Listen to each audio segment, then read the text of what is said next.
I paid $700 for Easter dinner and got laughed at. So I disconnected the Wi-Fi, took the smart TV, and left my family begging in the group chat. Andrew is my name. I've always been the extra sibling in my dad's second family, and I'm 31. At least that's how they made me feel. His first marriage gave birth to me. By the time I was 12, he had married my stepmother, Denise, and they had 2 children of their own. My mother died when I was 10. From the outside, we looked like your normal blended family. It was like living in a house with doors in every room that you couldn't open from the inside. Every time she saw me, my stepmother would smile politely, but it would end there. From the beginning, my half-brother Ryan, who is 2 years younger than me, made it apparent that he didn't view me as his biological family. Although there were times when she seemed to want to connect, my sister Ellie generally followed his example until Denise looked over and Ellie was cold once more.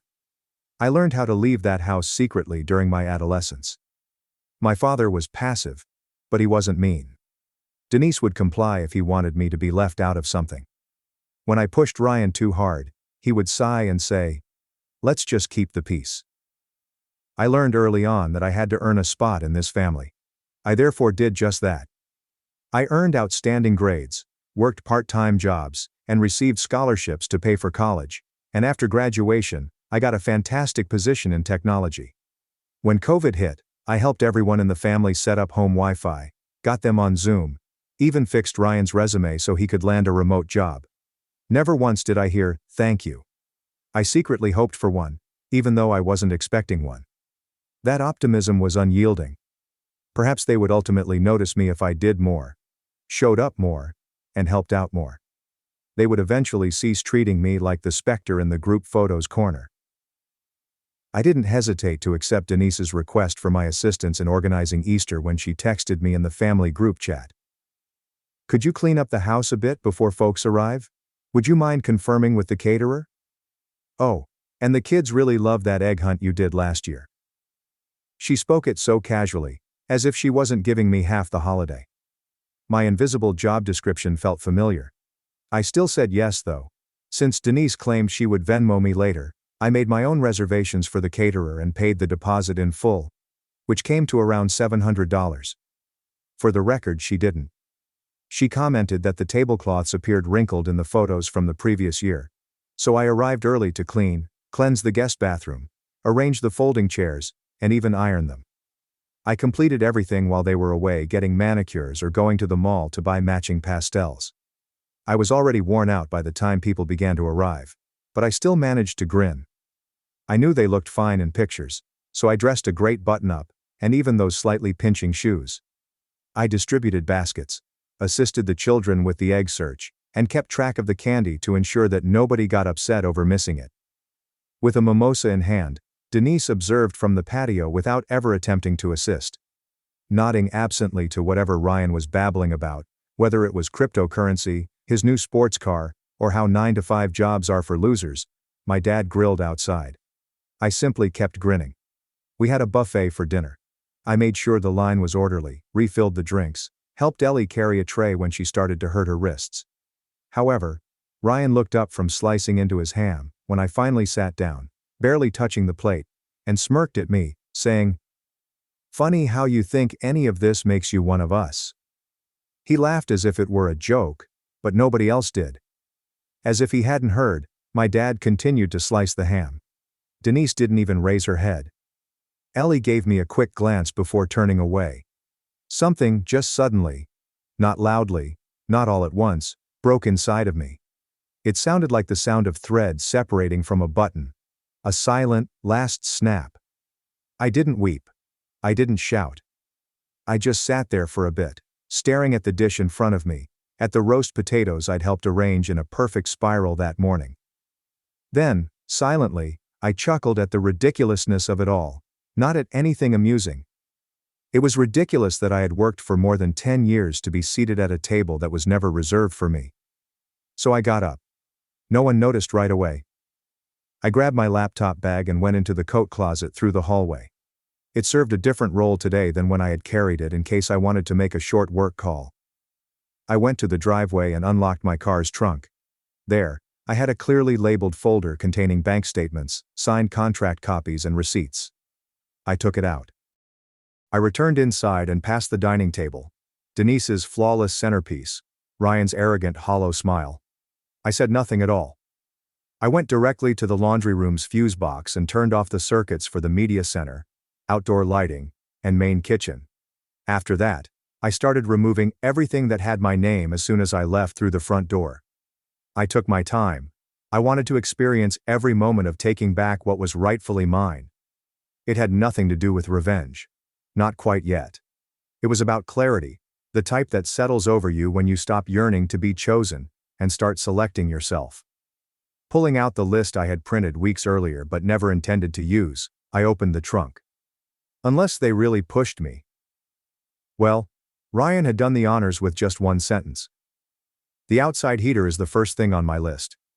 Dad noted that Denise was always cold at outdoor dinners, so I bought it for Christmas last year. I moved it carefully to my car and loaded it in, after using the small wrench I kept in my emergency pack to unscrew the gas line. I was drawn to the sound of the back gate creaking open. Ellie was the one. "Andrew," she said in a careful, low voice. "What are you doing?" I continued to move. "Taking back what's mine." She took a tentative step forward. "Wait, are you okay?" I mean, Ryan was being Ryan. I stopped and gave her a direct look. "You laughed last time he told me I should be grateful Dad didn't ship me off to Mom's family. You didn't speak up then either." She opened her mouth a little but nothing came out. I didn't feel upset with her. Not really. She may have once aspired to be decent, but in that environment, being decent meant being different, and being different wasn't safe. Not if you were a child of Denise. Without saying anything, she retreated. I looked at my list again. The surround sound speakers came next. Last summer, Ryan sat inside and complained that I was making too much noise while I spent 2 full days running cables through drywall. He continued to boast to his pals that his setup was superior to a movie theater. After carefully unhooking and coiling each cable, I placed the speakers in the original boxes I had stored in my garage. It was mine if I installed it and paid for it. The security mechanism was simple. I installed every camera, had the admin log in, and owned the subscription. My phone unpaired the network with a single click. Each camera flashed twice before going dark. I removed all the saved video logs while I was at it, just for good measure. Dad finally realized something was amiss at that point. The front door opened, and I heard it. With a half-eaten roll in his hand, as if he had forgotten he was still eating, he slowly left the house. "Andrew, what's going on?" I didn't instantly turn around. I was in the middle of coiling the garden hose that I had purchased. Naturally, theirs had a leak that was left unfixed for 2 years. I responded without even glancing at him. "Taking back the things I brought into this house. I figured it's time I stopped pretending I belong somewhere I'm not welcome." He remained silent as he stood there. Then the indication appeared, that old weary groan he used whenever he didn't want to face something. "This isn't necessary. Let's not make a scene." I straightened up and looked at him. "You think this is a scene? What Ryan said back there wasn't a scene? What Denise does to me year after year? That's not a scene? You've stood by every time she's cut me out of family photos, forgotten my birthday, told the caterer I wasn't part of the guest count. And you said nothing. So no, Dad. This is me finally saying something." Instead of responding, he simply stared at me as if I were the issue and that I was exaggerating. I grinned. "Don't worry, I'm not going to yell. I'm not going to break anything. I'm just going to finish collecting what's mine, and then I'm done." I meant it too.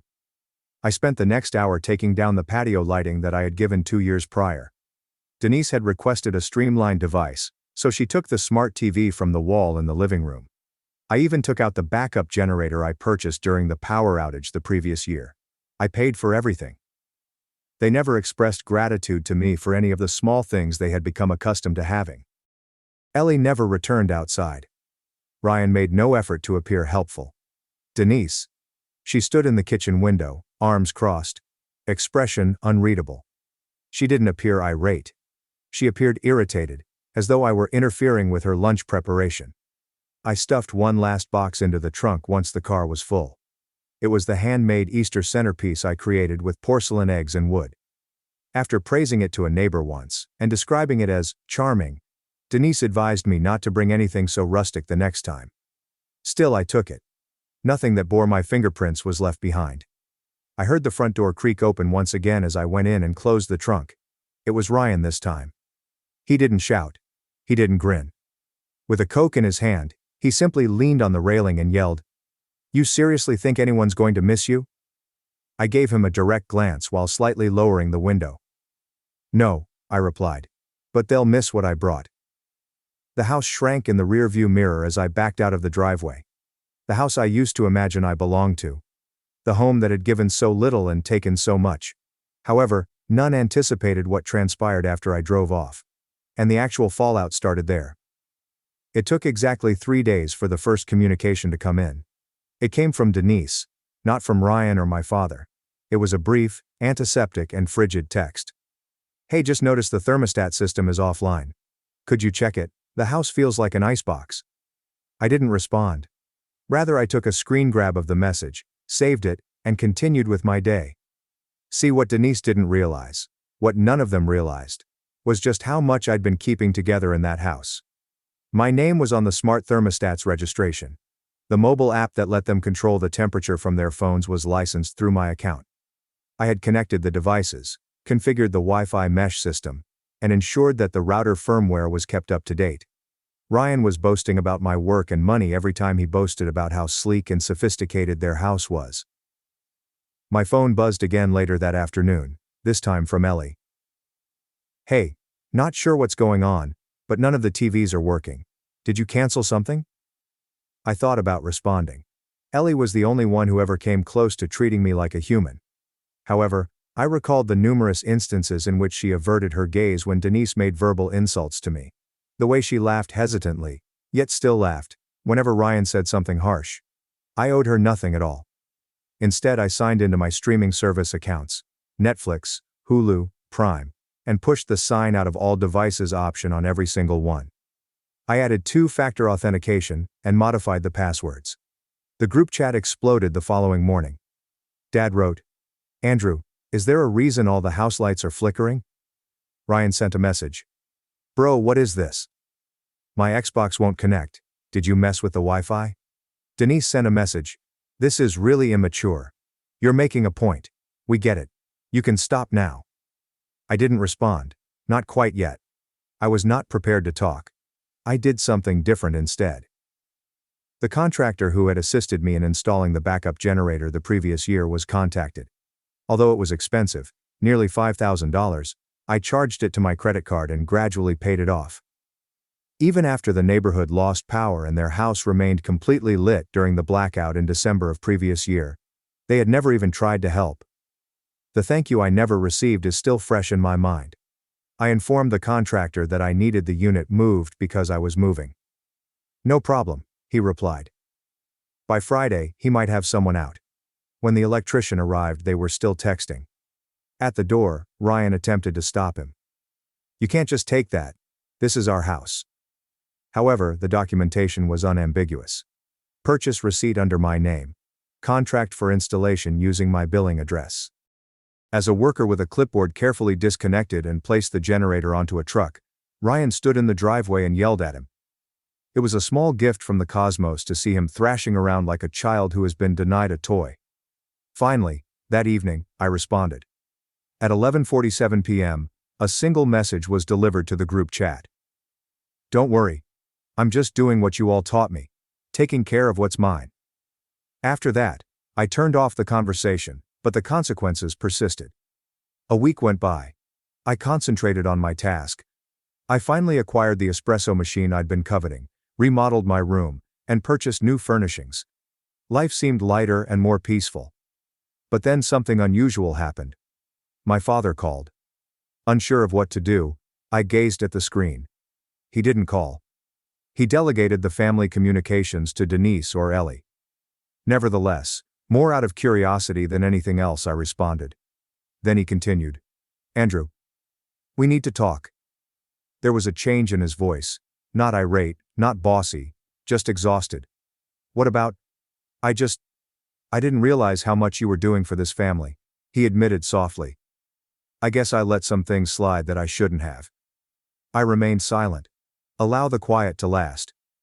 "I was wondering," he said, If you could at least send a new Wi-Fi password. Ryan's been having issues with his remote work setup. I let out a single silent laugh. I wasn't resentful. It was nearly funny. I said, "I'm not your IT guy, Dad. I was your son once." That didn't seem to count for much. He didn't know how to answer. His respiration hitched, and I could hear it.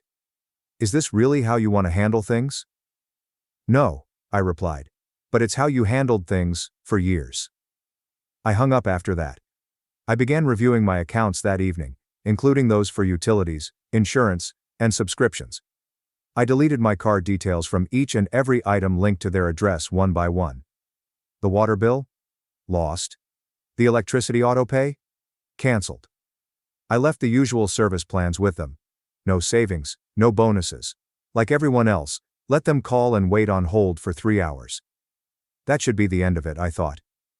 However, I got a letter in the mail 2 days later. It's a letter, not an email. Thick envelope, my name printed in cursive. A folded piece of paper bearing my dad's handwriting was inside. It began with, "Andrew, I know I haven't been the father you needed me to be." I didn't finish reading it. Not immediately. With a letter in hand, I reflected on the years I had spent attempting to earn the respect of a family that never made an effort to compromise with me. I was going to tear it up and throw it in the garbage, when I noticed something else hidden inside the letter. A $700 check, which was exactly how much I had spent on the Easter catering. I gazed at it. I recognized then that they were afraid. Not only of losing services, not only because it's inconvenient. They were afraid because I had begun to show them what it was like to be invisible, and for the first time, I had ceased requesting to be seen. I sat for a long time holding the check. The money wasn't the point. It had never been. Compared to the hundreds I had spent over the years on the holidays, technology, furniture, and utilities, that $700 was nothing. Nevertheless, something inside of me paused when I saw it spelled out that way, signed in my dad's meticulous handwriting. It was the first time anyone in that house had tried to pay me back, just a transaction, a figure, and not with any emotion or apology. It was chilly but enlightening because I now understood my exact value to them. $700. Not a second more. The check was not cashed by me.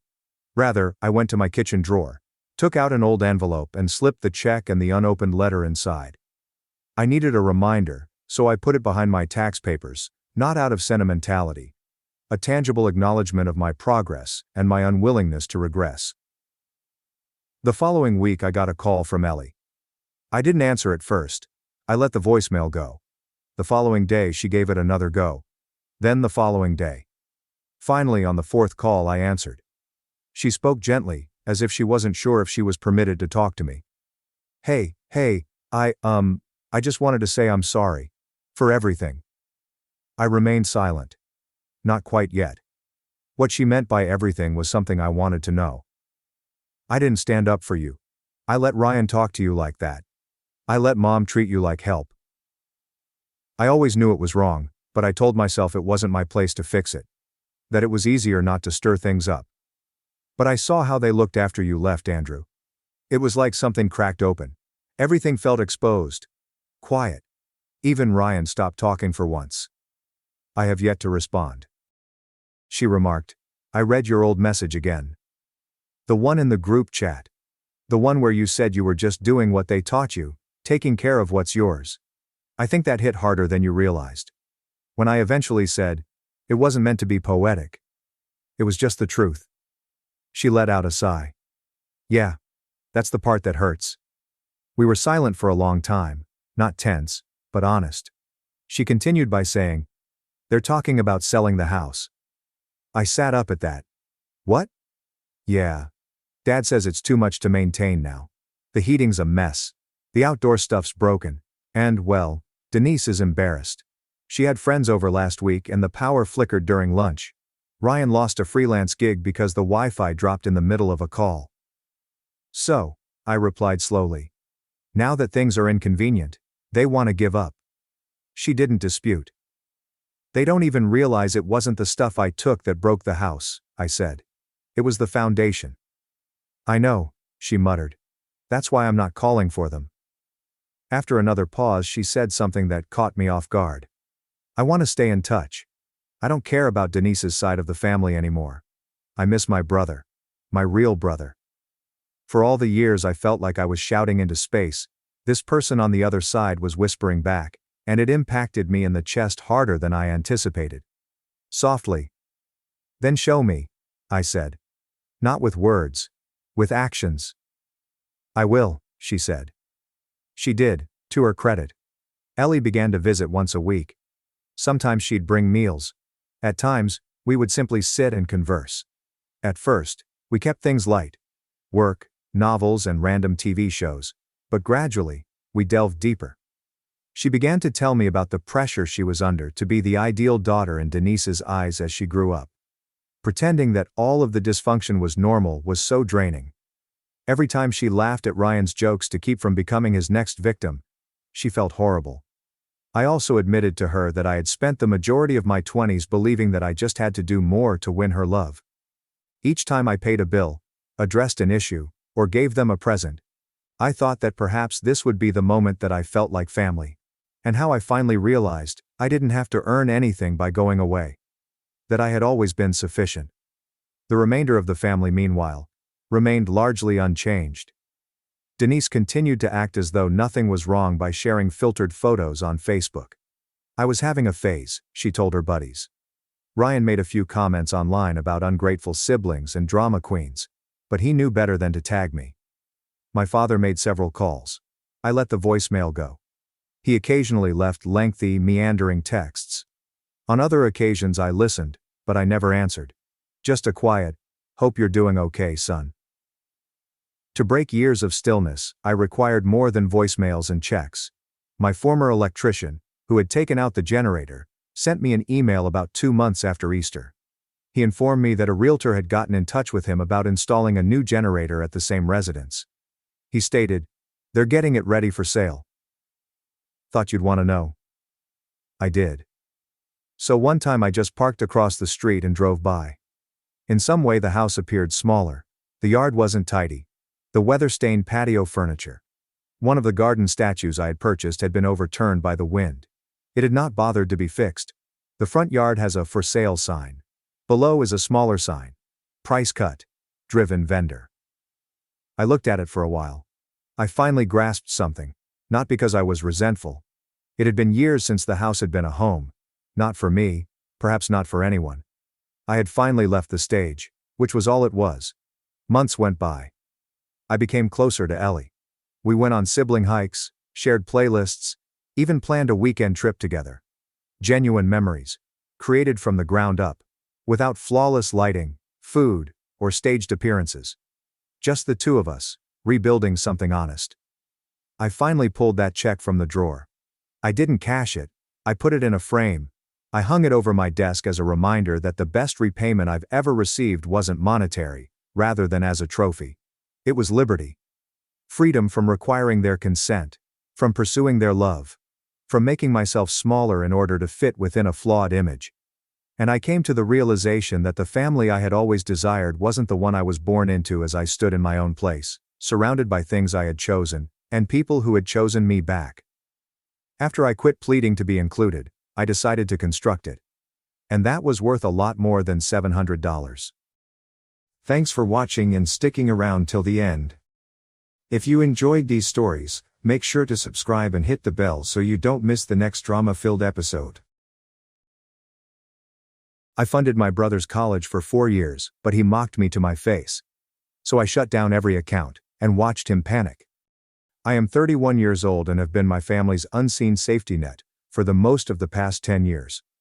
Someone had to step up after my dad fell into a debt hole and missed mortgage payments after losing his job during the 2008 crisis. At 22, I was that someone. I was sending money home while most of my pals were trekking throughout Europe or squandering their paychecks on expensive cocktails and concerts. It was just groceries at the start. The mortgage followed. Next came the tuition for my younger brother Jake, the cheerleading fees for my sister Rosalind, and my mother's monthly allowance, as she liked to refer to it, even though it had nothing to do with the month. "Short this week, can you help?" she would text, and I would arrange for it. Nobody inquired as to whether I had enough for myself. Nobody expressed gratitude. Instead, I received insulting comments. My mother detested the fact that I no longer attend church. My dad didn't consider my work in marketing to be a legitimate career. Jake made fun of the size of my place. I didn't drive 4 hours every weekend to visit, so Rosalind dubbed me emotionally unavailable, even though I was paying for the house they wanted me to return home to. But last Friday was the tipping point. It was meant to be an ordinary family phone call. I was discussing Rosalind's fall tuition, and the fact that my landlord had increased my rent once more on Zoom. I gently hinted that I might have to reduce the amount of help. You know what? We don't want to see your face anymore. Mom leaned in at that point and hung up.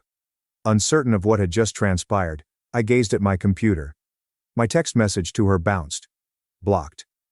I then looked at my email. Silence on the radio. Dad didn't respond. Neither Rosalind nor Jake responded.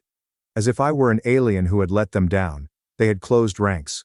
I ought to have sobbed or screamed. I felt cold instead. Unambiguous. I went to work after writing one final message which read, "You won't see my money either."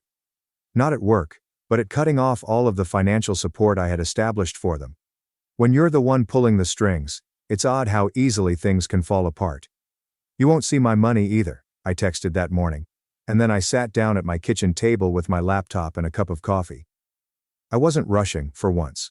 No rushing around with bank transfers.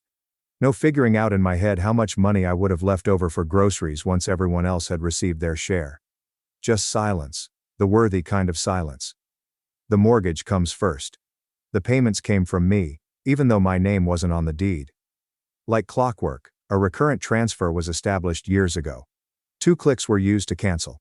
I verified it over the phone with the bank. I will no longer be sending money to their house from my account. Then there was Mom's joint account, which she utilized like a vending machine. I would arrange it up to allow her some independence and self-respect. She was able to treat me like an ATM more easily as a result. After draining the account, I closed it entirely. Upon being prompted to provide the reason by the bank agent, I hesitated for a moment before typing. Abuse of trust. The tuition payments followed.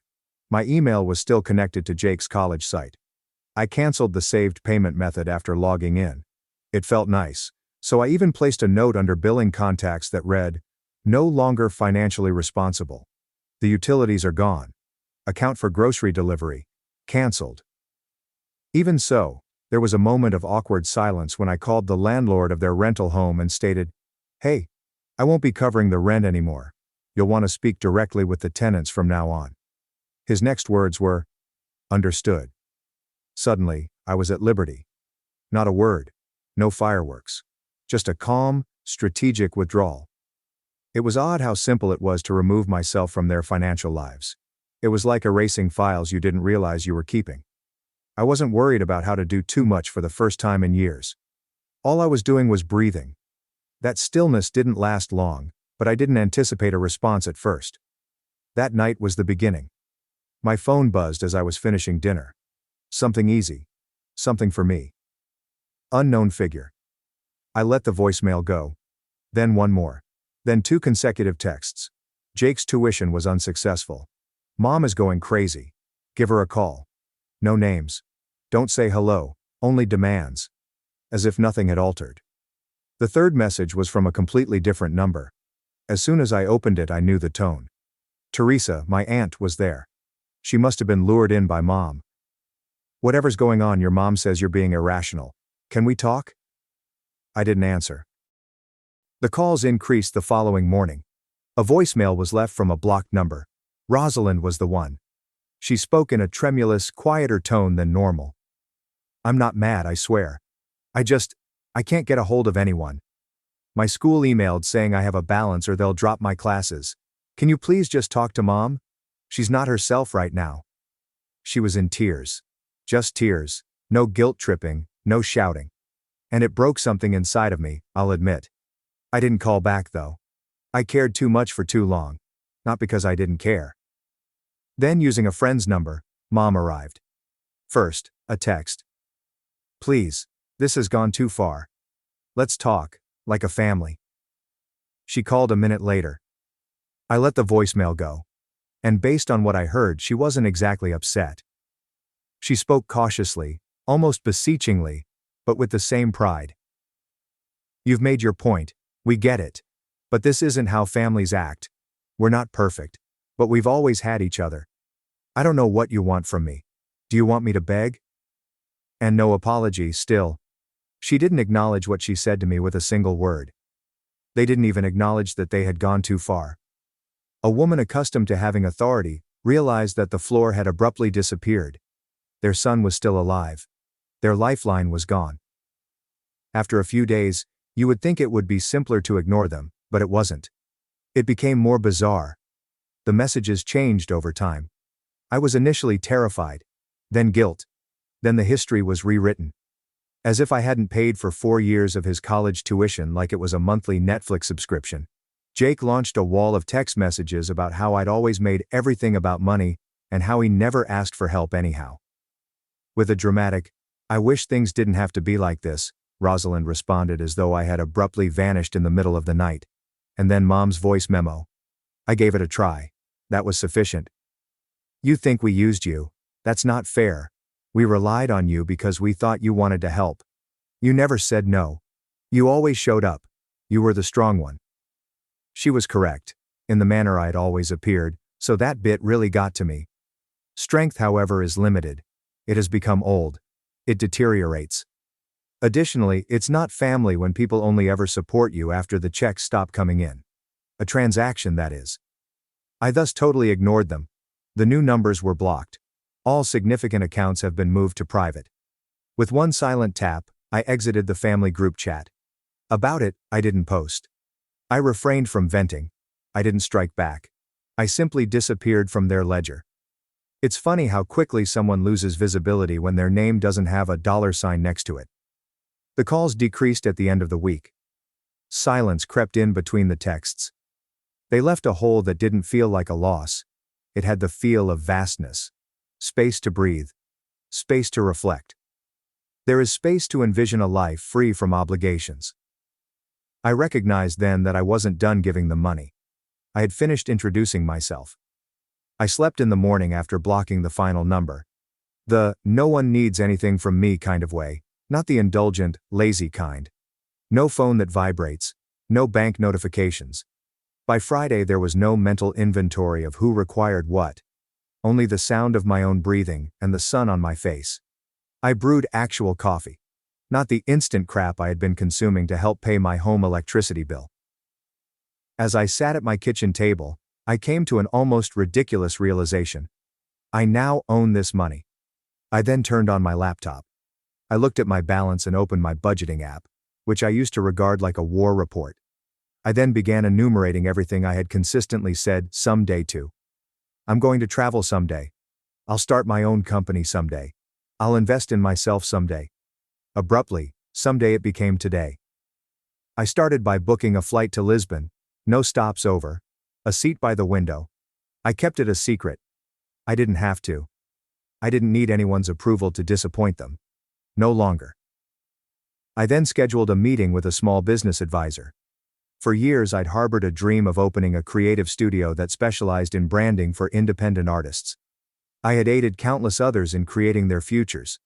Perhaps it was time for me to construct my own. I had accomplished more for my future by noon than I had in the previous 5 years. No phone calls. Don't text. Not guilty. Only freedom. And it had the same flavor as that initial coffee sip. However, I didn't necessarily block the memories just because I blocked the numbers. Like background noise you didn't notice until the silence made it clear, they infiltrated stealthily. Mom used to text me every Sunday at 9 a.m., and I would suddenly remember that while I was strolling down the street. Acerbic. Did the money come through yet? No salutation, no, how are you, just a reminder of my duties. Or, out of habit, I would hesitate when I was at the grocery store, reaching for something as basic as good cheese, because for years, every purchase I made was accompanied by guilt. When Dad saw a new jacket I had purchased on clearance, he once remarked, "It must be nice." Guess the rest of us just have to struggle. Helping was never the goal, it had to do with control.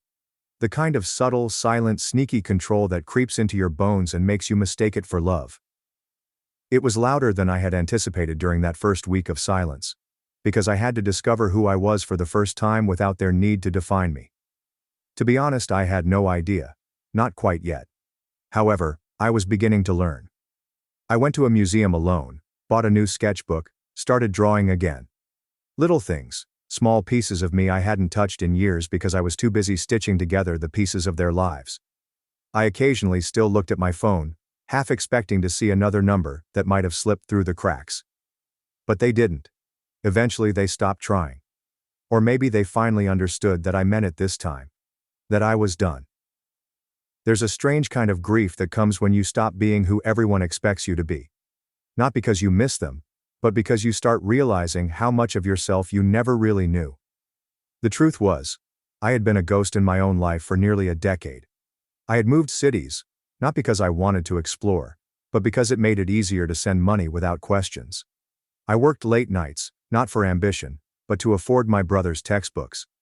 I stayed single, not because I wanted to, but because anytime I tried to build something with someone, I felt like a fraud. How could I invite someone into my life when that life wasn't mine to begin with? I was too busy funding other people's dreams. That week after cutting them off, I started piecing things together. Not just finances, but fragments of who I used to be. I dug through an old drawer and found a dusty journal from years ago. Pages full of plans I'd forgotten I ever wrote.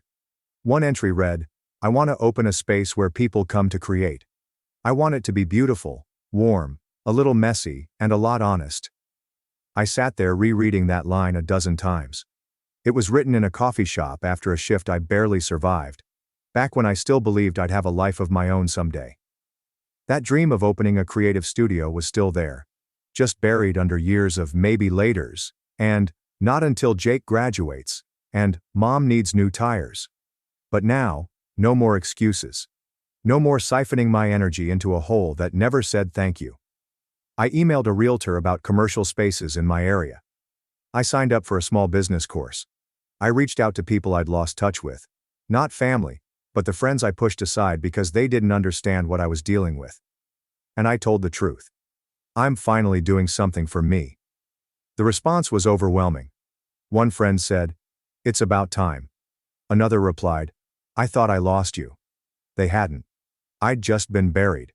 But now I was starting to unearth something I thought was gone for good. Hope. There were still tough moments. Nights where I stared at the ceiling, wondering if I'd done the right thing. Moments where I missed the idea of family more than the people themselves. But those moments didn't define me anymore. What defined me was the sound of silence, not filled with guilt. The sight of my bank balance slowly rising. The feeling of drawing in that sketchbook, page after page, without apology. I was no longer the backup plan for people who never made space for mine. I have my own plan now. The silence lasted about 2 weeks. Then they tried again. But not directly this time. It was softer, more calculated. The kind of manipulation that's dressed up in concern and stitched together with nostalgia. A message came through Instagram. A cousin I hadn't spoken to in years. "Hey, just checking in. Your mom says you haven't been around much. She's worried. Is everything okay?" I looked at it for a while. The phrase was so careful. Haven't been around, not cut them off. Not after everything they said. It seemed as if the last decade of sacrifices had been wiped, rebuilt with a story that made them the abandoned ones. I didn't respond. 2 days later my dad emailed me. An actual email, something he never does. It was short. "Whatever issues you have with your mother, we can work it out. You've made your point. Don't let your pride cost you your family." I sat there reading it over and over and felt nothing. No anger. No sadness. Just the boring weight of familiarity. That was the language of our family. Pride. Duty. Point made. As if I'd thrown a tantrum instead of walking away from years of exploitation. But then came the ultimate crack. Rosalind. Her voicemail was left. No showmanship this time. Only her voice, tired and subdued. "I know you think we used you. Maybe we did. I don't know. I'm not mad. I'm just tired. I didn't ask for this. None of us did." But she was mistaken there. They expected, even if they didn't ask directly. I was expected to arrive, pay, be modest, and remain silent. They were at a loss for what to do when I didn't, because my obedience had been their solace for years. Their safety net. My sacrifice. They weren't mourning anyone now that it was gone. They were mourning a breadwinner. I believe they secretly understood they had lost me, because I had finally realized the truth. Not because they were harsh or angry. I was unable to avoid seeing it. I paid the deposit on a studio space the same week. It had light, despite its flaws. Old floorboards, creaking windows, exposed pipes. In the afternoons, warm, golden light spilled into the back. With a sense of peace I hadn't experienced in years, I signed the lease. I owned this. Not transient, not borrowed, and not dependent on keeping others afloat. The walls were painted by me. White with a single accent of rich green that gave the space a vibrant atmosphere. I arranged a large table with chairs that didn't match. Some art books were donated by a friend. I was assisted by another in hanging shelves. I kept it a secret from everyone. I didn't give a speech or post a grand opening. I simply sat down at my desk, opened the door, and let out a breath. I can still hear their voices in my thoughts on some days.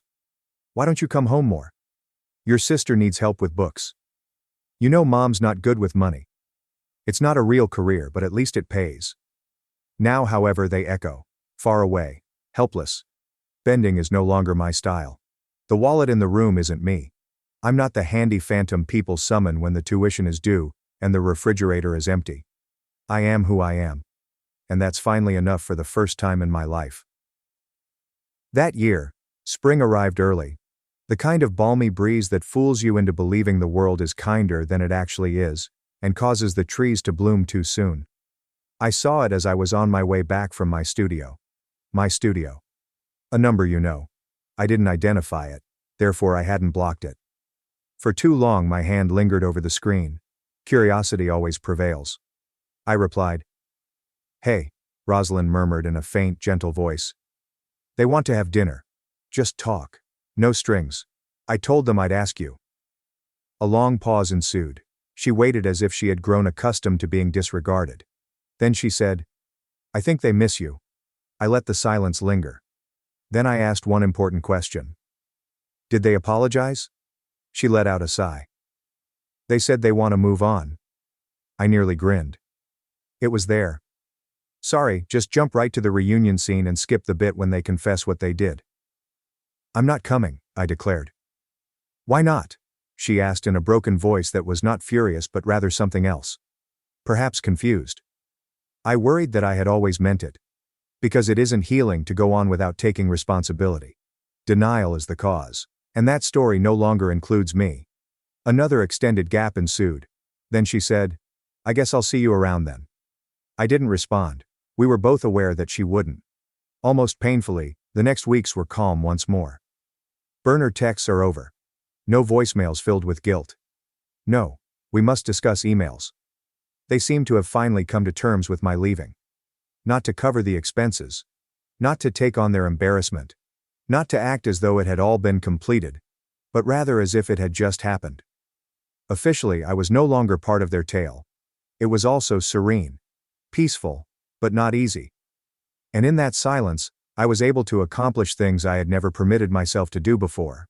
I used my studio to host a workshop, a branding course for creatives in the area. There were 5 people present. After their first client won, one of them sent me a thank you card while crying. It was pinned on the wall by me. I had dinner with a girl I had not spoken to in years. I didn't think I deserved someone who didn't need me, not because I didn't like her. She asked questions about my artwork as if she genuinely cared about the answers, and she laughed at my crude jokes. I was honest with her. Instead of transferring funds to another person's account, I began saving.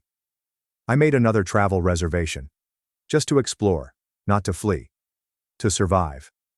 Occasionally I would glance at my phone and think, this is how peace feels. Not a lack. Liberty.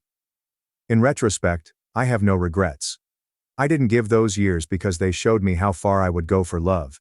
And not when I stopped, because that's when I realized how far I was prepared to go for myself. Thanks for watching and diving into this wild family drama with me. If you love Reddit family drama, Don't forget to subscribe and turn on notifications so you never miss the next one. I skipped the family cruise, and my parents went crazy because they treat me poorly and idolize my brother. I'm not even sure when it began, but I felt like my brother Adam and I belonged to two different households. Perhaps I first became aware of the obvious difference in how we were treated in high school. Adam had been found to be a drug dealer. My parents said it wasn't a huge thing, just a difficult time he was going through. However, after I was found smoking marijuana, it seemed as though I had set the home on fire. My mind was racing as my parents, Richard and Beth, threatened to expel me. My parents would give Adam a blanket and claim he was merely experimenting, but I recognized then that Adam might set the world on fire. Me? They would contact the fire department and I could light a match. This disparity simply widened over time. Adam, frequently referred to as the golden child, left college 3 times. My parents dismissed it as inconsequential each time. He's still finding himself, they would say. In the meantime, they chastised me for not trying hard enough, and I graduated from college a semester late. My achievements never seemed sufficient. I got my first serious work as a technical writer by the time I was 22 in 2020. I was really pleased with myself. However, that moment was short-lived. I was immediately removed from my parents' health insurance. They cut me off entirely as a kind of reward for my independence, proof that I could manage alone. Adam, meanwhile, continued to be covered by their insurance until last year, when he turned 26. I had to stand on my own 2 feet for 4 more years, whether I was ready or not, while still being treated like a child.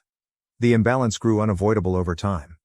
Adam continued to reside in Colorado, the state where he had left college.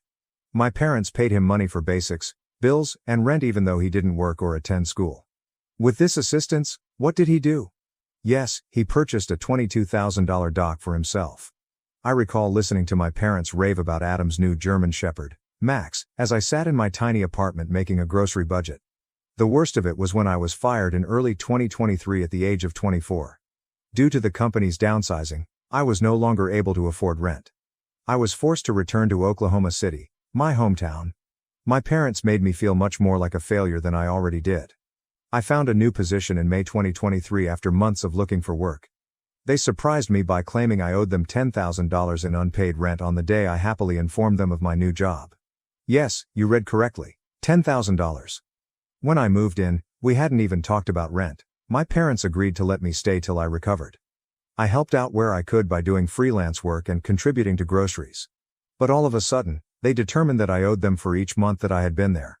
I was aware that resisting would just exacerbate the situation. Confrontation was never well received by Beth or Richard. I made the payment. I worked really hard, saved as much money as I could, and paid them off by September 2023, right before I moved in with my lover Tom. The problem with my parents is that, even after Adam depleted their finances for his unsuccessful college attempts, they never asked for anything from him. But me? They were prepared to take advantage of me as soon as I had a steady job. I still hear my mother say, "We're just motivating you to be independent, Sarah." I wanted to yell, I was self-sufficient already. I had been all along. The cruise was the last straw. My parents revealed their ambitious idea for a family trip in late September. They suggested it would be a lovely, week-long Thanksgiving vacation, a cruise. I recall how my mother's face brightened as she talked about how much fun we would have and how wonderful it would be if Adam and his girlfriend Laura could come.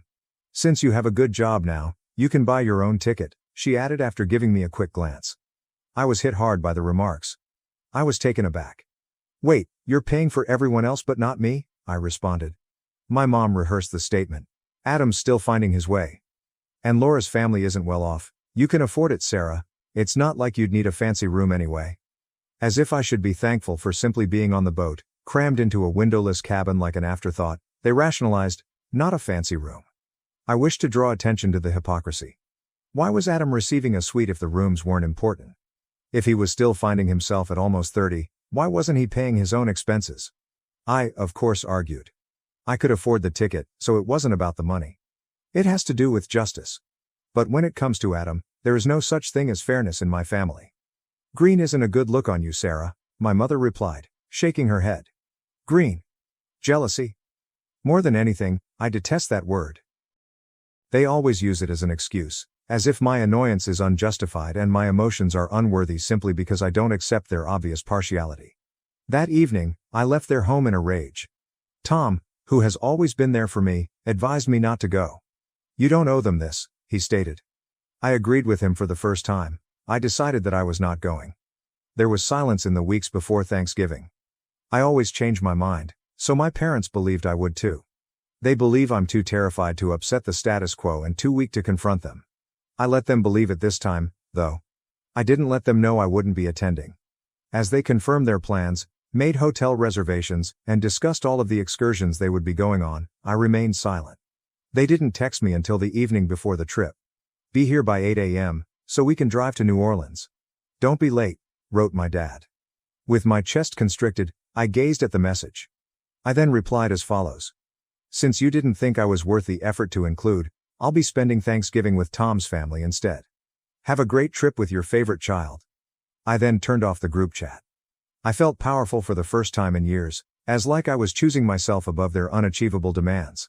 I accepted the invitation from Tom's family to spend Thanksgiving at their cabin in Arkansas. I owed my parents nothing, not my money, not my time, and definitely not an apology. Tom grinned and gave me a forehead kiss when I informed him about the text. When he said, "Good for you," I wish I could describe how fantastic it felt. It didn't, at least not yet. Even when you know you're right, there's something about confronting your parents that makes you feel uneasy. However, I had had enough of being their afterthought. I had had enough of second place. There was silence in my flat on the morning of the cruise. Like the quiet before a storm, an odd silence descended upon everything. I stared at my muted phone while sipping my coffee. I knew they would begin messaging me shortly to inquire about my whereabouts and to remind me that the car was scheduled to depart in 30 minutes. My dad calling to inquire whether I needed gas money for the drive was something I partially expected.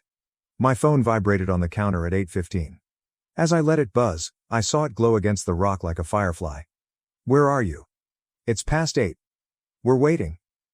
I saw my mother looking at the clock and shaking her head, and I could almost hear her sigh of impatience. My dad had joined in by 8:30, using his typical direct tone. "Sarah, we are leaving for the port in 10 minutes. You need to hurry up." I had been rushing to fulfill their expectations, which weren't the same for Adam, for years. I could see my brother, half sleeping in the back seat of the car, laughing and cheerful. He most likely didn't even realize or give a damn that I wasn't coming. Rubbing his eyes from sleep, Tom entered the kitchen. As he poured himself a cup of coffee, he inquired, "They text you yet?" When I answered, "Of course they did. They'll figure it out soon enough." He gave me the look that indicated, "I know this is difficult, but I'm proud of you." It was too. Despite my desire to feel victorious, I was unable to do so. I felt as though a brick had been placed against my heart. I asked abruptly, "Do you think I'm being petty?" Tom took a seat across from me and spoke in a steady, calm tone. "Sarah, they made this choice. You're just showing them what it feels like to be left out. But they're my parents. I shouldn't." Tom put his elbows on the table and leaned forward. "Your parents treat Adam like he walks on water and act like you're a burden. You've bent over backward for them your whole life. You are not being petty, you're setting a boundary." Despite the fact that my stomach ached, I nodded. Their texts became increasingly desperate as the group chat began to hum once more.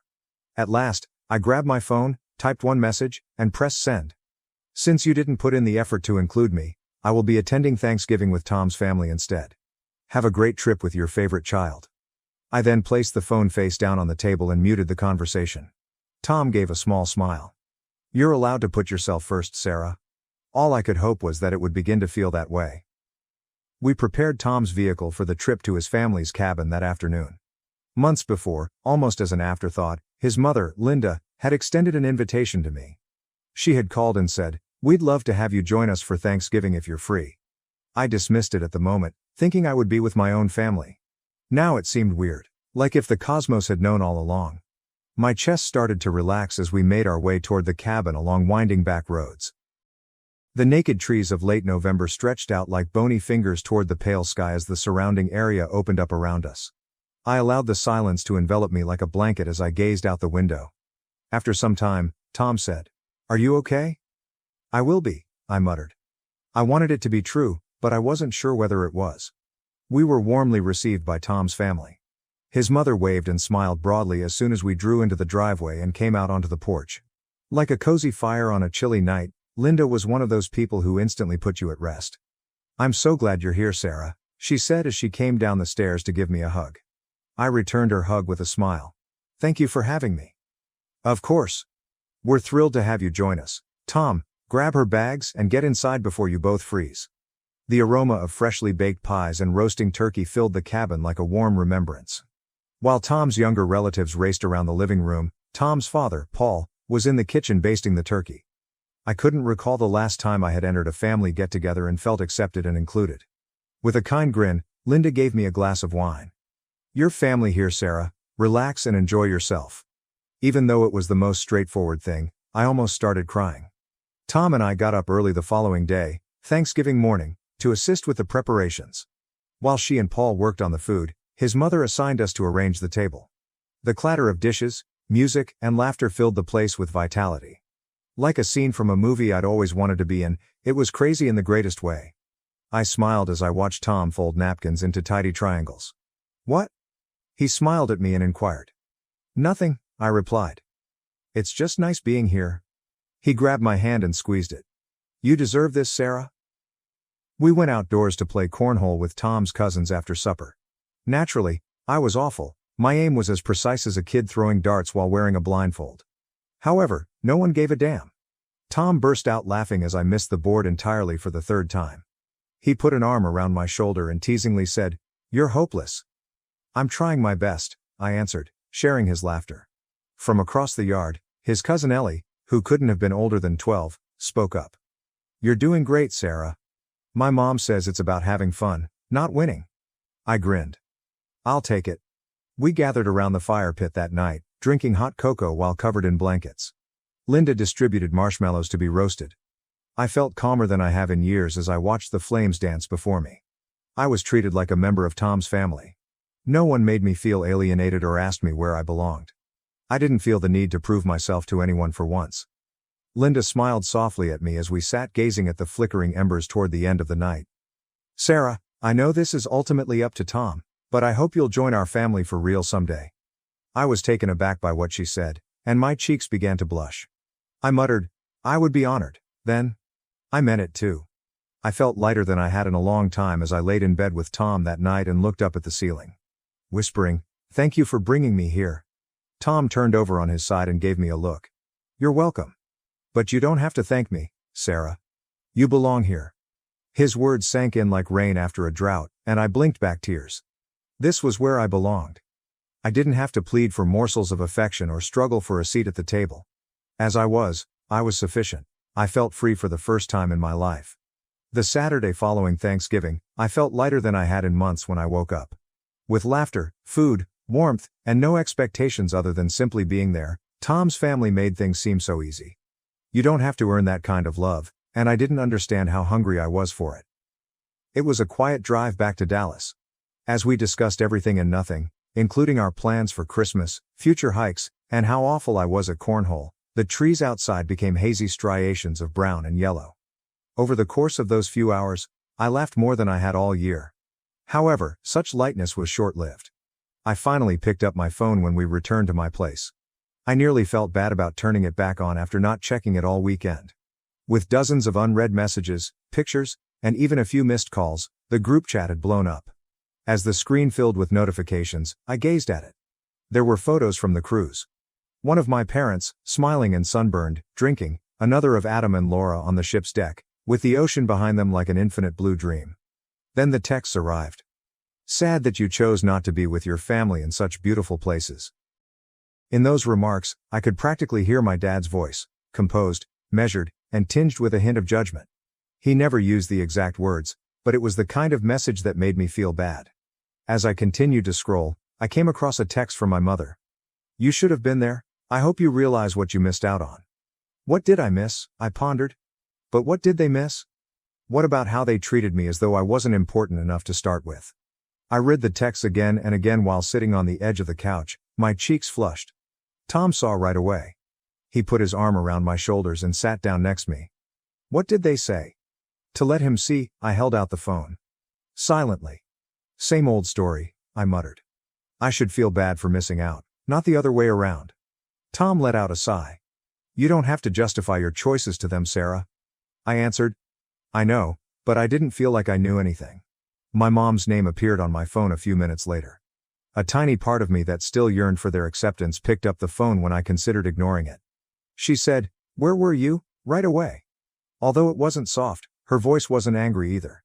Like a question with only one valid response, it was incisive. "I told you," I said, attempting to sound steady. "I spent the holiday with Tom's family." "You could have told us sooner, Sarah," she replied. "Do you know how cruel it was for you to let us believe you were coming and then just not show up?" I tried to suppress my fury by closing my eyes. "Mom, you told me to buy my own ticket. You didn't make me feel like I was part of the plan." She became defensive in tone. "We told you because you can afford it. It's not like you're struggling, Sarah. Adam and Laura needed the help." Even though I detested that it was, I said, my voice trembling now. "And I didn't? Mom, I've spent my whole life having to earn everything. You've handed Adam everything on a silver platter, and I'm the one who gets called ungrateful." She yelled. "That's not fair, Sarah. Adam needs help right now. You've always been independent. You don't understand how hard it is for him." She seemed to have slapped me. I swallowed the old, familiar frustration that tried to get up my throat. I muttered, "I'm independent because you never gave me a choice." She was silent for a long time.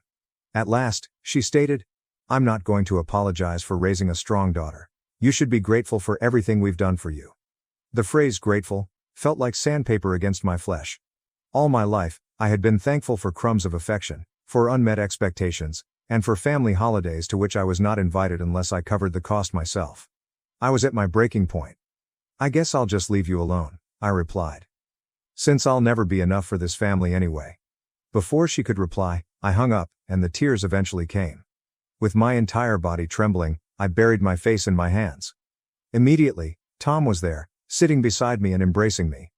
"It's okay," he muttered. "You're okay." However, I didn't feel well. No matter how many times Tom assured me that I was sufficient, I knew that my parents would never be able to fill the void in my heart. Tom and I shared a pint of ice cream on the couch for the remainder of the evening. In an attempt to escape the weight of it all, we watched old films. Even though the tears were still threatening to come back, I allowed myself to laugh when Tom cited the corny dialogue. I felt empty by the time I went to bed. I got up early for work the following morning. There was silence on my phone. Don't text. No calls were missed. In some ways, my parents' silence was worse than their rage. They seemed to be waiting for me to say I was sorry and that I had overreacted, as I often had in the past. But I wasn't going to this time. I immersed myself in my job, utilizing the diversion to prevent myself from reflecting on everything that had transpired. I sent emails, revised technical manuals, and acted as if nothing was wrong.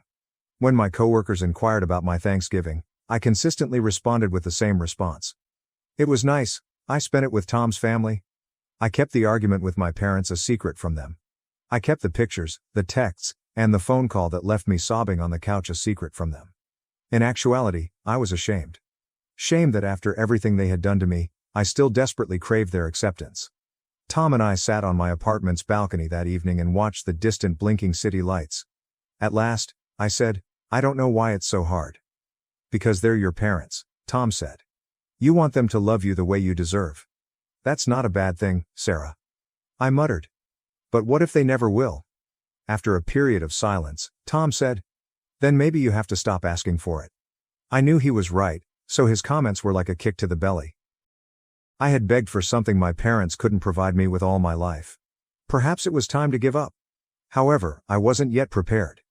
My mother texted me when I woke up the following morning, "We need to talk before Christmas. Let us know when you're free." I placed my phone down after staring at the message for a while. Christmas. That meant something to me. They didn't want the rest of the family to know why I wasn't there. They would want me to act like nothing had occurred, play nice, and smile for photos. However, I wasn't sure if I could still do it. I didn't anticipate how much the weeks before Christmas would weigh on me. Like a burden I couldn't release, my mom's text about having to talk hung in the back of my mind. At first, I thought they would just disregard it. However, I was acquainted with my parents. They weren't the type to tolerate unresolved conflict, particularly if it meant looking foolish in front of the other family members. I still hadn't responded by the middle of December, and the messages began to come in once more. My dad joined in this time. "We can't just leave things like this, Sarah. Family means something. Let us know when we can talk." Family means something. I sat with those words for a long time, mentally reciting them over and over again. How did they define family? She said, Where were you? Right away. Although it wasn't soft, her voice wasn't angry either. Like a question with only one valid response, it was incisive. I told you, I said, attempting to sound steady. I spent the holiday with Tom's family. You could have told us sooner, Sarah, she replied. Do you know how cruel it was for you to let us believe you were coming and then just not show up? I tried to suppress my fury by closing my eyes. Mom, you told me to buy my own ticket. You didn't make me feel like I was part of the plan. She became defensive in tone. We told you because you can afford it. It's not like you're struggling, Sarah. Adam and Laura needed the help. Even though I detested that it was, I said, my voice trembling now. And I didn't? Mom, I've spent my whole life having to earn everything. You've handed Adam everything on a silver platter, and I'm the one who gets called ungrateful. She yelled. That's not fair, Sarah. Adam needs help right now. You've always been independent, you don't understand how hard it is for him. She seemed to have slapped me. I swallowed the old, familiar frustration that tried to get up my throat. I muttered, I'm independent because you never gave me a choice. She was silent for a long time. At last, she stated, I'm not going to apologize for raising a strong daughter. You should be grateful for everything we've done for you. The phrase grateful felt like sandpaper against my flesh. All my life, I had been thankful for crumbs of affection, for unmet expectations, and for family holidays to which I was not invited unless I covered the cost myself. I was at my breaking point. I guess I'll just leave you alone, I replied. Since I'll never be enough for this family anyway. Before she could reply, I hung up, and the tears eventually came. Tom discovered me sitting at the table with my head in my hands in the kitchen that evening. I had been mentally going over the exchange with my mother over and again, analyzing each word, tone, and pause. Tom gently pulled out a chair to sit across from me and asked, What happened? They want me to come for Christmas, I replied. She didn't apologize though, not really. It's like they don't even understand what they've done. With a groan, Tom reached for my hand. Do you want to go? I gave a headshake. I don't know. I mean, part of me wants to, it's Christmas. I don't want to lose my whole family, but it hurts to keep pretending nothing's wrong, he concluded for me. Yeah, I muttered. Tom gave me a handshake. Then don't go, Sarah. You don't have to keep putting yourself in situations that hurt you. But if I don't go, they'll tell everyone I'm being selfish, I replied. They'll make it sound like I'm the problem. My mom knows how to twist things so it looks like I'm the bad guy. Tom remained silent for a while, as if he was attempting to find the proper words. Then he stated, It doesn't matter what they tell other people. You know the truth. I could feel the pressure building as Christmas drew near. My mother contacted me twice more and left identical-sounding voicemails. She desired to make things more amicable. She desired the family's unity. She wished for me to let go of the past. I didn't return her call. My dad eventually sent a message the day before Christmas Eve. This has gone on long enough, Sarah. You're coming to Christmas. We'll talk it out like adults, and then we'll move forward. It was an order, not a request. Before I erased the message, I looked at it for a while. Tom and I packed the car and headed back to his parents' property on Christmas Day. As if she had been waiting for us all morning, Linda welcomed us with a platter of cookies and a loving embrace. Squeezing my arm, she added, I'm so glad you're here. I grinned, but my eyes didn't see it. I knew my parents would spend the day acting like everything was fine, but the truth was that I felt bad, guilty for not being with them. I pictured them at the dinner table, with my mom passing around the mashed potatoes and Adam giggling at something. I pondered whether they would inform everyone that I was too busy to go or that I was simply being challenging once more. I must have been deep in thought when Tom bent over and said in a whisper, Hey, you don't have to feel bad about choosing yourself. I know, I muttered. His family and I sat by the fire that afternoon and opened gifts. Tom's father gave me a mug that read, You're part of the family, whether you like it or not. And Linda gave me a knitted scarf that was the softest thing I had ever felt.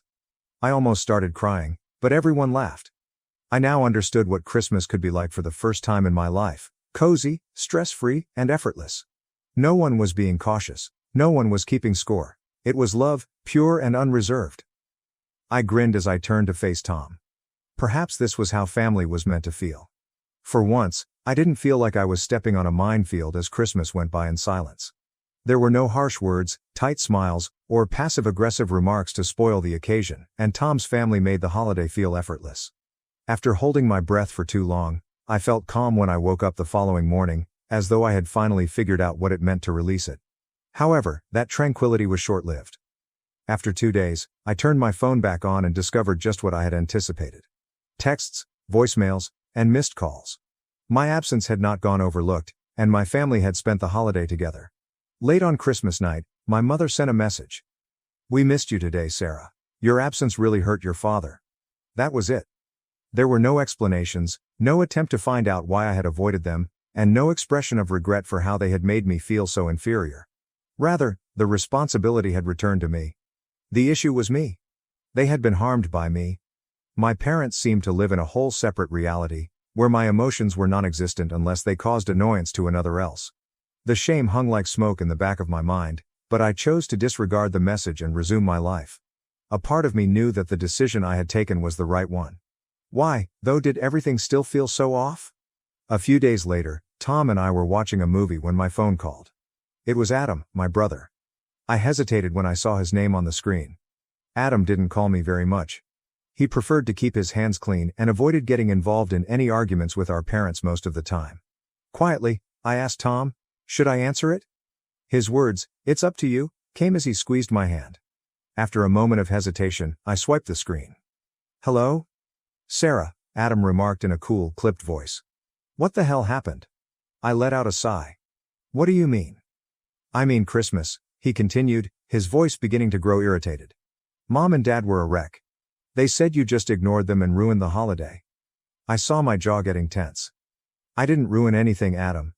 I chose not to come because I'm tired of being treated like I don't matter." Adam exhaled heavily, the way he always did when he felt I was being tough. "Why do you have to make everything a big deal, Sarah? They're trying their best." "No, they're not," I remarked sharply. "Adam, they treat you like you're perfect. They pay for everything you need and never expect you to stand on your own. Meanwhile, I get $10,000 in rent thrown at me the second I get a new job. Do you not see how unfair that is?" Adam's comments, "You're just jealous," were as recognizable as an old scar. "You always have been." Again, that word. Jealous. As if my desire for justice made me the bad guy. With my voice trembling, I tightened my hold on the phone. "I'm not jealous, Adam. I'm exhausted. You get to make mistakes and get help. I don't. I have to be perfect just to earn the bare minimum, and I'm tired of it. Maybe if you stopped acting like a victim, they'd treat you differently." Adam replied bluntly. I thought he had slapped me. I was momentarily unable to even reply. That one sentence seemed to crush every shred of hope I had ever had for my brother. He was unable to comprehend. He didn't. I was the issue for him. It was me who created the commotion. At that moment, I understood that I had been mistaken to believe that Adam may one day see things for what they truly were. I replied softly, "Goodbye, Adam," and hung up before he could answer. I hid my face in my hands and placed the phone on the table. Even though I didn't want to cry, I did. Without a word, Tom grabbed me into his arms and let me express everything. "He doesn't get it," I muttered after some time. "He never will." "I know," Tom said. "But that's not your fault, Sarah." I couldn't stop thinking about that phone talk with Adam in the days that followed. I repeatedly rehearsed his remarks in my mind in the hopes that they might lessen the pain. However, they didn't. I reflected on how close we had been as children. Adam was my hero back then. He stayed up late playing video games with me and taught me how to ride a bike. When I was being teased at school, he was the one who defended me. I had believed that Adam was the only one who truly understood me. However, things had changed at some point. Adam had been more than glad to take the perks my parents gave him without question, and their partiality had caused a rift between us. I wanted to think he still secretly cared for me. In actuality, though, he had sided with them. Perhaps he didn't think so. Perhaps he believed he was merely maintaining harmony. However, it seemed like a betrayal to me. Although I wasn't convinced that version of my brother still existed, I still missed him. Tom and I observed the city lights one evening while sitting on the balcony, covered with blankets. After a hard day, the crisp but chilly air felt rejuvenating, like a reset button. "I've been thinking," I muttered. "About what?" Tom asked me as he turned to face me. "About cutting contact with them," I replied. Speaking the words aloud felt liberating, but they also felt heavy. "I mean, not completely. Not yet. But maybe I need to put some real distance between us. I need a break from all of this." Tom gave a nod. "You don't have to explain it to me, Sarah, I think it's the right move." The words, I feel guilty," I said. They're still my family. And if I walk away, they'll tell everyone I'm the problem. I don't want to lose the rest of my family too. Tom grabbed my hand as he reached over. Sarah, you can't control what they say about you. You can't change the way they see things. But you don't deserve to keep putting yourself through this just to make them happy. I took a deep breath while gazing at the skyline. I don't know if I'm strong enough to do it. You are, Tom asserted decisively. You've been strong your whole life, Sarah. But this time, you're being strong for yourself. That's different. I listened to what he had to say. Perhaps he was correct. I had spent years trying to prove myself to my parents and going out of my way to get their love and acceptance. But it was never enough, no matter how hard I tried. Perhaps it was time to give up. Perhaps I should have chosen myself instead. I took a seat that evening and composed a letter to my parents. Mom, Dad, for a while, I need some space. I love you both, but I can't keep acting like everything is all right when it's not. I'm sick of being compared to Adam and feeling unimportant. I need time to decide what kind of relationship I want with you, so I need to take a break until then. I hope you understand. Before I pushed submit, I looked at the message for a long time. I experienced a peculiar sensation of relief when I eventually did, as if I had finally let go of something I had been clinging to for too long. With his hand on my knee, Tom sat next to me. How do you feel? Scared, was my honest response. But also, lighter. He smiled as he remarked, that's a good start. And I believed him for the first time in years. My stepmother and father are leaving me alone and going on a honeymoon with their daughters, so I made sure they don't come back into my house. She died of a stroke last year at the age of 47, leaving me this house as an inheritance. Although it came as a shock, I've come to terms with it. My parents shared custody of me after divorcing when I was 7 years old. I was with my mom for half the month and my dad for the other half. I must admit that because my mother understood me, we were closer. My 50-year-old father was always a little too busy for me. I received the impression that he was more focused on his work and ladies than he was on me. He didn't seem to prioritize me, but as long as I had my mother, I didn't mind. My dad made the decision to relocate to Houston for work a few years ago, shortly after I turned 18 and enrolled in college. We only met around the holidays and began to see each other less frequently. He joined us in celebrating Christmas 2 years ago with his then-girlfriend, 38-year-old Julia. She also brought her 2 daughters from her former relationship with her high school sweetheart, who are 16 and 18 years old. Before she began dating my dad, they had broken up for almost 7 years but had never been married. My dad had never brought a girlfriend to family gatherings, so we were taken aback. Nevertheless, we made every effort to make Julia and her girls feel at home and welcome them as warmly as possible. We all seemed to get along well at the time, and it was a very lovely evening. Even after that, Julia would always greet me when I called my dad, and she was really kind to me. Her daughters tended to keep to themselves because they were a little shy and introverted. Our relationship was nice overall. I learned that my mother left me the house after she died. Luckily, my mother always loved to plan ahead, especially in serious instances like these, so she distributed all of her assets in her will around the time I turned 18. I made the decision to move in and look for a job that wouldn't require me to relocate anytime soon because I had recently finished. I was comfortable in my childhood house, so I wanted to stay there for the next few years. After learning about the will, my dad made sure I knew that he wasn't pleased with my mom's choice. My dad was a little depressed when he realized he wouldn't be getting the house back, but he and Julia had been quite kind and encouraging at the funeral. My mom took over this house during the divorce, but my parents purchased it together when they first got married. Even though my mom sacrificed her job to stay at home and raise me so my dad could concentrate on his business, it was a fair arrangement because he got away with not paying alimony. In my opinion, it was entirely reasonable to keep the house in the settlement and release my dad from alimony. With some assistance from her parents, my mom recovered later, and she even made sure I never felt ignored or unimportant. She was good at both jobs. My dad was furious about not getting the house back, but I didn't mind. Although he didn't discuss it much, I could tell by his actions that he wasn't pleased about it. Since I was still grieving over my mother at the time and my dad's anger over her will was the least of my concerns, I didn't give a damn. It should have been sufficient for him because she had left him all of her bridal jewelry and the presents he had given her. A few weeks after the funeral, he and Julia returned to Houston, and I've been living here alone ever since. But my dad told me around 6 months ago that he was now engaged to Julia and that he planned to marry her in his house. It didn't make sense to remain in a hotel when there was a property with enough more rooms, so he intended to return here in the weeks before the wedding. In order to avoid any problems with schools, her daughters were likewise homeschooled. For a few reasons, I agreed with him and let them move into my home and reside with me before to the wedding. Since Julia and I got along well and I was sick of living alone, I didn't see any issues with letting them live with me. Additionally, I didn't have to worry about going over budget because my dad promised to split all of the costs with me while they were living here. They have been here ever since they moved in with me almost a month ago. I felt a lot less lonely than I did when I lived alone, and it was good to have them around. I believed I could adjust to this. I even looked forward to the day they all left and returned to their regular lives since I would have to do the same thing by myself.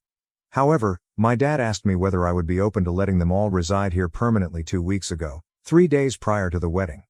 He stated that he had returned here to help me feel a little more at ease with the notion of living with him and becoming a member of a family, which was completely unexpected. The thought of me living here alone didn't sit well with him. Now that he believed we were getting along, he wanted to know if I would be open to making this a permanent arrangement, which he intended to introduce to me gradually. I wanted to say yes at once, but I was a little perplexed by his actions after learning that he wouldn't be getting the house back. I didn't believe it was a good idea to make it a permanent arrangement so soon, even though I would have wanted to. I didn't want to act on my feelings and make a mistake. I didn't have to let them all live with me, even though I knew this was the only sensible way to deal with my intense loneliness. They had barely been residing here for a month. I told him I needed some time to ponder, even though I really wanted to say yes. For whatever reason, I had a gut feeling that it would be best for me to wait and not make a hurried choice. I put aside my sentiments and promised to let him know what I had decided after the wedding. Although he didn't bring up the subject, he appeared upset. We had a terrific time at their wedding, which took place 10 days ago. After the wedding, they were expected to remain here for a few more days before going back home. They all went off on their honeymoon without telling me, just as I was about to tell them what I had decided.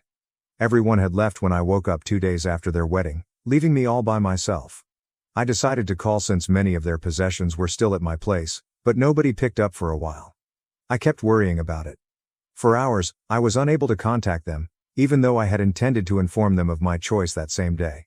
When Julia finally responded at lunchtime, she nonchalantly told me that they had all left for their honeymoon and wouldn't be returning for a week. I was taken aback because I clearly thought that even if I wasn't part of their plans, they would at least tell me about them before departing. I didn't want to sound petty, but I felt insulted that they hadn't asked me. I began by questioning why none of this had been communicated to me. Using the pathetic excuse that they had failed to inform me, she promised me that they would return shortly. That wasn't the purpose at all, I attempted to explain. My problem was that it was impolite of them to just walk out without saying anything or even saying goodbye. Her tone shifted when I mentioned that I wanted to speak with my dad. She claimed that my dad was too busy to speak with me. Nevertheless, I made an effort to remain composed and instructed her to notify me when he had some free time so that I could speak with him personally. I expressed it courteously, but she changed her attitude entirely. She changed from being kind to harsh and savage. She advised me not to worry them and informed me that my dad would be busy for the next few days. There was no need to act so hysterically just because they left me behind, she continued. She then felt compelled to remind me that I was no longer a child and that I had to come to terms with the fact that my dad had a new family. She went on to say that she wanted me to quit thinking about myself and tidy the house for them when they got home. She wasn't going to speak to me in that manner, and I'm not sure to whom she thought she was speaking. When she said that, she immediately hung up, and I was immediately furious. After seeing this side of his new wife, I thanked the world for keeping me from accepting my dad's offer and decided not to call him again. They were not going to live with me in any way. I therefore packed everything they owned as haphazardly and shoddily as I could, crammed it all into a few cardboard boxes, and left it in the yard for them to discover when they made the decision to come back. Since such items didn't belong to me and didn't belong in a house that belonged to me, I didn't give a damn what would happen to them. After that, I carried on with my life as usual, making an effort to ignore the sense of betrayal I had experienced due to my dad's senseless actions. They finally got back from their honeymoon yesterday. Fortunately, they discovered all of their belongings in the yard while I was at work. In the interim, I also replaced the door locks, which prevented them from entering. When my dad called me about it, he was furious. Since they hadn't done anything illegal and leaving me at home without warning wasn't something to be upset about, he told me I was being a spoiled child and that I was overreacting. I instructed him to get his boxes and go, and I would call the police if I saw them on my property when I got home. I couldn't waste time worrying about it because I had to return to work after he insulted me and hung up. They had taken their belongings and left when I arrived home from work. That seemed to be the end of it. The worst part, however, was still to come. My dad called me at midnight to let me know that Julia had something to say to me. She retracted everything she had said and expressed regret for the way she had spoken to me. She went on to say that she didn't want to remain on bad terms with me over something so trivial and that she would welcome a second chance to make things right. I didn't need her phony excuses, so I instructed her to stop talking and go away. Since I wouldn't be letting them live with me, I understand why she felt the need to act like a happy family. She wouldn't have delayed so long to acknowledge her mistake if she genuinely regretted what she had done. She would have apologized throughout their vacation or maybe immediately following that phone call. My dad probably doesn't regret anything either, but he decided to appear nostalgic when he knew I wouldn't forgive them. He accused me of being cold-hearted for not allowing them to live with me. He wanted to live in this house because it made him think of my mother, but he said he was willing to split all the expenses if I allowed him to return. He claimed that since he only wanted to feel closer to my mother, it would be self-centered of me to throw them out in this way without considering the consequences. He even attempted to justify Julia's actions by saying that she had simply had a rough day and that nothing she said was intended. He went on to say that his girls wanted to return and start anew because they missed me. However, I refused to accept any of that. Since the divorce, I'd known my dad had his eye on this house, and after seeing this side of Julia, I didn't want to take any chances. I told him that since I wasn't going to change my decision, they couldn't return. Suddenly, my father broke down in tears over the phone. He said that because I refused to let him reside in the home where he had the greatest days of his life, I was the most self-centered daughter ever. He claimed that I was being petty and harsh because of a minor argument with Julia and the fact that they hadn't invited me on their honeymoon, which wasn't even the primary point of contention. My mother would despise this ugly side of me, he said. After his wife mistreated me and they didn't even invite me to go on their honeymoon, am I the bad one for not letting my dad and his new family move back in with me? First update. My initial post didn't receive the kind of response I had anticipated. I get what everyone was trying to say, but I don't believe some of you needed to be so nasty about it. Since my dad doesn't deserve it, I stayed true to my resolve and didn't allow him to move back in. I don't need any more rudeness in my life, and that's all he's been so far. At first, he and Julia were both quite sweet to me, so it was lovely while it lasted. But my dad's true colors came out when I told him that I still needed time to ponder. Unfortunately, I'm not that weak. They probably ran out of patience and believed they could intimidate me into having them live with me. Being by myself is preferable to hanging out with the wrong people. His reaction when he discovered that the house deed had been moved to me rather than to him should have been enough to make me realize how materialistic and self-centered people can be when it comes to these things, therefore I shouldn't have allowed them here at all. Regarding Julia, I'm relieved that she decided to pointlessly argue with me and ultimately caused significant harm to herself. We all could have been a happy family, or at least I suppose we could have been, had she not spoken that. However, I will never fall for their deceptive tactics again, so that will never occur. All of my grandparents had already died, I was alone, and I missed my mother. I needed a family to be there for me, but these folks are obviously not capable of doing that. Fortunately, I discovered it before it was too late. Since they left a few days ago, my dad has been phoning me frequently and texting me because I don't pick up his calls. They don't deserve it, but he feels that I should at least give them one final chance to make amends. They squandered their one and only opportunity, and I have no doubt that they will do the same if I offer them another. It doesn't make sense to take that chance because it will impact me more than anyone else. Although I regret how I treated my dad, there isn't much I can do in this circumstance. He never bothered to put forth much effort with me, and you get what you sow. He never did anything for me, therefore he has no right to be upset when he understands that I won't base my decisions in life on him and his emotions. Second update. It seems like my dad is really desperate to move and not just insists on it. Can you guess why? He was fired a few months before his wedding and has been living off his savings ever since because he didn't take the vacation he claimed to have taken. Even though he had a sizable amount of funds, he eventually told Julia that they couldn't afford to return to Houston to try their luck after an elaborate wedding and honeymoon. He was unable to cover the rent, and Julia was unable to assist either because she had quit her job to become a housewife after meeting my dad. My dad expected that I would allow them to live with me, but now they needed to find a place here. Julia didn't even bother to apologize because she didn't know about any of this until he told her the truth. I was correct when I said that she lacked genuine regret for her actions. Even though she is completely fake, my dad deserves a woman like her. He got in touch with me once more today and asked if I could allow them to move in for a few days until he could find a good job that would pay enough to continue. However, I informed him that I would not do so. I didn't need that type of negativity about me, and they had been nasty. He's an adult, He ought to have realized that a luxurious wedding and honeymoon would be inappropriate if he didn't have a job. I can appreciate the desire to flaunt one's money, but only for those who can truly afford it, not for men who have 2 teenage stepdaughters and a housewife. I'm not to blame for his decision to disregard his obligations, even if he was fully aware of them. I'm not going to feel bad about prioritizing myself. Since I am no longer responsible for any of this, they may handle things on their own. I tried to be a little more courteous than I am here because I didn't want to come off as making fun of him or anything. I contacted him and stated the same things I mentioned here. Nevertheless, he chose to see it as a parody of the situation and informed me that I would be held accountable for my actions toward him. I didn't reply since I'm not sure how to react to that. He will now find a way to blame me for it and make it my responsibility, regardless of what I say. Therefore, it is preferable to be quiet and let him suffer. I scarcely care about it anymore. Third update. Today, my dad made the decision to leave the city. However, why would he depart without informing me of my shortcomings as a daughter? He could have gone in silence, but he and his wife are who they are. They decided to turn it into a big show. I haven't spoken to him in almost 3 weeks. After that, we didn't talk again, and he didn't even try to get in touch with me.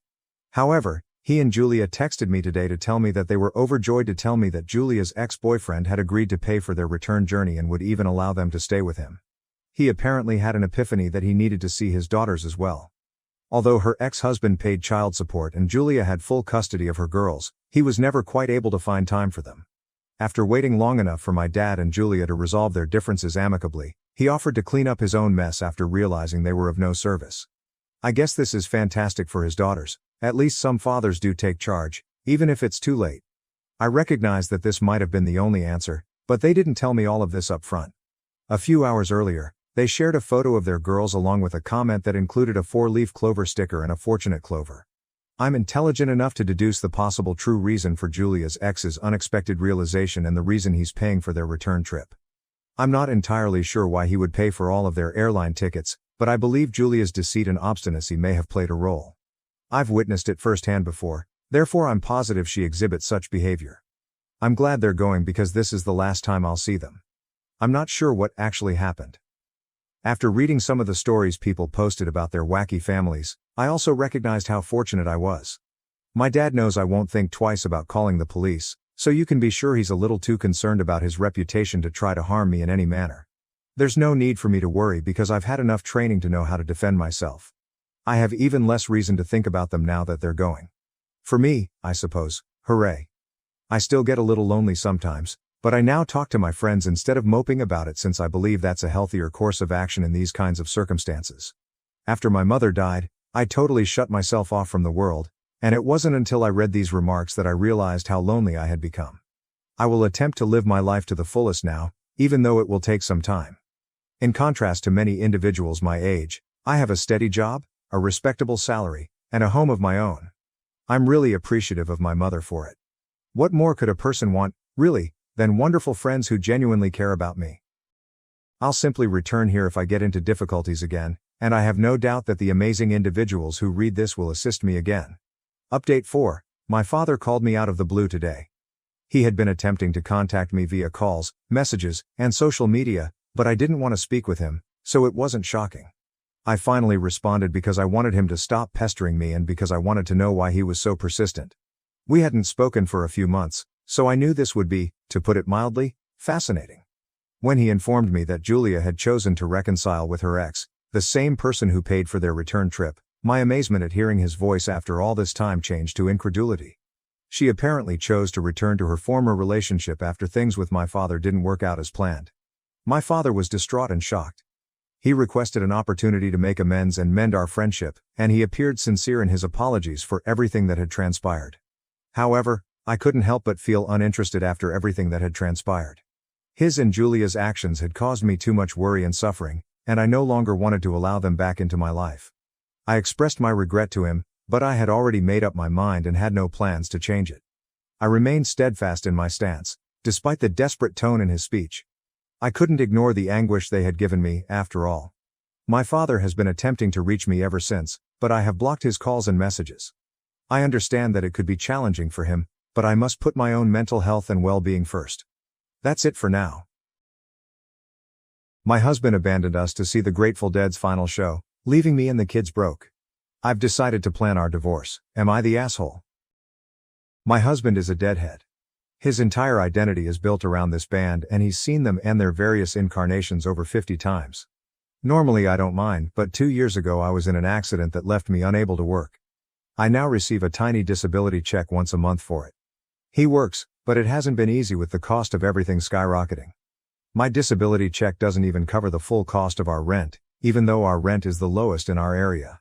Long story short, Dead & Company is made up of what remains of the Grateful Dead and this is supposed to be their last tour.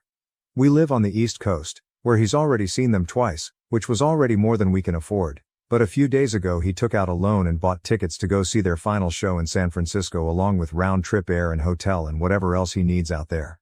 Me and the kids are left with $10, some pocket change and what feels like a very big fuck you.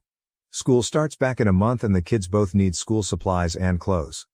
I could name 1,000 things we need, things that we're going without while money is tight, but this is what he chose to do.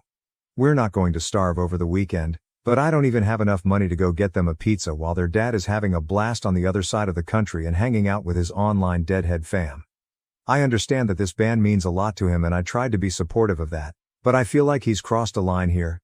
He refused to talk about how much all of this is costing us, but when I looked up the cost of concert tickets, flight tickets, hotels, transportation and food, the bare minimum figure I get is still around $1,000. It could very well be and probably is a lot more than that. I've supported him through a lot of things but this weekend, while he's off having fun and leaving us to fend for ourselves, I'm slowly planning my divorce. I'm playing nice while I get all of my ducks in a row, but this is it for me. I'm tired of watering down essentials like shampoo or laundry soap, living off rice and beans just for him to turn around and take out a loan so he can go to a show all by himself across the country. Edit to say I commented somewhere below to let everyone know the current plan. Apologies if you have to scroll to find it. OP adds an update to a deleted comment. You guys, I wish I had the time to thank you all individually for the overwhelming support I've received here. I really was not expecting that when I posted. Even though I'm dealing with something so fucked up, I feel so much better than I did a few hours ago, knowing there are so many decent and kind people out there, so thank you for that. I mean it. As for everything else, divorce is inevitable. He might not be a total monster, and I'm sure on any other day I would have been able to tell you 1,000 different things that are good about him, but this is a huge betrayal and I just don't see how we're going to come back from that. We're only barely making ends meet now, and this one single selfish act of his leaves us thousands of dollars in the hole overnight. I'm occasionally capable of small miracles, but pulling money I don't have out of my ass isn't one of them. It's the weekend now, so I won't be able to even think about speaking to a lawyer until Monday at the earliest. I wish I could say I'm packing up now, but the reality is I'm stuck here, at least for a little while. The $10 I have in my account doesn't go very far these days. I'll have money again on the 1st, so tomorrow I'll be packing just the essentials, birth certificates and the like, and taking them to my friend's house for safekeeping for now. I'll also be calling my landlord to see about having my name removed from the lease agreement. I'm not going to tell my husband I'm leaving yet though. He's going to come home and tell me what a beautiful experience it was. Tell me how much he wishes I could have been there and how he'll take me one of these days and make it up to me eventually. And I'll smile and play along for the next 2 weeks. I'm not sure where I'm going yet, but I do know I'm not going to pay 3/4 of the rent just to be immediately broke again and have the lights and water and phone all turned off a few days later because he put us in this financial pit. I hope his social media fam are impressed enough by his presence and Instagram stories to make all this worth it to him. I hate it. I can't even begin to explain how hurt and shocked and tired and angry I am. I'm also numb. I don't know how it's possible to feel all this at the same time, but hey, here I am. Thank you though from the bottom of my heart. And for the handful of pecans wringing their hand about me being a leech and sucking the joy out of his life. Keep in mind that I worked from the time I was 16 up until I got hurt, and there were plenty of times throughout this relationship where I was the breadwinner. I provided for him during those times because that's what people in relationships do for one another. I'm very sorry you've never cared enough about someone else or had anyone care about you to understand that. I draw disability now because I paid into a system that was put into place to do for people exactly what it's doing for me right now. Edit. I appreciate the offers, I really do, but if you need to donate to anything, please donate to your local animal shelter or food closet or a needy family in your neighborhood.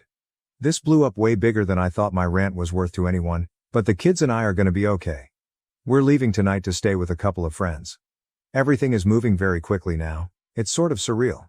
OP updates the original post update. I wasn't expecting I'd need an update already, but he knows. Someone here decided to share my vent elsewhere, so he saw it on Facebook. He's angry that I've made him look like an asshole. I told him all I did was talk about it without naming him. And if people decide he's an asshole based on his actions, he's got no one to blame but himself.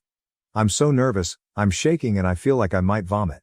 Some friends have offered to come help me pack and let me and the boys stay with them until I can figure out something more permanent.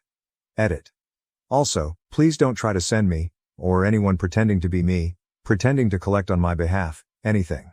We're in good hands right now and we're not going to go without. I figured, since this whole thing blew up today, I might as well tell all of my friends what's going on, and they've really pulled up for us, so we're definitely going to be okay.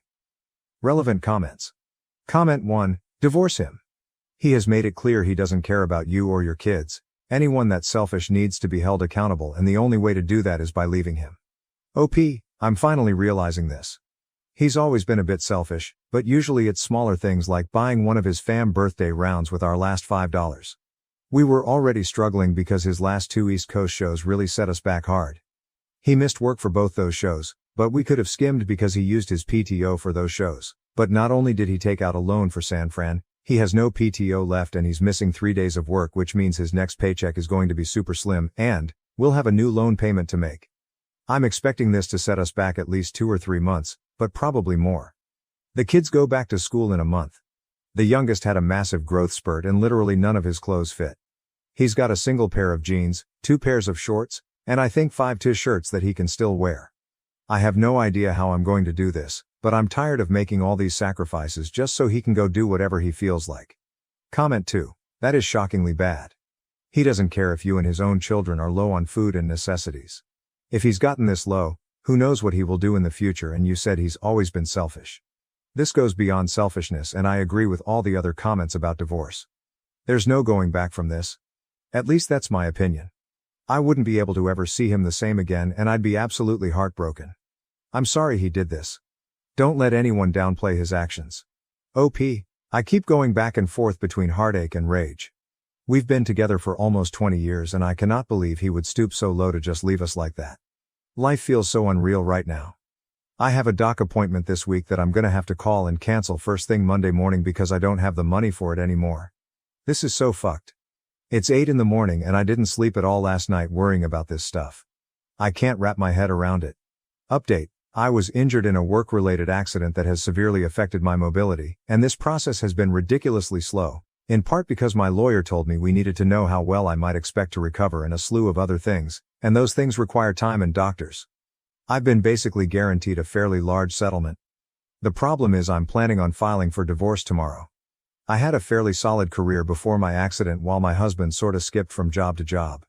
I was fine with that at the time, but I'm on disability now and my husband has made a series of increasingly awful financial decisions that, well, let's just say they're bad and I can't stay married to him anymore. Are either of us entitled to alimony? Will he be entitled to any of this settlement when it comes through? If I collect child support from him, is that going to have any bearing on my other case? I'm calling my attorney and maybe a divorce attorney tomorrow if my current attorney can't do it. Hopefully he can recommend someone, but I don't know how long it'll take to set up a meeting, and I guess I just wanted to ask here first so I'll have some kind of heads up. Married almost 20 years in South Carolina, if that matters. My accident was about 2 years ago. He's never acted as my caretaker or anything because I stayed at my mother's home with our children where she did most of the caretaking when I actually required it. Relevant comments.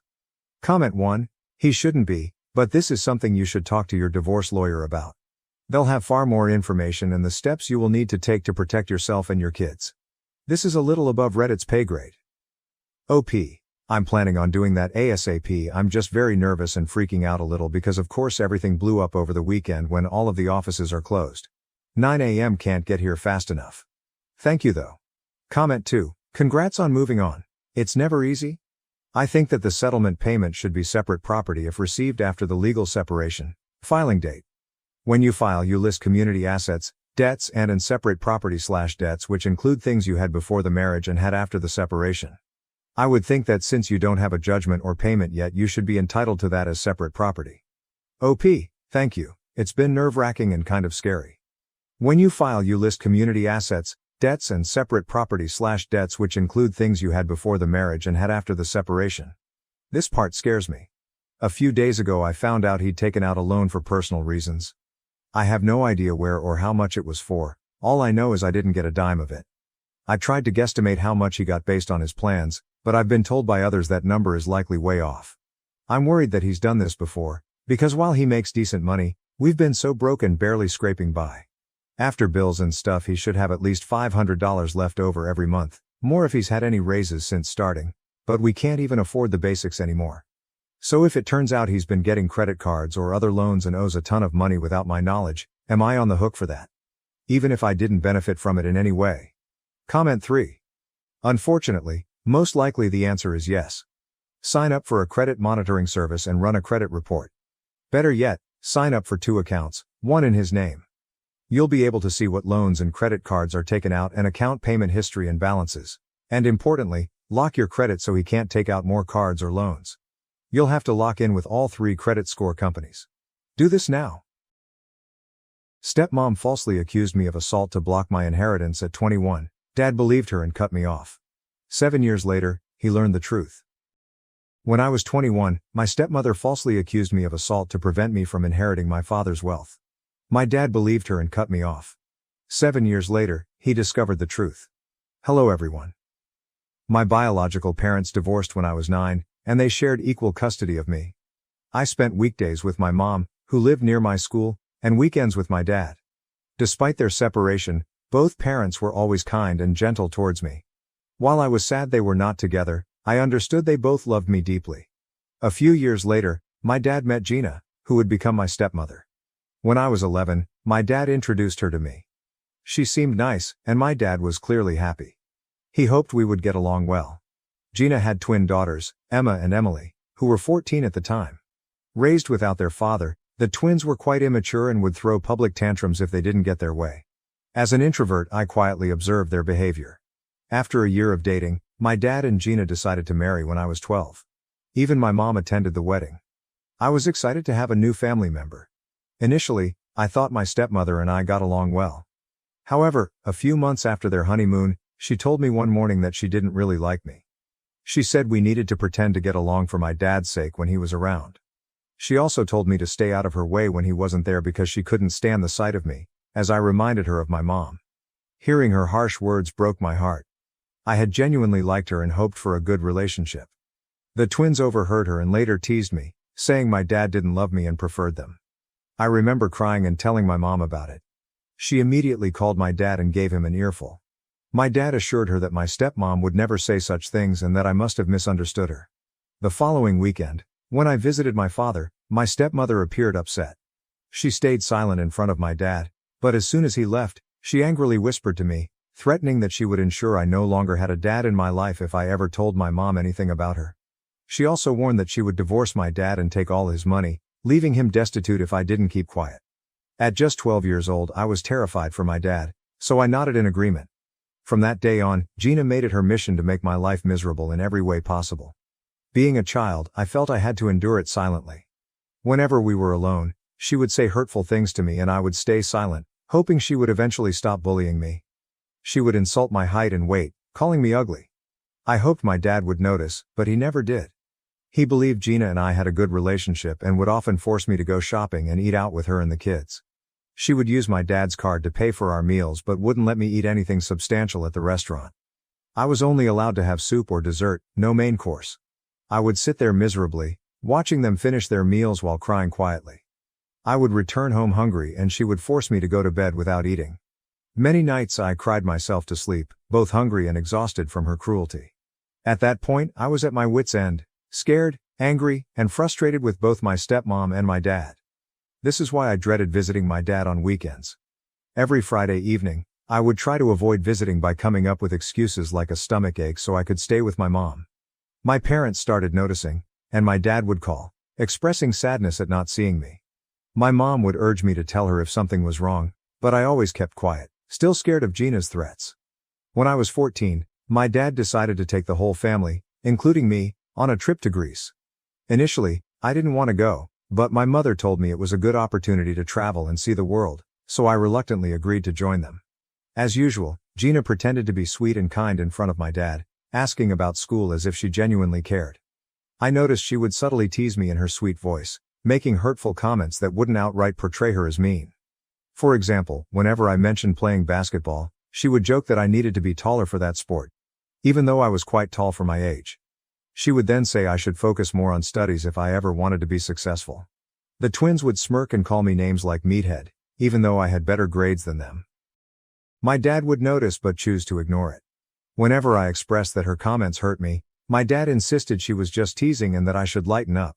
Gina would nod and tell my dad that I had no sense of humor and needed to learn to have fun. This continued throughout the vacation. One day, in a moment of anger when she and the twins were teasing me about my weight while I was trying to enjoy the pool, I decided to retaliate. I told the twins that their double chins were embarrassing, watching their faces fall. I then turned to Gina and told her she shouldn't wear a shrug over her bikini because her huge stomach was still visible, making her look like a penguin. Gina's face turned red with embarrassment, and she ran back to the hotel room. The twins started yelling at me, calling me sexist and saying how horrible it was for me to say such things about them. Later, my dad confronted me, clearly angry. He asked if I had really spoken to my stepmother and stepsisters like that, and when I admitted it, he lectured me about how he had raised me better and that I should never talk to a woman about her weight. I argued back that they were criticizing my weight, looks, and height, but my dad forced me to apologize to Gina, who had locked herself in the bathroom crying after what I said. Gina and the twins made a big show of accepting my apologies. When I got home, I told my mom everything. She spoke to my dad, who tried to blame me for the whole situation. My mother threatened to call CPS on him if Gina ever commented on my weight or looks again. This scared my dad, and after that, Gina never said anything to me. However, she and the twins would blatantly ignore me whenever my dad wasn't around, which I honestly didn't mind. When I was 16, my mom went away for a few days, so I stayed with my dad and Gina. Gina complained about having to cook for one more person, so on my last night, I decided to make dinner since my mom had taught me to cook from a young age to be independent. Gina wanted to invite some friends over when she heard I was cooking. I prepared the meal, set the table, and served dinner.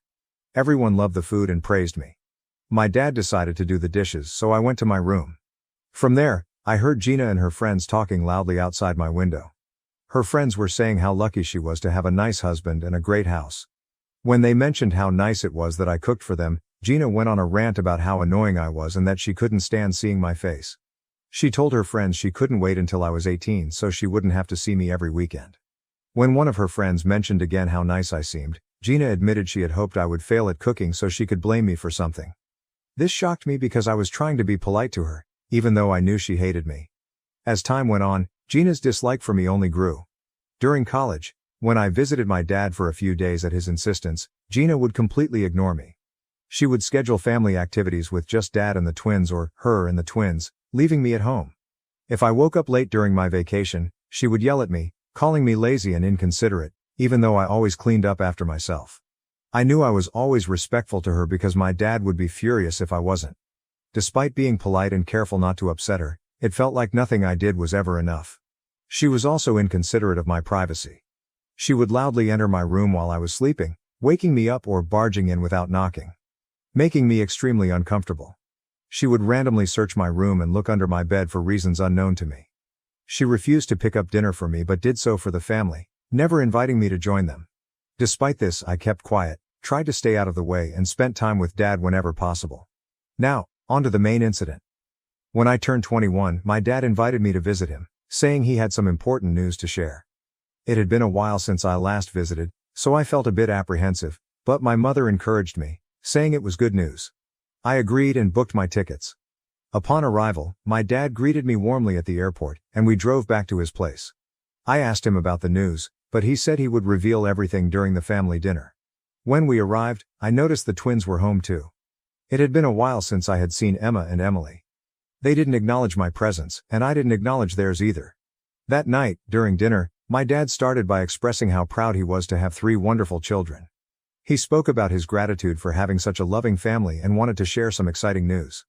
The atmosphere was positive, and I felt a sense of anticipation as he continued speaking. He looked at each of us with a smile, including Gina, who had been giving me icy glares all day. My dad went on to say that he had recently lost a friend to a heart attack, which made him realize how lucky he was to have us. He had spoken to a lawyer and made a will. Upon hearing the word will, Gina and the twins perked up with excitement. Dad said he had decided to leave the house to my stepmom, as she was his wife. Gina beamed with pride and kissed him on the cheek. My dad's house was a 5-bedroom place, and if Gina ever decided to sell it, she could make a fortune. Dad then announced he was leaving his entire retirement account and his car to me. This wasn't just any car, it was a vintage car he had spent a lot of time and money maintaining. The car held sentimental value for both of us, as he often shared stories of his youth and adventures associated with it. As I processed this information, I realized that leaving the car to me was his way of expressing his love. As my dad spoke about his pride in me inheriting the car, Gina's expression shifted from pride to discontent. She exchanged glances with the twins, who seemed equally displeased.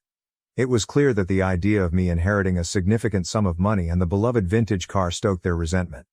Dad, apparently unaware of the tension in the room, continued to explain how he would leave the joint bank account he shared with Gina to the twins. Since Gina was a homemaker, the money was entirely my dad's. He expressed his wish for the account to be equally divided between them, assuring them they would have money and a house to live in. So they needn't worry if anything happened to him. I thought this arrangement was fair and had no issues with it. However, the twins immediately voiced their disappointment, saying they had expected more. They argued that my dad should also leave them his retirement account, claiming I didn't need it anyway.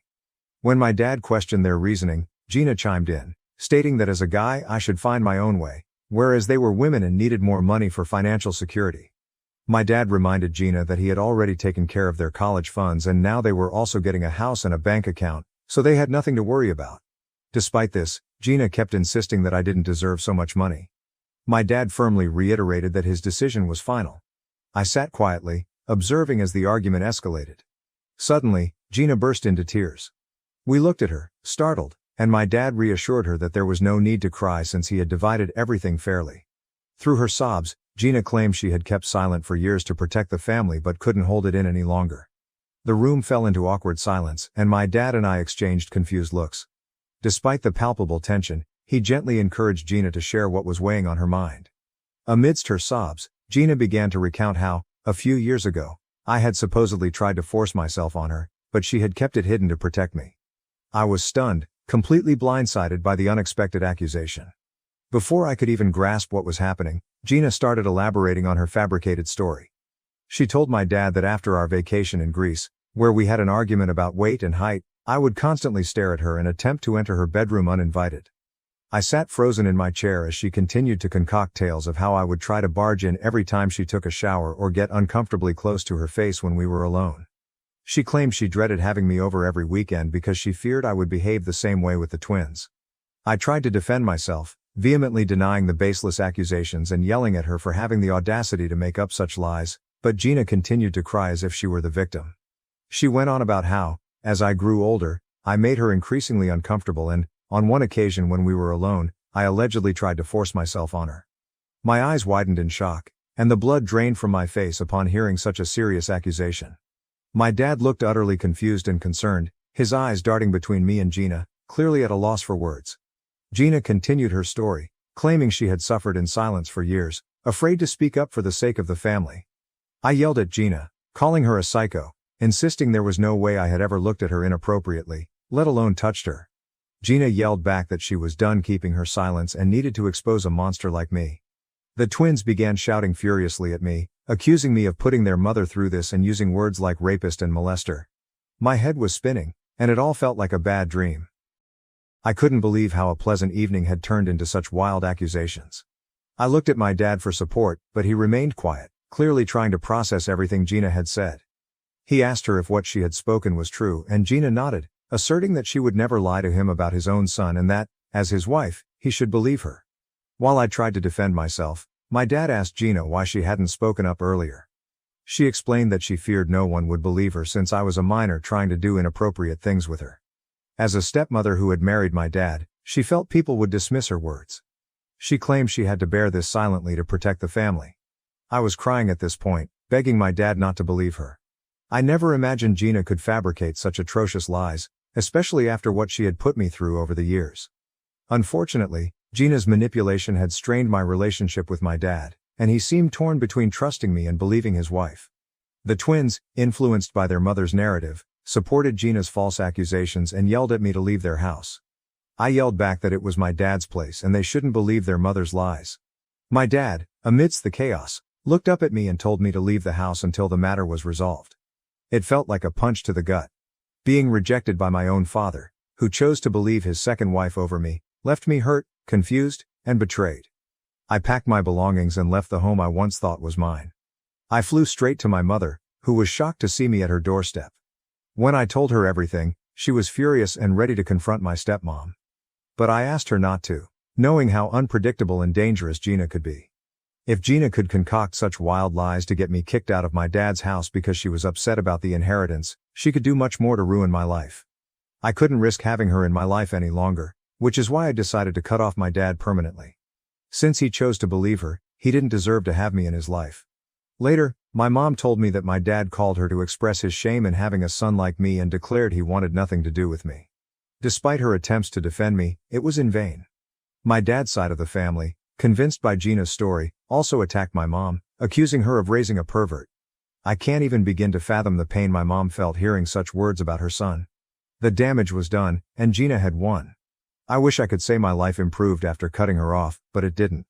Gina and the twins continued bombarding me with vile text messages, threatening that I should stay away from my dad forever. It got so bad that I had to change my number to escape them. Even after that, things didn't get better. Gina's actions left me terrified of being around any woman, fearing I would be falsely accused again and lose my job and career. I was scared to meet anyone or go on dates. Throughout this ordeal, my mom stood by me and believed me. I went through severe depressive and suicidal episodes, and my mom flew in to live with me for a couple of months to make sure I was all right. Slowly, my mental health improved, and I started to rebuild my life. Eventually, I met a wonderful woman named Mara, who brought joy back into my life. She has completely changed my life and my mom adores her. Mara and my mom mean everything to me, and thanks to them I continue to live my life with purpose. Just a week ago I received a call from an unknown number. Thinking it might be Amazon, I answered. To my shock, it was my dad. I was stunned to hear his voice after nearly 7 years. He sounded old. When I asked how he got my new number, he dodged the question and asked if I was doing okay. I remained silent and then told him not to bother me again since I had nothing to say to him. That's when my dad broke down and started crying. He begged for my forgiveness, admitting how wrong he was to abandon his own son. My curiosity was piqued, so I waited for him to explain. My dad then revealed that Gina had been cheating on him with his best friend for years. When he confronted her with proof, she stopped hiding and confessed she was tired of being married to a pathetic man like him. Gina admitted she had only married him for his money and despised being with him. When my dad pressed her further, she confessed to fabricating all the accusations against me because she hated me and wanted all his wealth for herself and her daughters. As you can imagine, my dad divorced her, and she got nothing from the marriage due to her affair. Despite her lawyers fighting for alimony, my dad said he had been waiting to divorce Gina so he could officially reach out to me and apologize for what he put me through. He expressed his desire to make up for lost time and rebuild our father-son relationship. At the mention of father and son, I couldn't help but scoff. I told him that he was no father of mine after how quickly he abandoned me for his wife's nasty accusations. I told him I wanted nothing to do with him and that he should stop bothering me. I ended the call and hoped he got the message. Since then, I've been bombarded with calls from my dad and his side of the family, who I don't even talk to, saying that my dad has suffered enough and that I'm just making it harder on him. Their messages leave me feeling conflicted. Am I the bad guy for refusing to talk to my dad after he cut me off due to Gina's false accusations? Update 1, my post was locked, but hopefully it's okay now. I've posted the link and tried my best with spacing. I'm on mobile. To everyone who offered support and advice, thank you so much. Your words helped me see things more clearly. I'm not just furious at my dad for believing my stepmother over me but also for all those years she harassed me while he did nothing to protect me. I was just a child and she blackmailed and manipulated me while I kept quiet. I think it's time I open up to my mom and let her know exactly what I went through because I know she'll understand. Update 2. Hi everyone, it's been a week since my last update. For those concerned about my mental health, I'm doing okay. Thank you for your kindness. I booked tickets for my mom to come visit me so I could tell her and Mara everything. They already sensed something was up. I started by telling them about Dad's contact after all these years, which shocked my mom. She asked why he reached out, and I explained. She had no idea he had gone through a divorce and was furious at Gina for what she put everyone through. Then I told them about how Gina would manipulate me when I was just 12 years old. I recounted how she bullied me when Dad wasn't around and threatened to divorce him if I ever told him. I didn't realize how traumatic these events were until I began to open up about them one by one. By the time I finished, I had tears streaming down my face. Mara and my mom were crying quietly as well. My mom immediately hugged me, repeatedly saying that I shouldn't have kept this all in and that it was okay to share. I cried for half an hour while my mom held me. Mara also told me that no child should have gone through what I did and that it was completely fine if I chose never to speak to my dad again since he should have protected me. My mom nodded, saying I had no obligations to explain anything to my dad because when I needed him the most, he chose to believe his wife over me. The only reason he was reaching out now was that he was lonely and had no family left. That's when I realized they were right. My dad perhaps never really loved me because if he did, he would have never believed I was capable of such things. Since then, I've felt much lighter after sharing my past with Gina out loud with my mom and Mara. I've blocked my dad and will continue to block any other family member who tries to interject in my life. I owe no explanations to those who chose to abandon me. Update 3. Wow, it's been 6 months since I wrote this post, and I can't believe how much my life has changed since then. I want to start by sharing some happy news. I proposed to Mara, and she said yes. My mom is thrilled for us, and we're considering moving closer to her because the schools are better there. Since both of us can work from anywhere, it makes sense for our future family. Thanks to advice from people on Reddit, I've also started therapy. It's helping me feel better, step by step. I'm trying to focus on the positive aspects of my life, like Mara and my mom. They've always been there for me, and I'm deeply grateful for their support. The past has been tough, but I'm looking forward to a brighter future, free from all the lies and drama. I was sick to my stomach when I discovered my wife's secret Google account, which contained hundreds of photos of my ex-girlfriend. I, 36, met my wife Bailey, 33, 9 years ago through mutual coworkers and we hit it off immediately. I fell absolutely head over heels with this woman. She was everything I was looking for. I had gotten out of a toxic, dare I say abusive long-term relationship right before that with a woman Bailey had been acquainted with, but not friends with. I had her blocked on everything and had no contact with her since breaking up. We got married right after the tail end of the pandemic, bought our first house together, and started trying to conceive. That was difficult because Bailey has PCOS, but last year she finally gave birth to our first daughter. I'm having a blast being a dad. It's kind of a dream come true. I finally got my happy life with my perfect wife. My perfect wife. Until last Monday. My laptop's battery hit the bed, so I opened up Bailey's work tablet with an attached keyboard. You can set it up like a monitor, to check on some tax stuff. She wasn't home, it was just me and the baby, but we've never asked permission to use each other's devices. We've always been open like that. There's nothing for us to hide. That's what I thought. When I opened up the internet I noticed she had the incognito tab open. Never in a million years did I expect to discover what I did. My wife has a secret Google account with a photo album saved called XX. So I clicked on it. Did I discover an affair? Nudes? Nope. In this Google album were over 300 photos, 348 actually, of my ex. The woman I was with right before I met Bailey. The woman who tormented me and made me feel worthless.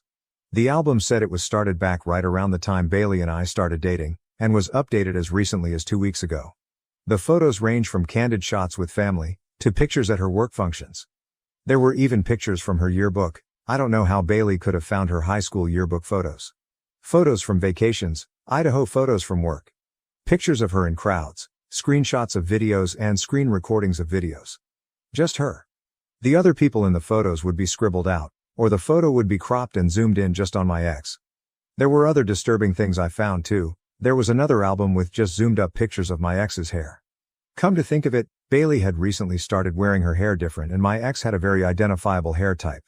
There was another album with screenshots of comments on social media. Of course I can't find them because I have her blocked. Like, Facebook groups she's in and public posts. And my ex is very low-key on social media. I can't imagine the lengths Bailey went to find them. My ex literally lives in another country now. There were also different links to the exact outfits she was wearing, like very specific blouses and trousers you'd have to really go looking for to find. A specific water bottle I remembered purchasing, and identical hiking boots and sandals. So basically, my partner of almost a decade has been a single white female. My girlfriend has secretly stalked her to the point of buying her exact clothes and changing her hair, and now I'm starting to realize Bailey's new interests over the years were just my ex's. Bailey has turned herself into my ex. Everything feels like a lie. Our love feels like a lie. The things we share feel like a lie. I threw up and had a panic attack. I looked at our daughter and felt betrayed. I haven't confronted her yet. I don't know if I want to. I want to run away with our daughter. I want to print out all her pictures, leave them on the table and disappear. I don't know what to do, I just want to throw up. Relevant comments. Shmai. Holy cow. That definitely is alarming. The best thing to do is address it now to see what'll change if she no longer has someone to replicate. The toxic side of me would slowly start mentioning things like, you know, you really do remind me of someone. And nonchalantly bite into an apple and walk away. OP, I feel like what's worse is that she's subtly made these changes over time under my nose. So my ex has a specific career and Bailey didn't express interest in switching careers to the exact same thing until after I had mentioned what my ex did. Didn't notice at the time, but I remember telling her ex went to school for that. The hair was more recent, the outfits and objects, slowly over time. The interests, I'm not sure how much she's stolen personality-wise from my ex and what she actually likes. It's all incredibly exhausting and confusing. Miss_chapstick. I'm so sorry. This sounds like something out of creepypasta. OP, I'm actually surprised with the amount of support I've gotten here in the last hour, haha. Believe it or not, there are no other red flags in our marriage. Now I don't know what else I've missed. OP added. While I talked about my ex, most of the things I told my wife about were negative and painted her in not such a good light. My wife knows these things and knows they were traumatic. Of course, I've mentioned things like what she does for a living and things she used to do. I think everything else she found she got through intense cyberstalking through my ex's friends and family. The yearbook photos, I have no idea. Edit, removed specific info so I don't accidentally dox myself. Update. I'm pretty sure I accidentally got my original post removed just now because I tried to update it with a link to my update. Oops. Anyway, I'm the guy who found the Google Drive full of pictures of my ex. So, I was not expecting my original post to go viral on YouTube and TikTok, and have so many responses. Yikes. I am overwhelmed by the support. I am humbled by the number of people who have been through this experience, on both sides. I have an update, but it's probably not as exciting and as juicy as you want. It's not bad though. First, let me clear things up. If people think this post is fake because it doesn't make sense, or are trying to conceive timeline is short, or the way I worded things makes it look like a teenager or woman wrote it, continue to think that because it means I've successfully been vague enough and worded things to not accidentally dox myself. Believe this is a creative writing exercise, so I don't embarrass myself. For real. No, I didn't actually throw up. I was in the middle of a panic attack. Private browsing. Tabs were open to the websites with clothing and objects, another tab was signed into Google Photos. When I exited the Google Photo tab to look at the websites with clothing and came back, it was already signed out and I couldn't get back in. A lot of the clothing I recognized wasn't because I remembered my ex wearing them. There were more recent pictures of her in the file wearing them, and I remember the day Bailey bought the water bottle that also happened to be in the folder. The hair. Bailey and my ex are the same race and my ex wore braids in a particular way. Not so particular that it's exclusive to my ex, because Bailey has also worn different braids, but seeing pictures of her made me put two and two together. Is there any way Bailey could have gotten with me in an attempt to get to my ex? Was Bailey possibly obsessed with my ex before she met me? Probably not, because Bailey grew up here and my ex originally moved here for university. And while you can drive across the border, it's not that easy and I don't think Bailey was going back and forth to stalk her in person. Also, the reasons why my ex and I broke up have nothing to do with Bailey and she could not have had any involvement. On to the actual update. The next day when I had calmed down I called several social workers and therapists. I was planning to confront her there. Unfortunately, the only places that take our insurance did not have an opening for another couple weeks. So despite what a lot of you think, I've known my wife for nearly a decade and even while I was confused and upset and doubting things, I didn't think she'd be a danger to me. We took the baby to grandma's and I asked her to go for a walk with me. I did not beat around the bush and straight up told her I found the folder. Her face got very red and she was frozen, but also tried to play dumb at first. I was persistent and she started crying and begged me not to leave her. This is what I uncovered. Bailey first started looking up my ex out of curiosity. To keep tabs, I guess? But over time it became more pathological. It's like she got addicted to it, but she also wanted to please me. Okay, maybe I talked about my ex a lot more than I thought, and Bailey wanted to emulate the good parts. She told me she really doesn't know who she is, and my ex's image was something she latched onto because she had me first. Finding information about her became a game. Finding the clothing and objects became a game, by searching things like blue water bottle green stripe, until the couple compared the product to a photo and found the exact one. The reason why I couldn't find the posts wasn't because I had blocked my ex, but because my ex had made a new Facebook under a different name. Bailey found her profile by searching up a family member. She made fake social media and added enough mutual friends until she could see my ex's posts, and until her private Instagram accepted her. She weaseled her way into her exercise Facebook group, where the videos were posted, and searched her school on a yearbook website to find the yearbook pictures. Over time she just collected the images and would get excited to find something new, despite the fact that my ex is extremely private on social media.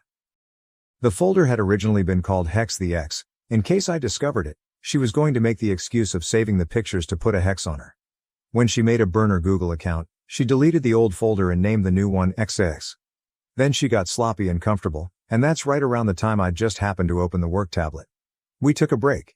It was a while. We made it to couples counseling, and Bailey and I also began seeing separate therapists.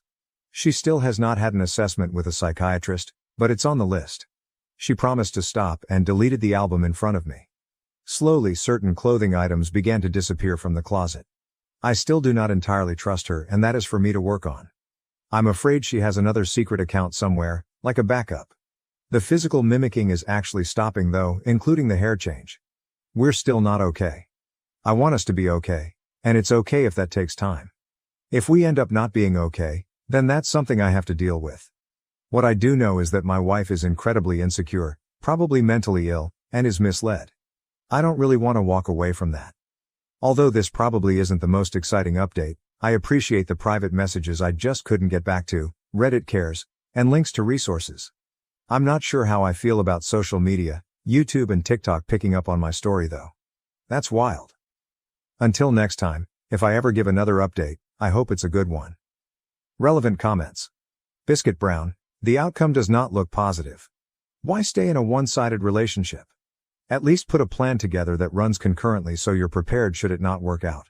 Seek legal advice, prepare evidence, and don't do anything stupid. At least then you will be in a better place, either way. OP, a plan is something I'm still having trouble coming up with. And it's been a couple months. I think I'm afraid to make a plan. Does that make sense? Now to the next story, Story 2. My wife and I recently encountered a significant issue with her parents because they used X39 patches on our daughter without our consent. I know how the title sounds, but please bear with me. Throwaway for obvious reasons. I, 24, and my wife, 24, recently had our daughter in July. She is the best thing to ever happen to my wife and I, and we couldn't be more thrilled to have our little bundle of joy. She recently got sick while staying with her grandparents, my in-laws, while my wife and I took a trip for work. For context, my in-laws are really big into LifeWave X39. It's a patch that supposedly helps regrow stem cells by reflecting light rays back into your body, allowing your body to produce more stem cells to fight off diseases and sickness. If you ask me, it sounds like snake oil, and my wife agrees, calling it a pyramid scheme. The only way to get said patches is by spending well over $1,000, and then you're tasked with selling the patches yourself. It's essentially some multi-level marketing product, where the more patches you sell, the more money you make. Falling right in line with my wife's comparison to a pyramid scheme, but MLMs are somehow legal. Now I've tried doing research on X39, and the only comments I've seen praise said product are brand new accounts never used before or after, or their entire profile is dedicated to shilling out for LifeWave/X39. In my own research, they appear to just be overpriced stickers. They contain no medication, no special UV rays or anything of the sort. They're literally just an overpriced sticker with an air bubble. But my wife and I have made it very clear that we wanted no part in X39, nor did we want our daughter to have it. Even if it's fake, we wanted no part in it, and on the off chance it did something, I didn't want our daughter to be used as their lab rat or guinea pig. Now before we left our daughter with my in-laws, we provided them with some infant medication, just in case she got sick. Can never be too safe, you know? Well, we returned home from the work trip early because our daughter wasn't getting any better, so we picked her up and went home. We were going to give her a bath, and in the process of taking her jacket off, we found an X39 patch on her arm. Upon finding it, we immediately called her parents and demanded to know why she had a patch on her. Her parents tried saying that, it's safe for the baby, we even ordered the ones for ages 7 and younger. And that, it's practically medication. Their words. Which still didn't answer our question. So my wife checked the go bag, and the Motrin we gave them was, while it was used, not used very much at all. Her parents tried claiming that someone else in their group or whatever gave it to their son and they got better in a week. Point is, we didn't buy it nor did we care. We've made it abundantly clear that we wanted nothing to do with X39 and we didn't want our daughter to be a part of it. They failed to listen. My wife was on the phone with them for over an hour, and while I don't know the exact length the conversation went to, I know it at least ended with her screaming, "Going to see my fucking daughter again, and if you attempt to come to my house we will call the police." Before hanging up. That was 3 days ago now, and we've had several missed calls from family members, her parents, her siblings and even family friends all saying that we overreacted, and they were just trying to help. Maybe we overreacted, but we wanted nothing to do with that, and despite making it clear, they went against our wishes and did it anyway. And instead of giving my daughter actual medication, they try to give her some placebo patch. Her parents tried claiming that we're stopping them from seeing their only grandchild over something so small. But we did want to hear it. Relevant comments. Comment 1. I kinda think you Tosh for leaving your sick baby to go out of town. OP, we didn't leave a sick baby to go out of town. We left her with her grandparents while she was fine. We only packed Motrin because, as I stated in my post, you can never be too careful. She got sick while we were out of town, not before. Comment 2, you say that like it's snake oil, like it's just as bad as the X39. Was it Advil and cough syrup? Or just a generic bottle that you wrote infant medication on? You expect us to believe that you gave them medication just in case she got sick and then she immediately got sick? Come on, this sounds like total BS. OP, her grandparents don't exactly have children medication laying around. We packed her Motrin, which I quite literally stated later in the post had you read it, not some generic bottle, or snake oil, and just as bad. Nor do they have the ability to really go anywhere. They live a good 30-40 minutes outside of any nearby town. The drive to and from her parents is a grand whole hour drive from where we live. And my wife and I quite literally work with sick people all the time. No, I'm not a doctor, nor do we have medical expertise. So my wife and I contracting something is usually pretty high, so we pack Motrin or whatever the store brand is that we'll buy, every time we left her with her grandparents for more than a day. Update 1, about a month ago I made this post ranting about my in-laws' weird obsession with a, for lack of a better term, cult regarding stem cell regeneration through patches, which, clearly isn't a real thing. There's been some development on that end, and while I'm confident things will likely end here, I wanted to give a quick update for those who may have been curious. I'm writing this on the toilet at work, so don't mind the rushiness of it all. After my wife essentially cut ties with them and we all received a million phone calls and text messages from family and friends, things quieted down for about a week or two. We started having my sister watch our daughter instead, when we had to work. We haven't had another out-of-trip town since the initial post, however. Through those couple of weeks we never really heard anything beyond a couple of supposed shit-talking posts on Facebook bitching about us, but I can't seem to find the posts. We thought things were, probably, hopefully, going to end there, but boy were we wrong. And this is quite the jump from the last post.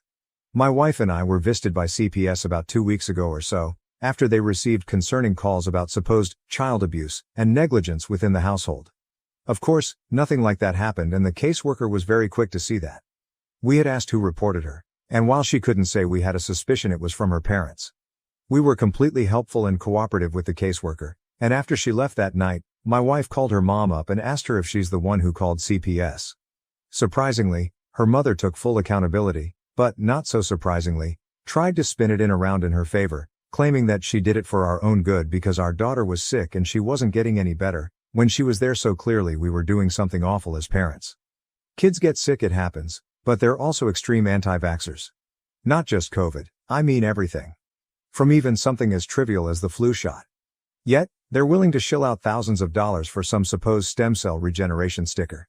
The fucking hypocrisy and irony in their bullshit is unmatched.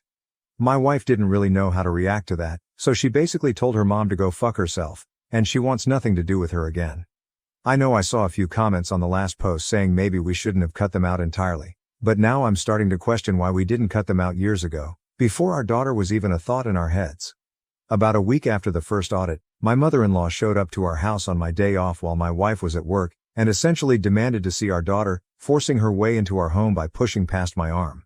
When I told her to get the hell out of my house, she had no business matching in here like that. She essentially told me that I'm unfit to be a parent because I'm depriving my daughter of help she desperately needed, because she's clearly a very sick child. My daughter is perfectly healthy right now, and in fact, has had no stuffy nose and no high temperature. Nothing. I told my MIL straight up that she was batshit insane. I went off on her about how she lied to us, went against our wishes, had the audacity to call and lie to CPS, and then show up at our house unannounced, uninvited, and march herself inside, as well as everything about her X39 LifeWave bullshit. We argued there for a while, before I finally got so fed up. I told her to leave my house before I called the police. She stormed out of the house, and in true Karen fashion, said, "This isn't over," before slamming my door. I immediately called my wife, who was of course irate. The following morning, we filed a restraining order at the courthouse from her mom and dad, because they're clearly not in their right mindset. The caseworker had to audit us a few more times as per their guidelines over the past 2 weeks, and yesterday was her last day, where she informed us that we're doing good and she's sorry for the trouble they caused. We kept her up to speed on the LifeWave shit, the showing up unannounced and the restraining order, and though she couldn't really take a side, she seemed apologetic. But my wife and I are pretty livid. We started looking at houses in another state to get as far away from her in-laws as possible.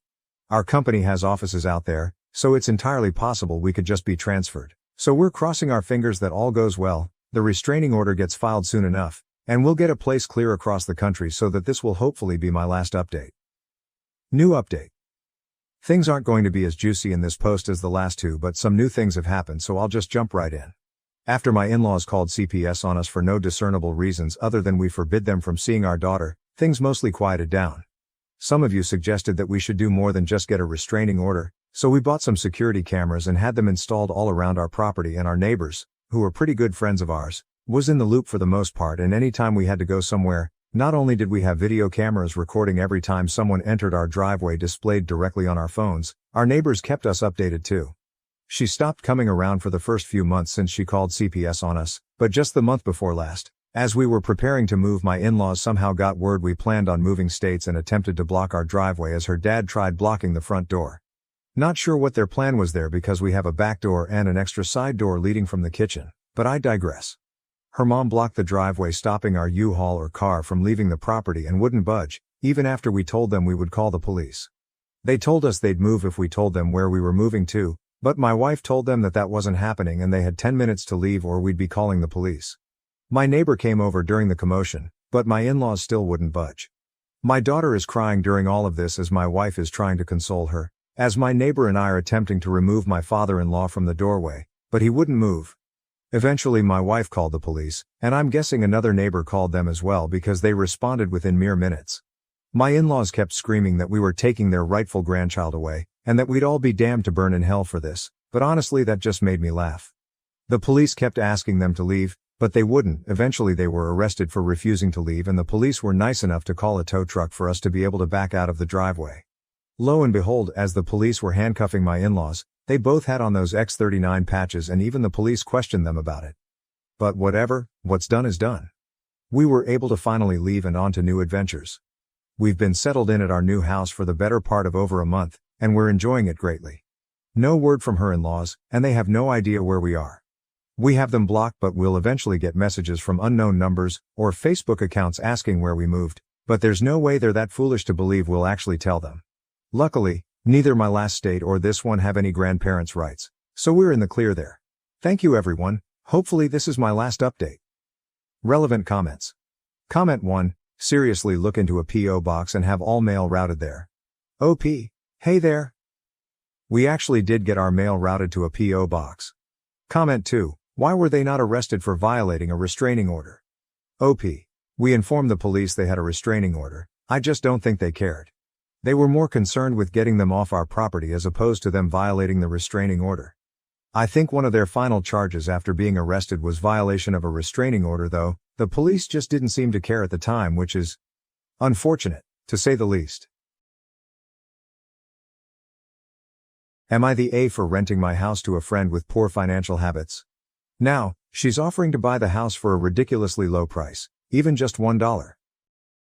Some backstory. I, 31, grew up pretty poor. I don't remember it well, but at one point my parents and I were only able to afford to eat beans and rice.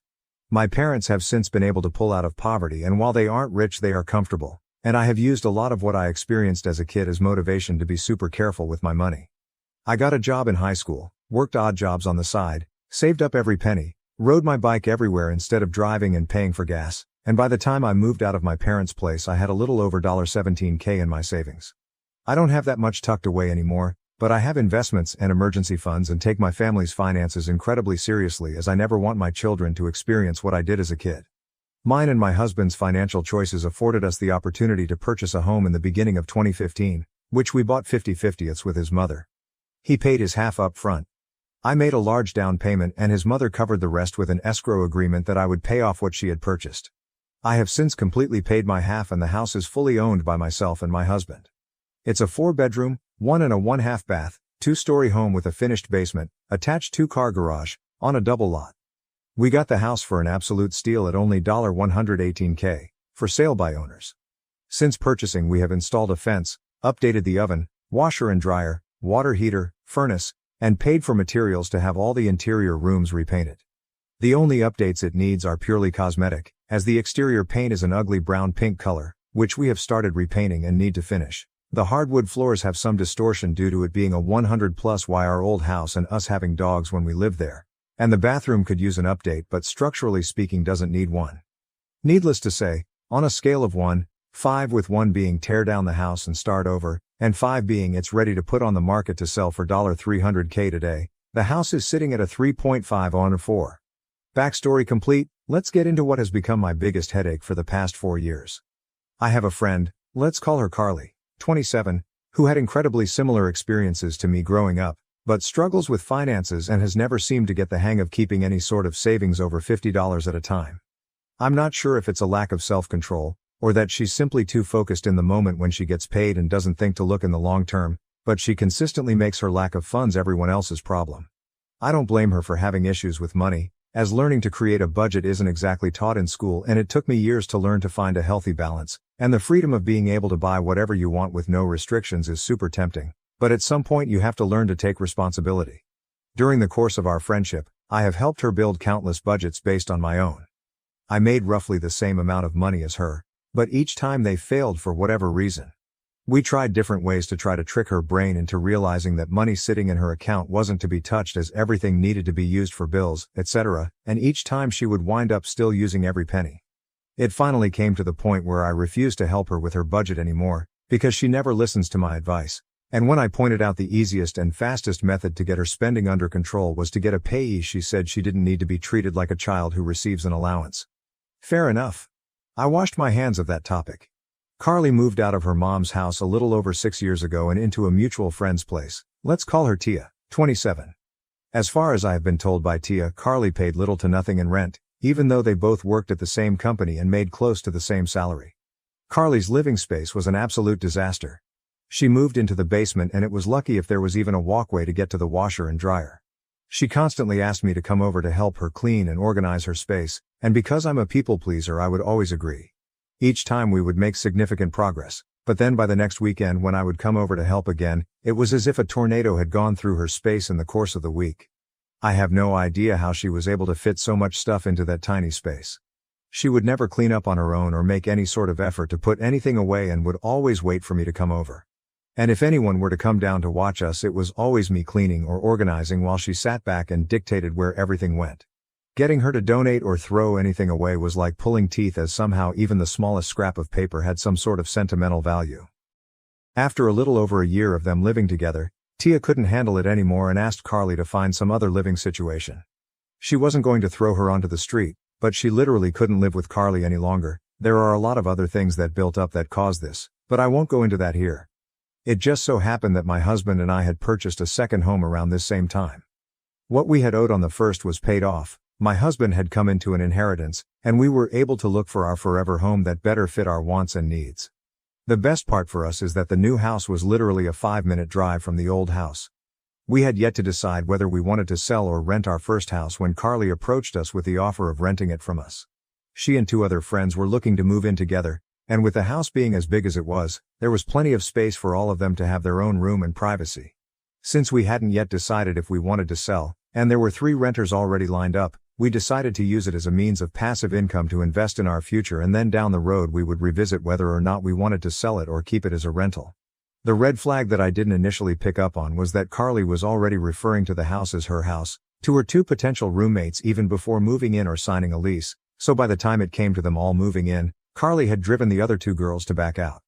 The way I had written the original lease agreement was that the rent was flexible depending on how many tenants there were, so for the three of them they would have only been paying $750 total per month, and if only one person was renting it would be $400 per month. In this area you can expect to rent a bedroom for $400, so this was a crazy good deal as we really didn't need the money and it was mainly to pay for insurance, power, heat and property taxes. In the 4 years that Carly has lived in that house, rent has gone up 4 times. Once to $500 a month because the power bill went up and we needed to adjust for that, the second time to $550 a month due to the same reason, the third time to $750 after she got a new job, and last year in October. More on that later. Also in the 4 years she has lived here, 2 separate opportunities for roommates have backed out. Each time because she was setting the rules and referring to the property as her house, despite having zero claim to it and the fact that each person would have their own lease agreement. When she first moved in she was working a minimum wage paying job and she was my friend, hence the low monthly rent, but a year and a half ago got a new job at a local university, 30-minute drive away, that pays very well and has great benefits, but somehow she manages to blow through her entire paycheck on I don't even know what. Also during the course of these past 4 years she wound up owing me $750 in back rent as she repeatedly was unable to pay me the full monthly amount due to repeated miscalculations in her budget and overspending on garbage, which she then stuffed into mine and my husband's property. My husband and I realized after a couple years of being landlords that we aren't cut out for it. We have too much on our own plates and had no time for upkeep, and Carly wasn't holding up her end of the rental agreement that she had signed.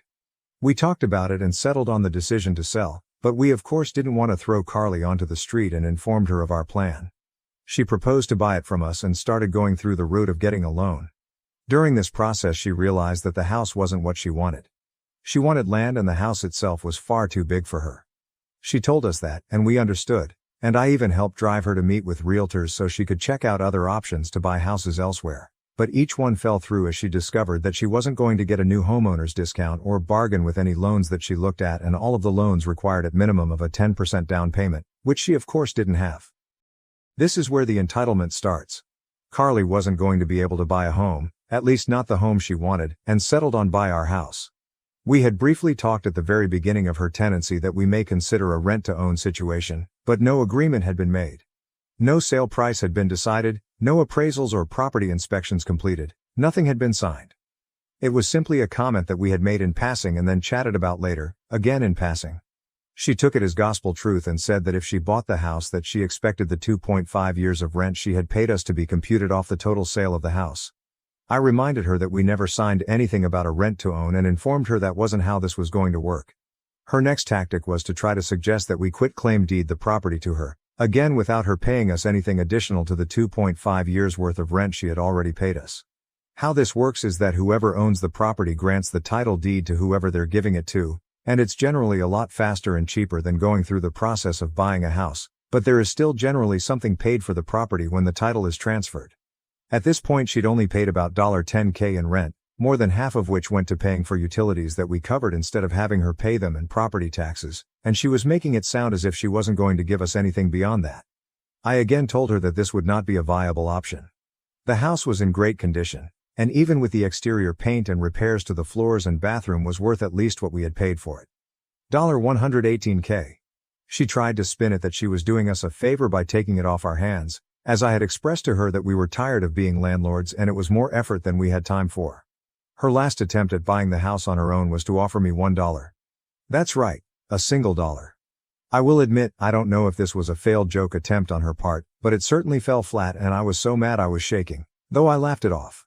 Side note, during the time she has lived in the house, my husband and I have some stuff stored in the garage, as Carly parked on the street due to convenience, and she suggested on multiple occasions that she start charging us rent for storing things in our own house when none of it was in her way whatsoever, and we had already made it clear that if she purchased the house that we would remove all of our property. At the end of 2022, Carly started dating Reggie, 28M.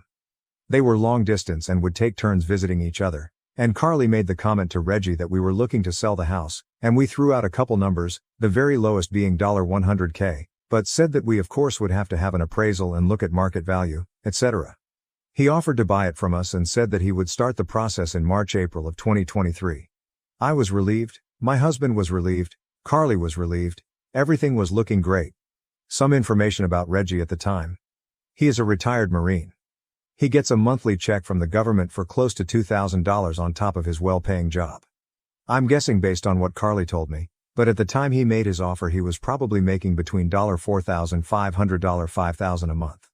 When March or April came around, Carly and Reggie informed us that he would not be able to afford paying both his rent where he lived and a monthly mortgage payment and wouldn't be able to start the purchase process then, but would start the purchase process in October instead when he planned to move in with Carly.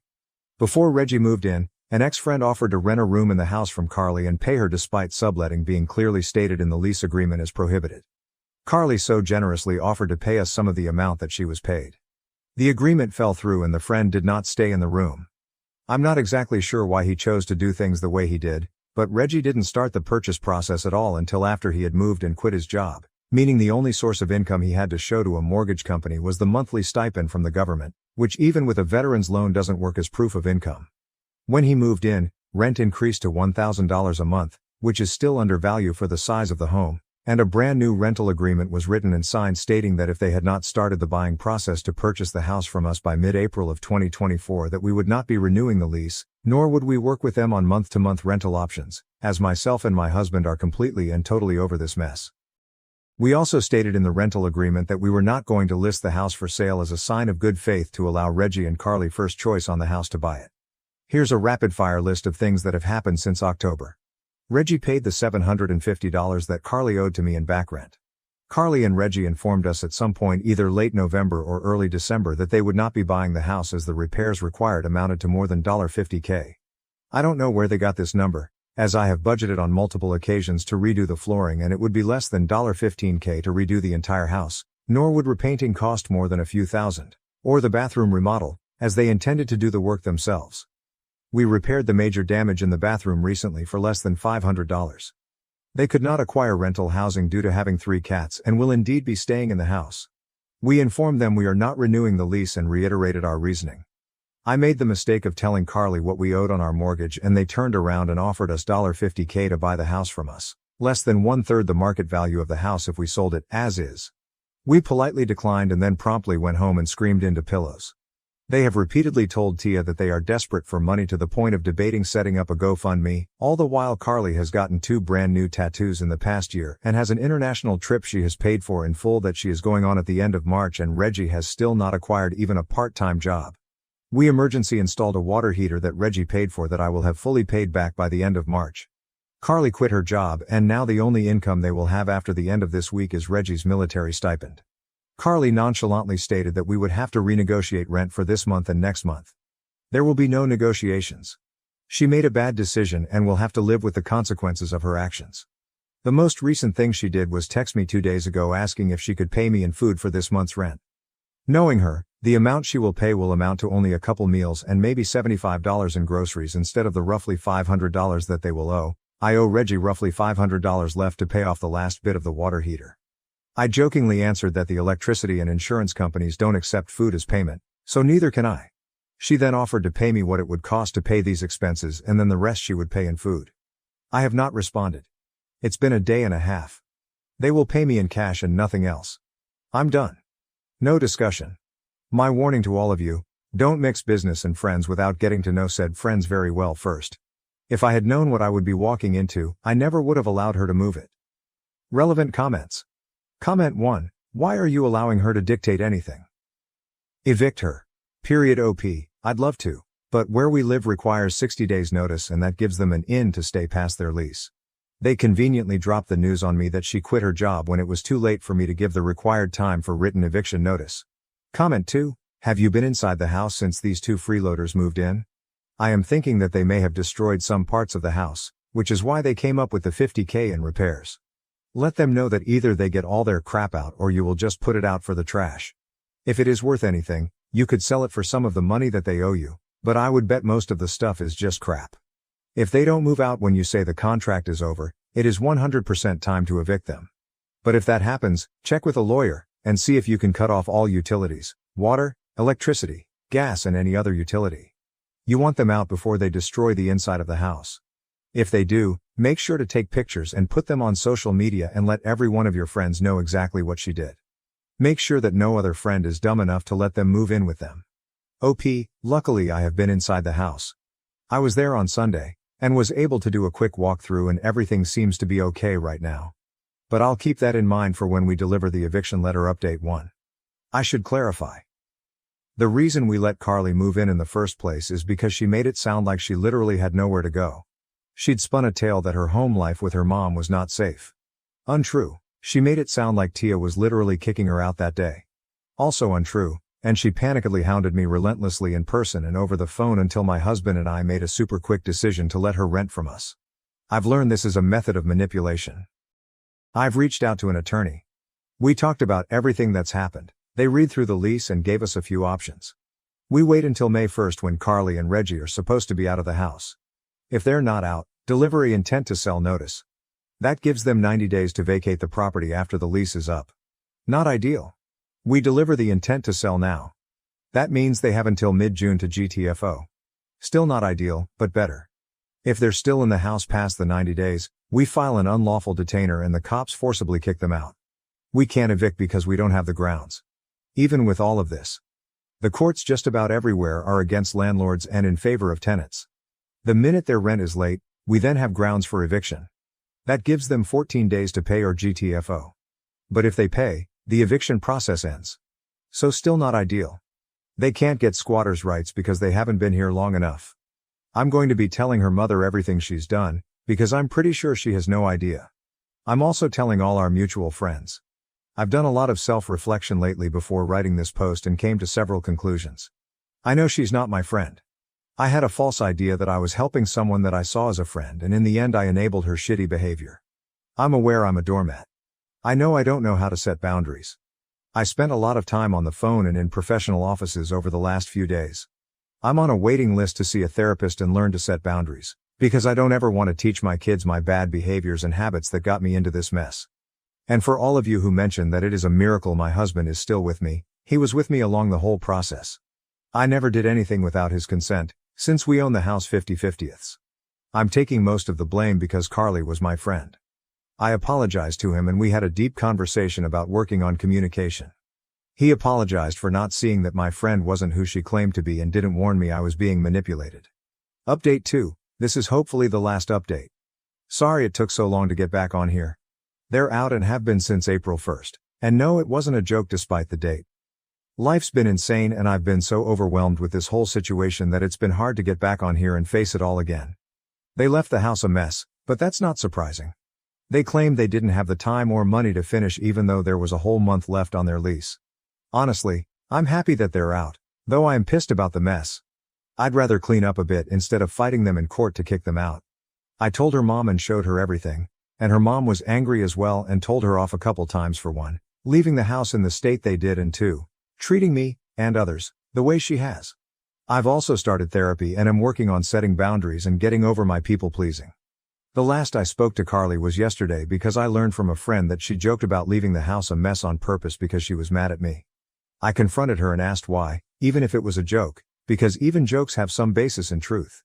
She said that it was because emotions were running high and she was stressed at the end when they were getting ready to leave, that she was frustrated with how little I did with the house while she was there, despite me repairing everything that needed it ASAP, and she was mad my husband and I stored some of our things in the garage.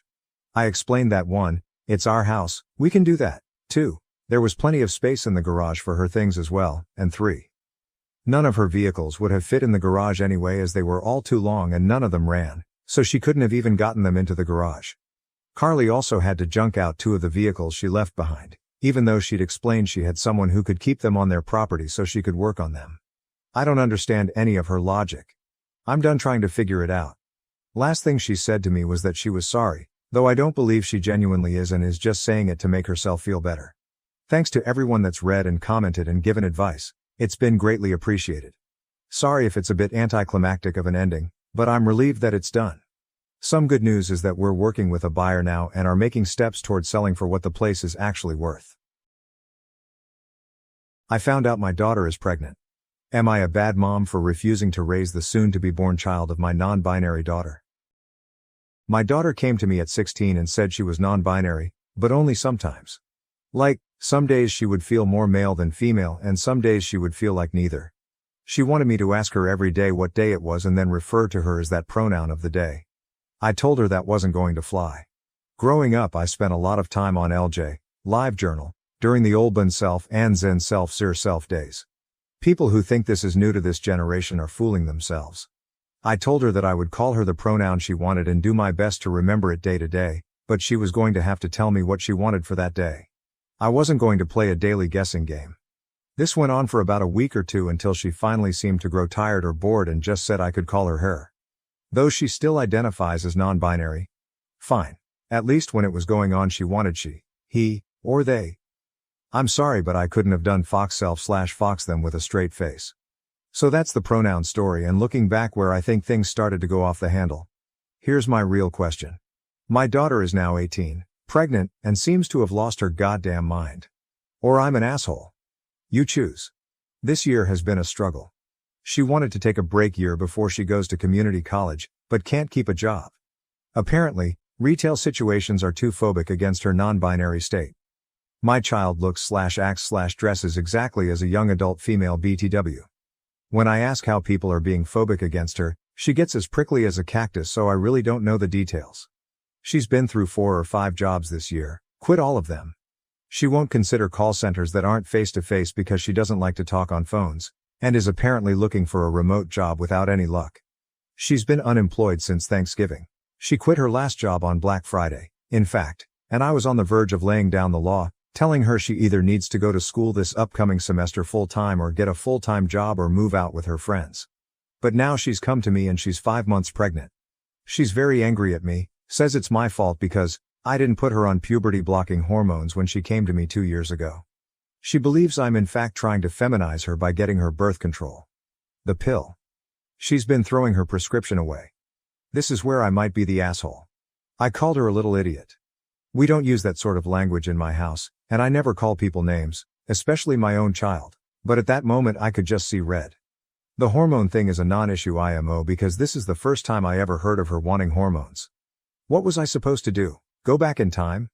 As for birth control, it's also the first time I'm hearing anything about this. There are non-pill options that don't have estrogen. If that was her want, all she had to do was ask and I would have driven her to the doctor myself. Or she could have taken the car she has and done it. She has her own medical card even. Though to be fair, I don't know how she would have managed the copay without a job. I know for a fact her old high school gave out free condoms like candy because her friends were always giggling over flavored sample packs, and even blew a few of them up like balloons and left them around the house one time. She had all the birth control she could ever want and used none of it. It gets worse. We're way past the date of abortion. Again, I would have helped her if this had been her wish. We live in an abortion-protected state and can afford it. She's known she was pregnant for about 2 months and has come to think of her baby like a sibling. She expects me to raise it like it was mine. That this is my duty, in fact, because she says it is my refusal to accept her non-binary state that led to her being pregnant. So she was going to get a brother or sister and I was going to have another child. You can say my language grew, sterner to versions of get your head out of your ass, and congratulations mommy, you have some hard decisions to make, and I said I would absolutely not raise her baby for her. She also refused to say who the father was. Now that I've cooled down, I'm really hoping she has a secret boyfriend. She does have some friends who were born male, but now also don't identify that way. We didn't even get there as I lost my mind when she said she thinks of her own baby as a sibling and wants me to raise it like my own child. She's locked herself in her room loudly wailing, I feel like crap warmed over. She's been in there for 12 hours, and as she has an attached bathroom, probably won't be coming out until she gets hungry. Considering it's been half a day, I think she has snacks stored. I also don't know where to go from here. Being pregnant sucks and messes with your head, so I'd like to blame that and the fear she must be feeling, but I have the bad feeling I either raised a spoiled brat or someone with an emerging personality disorder. So I need to know from people who aren't emotionally involved, and maybe some people who are more in tune with this whole non-binary thing than I am. What do I do to help while also making her responsible for her own child? How can I help my daughter except she must do basically the most feminine thing you can do, give birth and possibly breastfeed, while being sensitive that she's non-binary? Am I just a big asshole here? Typing all this out, it feels like my daughter is lost in a crazy town. I'm still not raising her baby, but at what point do I drag a legal adult to the hospital? Edit. You might disagree with my choices or wording, but I'm reporting people who call this bait. It's not. Edit 2. It's the middle of the night and she has decided to pack some of her clothes and stay with one of her friends. One who I suspect is the baby daddy. Before she left, she told me that she already called the police and let them know that she was leaving of her own free will and was not in danger. Like I was going to report an 18-year-old adult as a runaway or something. It was insulting. I told her she needs to work out details if she wants to adopt with the father, and she was welcome back home when she had a plan in place. It was short because I heard her on the way out. I think she just meant to leave without saying anything. Thank you for your kind comments and advice, Reddit. I'm going to sleep. Commenters agreed that OP's child wasn't thinking straight. Comment 1. I hate to say this, but I sincerely hope OP's daughter chooses to give up this baby for adoption, because she's a confused hot-ass mess. I don't blame OP for not wanting to step on the crazy train and raise this baby. Comment 2. Let's be honest, if OP says yes to raising this child as her own, it will be the first of several. Daughter won't take BC, so she will continue to have unprotected sex and get pregnant. She decided a couple years ago that she's NB, expected her mother to understand that and know everything about it, and is now rewriting history to blame her mom for her now being pregnant. My head is swimming, and she's not my daughter. There will be more babies. Comment 3. You are so NTA. I feel sympathy for your kid because they sound like they are so confused, maybe have body dysphoria and are now facing a life-altering situation with no way out. They must feel so trapped. So they turn on you. It's easier for them to yell at and blame you instead of accepting responsibility. They are looking for a way out. We all keep changing and growing, and your kid is so young they seem to not know who they are yet, and now they have to face looking after a baby when they know deep down they can't even really take care of themselves. But my God, the thing they did that was really stupid was chucking BC away. That is actually wild. Your kid needs to learn the difference between gender-enforced stereotypes and actual biology. With biology, it unfortunately doesn't matter what gender you are, the biology doesn't care, it still works the same. They need to learn that and differentiate. Like I said, NTAOP, what a shit situation. I hope it gets better. I really do. Comment 4, NTA. Your child is in fact a little idiot, with behavior that would be an absolute nightmare had you not been their parent. Also, birth control isn't a form of feminization, it's a form of responsibility when you're born in a body with a uterus and want to have sex that can result in pregnancy. OP's response, I wish I had those words when she hit me with that one. I sort of sputtered for a few minutes. Comment 5, oh man, this is a can of worms within itself. I wish I had better advice, but just, I feel for you in the position you're stuck in. The only thing I can think of is, referring to breastfeeding as chest feeding, might make your NB daughter accept it more. But there's a whole other level of things you need to get through first. First and foremost, therapy, ASAP for your kid. Because she needs to get her head sorted out. Assuming you will just take this kid and raise it for her is problematic to say the least. And she's got a deadline coming obviously, so therapy ASAP. Also appointment for pregnancy checkups ASAP. Has she had any? An unmonitored pregnancy can lead to complications. You might also be able to get her a social worker to go through pregnancy checkups, birthing extra. Your kid needs a big sit-down conversation about accountability for your own actions. And about how she might feel like part of your actions lead to this. There was also many choices she could have made to prevent this, that she chose not to. And at the end of the day, it was her choices that led to this, not you. OP's response, thanks for this tip. I've written it down. The reason I mentioned she was NB because using breast instead of chest is the exact type of thing to send her into a pissy fit when she's in the wrong mood. I know this may sound like a little thing, but she's always been, dramatic. Because it's the internet and things are anonymous, I'll admit that I am absolutely dreading pregnancy and afterbirth mood swings. Especially since it will all involve very womanly things in every intimate way. On top of the sheer stress of a newborn? Yes, I'm not looking forward to it at all and am already preparing to endure the storms. Our conversation wasn't productive, it was an argument and she's still not out of her room, but I don't think she has had any prenatal care. That will change if I have anything to do with it. Thanks again. OP commented with some of her concerns, yes. My worry and regret have so many places to go and a big part of it is for the baby. This has been a bad day. Responding to a comment regarding her child's entitled attitude, oh believe you me I have been kicking myself up and down on top of everything else. I don't know how she got to this point, but she's there now. I wish I did have that time travel machine she clearly expects me to have. She also clarified her overall views on the matter. I'm on the fence. If she acted at all like she didn't have a gender, I believe that's what NB is, then I could take it more seriously. But she dresses as a woman. She puts on makeup, wears dresses during the summer, enjoys feminine things. We watch horse videos on YouTube and squeal over the new foal videos. She's never been a tomboy, even. But I was like, okay, this isn't hurting her. I'll let her have this and express herself. Maybe it'll turn into something, maybe it won't. And after the first few weeks, she even dropped changing pronouns every day. Her mentioning being NB faded and then started up hard again when high school ended and she started working retail. I try to be understanding. Retail is hell and I'd personally only work it again if I was at my last resort, but recently it does seem to be an excuse not to work, and now she has a baby on the way. This may not be the place for it, but I'm just worried she's regressing to a more childlike state. I don't know if she's struggling with being NB or if she's using NB as an excuse to shield herself from the world. Ugh. I guess the internet won't know, but I'm just flat out worried. Update. This is an update to this post. Long story short, my 18-year-old NB daughter wanted me to raise her baby, and she told me she thinks of the baby as her sibling. We had a blowout. She locked herself in her room for most of a day and then took off with her friends, her lover. So this happened a few days ago, but I didn't update because I needed to get my head around it. It still doesn't make sense. Daughter finally unblocked me.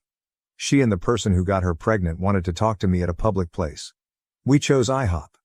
Although I suspected I knew who her lover was, I was disappointed to find out because they have been a part of my daughter's friend group since high school and was the only one I ever had a problem with and kicked out of my house. They are trans now, but 2 years ago the friend group was watching a movie in the living room, and every time I'd pass by, he was a he then, would lock eyes with me and make really obnoxious, loud orgasm sounds like that scene in Harry Met Sally. I told him to knock it off and grew sterner when he did it again. Then when I was in the kitchen, he somehow snuck up behind me and was miming jack-off movements with his hand. I turned around and caught him at it. He was still fully clothed, but it was startling and freaky. I kicked him out. So now I'll just call them sperm donor because that's what they are. I'm still calling my daughter and she because I still haven't been told not to by her otherwise. So get off my case on that. Anyway, the IHOP meeting was a shit show. Sperm donor sat with my daughter and went on the attack. Sperm donor's points were, I was poisoning my daughter by making her take birth control. I only helped her get the prescription and would have done everything I could if I knew she didn't want to take the pill. There are other methods. It will take years to fix my daughter after all I did. Not giving her hormones even though I had no idea that was what she wanted. She dropped out, even wanting to change her pronouns after a few weeks. Abortion is a sin and I'm a monster for suggesting it. It's past the date anyway. I am further abusing her by not taking care of the baby while she fixes herself. I guess they meant it as a temp situation, which was also new to me. So apparently even though I'm an abusive monster, a bad mother and so on, I'm even worse for not taking in their baby. At least no one suggested that I raise it like my daughter's sister anymore. That might have been my daughter's thought on it. Sperm donor did most of the talking while my daughter just sat and glared at me, nodding along. It was kind of a whirlwind. Sperm donor pounded the table a few times, and even the waiter knew not to bother us after drinks, lol. I'm surprised we weren't asked to leave. There was a lot said, mostly by the sperm donor who really seemed to be steering the ship. I asked why the sperm donor couldn't take care of the baby and the sperm donor said their parents were even worse than me. I guess my daughter and sperm donor taking care of the child they created is out of the question. I told them that I would not be raising their baby for them and that adoption is the best bet. They said that if I don't agree to raise it, they'll make sure I'll never see the baby ever. I won't raise their child for them. So that's that, I guess. I feel so many flavors of worried and angry and then worried all over again. I've been around the block and it's never a great sign when the person you're with makes an enemy of your family. That's what sperm donor has done by painting me as an abuser and failed mother who also won't take in their baby. Sounds like sperm donors have cut themselves off from their own family too. So I'm worried my daughter is in a very controlling relationship with someone who convinced her to stop birth control because they think hormones are too feminizing somehow and that she needs to be fixed. But they still want me to raise their baby. I'm angry that my daughter can just hear this crap and nod along like, yeah, that makes total sense. She is not stupid. I think she's love blinded. I'm sad and worried for the baby. A couple commenters suggested I wanted nothing to do with the baby because I wouldn't agree to raise it as my own. No, in a perfect world, I would want a normal grandmotherly relationship. Or at least know that the child is safe and has been adopted into a loving family. I don't care what my daughter does with her gender, or her body as long as she doesn't hurt herself. I want her to be in a happy relationship with someone who values her for who she is. Sperm donor kept using the word fix, which I see as another terrible sign. It's bad all around. My house is empty. It feels like my adult daughter has run off to join up with some weird church cult thing who tells her that up is down. That not using birth control and not getting an abortion and then expecting others to take care of the child is all a-okay. Oh, and that she's a problem and needs to be fixed. I texted her and said I would be there for her, but sperm donors was still not welcome in the house. I think I'm blocked again. She's a legal adult. I'm not sure what else I can do at this point. In my low points, part of me thinks maybe I should agree to take the baby and then immediately make sure it's adopted into a loving home. But I get the feeling that sperm donors won't make that easy, and right now my daughter does what he says. Also, I'm not sure if that plan is even possible. It sounds like Hollywood. I have an appointment to speak with a counselor, but the soonest I could get is April. Some of my friends think I should take the baby in either to get them away from the parents or because they think it's my duty, or both. The only silver lining in this was that they both seem sober. I don't think there's drugs involved. Am I reading this wrong? Am I the asshole here? Commenters agreed that sperm donors' comments made no sense, and that OP's child was probably stuck in an abusive relationship. Comment 1. For your safety, I would change the locks and put up a camera. Sperm donor seems unhinged. I'm a firm believer in better safe than sorry. Comment 2. This baby will be used as a pawn in his never-ending psychodrama. If they do not and cannot raise their baby, the best solution is adoption. Otherwise, the father will make your life a living hell. OP's response. I couldn't figure out a polite way of saying this, but yes. That is my suspicion if I take in their baby. Sperm donor implied it would be temporary while earlier my daughter said it would be permanent. I think sperm donors will refuse to sign over paperwork when the time comes or try to leverage it in some way. Comment 3. NTA. Also, it sounds like your daughter is in an abusive relationship with this person. Sorry your daughter has been brainwashed by this crazy person. I would definitely contact this sperm donor's family and if they seem sane, warn them about how crazy both of them spoke to you. OP's response. That is my fear and not a bad idea to contact sperm donor's parents. This has all happened so far. I feel like I'm in shock and I'm very worried. Comment 4. Pretty wild that a trans person is saying abortion is a sin. None of this is anything like what you're going to hear from any healthy LGBT community, who are quite careful to make sure not to support people in delusional or antisocial behavior. Definitely get therapy. Sounds like your kid has some serious mental health problems if they're being influenced by whatever wackos put these ideas into their head. You're going to need support in coping with this madness. NTA by a country mile. You are in no way abusing your kid by refusing to take responsibility for their bad choices. OP's response. Thank you and yes, I don't want to minimize my daughter's role in it but the hard anti-abortion thing surprised me too. A lot of what they said contradicted itself. It felt like I was sitting across from two people who were in their own wacko bubble. I know it's not a LGBT thing. I wish someone from their community would knock some sense into them, if it's even possible at this point. OP left an update in a comment. I logged in and received a large amount of requests for an update. Unfortunately, I do not have one. I have not seen or heard from my daughter since the last meeting, and I believe she has changed her phone number. Our community isn't a large one and I have heard through the grapevine she is staying with the sperm donor in one of the homeless camps out in the woods. As this is a haven for drugs and sex trafficking, this is a further concern. From what I've heard, she is pregnant.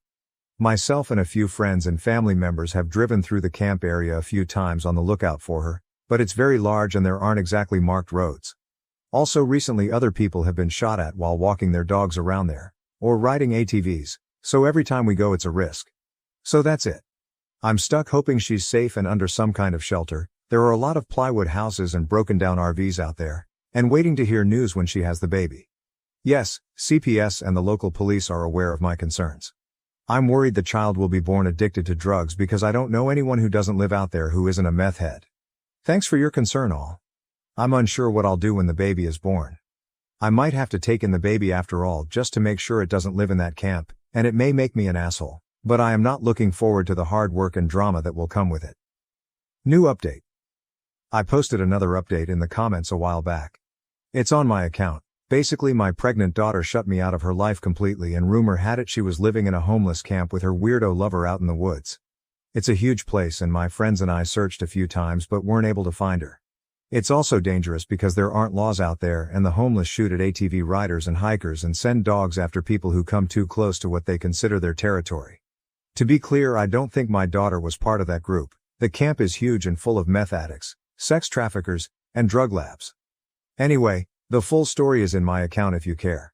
I did contact sperm donor's parents and they have all but disowned him after very much the same disturbing behavior I outlined earlier, only geared toward their younger siblings. So that sucks. Back to the new news. All this shook out a couple weeks ago, but I hesitated to post because of my own emotions and the fact I know Reddit will be all over my ass for the deep anger, shame, and disappointment I have for my daughter. I came home from grocery shopping to find a strange pregnant woman at my door. That woman used to be my daughter, but had changed so much she was like a stranger. She chatters constantly so you can't get a word in, she has several small face tattoos and, forgive me for saying this, looks like she has aged 20 years. She had been living rough. She was angry I locked her out. I changed the locks after she left, and basically expected to move back into her old room with no problem, like it was just another day from back in the winter when she lived here. Of course I wasn't going to turn her away, so I guess in a way she was right. She was living in the homeless camp with the sperm donor, and I insisted she take a shower because it looked like she hadn't since leaving. She also stank bad. She had no shame about blocking my number or what she put me through by disappearing. All she wanted to talk about was the grand fate that she and sperm donor are building. That they're building a community of new people, and she went on and on and on without mentioning the baby once. I don't know how anyone can stand them, but sperm donor has multiple partners and my daughter is one of them and is perfectly happy being his broodmare. The broodmare is my verbiage. Hers is much more royal. Frankly, based on what she overshared, sperm donor seems like a complete sex fiend. Finally I broke in and asked and she said she had been to the doctor regularly. That was a lie, found out later, and all is well with the baby. At this point I knew she had to be on drugs. If she was awake, she was talking, and none of what she said had an end or a point. Also, a lot was from Crazy Town. What I got from her was that, again, she and several other ladies, and men, somehow, were to carry the next generation of new people. Yes, the men. Yes, biological men. Sperm donor was sort of the middle of the wheel with the spokes, was how she described it. I've met him before and I'm surprised he was able to get one girlfriend, much less whatever grouping is going on now. Anyway, sometimes she said she wanted to keep the baby, though she wouldn't tell me a plan to take care of and house it. I think she expected to stay with me, and sometimes she wanted to adopt it out, but not for the good of the baby but to spread the new people. This part is going to upset the internet, but the new people are apparently without gender expectations and that was why she didn't know the baby's gender yet. Oh yeah, and also some of the wheel, her group, were empathic and they could communicate their feelings through the other world. As a houseguest, she was the absolute worst. It was like she had gone feral out in the camp and cleaned up after herself to the point where she mostly did not even flush the toilet after using it. She ate everything, which was to be expected, but never cleaned up after herself and kept asking is too mild of a word, she demanded, for me to take her out to restaurants. I did it a couple of times because I missed her and was trying to make a connection, but then once afterward took her to the store to get baby supplies, and she was weirdly detached. Sort of picked up the first thing she saw on the shelf and all the while it was yak about her true family of new people and their grand fate. Anyway, I finally told her that she expected the baby in mid-July, which put her outside the time frame she originally gave me. I had it on my calendar. I was obsessed with the possible due date because I didn't know if she would find a baby on my doorstep or what. And yes, she was under the care of a doctor. Both lies. Getting her to focus on one subject was impossible. She would only stop talking long enough to take a breath and only listen long enough to you to stop for your own before she'd launch into a new thing, usually around sperm donor, who she loved but was nowhere in sight and was chilling back at the camp with the rest of his breeding stock, or whatever. Basically I was waiting for her to come down off whatever high she was on, when she went into full-blown labor. It was a complete shit show. She was having pains but her water hadn't broken yet. At the hospital it came out that she had not been to the doctor once for the baby. There are programs in our state that cover pregnancies. So that put her at high risk, so she was admitted immediately. That's when the switch flipped and she became hateful towards nurses and doctors. She said the worst things and they were absolute saints in return. She also had delusions of grandeur and told them she was their queen and accused them of trying to punish her. It was so wild, I can't even describe the monster she became. So hateful. Racist, vicious, and the worst things you can say to people, she said them. She wasn't in hard labor yet, so it wasn't entirely the pain. I pulled one nurse aside and told her where she had been living and that I suspected drugs, though I hadn't caught her using yet. They were so professional and gave her painkillers that helped her mood. Not gonna lie, they doped her up because she was acting wild. Imagine my surprise when her blood work came out clean. I wasn't there for the birth because she didn't want me in the room with her, and heaven help me, I was a little relieved because I was ashamed of her behavior. But I did talk to a social worker on staff to let them know everything I did. The lady was very nice but couldn't speculate officially on my daughter's mental state. I said she had to be bipolar or manic or something because her behavior was not normal, but she asked if she had threatened to kill herself or harm the baby, and she hadn't. They can't step in until there's a threat. Miraculously, the child was born at a good weight and healthy, and not addicted. I don't want to give too much info on them because the internet is forever and one day they may search for their own past. My daughter lucked out big time and had a normal delivery as things went. She didn't give sperm donor's name out as the father, though I did to the social worker. They can't put the birth certificate on my word. She got up and left her baby that evening without officially checking out. Without saying goodbye to me or her newborn. Because the hospital is a safe surrender point, she won't be charged for abandonment. CPS asked if I wanted to take the child, and though it tore me up, I said no. There are a lot of reasons for why. A big one is I don't want to be held hostage to my daughter's whims, and especially sperm donor. I don't want to be on the hook for more children who are likely to come. Also, look at my daughter. I did my best and she still turned out this way. Maybe I shouldn't try again. I know getting a new family is almost the best thing that could have happened for the baby, even with problems with the foster system. It has to be better than the camp. But I feel like dog shit about it even now. I also suspect they'll have a sibling soon as my daughter can arrange it. I know my daughter is not well. I know she's in a cult and probably in danger and also probably an abuser herself, based on the stories she casually dropped about other members. She is also a selfish liar, and it is luck or the grace of God or what have you that her baby was born healthy.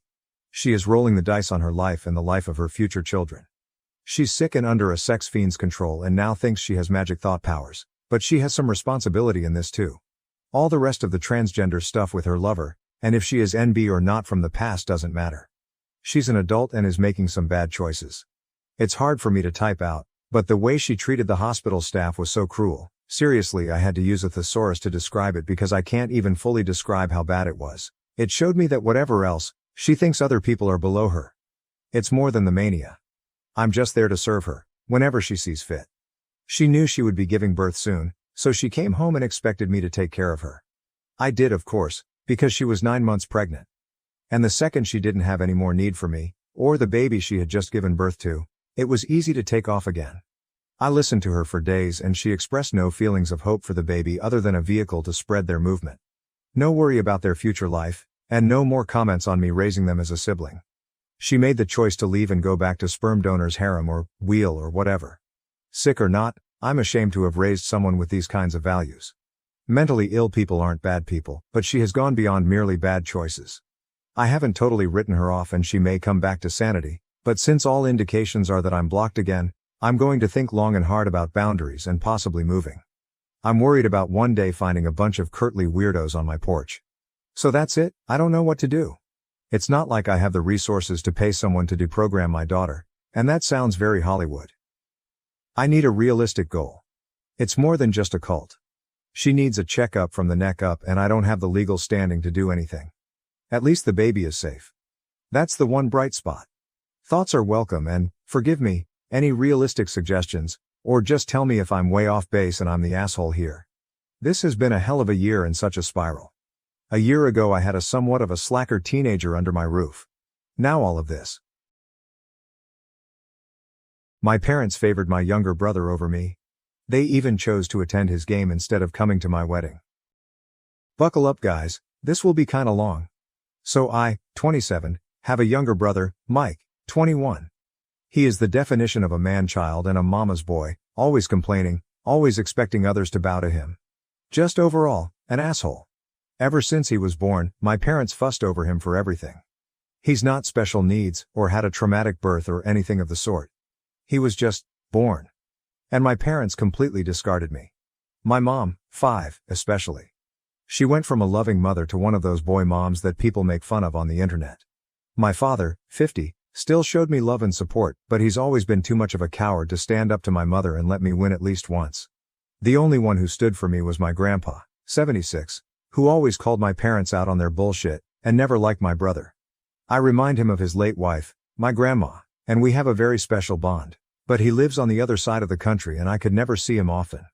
Mike knows our mom prefers him, and loves to shove it in my face. Because of this and his behavior, we've always been at odds. He's spoiled, a brat and an awful human. I can't remember how many times I ended up in trouble for things I did better than him or for things he framed me with. His only talent is his football skills. He won a scholarship to a nice college out of state. My parents didn't spend a dime on my education because apparently my fund had been used to cover expenses after a fire, just for me to discover years later that money was given to Mike to buy a car and a house.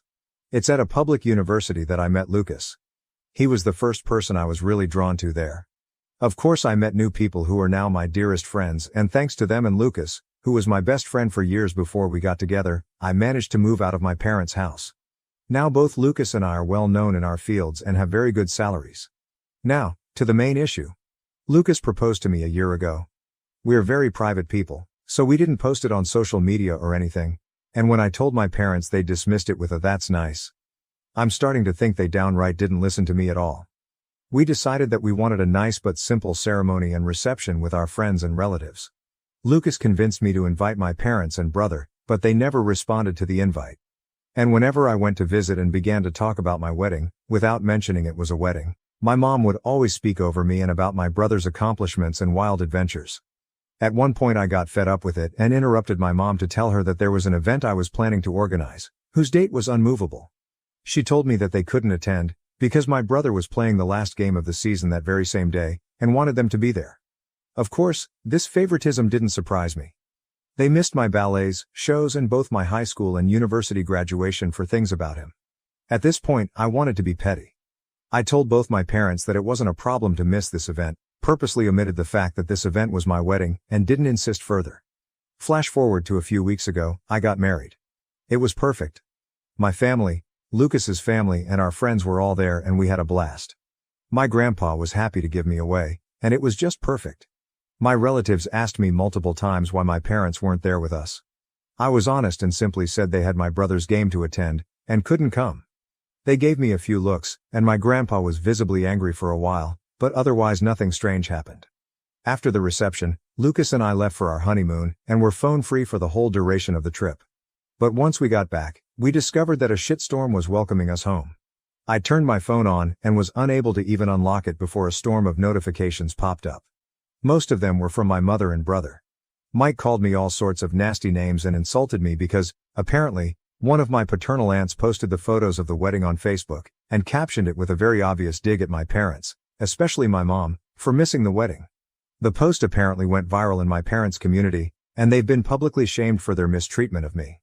It also turns out that my grandpa personally visited my parents to go on a tirade to shame my father, his son, to the point of tears. And this seemed to be my father's breaking point, because he was so distraught for missing his only daughter's wedding and for his father's disapproval, that he finally rebelled against my mom and is threatening divorce unless she makes it up to me. I think that's the reason why my mom has been spamming my phone with messages, at first insulting and threatening and then downright pitiful, full of begging and pity parties. Now I'm at home with my husband, deciding how to approach the situation. Most of my relatives, even those I didn't invite to the wedding, reached out to apologize for what I went through and to claim they had no idea this was happening at home. Can't blame any of my relatives, they all live with my grandpa on the other side of the country or in another state. But my mom's sisters and friends are belittling me for not telling my mom about the wedding, because now she's inconsolable at the thought of having missed my wedding. Personally, I think she just claims that to save face, but I'm not sure. The latest messages from my father and mother seem extremely saddened and hurt for missing my wedding. Now my family is divided on three fronts. The majority who are sticking by my side, my maternal aunts shaming me for hurting my mom's feelings, and my maternal grandparents who are adamant that I forgive my mom in light of her atonement. My best friends are telling me not to listen to them. TLDR, since some of you guys want the juice without reading the post. My parents have preferred my younger brother over me my entire life, and prioritized his events over mine. I got engaged and told everyone, but was dismissed. I sent a wedding invitation to my parents and double-checked, but they didn't respond. When I told them the date, they told me my brother had a game they had to attend. I didn't repeat that it was my wedding during the exchange and told them that they weren't missing anything. I had my wedding and now my parents are receiving backlash from my relatives and community after my aunt posted a dig at my mother. Edit. Thank you so much for the feedback and love. It's overwhelming. I'm going to address the popular questions here.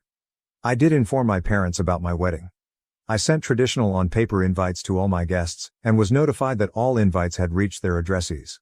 I did not receive any answer from my parents and Mike, a few very distant relatives, and some people on Lucas's side. I did reach out to all of them through a message to double-check, and those who hadn't replied told me they couldn't come. I asked my parents and brother via text, but they didn't respond. I was left to read. Knowing them and given all the things I had to plan, I didn't bother insisting. I didn't repeat the date of my wedding because I had already been told there was my brother's game. Plus, every time I insisted on highlighting my celebrations to get an answer, I was always told that it wasn't that important and to not be pissy and a bother. Because some things were simply more important than me. At this point I think it's fair for me to not insist anymore. It's not worth the effort. I didn't keep my wedding a secret. I avoided telling my parents that it was my wedding to see if they would be interested in the slightest, but surprise surprise, they weren't. Despite this, I did openly talk about my wedding with my aunts and uncles. My mother was in the room with us a few times when I discussed venues or dress shops with my aunt, the FB post one. But sometimes mom was on the phone, and other times she was just chatting with other people. She never paid attention.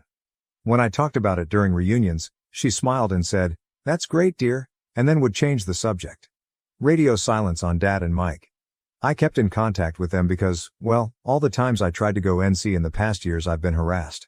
I tried after my HS, bachelor's and master's graduations, to which they never bothered to show up for reasons involving my brother.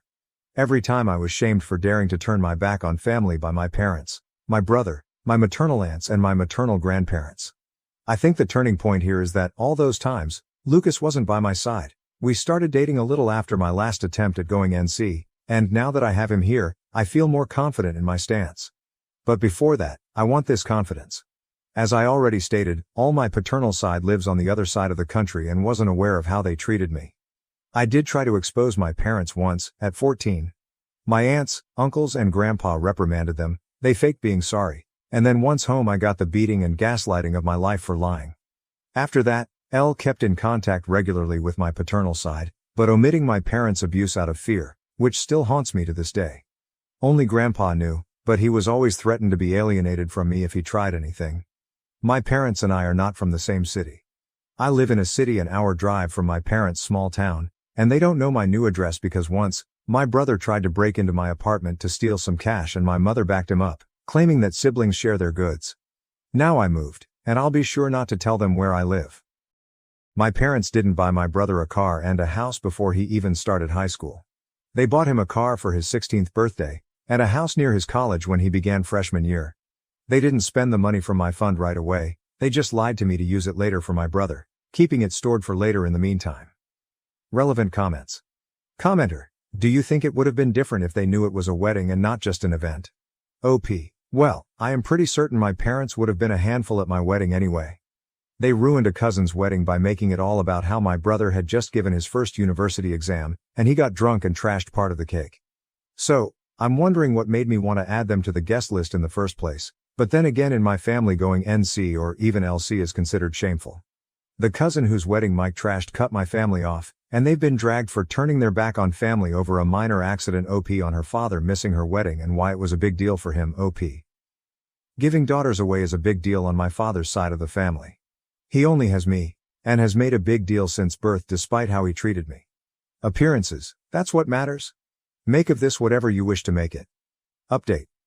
First of all, I want to thank all those who were interested in my story, and those who wished me and my husband a happy life. I am beyond grateful for your reassuring messages, and your love and feedback. The response was overwhelming and beyond what I ever thought it could be. I love you all so much. To those who believed my story was fake, I want to say that I'm happy your family life is better than mine, to the point of thinking of my reality as a fantasy, but I'd appreciate it if you stopped harassing me in DM, claiming that I'm writing a fake story for attention. If I've missed a few details in the OG post, it's because I was overwhelmed and crying my eyes out because of my family's harassment. You are not forced to read my story, or think it's true, but I think keeping the smallest amount of decency would be nice. Oh, and before diving in the update, let me clarify a few things. Yes, the invitation specifically stated it was a wedding. No excuses. My maternal side of the family didn't come to the wedding. I'm sorry, I didn't make that clear in the OG post. Most of them were busy, and the others just gave me excuses to send a gift but did not come. That's it. Don't ask me why they didn't discuss my wedding with my mom, It's not like I live in their brain. My mother's atonement is the fact that she apologized via text. Now on to the update. Things have been a little crazy this past week. I got off of Reddit for a couple of days to gather my thoughts. Then I had a lengthy conversation with Lucas about how to proceed. He's been my rock, and I don't think I could ever love him more than I already do. My parents were always a taboo topic, but he hit me with a brutal reality check that I absolutely needed. We reached the conclusion that the fact I kept in contact all this time, stuck around and couldn't go NC, isn't healthy. I've realized that the reason I never fully went NC was that deep down I just wanted their approval, even now, for once. Pathetic, I know. But it's like a drug, being with my parents. They can be loving, funny, caring and warm, until they're not. The little love they give makes you crave for more, and you want their approval so badly you destroy yourself. But that's enough. I promised myself that things are going to change. I've thought about it and decided to start therapy, and to go NC with all those who made an issue about this situation, for good this time. After the days dedicated to reflecting on how I feel, I ended up messaging my father to tell him that, if he wanted to talk, I would meet him, Mom and Mike in a neutral location the following day. He immediately replied and agreed, and we met at the park. My father's sisters and brother accompanied us for damage control. My father looked distraught and as if he had been crying for a while. My mom looked the same, but I think it was more out of anger and embarrassment. My brother looked annoyed. I told the three of them about how their behavior and preference in regards of my brother always hurt me, and that their abusive behavior made me realize that I didn't want contact with any of them again after that meeting. My mother tried to cut me off multiple times, but my aunt, the one who posted on FB, shut her up every single time. When I asked them why they would treat me this way, they didn't know what to say. My father kept crying and apologizing without giving me an answer, and my uncle reprimanded him for it. My mother seemed as if she was asking herself that for the first time, but well, in the end she just said that she simply disliked me. Plain and simple. And my brother? He just liked the attention and made me miserable as some kind of sport. I went on with my questions. When I asked why they never responded to my invite, they claimed to have never received one. I showed them the texts, but they denied receiving them. And well, it turns out that they hadn't in fact received my wedding invitation. When it arrived at their house, they weren't there. The only one in the house was my brother, who had come visiting for the weekend. He saw the invite and, as many of you guessed, ripped it up and trashed it.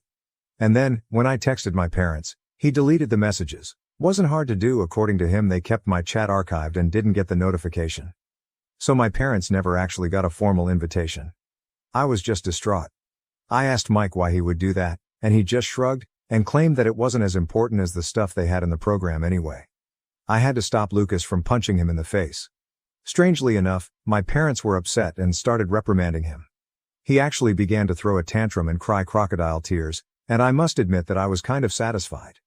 But then my mom claimed that all was resolved, there was no need to fuss over a misunderstanding, and it was time for me to clear their name.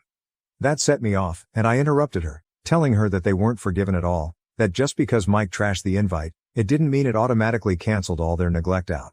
Plus, all that time it was still very obvious that I was having a wedding, and they should have asked about it. You want to know my mother's response? She said something along the lines of, "I did hear you talking about a wedding of yours, but I just thought you were being delusional. And seeking my attention with exaggerated scenarios." She was convinced Lucas didn't actually like me, nor would ever marry me. When I tell you I was about to trash her face, do you believe me? Another thing came up. It turns out that my brother didn't have a football game to go to at all. My parents used the fact that my husband, friends and I know little to nothing about football, we prefer soccer. And the fact I stopped asking about it when Mike would mock me during his time in high school, to make up a story to avoid my event.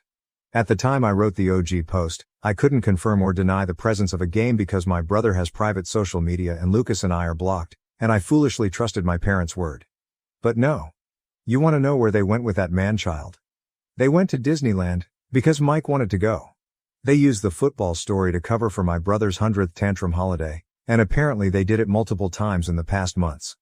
At that point I was just completely burnt out and overwhelmed by this amount of information. The fact that I had been fooled this badly, that I was so gullible, genuinely made my blood boil, and I snapped. I stood up and told my father he was a sad, weak man, unable to stand up for his kids unless his wife approved of it. I told my brother he was a little dipshit, a poor excuse of a man that will not accomplish anything in his life and that he'll always live like the leech he is, baby to the point of uselessness. And to my mom, I told her that she was the worst narcissist, pathetic, little woman on the earth, that she didn't even deserve to be addressed and judged for her irrelevance. That not even God could help her out because she is just too rotten. Harsh, I know. My mother shot up from her seat to scream at me halfway through my rant to her, but I was just too mad. I shouted at her to shut the fuck up and sit down, and listen for once. She got so mad it felt like steam was coming out of her ears. I don't remember much after that, just that I kept talking.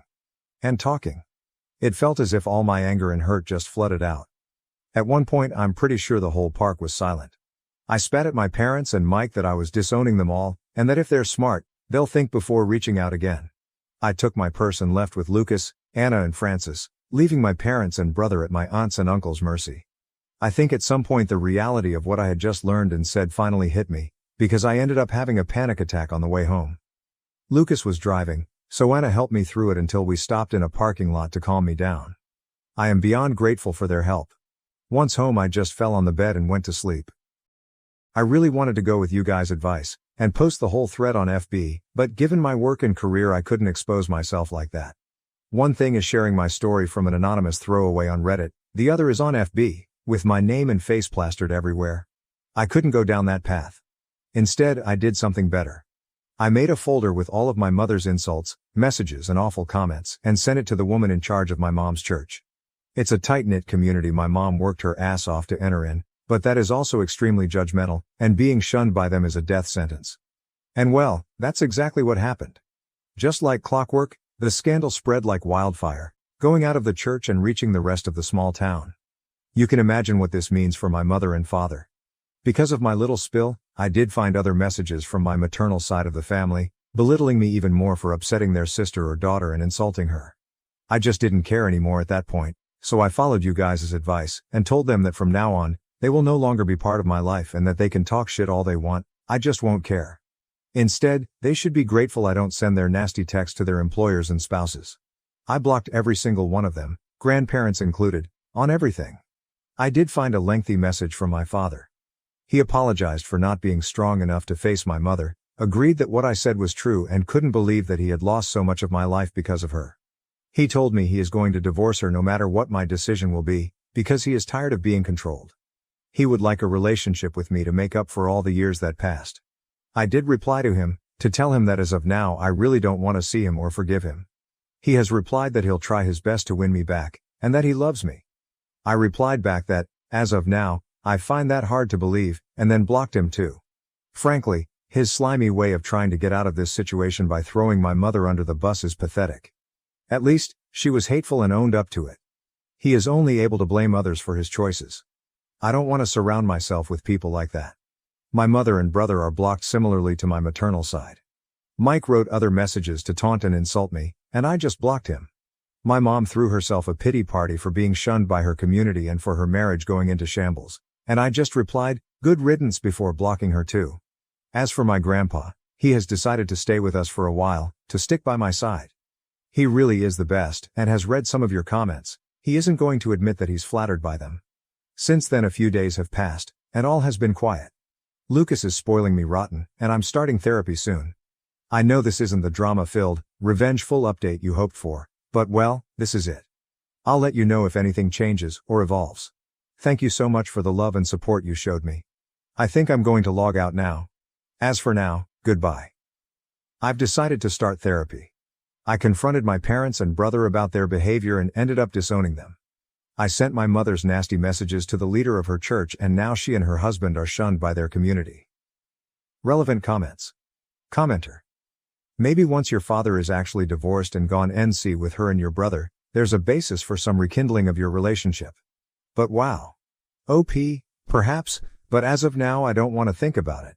He's been a supportive dad, but he's never once defended me in his life. His love was unconditional until my mother decided it was in fact, conditional. And sometimes, it really felt like his love was just something on and off. I don't want to stick around to see when the magic spell will wear off. My dad stole my identity and opened 3 credit cards in my name. He told me that since I'm young I can do without for a few years. I found that my dad used my information to open 3 credit cards over the last year. When I went to get a pre-approval for a mortgage, I was told by the lender they wouldn't be able to give me a home loan because of the defaulted credit cards. They also said I probably wouldn't be able to get a loan from any lender because of it and gave me a sheet of paper explaining what I'd need to do in order to fix it. When I tried disputing the cards, one of which is already in collections, the disputes got closed out as the debts were verified. I told my divorced parents about it and their answers were pretty wildly different. My dad said that these things happen, and that I should be more careful in the future with my social security number. Seeing as I've always been careful, that made me pretty mad. My mom said she thinks my dad might have something to do with it since opening credit cards in her name had a part to play in their divorce. She told me he ran up about $50,000 in credit card debt on secret credit cards. A few days ago, I ended up casually telling my dad I'm going to have to file a police report for the credit cards. He told me I probably shouldn't do that because $15,000 isn't that much in the grand scheme of things. When I told him it was keeping me from buying a house, he said I could just wait a few years until they fell off of my credit report. He said it would only take another 4.5 years. When I told him I obviously couldn't wait that long, so I had to file the police report, he straight up told me not to do it and to just be more careful in the future. Once I told him I already got the paperwork together from the credit agencies, he told me he had opened the cards to pay for living expenses over the last year. He said his work slowed down a little bit, but he'd do what he could to help pay it off. He said it would ruin his life if he went to jail. I'm leaning towards going to the police anyway. But I didn't right that minute. I have everything in front of me today to go make the report. I guess I just want to make sure turning it over to the police is the right thing to do here. Especially if I'm wanting to buy a house this year. Top comments. Comment 1, report him for fraud. OP, that's what I'm leaning towards. I'm realizing if I want to buy a house, I can't have those accounts on my credit. Comment 2, if he wasn't your dad you'd have reported him already, right? Well, think about this. Why didn't he give you the same respect and not ruin your credit because he's your father? Update 1. I spent about half of the day reading everyone's comments and it pretty much solidified what I was going to do. The process itself was pretty easy. I went to the police department and the person at the front desk had me wait about 10 minutes before an officer came out. We talked for about 15 minutes and he made copies of all of the paperwork I gave him. He told me the case would be assigned to a detective on Tuesday and gave me a pamphlet about how to contact the credit agencies. I was given a report number and was told I could use that now to start disputing the accounts. A detective is going to follow up with me in the next couple of weeks. I asked what would end up happening to my dad and the officer said it looked pretty clear cut to him, but the charging decision is 100% with the state attorney's office. He said if they decide to pursue charges, he'll likely get a warrant put out for his arrest. He also said typically if this is his first felony, he's probably going to get some sort of pretrial diversion with court supervision or probation. He probably won't go to jail for years, but if he gets picked up on a warrant he's going to spend at least a little bit of time behind bars. I've decided I'm okay with that because it's obvious to me he did this purposefully. He's never been arrested before, so hopefully this is a wake-up call for him. At the same time, he completely did this to himself. I'll update whenever I learn more. Top comments. Comment 1, play stupid games, win stupid prizes. Sincerely hope everything works out well for you. OP, I think it will. From what I understand it might take a month or two for the cards to come off of my credit, but once they do, my credit score should shoot up. Comment 2, well done OP. I was so mad on your behalf reading the first post, it would take everything in me not to use his words against him. Jail time? It's just a few years. You've ruined my life. No. You did it by trying to ruin mine. I hope the marks come off your credit report like it's made of Teflon. Good luck on your home ownership journey. Update 2. There's been some good, a little bad, and a little real bad progress the past few days. The good, I used my report number and disputed every account. When I checked my credit last, which everyone should be doing regularly, the one with the lowest balance was already off of my account. The other cards and the collection account are still showing, but I have hope they'll be falling off in the next few weeks. I also received a call from someone at the prosecutor's office who had a couple of extra questions for me and asked if I would be willing to testify if they charged him. I said yes and they said they would be making a decision on their charges before the end of the month. The bad, obviously, someone talked to my dad about this because the last time he talked, he scolded me for going to the police and hasn't talked to me since. One of my brothers was also pretty mad at me about it and hasn't talked to me in over a week. The rest of my siblings and my mom understood where I was coming from. The real bad, one of my other brothers, not the one who was pissed, found 2 open credit cards on his credit which weren't his. He checked his credit score for the first time in a couple of years and he said it was down about 150 points from where it used to be. He's now in the process of dealing with that. He doesn't have any positive proof, yet, that it was our dad. But the fingers are pointing in that direction. This still blows my mind that a dad could do this to his own children. I'm moving forward though. I still hope to be able to purchase a house before the end of the year. Additional information from OP. Also, I think all of my other siblings, there are 6 of us, are checking their credit too. Probably for the best. New update. This is going to be my final update as it seems like this has gone viral and hit a few different big websites. I'm happy to say my credit has completely returned to normal. All of the disputed accounts are now gone. Obviously, I'm excited about this since it gives me a solid financial future. I also received a letter from the prosecutor's office 2 weeks ago and they said they are going forward with a charge of what is basically identity theft. I spoke with an assistant prosecutor and they explained they'd be putting out a warrant shortly, but that as a first-time offender, they'd probably offer a misdemeanor charge and a plea. My dad was arrested last Friday after a traffic stop. He got out of jail the next day and has a new court date in late August according to the Public Records website. He called me and told me I'm dead to him and to never contact him again. My brother who found credit cards opened in his name has made a police report as well, but apparently the addresses are different on the accounts. He was told it was unlikely it would be prosecuted, but he's working on getting them off of his credit. Additional information from OP. Just wanted to give everyone who commented in my other posts a shout out. You have all given me the courage to do this. I'm going to be deleting this throwaway because I really hope to put all of this behind me between the news articles and having no contact with my dad. Don't let things like this sneak up on you. It breaks my heart to do this to my dad, but he did this to himself. Now to the next story. Story 2. Am I the A for telling my fiancée that her wedding dress choice is too extravagant and suggesting cheaper alternatives?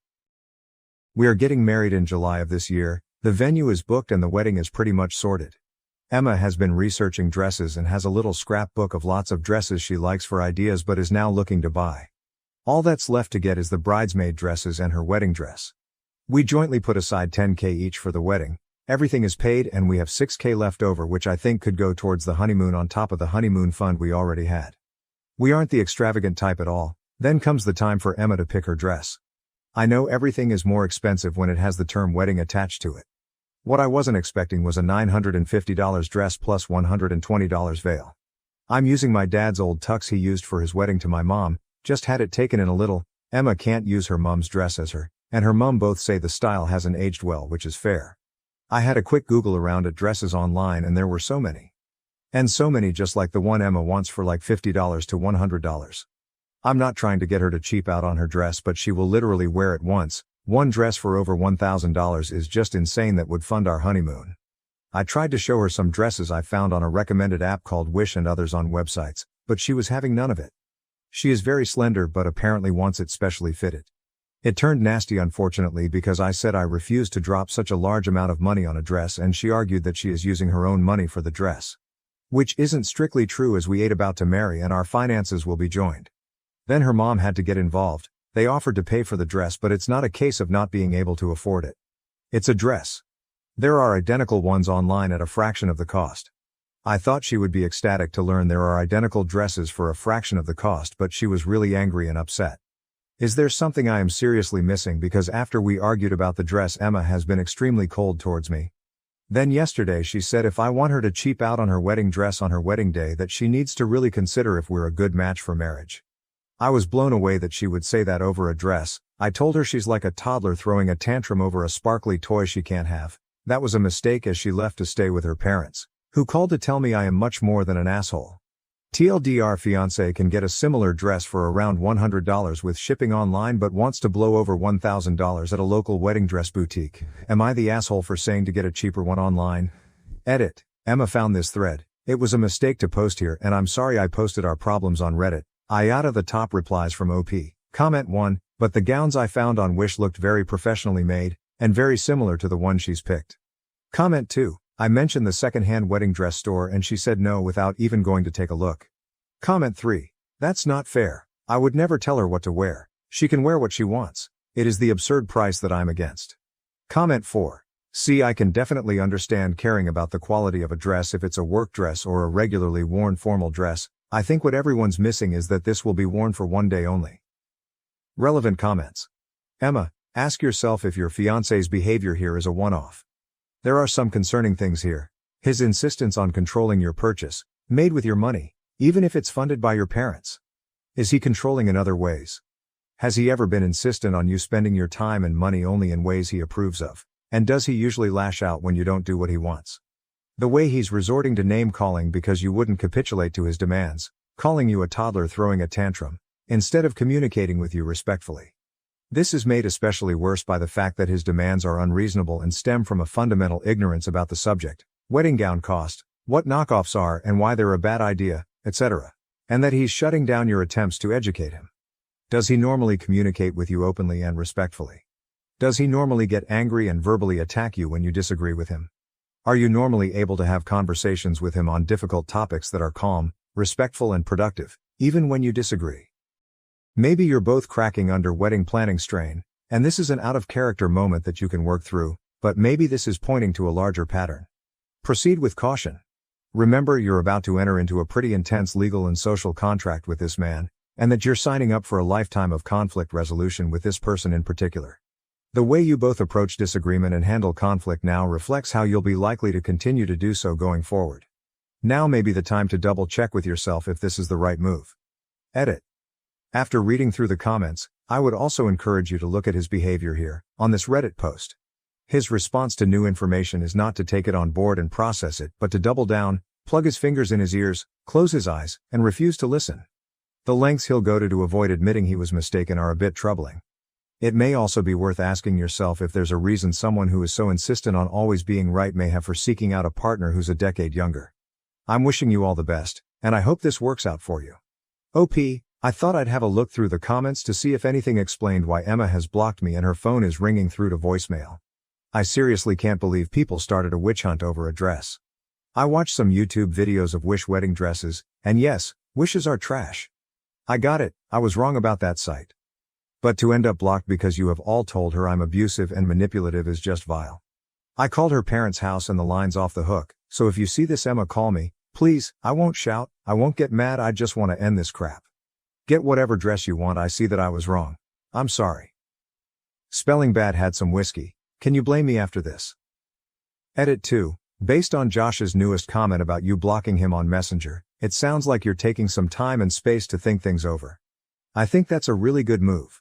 There's a quiz from the Love is Respect project that may help clarify your thinking about whether this is a healthy, nurturing relationship.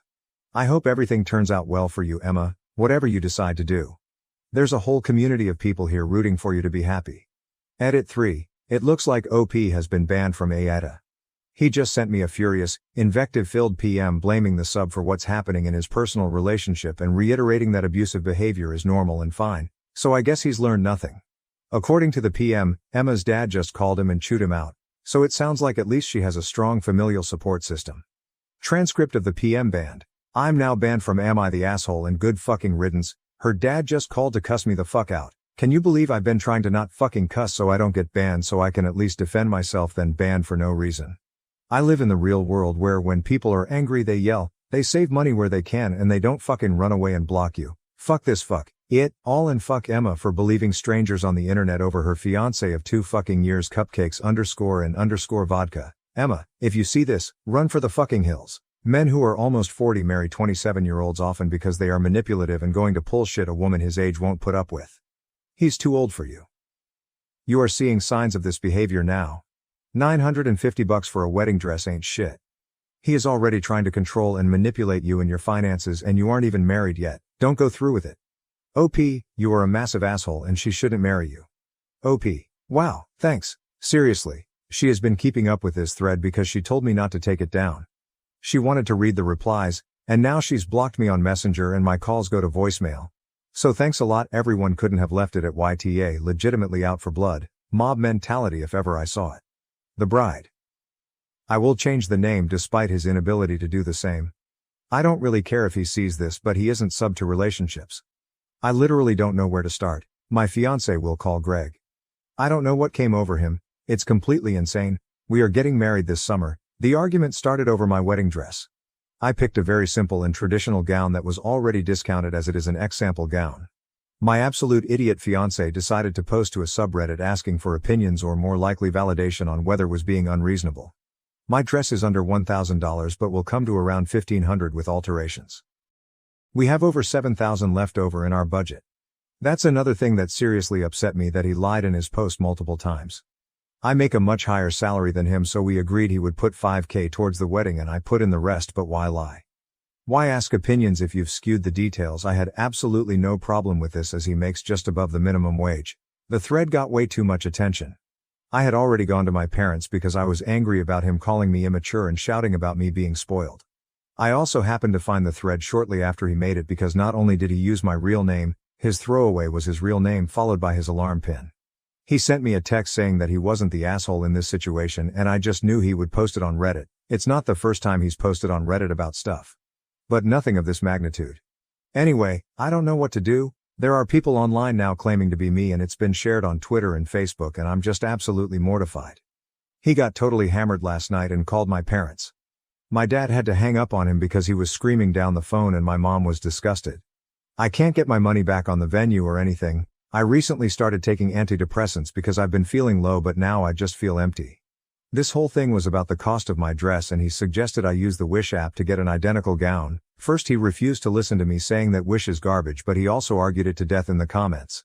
I read every single comment in that thread and it was like being punched in the gut. I can't get over the odd lies either. He gave out my real name and his butt lied about the age gap and budget. I am 23. He is 43. Admittedly, he looks much younger, and for the first few weeks dating I thought he was in his early 30s. We also have only been together a year. Not 2 years, I think he said, and I'm starting to think this was all too fast.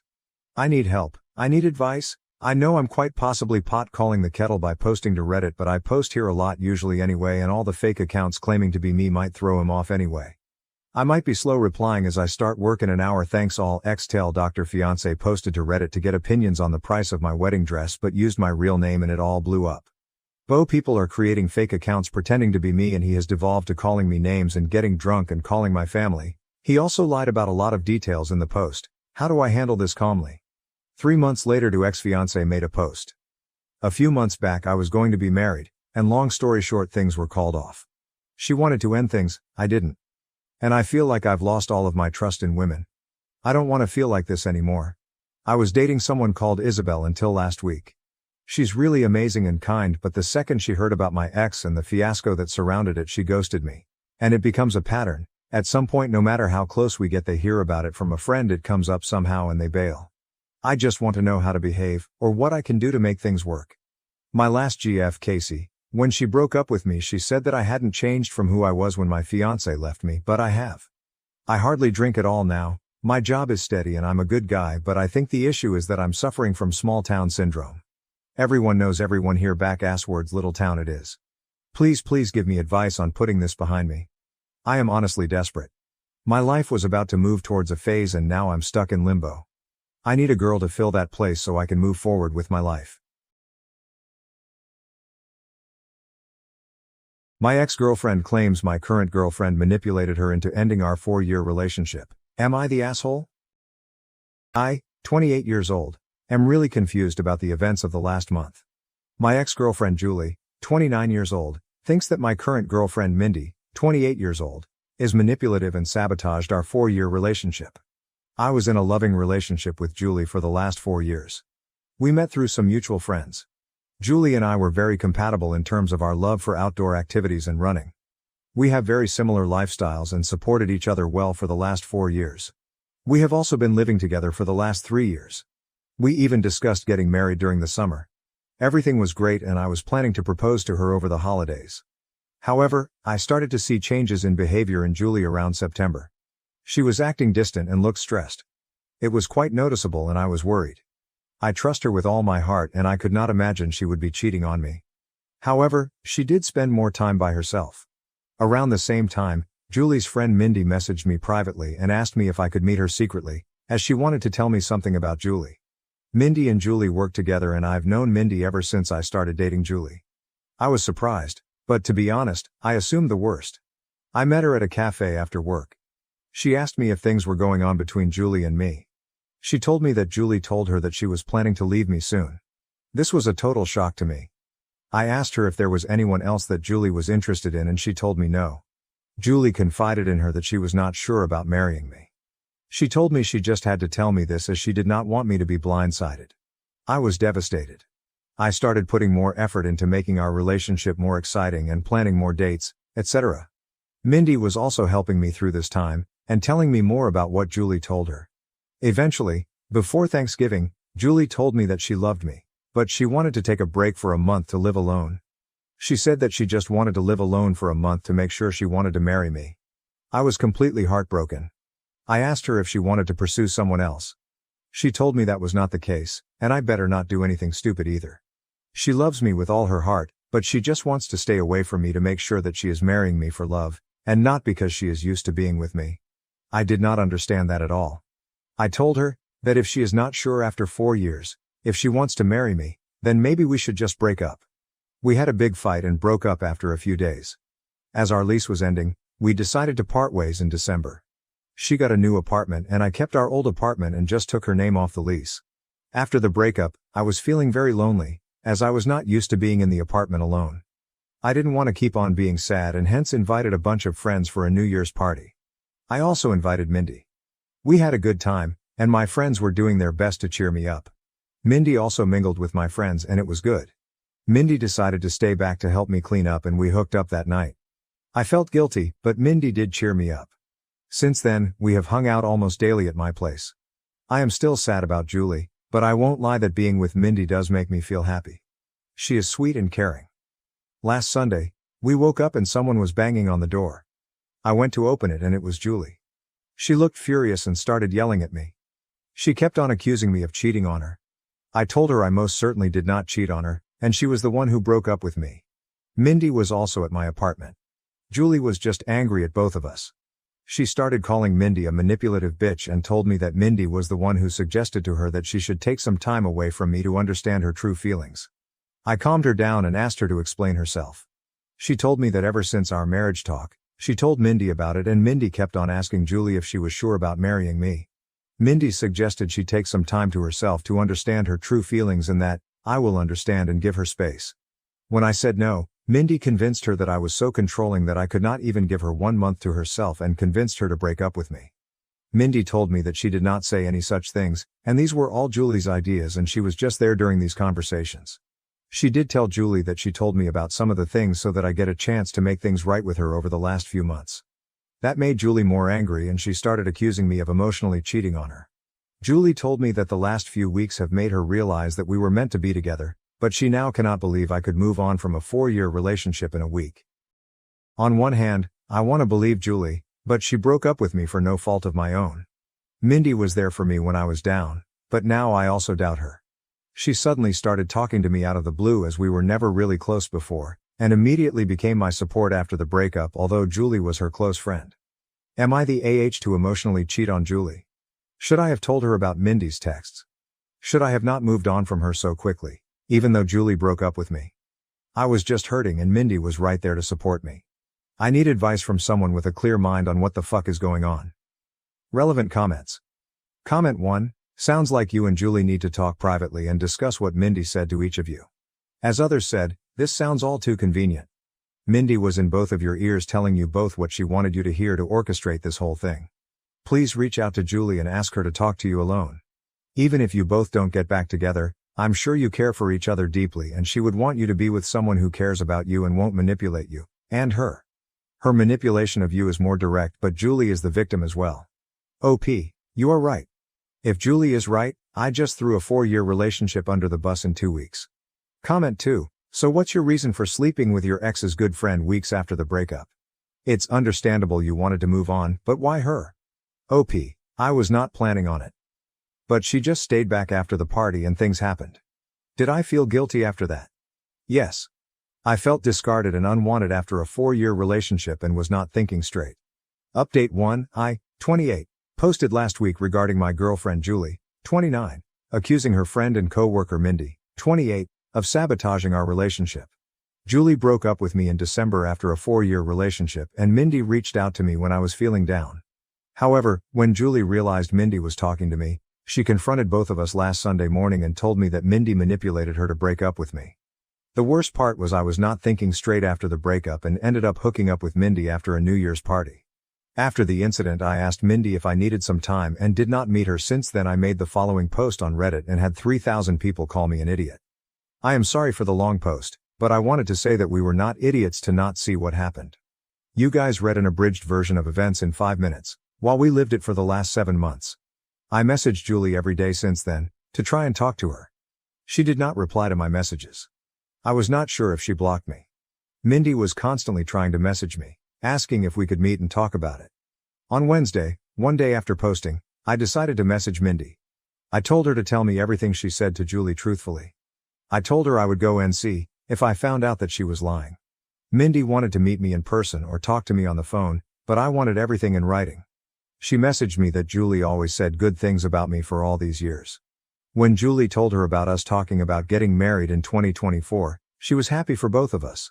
However, Julie started telling her that she had cold feet and was not sure if she wanted to marry me because of issues she observed about her parents' marriage. One day Julie told her she wanted to take a break from me. She was not sure about her true feelings for me. That was the time Mindy told me about Julie's behavior, as she felt bad for me, as we were already telling our families about the engagement plans. After our fight, she said that Julie was extremely upset and told Mindy that she would never marry me. She said that the only reason Julie came back was when she heard that I was moving on, as she is jealous of us. She also said that I was a good guy, and hopefully, I see that what we have is something special. I just said okay and told her I needed time. I kept on messaging Julie once a day to at least talk to her once. It was heartbreaking to think that she may have blocked me and may never talk to me again. On Friday afternoon, Julie finally replied. She said she wanted to meet me and told me she would come to our apartment on Saturday afternoon. I cleaned the place up and was just feeling deep guilt from inside before facing her. When she came in, she looked like a shell of herself and completely broken. I sat on our sofa, but she chose to sit away from me. We asked how we both were, but it was clear that none of us were doing well. I started apologizing, but she stopped me. She asked me to let her finish and not to interrupt her. She had brought her little notebook and had written down things she wanted to say to me. She told me that she truly loved me. But after we discussed getting married, she started feeling scared of the next big step. She thought those feelings were normal and would go away. So she decided to not discuss her concerns with me. It kept on eating her from inside, and she made a mistake to talk to Mindy about them. She said that she wanted to say everything to me now, so I don't get secondhand information about why she was distant and broke up with me. She said that her parents had a very rocky marriage, though they were together until her mom passed away in 2021 during the pandemic. Her parents argued constantly, and she always thought her mom did not love her dad. However, her mom was extremely dependent on him for everything, and her dad knew it and hence didn't treat her well. She never wanted to be like her mom after the marriage. However, as we lived together, she started seeing some of those issues in our relationship. For example, when we met, Julie had a lot of credit card debt and was bad at managing her money. I helped her with that. Even though we have separate finances, I ended up managing all her finances, investments, etc. At her request, to the point that she did not know or understand where her money exactly was. She also said that we always enjoy making nice meals for dinner every day. However, whenever I work late, she completely loses any motivation to cook and ends up eating cheese and crackers like a toddler for dinner. She also complained that in the last 4 years of our relationship, I have never said no to her for buying anything. She feels that I coddle her, and she just got comfortable with all the luxuries and things I can provide for her. She talked about this with Mindy, and while Mindy initially just listened to her, she told her around September that one of her cousins also had the same issue. She decided to stay away from her fiancé for a month, and within a week, she realized how much she missed him and never had doubts again. When Julie asked for a break, all she wanted to do was to live with her best friend for a few weeks, to see if she was just too codependent on me. She knew I was planning to propose during our Christmas trip to my parents' house, and when I told her that she could not take a break, she just freaked out and broke up with me, as she did not want to be engaged without knowing for sure that we won't end up like her parents. After this, she asked me when I started meeting Mindy, and how many times we met. I opened my chat messages with Mindy and handed her the phone. I told her I met Mindy only once in September, where she told me that Julie wanted to break up with me because she was not happy with our relationship. I already had noticed Julie's distant behavior, and when I asked her, the only answer I got was, "I am fine, we are fine." Due to my insecurities, I tried to hold on to Julie and started coddling her more, planning more expensive dates, and trying to spend more time at home. When Julie asked me for a break and to stay away from me for a few weeks, I thought that was the final step before the breakup and broke down and fought with her, which led to our breakup and her moving out. At this point, Julie's voice started cracking up. She asked me when Mindy contacted you after the breakup. I pointed her to the messages. Mindy initially just started sending me memes to cheer me up, and I just used to respond with thanks, or a thumbs up. However, the messages started getting more frequent and she offered to talk to me in case I needed help. She asked me what I was doing for Christmas and New Year's, and when I told her I was inviting a few friends, she told me that she does not have any plans for New Year's, and I invited her. Julie stopped me there. She told me she did not need to hear the details after that. She told me that when she moved out of our house after our fight, she thought she was just not ready to get married to me. She stayed with her friend for 2 weeks and then got her new apartment in January. She told me that she was miserable and missed me badly. It became more acute when she moved into the apartment alone and could not stay there for even one night. Her best friend is currently staying with her in the new apartment. She realized she could not live without me within a week of living there. When she asked one of our mutual friends, on Saturday, about how I was doing, she told her about the party and told her Mindy was there. It did not make sense to her why Mindy would be at the party. She concluded that Mindy and I were having an affair during our relationship and that was the reason Mindy must have tried to break us apart, by constantly telling her that she should not get married if she had doubts. When she saw Mindy in our apartment on Sunday, she completely broke down. However, when she learned that Mindy was also talking to me and telling me the opposite things, she realized how naive she was to throw everything away without properly talking to me first. As hurt as she is seeing me with Mindy, she also does not want to lose me. She kept on calling herself an idiot and apologizing for not telling her concerns to me sooner. I sat next to her and tried to hug her, but she moved away. She asked me if I was willing to still be together, and I told her I would give anything to get her back. She told me she was also willing to forget what happened, but she had a few conditions. Her first condition was that I cut contact with Mindy. I block her everywhere and never contact her again. If I see her standing in front of me, I act as if she is invisible. I was okay with that. Secondly, she has already signed up for individual therapy and is on the waitlist. She wants us to do couples therapy so that we can talk about all the concerns we have and work through them. We also decided to hold off our engagement or marriage until we both can get into couples therapy. I was also okay with that too. Finally, she wanted me to forget the last month as a bad nightmare and never talk about it again. And if I ever make a "we were on a break" joke, she will punch me in the face. This was the first time we both smiled. I asked her what she was going to do about Mindy as they worked together. She said the biggest punishment for Mindy is to know that she did not succeed in breaking us up. She wants Mindy to see how happy she is with me. She wants Mindy to be there when she flaunts her engagement ring in the office and gets jealous when we get married. We hugged and I felt so relieved that I had a chance to make things right for her. I asked her to stay and she agreed. The rest of the evening was nice. We ordered DoorDash and watched reruns of Top Chef while cuddling on our couch. In the morning, we discussed moving back together. I want her to move back to our old apartment, but she wants a fresh start and asked me if I'm willing to move into her new apartment. Her new apartment is tiny compared to our current apartment and also not in the best neighborhood, but we will talk about it more and decide. I also will have to deal with the issue of having 2 12-month leases, and how to get out of one of them. Currently, Julie went to her apartment after lunch to get some of her stuff for the week and I am writing this post. I am just so lucky that I did not lose Julie despite my terrible actions during the last month. I just hope that I will be able to work things out and get married soon, and this whole incident is a small bump in our perfect relationship. I also don't know how to address the issue where she feels coddled by my behavior and feels like I'm making her codependent on me. It's just my personality and I need to work on that during couples therapy. However, any tips from you guys are welcome on how to make her feel less codependent. P.S. Thanks to everyone who checked on my health during the last few days via direct messages, and sent me numbers for helplines. Don't worry, I am a marathon runner, and don't give up that easily. Relevant comments. Comment 1. So what happened to Mindy? OP, no idea. As far as I'm concerned, she does not exist. Comment 2. So it was Mindy who suggested to Julie to take the break? OP, yes. Mindy told Julie that she should take a break, and at the same time told me Julie wanted to break up with me because she was unhappy with me. I thought a break meant she wanted to move away and I would never see her again if I said yes. Comment 3. I don't know how you can make someone who can't even stay alone in their apartment less codependent. She needs her own therapist to make that happen, or she will again blame you for making her that way. OP, yes, she is looking for one right now. I have been in therapy and it takes time to find the right therapist that helps you. At least now we have discussed the issue, so it will be easier for us to see the signs and work on them together. New update.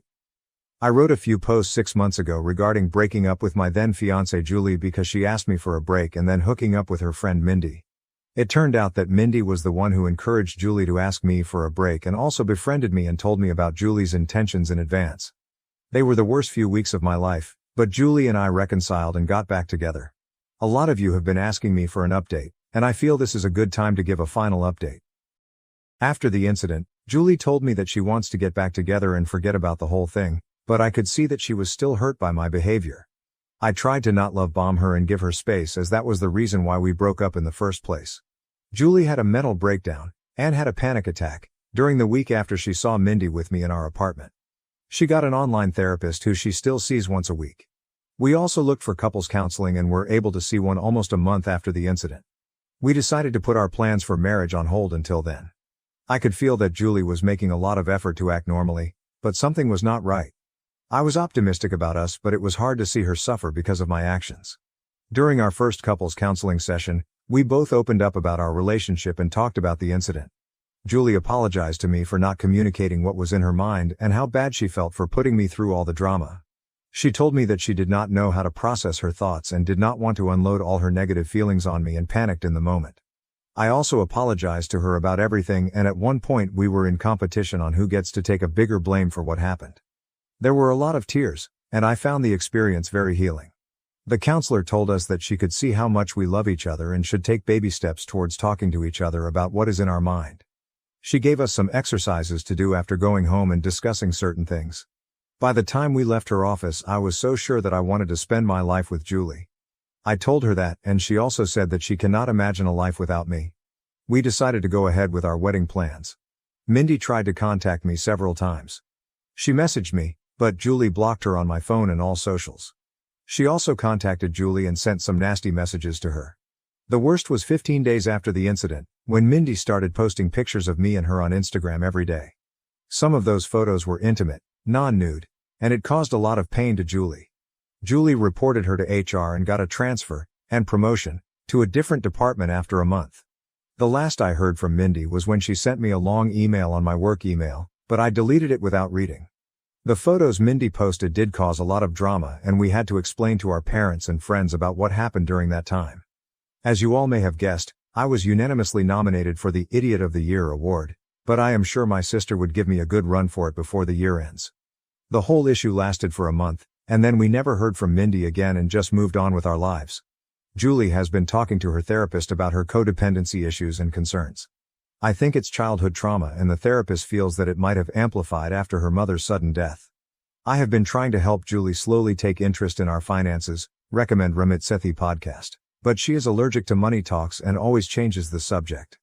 I was able to break the lease that Julie signed by paying some penalty, and we stayed in our old apartment. However, Julie wanted to move out of it as soon as possible because of the bad memories. We purchased a single-family home a few months ago in a nice suburb and moved there in May. I don't think that issue of codependency is resolved and probably may have increased after the incident, but I love her, will always be there for her when she needs me. On to the main update.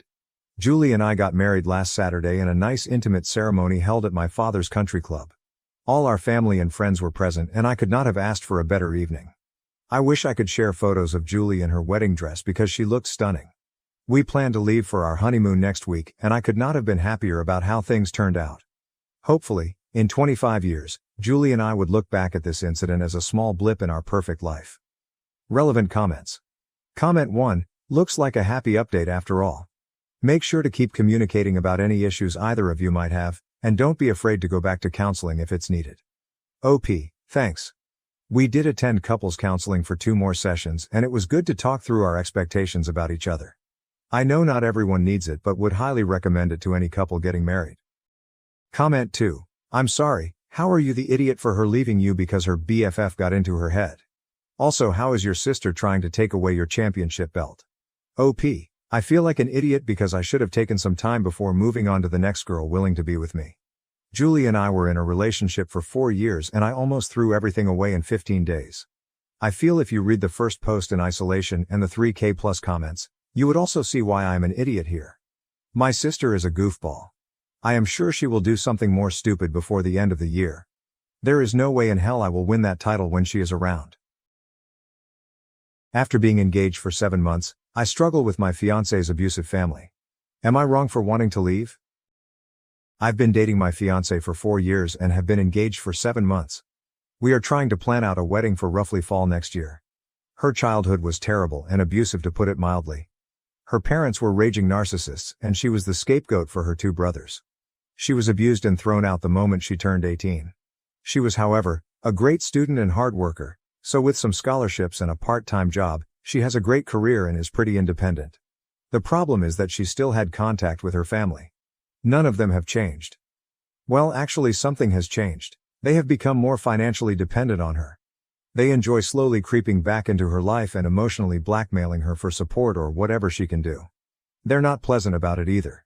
They're rude, smug, and generally enjoy being a nuisance. And my fiancé can't say no. No matter the horrible things they say or how they outright try to intimidate her openly. I've always known her family history and have always supported her through the issues with them, but in the last year or so they've become far more brazen and asinine. They come over to our house more often. They make messes all around the place. Her mother acts like she's the fucking stepmother from Cinderella.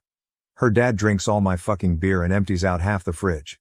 Her brothers stop by occasionally to act as mouthpieces for their parents. They practically trash the place and leave us to clean the mess. And where is my fiancé in all this? Quietly standing in the corner, practically shaking. I'm no fool here, there's legitimate trauma. There's her need to feel loved by them and her hoping they will appreciate her. Before one of you noble commenters states the obvious, she's been in therapy for this for years. I've tried to establish boundaries. For nearly 2 years I've been trying to push these ass clowns away, but this is her house she purchased, and no matter of contributions, financial of otherwise, will she let me have a say on who comes into her house. She's been beaten down mentally and emotionally by them for so long. She has told me recently that she wants to earn their approval. How they were right about her. How she needs to be better for them. I've had too many emotional conversations with tears and begging to count, hoping she will take the steps to get better. But she's an adult. I can't force her to do anything. I love her, but I can't help but feel so resentful of what she's doing. It's agonizing watching someone you love, someone who you know deserves so much better, openly destroy themselves for people like her family. It's been painful watching her cry herself to sleep one too many nights because of them. I've tried too many times to help her get out of their clutches. But I have to think of the future. What happens when we have kids? What happens when she is postpartum and invites them over? What happens if there is a medical emergency for either of us? What if our finances get tight and they still demand money? This is the in-law family from hell and I won't be able to avoid them. Tomorrow I'm going to tell her how I want to delay the wedding until firm boundaries are established. If she resents me, I walk. I can't do it anymore. I refuse to watch a slow death like this any further. Update. Talked to her and it went about as well as one could possibly expect. Currently getting myself set up in a hotel for a few days and working on possible long-term plans for moving out. Still a lot going on right now, but maybe sometime next week I'll be able to put everything together into one update. Relevant comments. Comment 1. Would the two of you be open to couples therapy? Therapy is too often brought up as the ultimate solution to relationship problems, but in this instance having a neutral third party who is experienced and qualified in the area of couples therapy could be really helpful. Best of luck, and the only AHs here are her family OP. I've hinted at it before but she hasn't been very receptive. I'm hoping tomorrow I can try and pursue that and not have to make an ultimatum. Comment 2. You can't save her if she doesn't want to be saved. Even if she wants to, you'd only be able to help and support. She needs to be the one to enforce the boundaries and hold them. But she doesn't? It's up to you if you want this for life. Have you spoken to her about where you are? That you're on the verge of breaking up with her for this lack of boundaries? No, it's not to manipulate her into choosing you, although some will say that. It's just a statement of fact. She may be willing to sacrifice everything for her family, but you are not. If this is the life you have to look forward to, you don't want it. You need to put yourself and your needs first. Who knows? It may prompt her to open her eyes and put herself first with her family. But likely not. Update 1. The night after I made the first post I had decided that I was going to have a heart-to-heart with my fiancée about her family. However, she came back from work the next day early and I already was off that day, so I initiated the talk a little sooner than I planned. Essentially, I told her how this arrangement was not sustainable. I did not feel comfortable marrying her due to how much involvement in her life her family has, And I certainly did not feel comfortable bringing a child into this world with them. I didn't want to tell her cold turkey no contact with them, but strict limitations to start with on then coming over, and what they can do around the house. I also requested couples therapy before marriage. She wasn't happy. She was just staring angrily at me while I spoke, then started yelling at me when I finished. She told me I don't understand their dynamic and it worked for her. I told her that they're abusive users who will bleed her dry and I have never seen them show any decency to her. She told me she just had to work harder for them to appreciate her. I basically yelled at her that a parent's child shouldn't have to beg and plead and work for them to be loved. I finally told her that she sets limits with them or I walk. She was livid, and since I was living in her house I was kicked out. So the past few days I have been staying in a hotel and have had my stuff taken out and put into storage. And frankly, it's been great. I am going to stay with family for a few weeks around mid-July, and after that I am going to go house searching for myself. I have spent the last couple days relaxing, catching up on movies and video games I haven't had time for, and could go back from work to a quiet room without her family tearing the place apart. Yesterday, however, things came to a head. We have basically been no contact since she booted me out, but I know every Saturday her family loves to spend the afternoon over and she uses me as a shield from their abuse. However, in a very petty move, I simply kept my phone muted all day and played Disco Elysian. I knew she would call back for help with her family, and at this point pure resentment was kicking in for her and I wanted nothing to do with her issues. By the end of the night she had sent me over a dozen texts and finally 2 frantic voicemails begging me to come home. I decided to come over to check up on her. Long story short, she was sobbing in the living room, and when I came to talk to her she was practically crushing my back, hugging me and sobbing. I gave her time to cool off and asked what happened. Long story short, her parents and brother came by to gift money from her and say horrible shit to her. She wanted to have me come over to help, but I was ignoring her. And when she tried to have one of her friends help out and everyone basically said fuck that, it all started clicking in for her. She kicked her family out, but not before they said some utterly vile shit to her I won't repeat. She kept apologizing to me and told me over and over to come home. I told her plainly that I had started to build up heavy resentment towards her for some time, and while I loved her and understand it was trauma and not her being outright abusive, there was major issues that would need to be addressed if we were to move forward. She sells the house and moves. We make roughly the same amount of money and we will buy a house together. I am a grown-ass man and I will not live in a house I have no equal agency over. Her family will never step a foot in it. They will never come over. They will be treated by me in a very threatening manner if they try and come in. She gets a new therapist and we start premarital counseling. She never makes me interact with her family. We will go LC with her family right now, but make no mistake, we are working towards full NC on her end.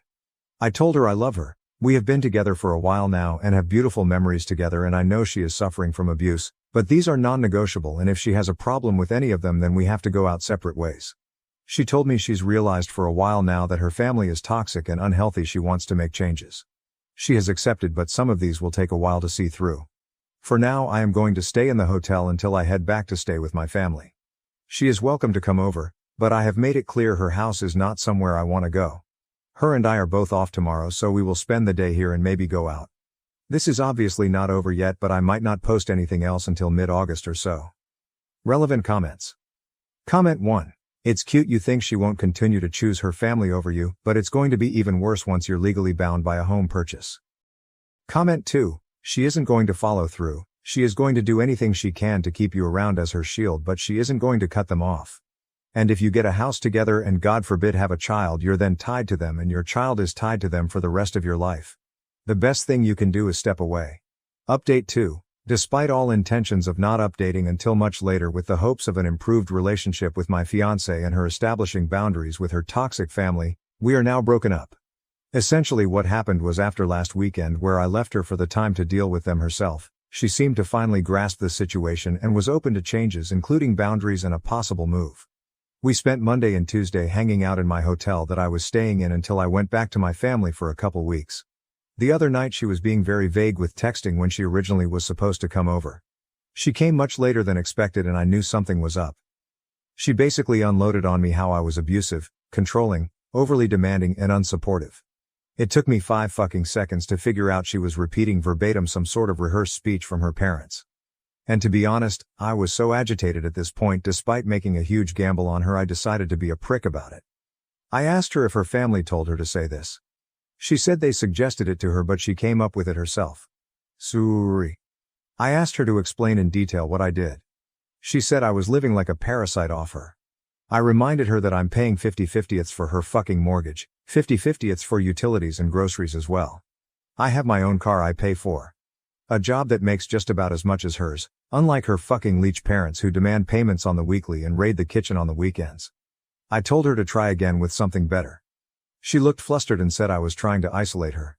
I kinda smirked like a jackass and told her that I have always supported her many friendships that she has destroyed on her own because no one wants to deal with her family or be used as a shield like me. I was practically demanding to know at this point why she is so hell-bent on destroying her life for these people. She just kinda shouted that I don't understand her family and she's just trying to earn their love back and was basically ranting at that point. It's just so staggering to see up close. I have ventured into a few subreddits to get perspectives, and if you have any familiarity with them you'll see how people who are victims of abuse by their own family can be so utterly broken by it that it'll wreck their brain to where they truly believe they are the problem and they deserve the abuse. Well, that's how she was. She was utterly broken and didn't want help. She didn't want to get better, she just wanted to get worse. It hit me like a truck honestly, the realization. I really did feel like a fool for trying, even if it was what I was supposed to do in the first place. She was practically berserk at this point and I was just mentally exhausted and needed her to leave before someone called the police. She finally left but I had a few concerned neighbors check on me. Some of her friends are aware as they have messaged me checking on the situation. I told them the truth and that I just needed to be alone to think what to do next right now. They have revealed that she has given them similar rants after they expressed concern for her. One had even heard that she may be possibly at risk of losing her job. She is definitely having some sort of mental break.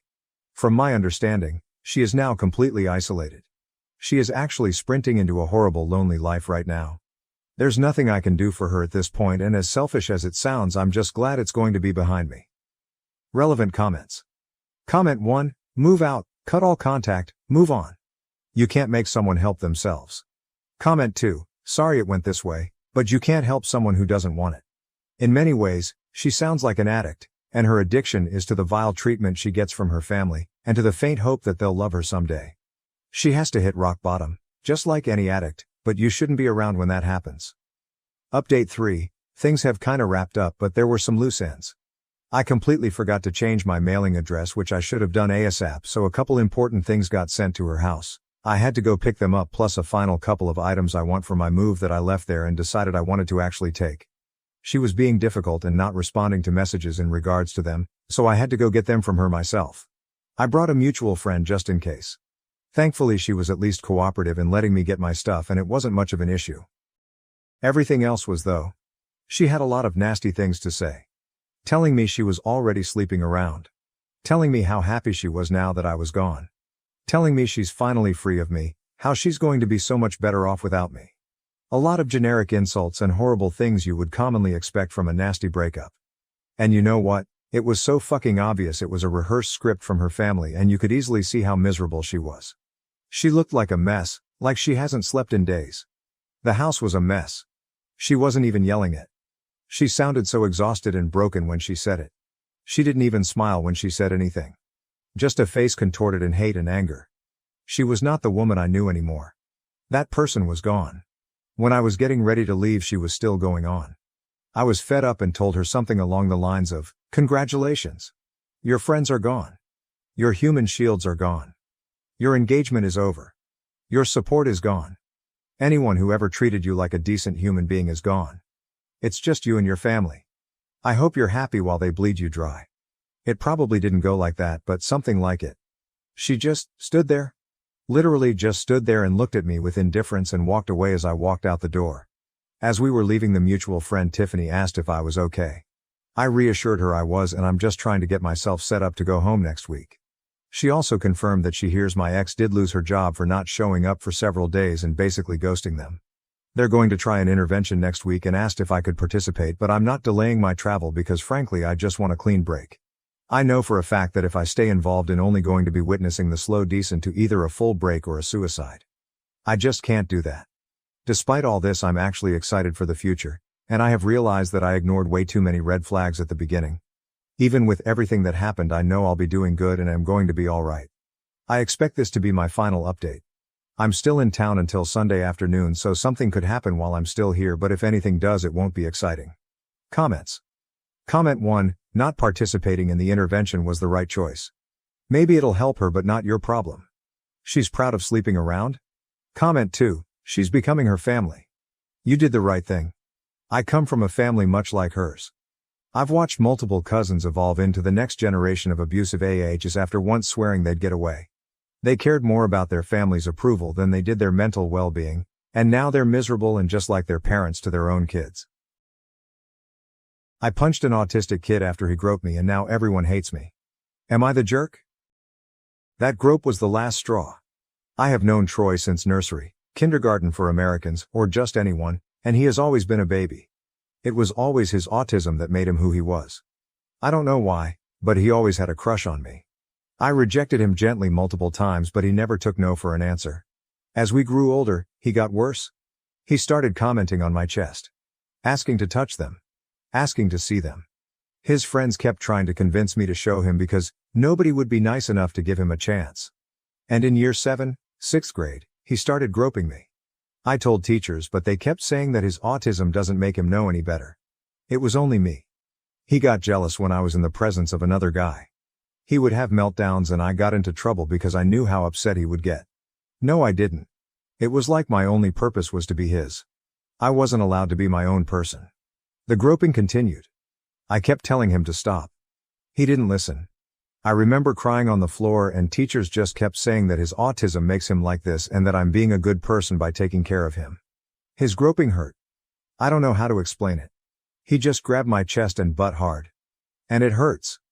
The groping continued for 4 years. I was always his caretaker, his girlfriend, his best friend, his. I couldn't stand it anymore. I couldn't take it anymore. It was hot and I wore a skirt and he proceeded to put his hands up my skirt and groped my butt. I lost it and punched him around the nose. His nose got broken and unfortunately now I am getting put into isolation for 2 months for bullying an autistic kid. He's not a kid though. He's 16 years old. He acts normal around his friends. He treats everyone else with respect. He's not a kid. Now everyone hates me. I have been receiving death threats and people have been saying he should have done worse. Now all I want to do is curl up and die. Maybe I should have been nicer. Maybe I should have been more sympathetic. Maybe I should have just accepted it. I could have been his only chance.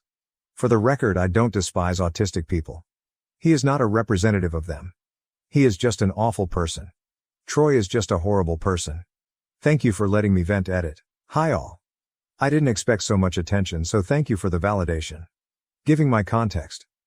His parents are prominent people in our community. His dad is a third-generation Army something, IDK, and his mom is known for always holding all of the stuff for kids. Like the summer fairs, etc. She is also part of the school board and friends with the higher-ups if you will, which is why this happened at all. I wasn't technically his caretaker because I didn't have to feed him, clothe him, etc. I just had to be his friend. His dad is also friends with the police station, they go way back, so that's another reason why they didn't do much. Or just took a statement then wrote him off as mentally disabled. And the police here just suck ass here. Police officers have SA'd many women before here. They just get let off unfortunately. Onto a semi-update. Firstly, my parents will look into lawyers, we just couldn't afford one, and I was always too scared to get one. I guess it was because I have been so neglected, that I just thought nobody would believe me. However, my other relatives said that they would chip in and pay for a good lawyer. Meanwhile, my parents took me out of the school and I will stay at my grandma's for a while to recover. My auntie is also going to pay for my therapy. So I will enjoy that much needed therapy. Thank you so much for the kind words. I hope you all miraculously wake up with more money in your bank's accounts than you expected. Edit 2. Hi all, I didn't expect this story to end up on TikTok so quickly. I would like to thank you all again for your words and thank you so much to those who have been reaching out to me. It means a lot. I would also like to point out that this is a throwaway account, and I want to stay anonymous. But thank you all so much again for the kind words and comments. I realize that I was never in the wrong. That I am a person. Thank you. I truly hope you all have the best days ever. You all are amazing. Relevant comments from OOP. Comment 1. Is the kid cognitively challenged? OP, nope, he has mild autism if that makes sense. He's actually quite good around people. Just not me. IG. Comment 2. I would get law enforcement involved. OP, we tried to. They just didn't care because he is mentally challenged. My parents genuinely tried to do something, but when everyone defends him, they believe the majority. I mean, when I usually say this story, people automatically think I hate autistic people. I don't. Because autistic people don't do this. Horrible people do. Autism isn't the label for assault, the label is sexual assaulter. Update. Firstly, I would like to thank you all so much for your kind words and messages. Thank you for your support and validation, your words meant so much to me. Also, I thought I would explain the whole "I hope you all miraculously wake up with more money in your bank account" comment. I heard someone in TikTok say this and thought it would be a nice thing to say, as some people did question it in my messages. But yeah, thank you all again. Before this update starts, I would like to say that this all occurred like 2 weeks ago now. I just reached my breaking point and needed to vent. Hence why the update may be soon to some. This won't be the final update, but an update. I would also like to clear the air with my parents. Now, unfortunately, my parents come from a country where this stuff is normal. Not only that, but I am partially to blame as I didn't say anything. Eventually I did tell them and they tried their best to help me. But they didn't know how. Though I do acknowledge their efforts, I am still going to be taking time to heal from them as well. My entire family also had a go at them and expressed their disappointment. The best thing for now is for me to spend some time apart from them. So to begin, I left the school. After my parents had heard that I got into trouble seriously because of Troy again, they basically thought it was time to pull me out. I am due to start my new school in 2 weeks. I have also been trying to settle at my grandma's house as I just needed a fresh start with fresh people. To be honest, I have never felt so free. I have had to deal with that torment for years and years. So now I can enjoy the pleasure of walking home and not seeing him or bumping into him. So I feel great. On to the serious stuff. As I had mentioned, my family basically decided to pay for a lawyer, and we are now hoping to have a lawsuit against basically everyone involved. My grandma also had a go, to put nicely, with the school's board for basically allowing nepotism to harass other girls. She called all of the teachers a disgrace for endangering not only me but other people, and saying how none of the teachers who allowed this deserved to even step foot into a school. This experience has also not been all sunshines and daisies. After the suit was claimed or made, IDK, my parents got letters and messages basically asking for the case to be dropped. My parents obviously said no. But it still didn't stop the harassment. I eventually got harassed too. All of the people giving me death threats decided to go into graphic detail on what Troy wanted to do to me. Spoiler, it wasn't great. And Troy's parents showed up on my doorstep demanding to see me and talk to me, and how Troy is ready to apologize. Thankfully by then my uncle and I had been on the way to my grandma's house. However, my parents obviously didn't let them in regardless, and said that if they wanted to communicate it had to be through a lawyer. The harassment didn't stop. And eventually Troy sent me a message on a burner account detailing all of the things he was going to do if got the opportunity to, and that I should be grateful that I managed to walk away with just a groping. Troy also kept spewing on about how I'm nothing but a whore or slut, etc. And I should be grateful that someone so popular even looked my way. He kept saying how if I had just let him fuck me, he wouldn't have groped me. However, I know if I did that I would no longer be myself. I would be his property forever. The thought of that makes me want to vomit. Also, his logic doesn't make sense to me. Anyway, I just got receipts and blocked him. I also asked my parents to help me change my number. And I did. My grandma, being the person she is, decided that wasn't good enough and got me a whole new phone. She claims it's compensation for my trauma. Thanks, Grandma. I am starting therapy the day after tomorrow, and I am hoping to start family therapy in August, as, truthfully, I don't know if I'm mad at my parents or should be mad. Like, is it my fault for not saying anything? But that's all the update I can give you for now. The lawsuit will be a whole other process, and hopefully if I remember I can update you all again. Thank you so much for your words. I truly appreciate all of you. I hope this update is clear enough for you, and apologies if you made it this far. Now to the next story, Story 2. My autistic brother spent over £400 of my hard-earned money on Lego, and my mum supports this. I, 14, have a brother 16 who has autism, and I just can't stand it anymore. Before you go and make assumptions, let me get this out of the way. He's not like the autistic people you see on the news or online. He's a perfectly functional, intelligent person. However, he becomes violent when he doesn't get his way, and his brain doesn't get toilet messages, regularly pisses, shits himself. The thing with him is, these things only happen at home. Anywhere else, he doesn't have any problems with accidents in his pants. What happened today drove me over the edge to the point of writing this. For context, here is the usual routine. I woke up to him on my bed hitting me repeatedly. My parents are downstairs making breakfast, oblivious to this. He won't stop, so I shout for my mom. She comes upstairs, gets him off me by rewarding him with chocolate, and proceeds to yell at me for shouting at her, and confiscate my electronics for an hour. When I get home from school, all is fine. I do some homework and go on the Xbox. After around 30 minutes on the Xbox, he does the same thing. Hits me over and over, leaving me with no choice but to call for my mom. She again rewards him for stopping, before proceeding to tell me off, and confiscate my electronics for the rest of the day.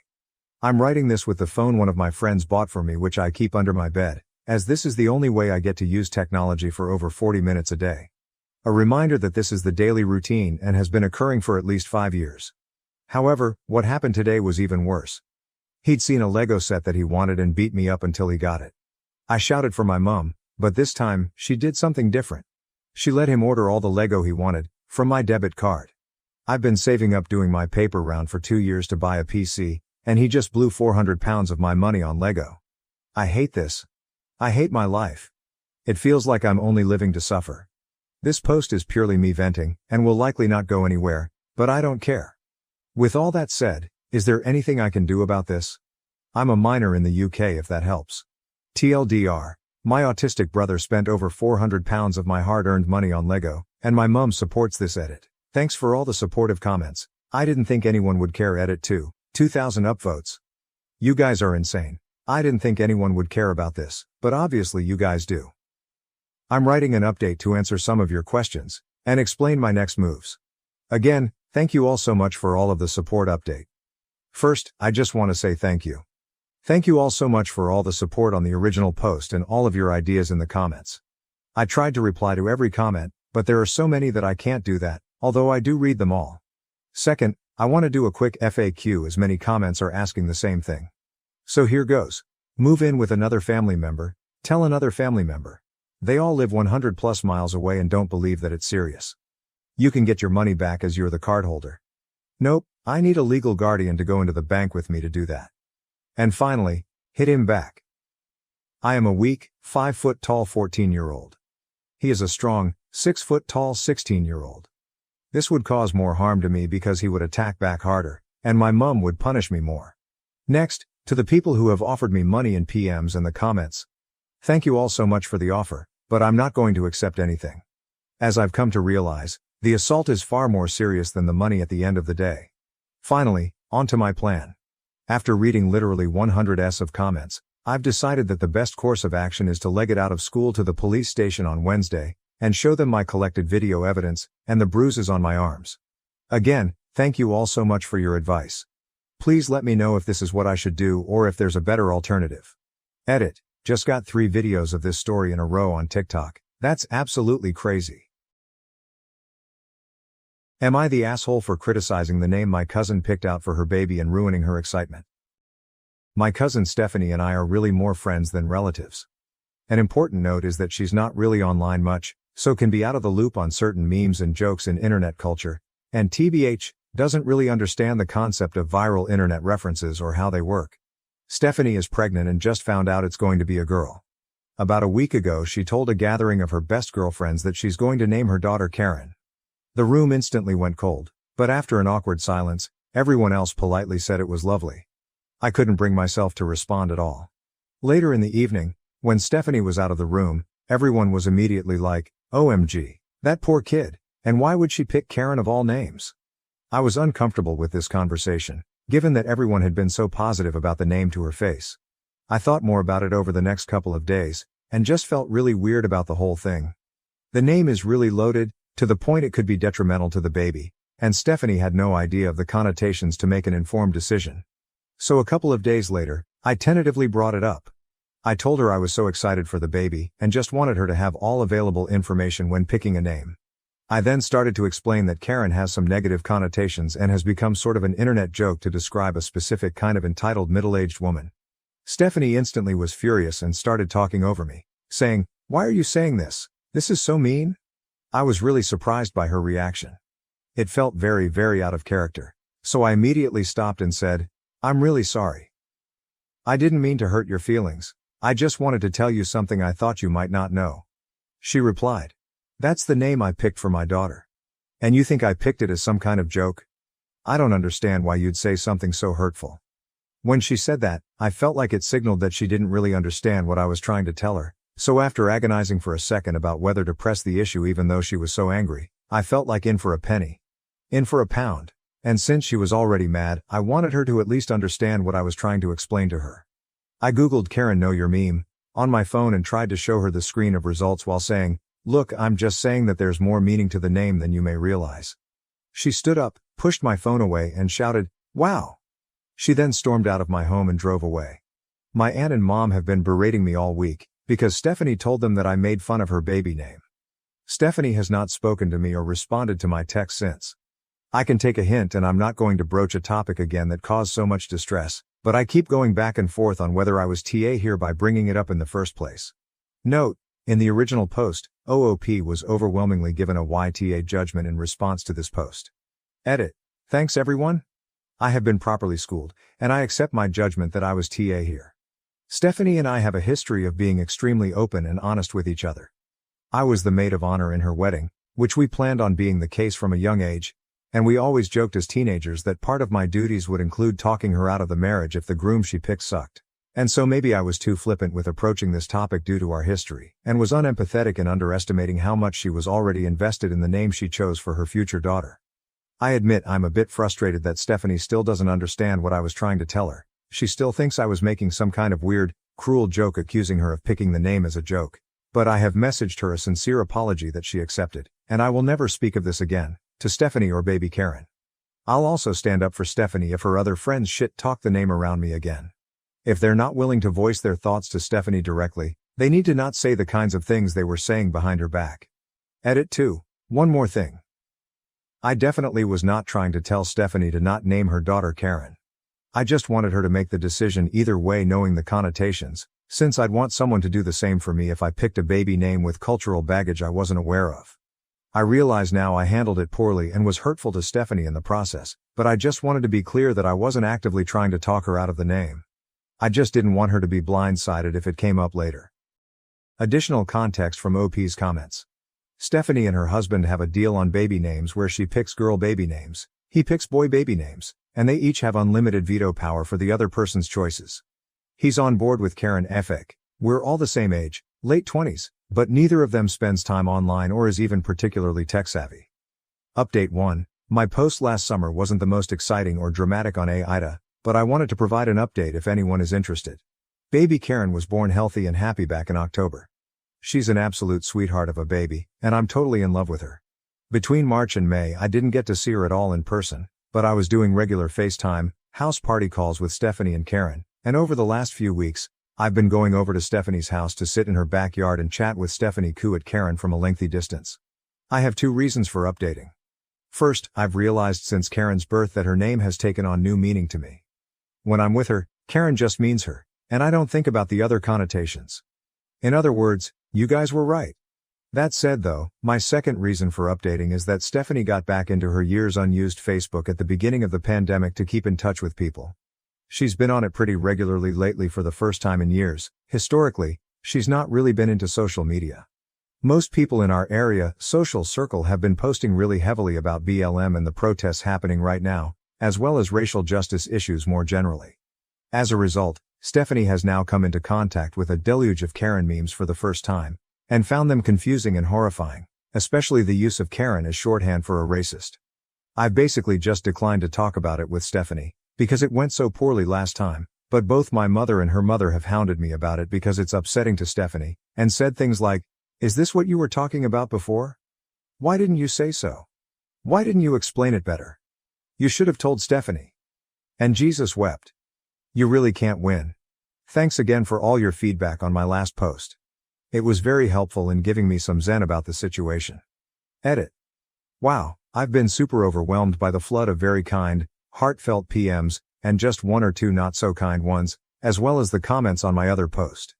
Thank you everyone. It continually amazes me how many nice and empathetic people frequent a sub devoted to assholes. Additional comments from OP for context. In response to someone criticizing Stephanie, to be fair, Stephanie has been cool about it. First, she saw a bunch of posts about the Central Park Karen, when that white lady was harassing the black birdwatcher in the park, and came to me asking me to explain why everyone was calling the woman Karen when her name was Amy. Since she's gotten back on Facebook, She often asks me to be like her internet culture interpreter. I immediately told her, sorry, I'm not having a conversation with you about this, because we had a major conflict over it last year, and I'm not getting into it with you. I think that was the first time she started to understand what I'd been telling her last year. And in fairness to her, she didn't bring it up with me again after that. As for my mom and aunt, they're kind of generally ridiculous. They tend to be extremely reactive to whatever is going on precisely at the moment, and if someone in the family is upset, they get over-involved trying to fix it. Stephanie has been venting to her mom about this, not about me, just how upsetting the memes are. And she and my mom have just been doing their normal thing of blowing it out of proportion, and now making it my fault somehow. I love my mom and aunt dearly, but they're not to be reasoned with. In response to another criticism of Stephanie, honestly, with my mom and aunt, it's easier to just wait for them to move on to the next shiny thing. I don't blame Stephanie at all. She's just upset and confused, but hasn't made it my problem at all. My aunt and mom just have a flair for the dramatic. In response to someone saying they still thought OP was TA because they only brought up concerns with the name for selfish reasons. I probably wasn't clear about this in my original post, and I think it's probably because that's the part I cut down when I went way over the word limit on that first post, but when I described feeling weird and uncomfortable over the couple of days I took to ruminate after Stephanie's announcement, the weirdness and discomfort was mostly a response to what happened with our friend group rather than just my own feelings about the name. I felt super uncomfortable being in the room while our friends shit-talked Stephanie's name choice after praising it to her face. I didn't have the presence of mind to call them out before the moment passed, and I sat with that guilt for a couple of days. I didn't want to tell Stephanie what they said, because it would be tattly of me, and I also didn't want to cause conflict within the friend group or upset Stephanie.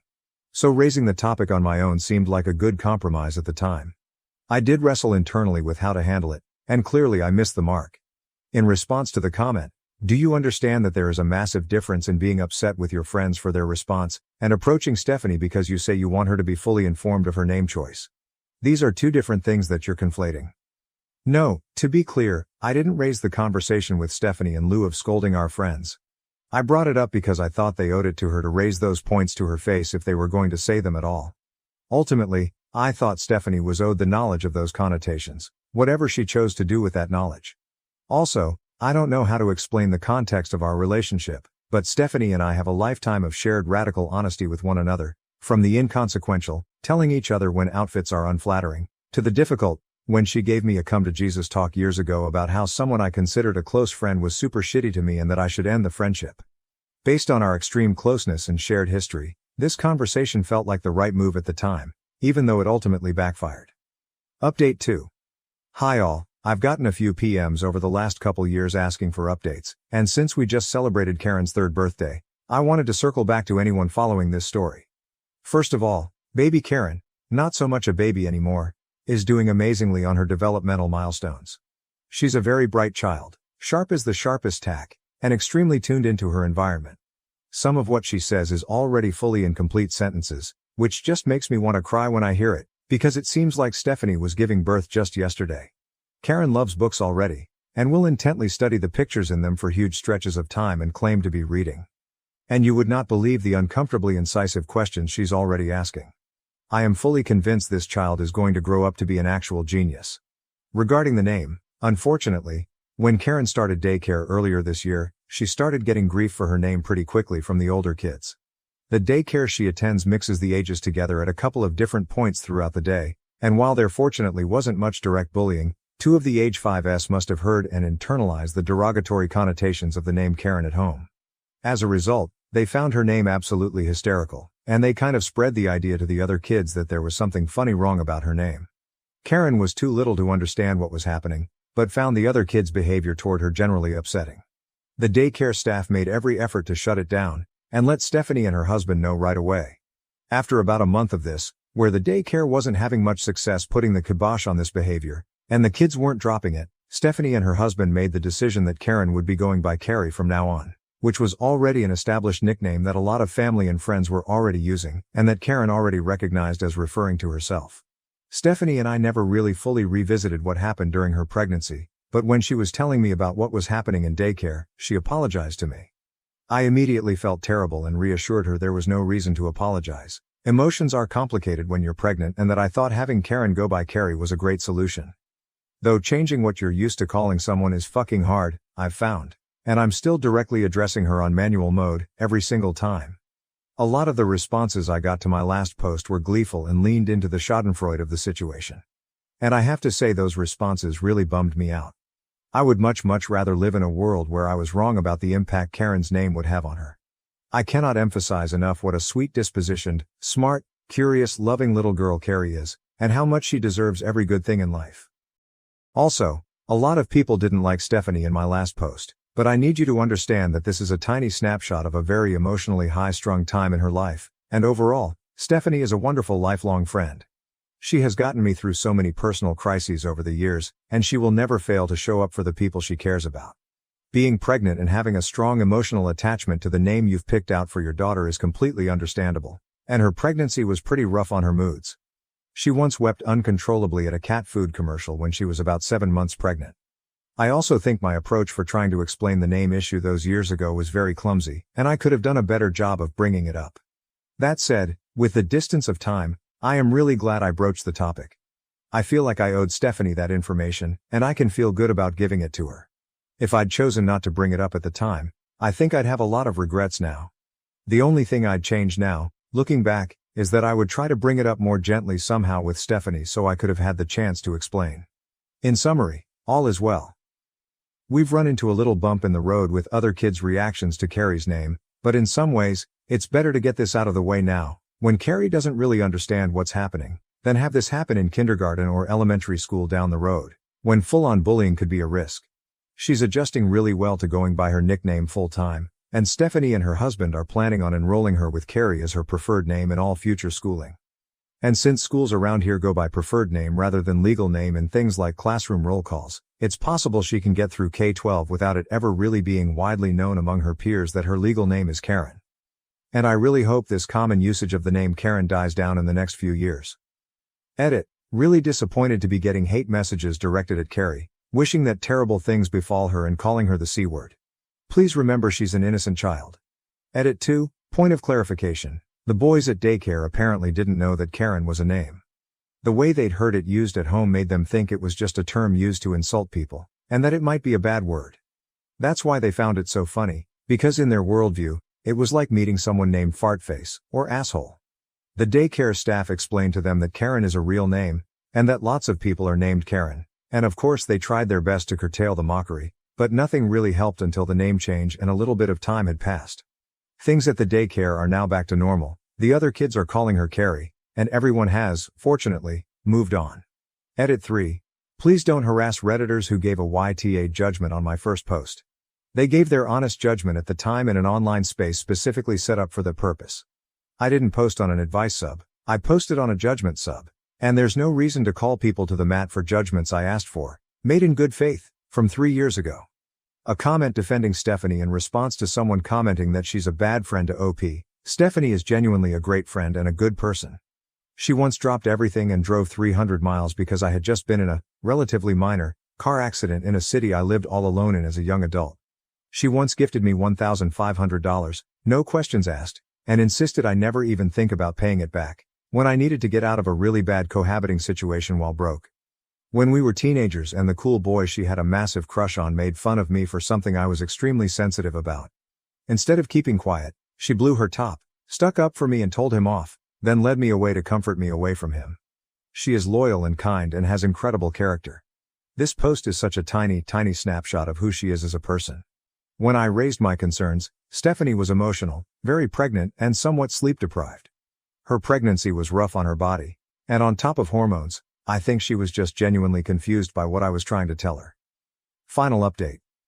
For those of you who have contacted me asking for an update, I wanted to circle back and close the book on the baby Carrie chapter.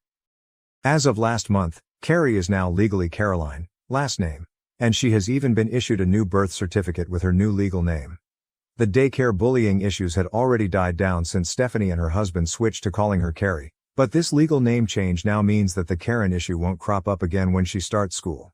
There were also some other minor incidents that pushed Stephanie and her husband to make that decision around a legal name change.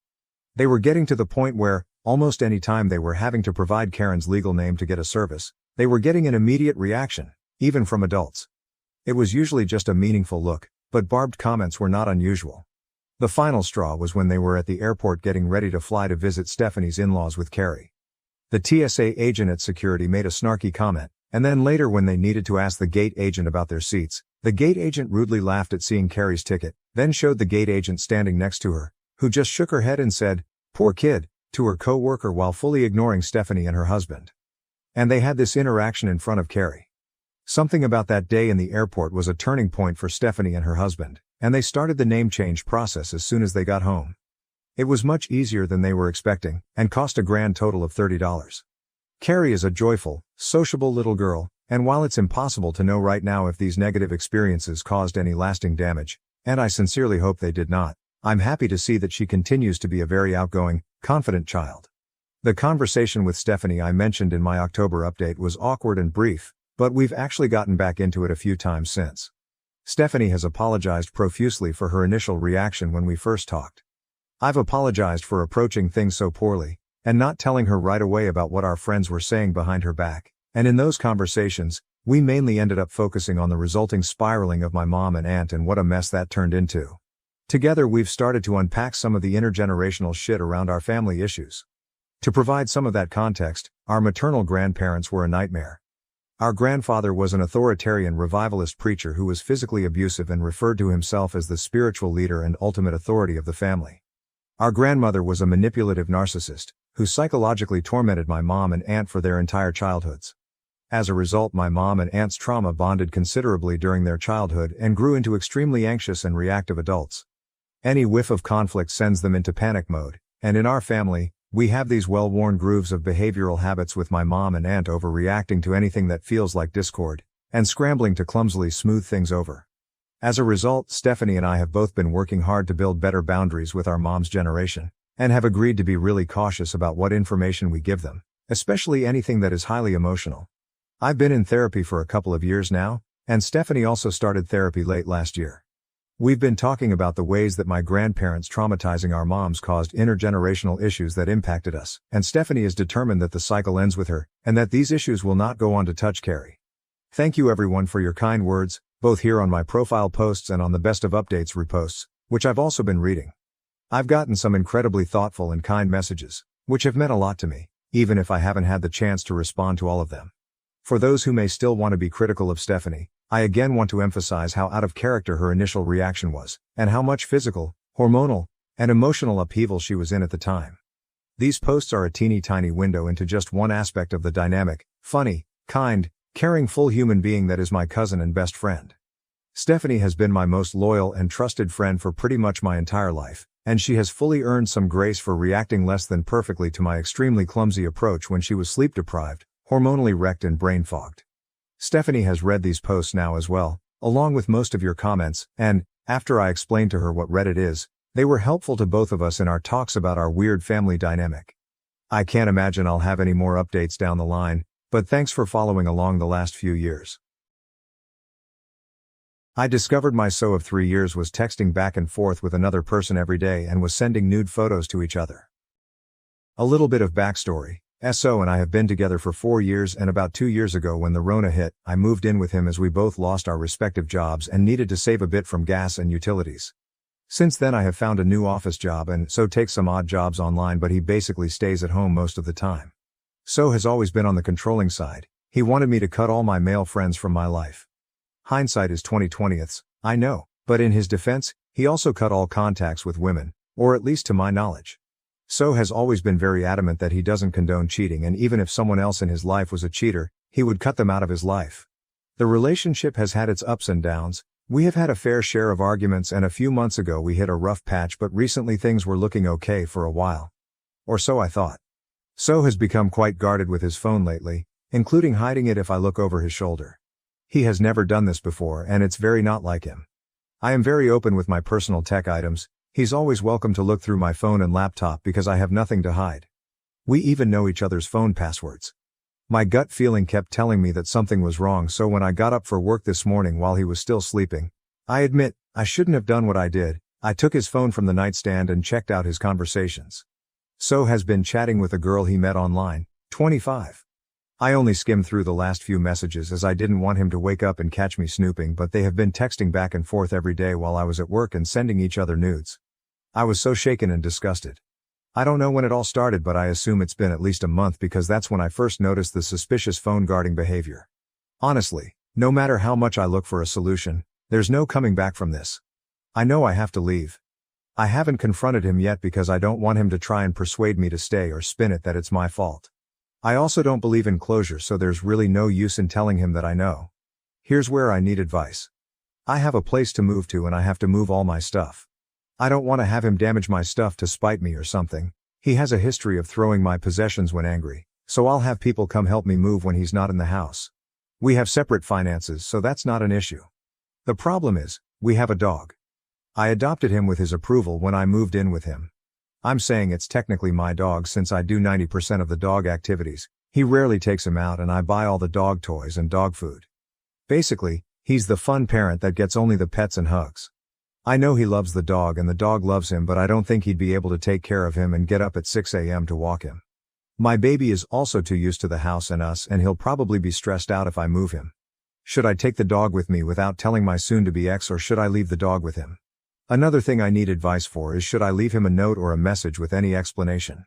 Update 1. First, I'd like to thank everyone who commented on my previous post. It really helped put things in perspective for me.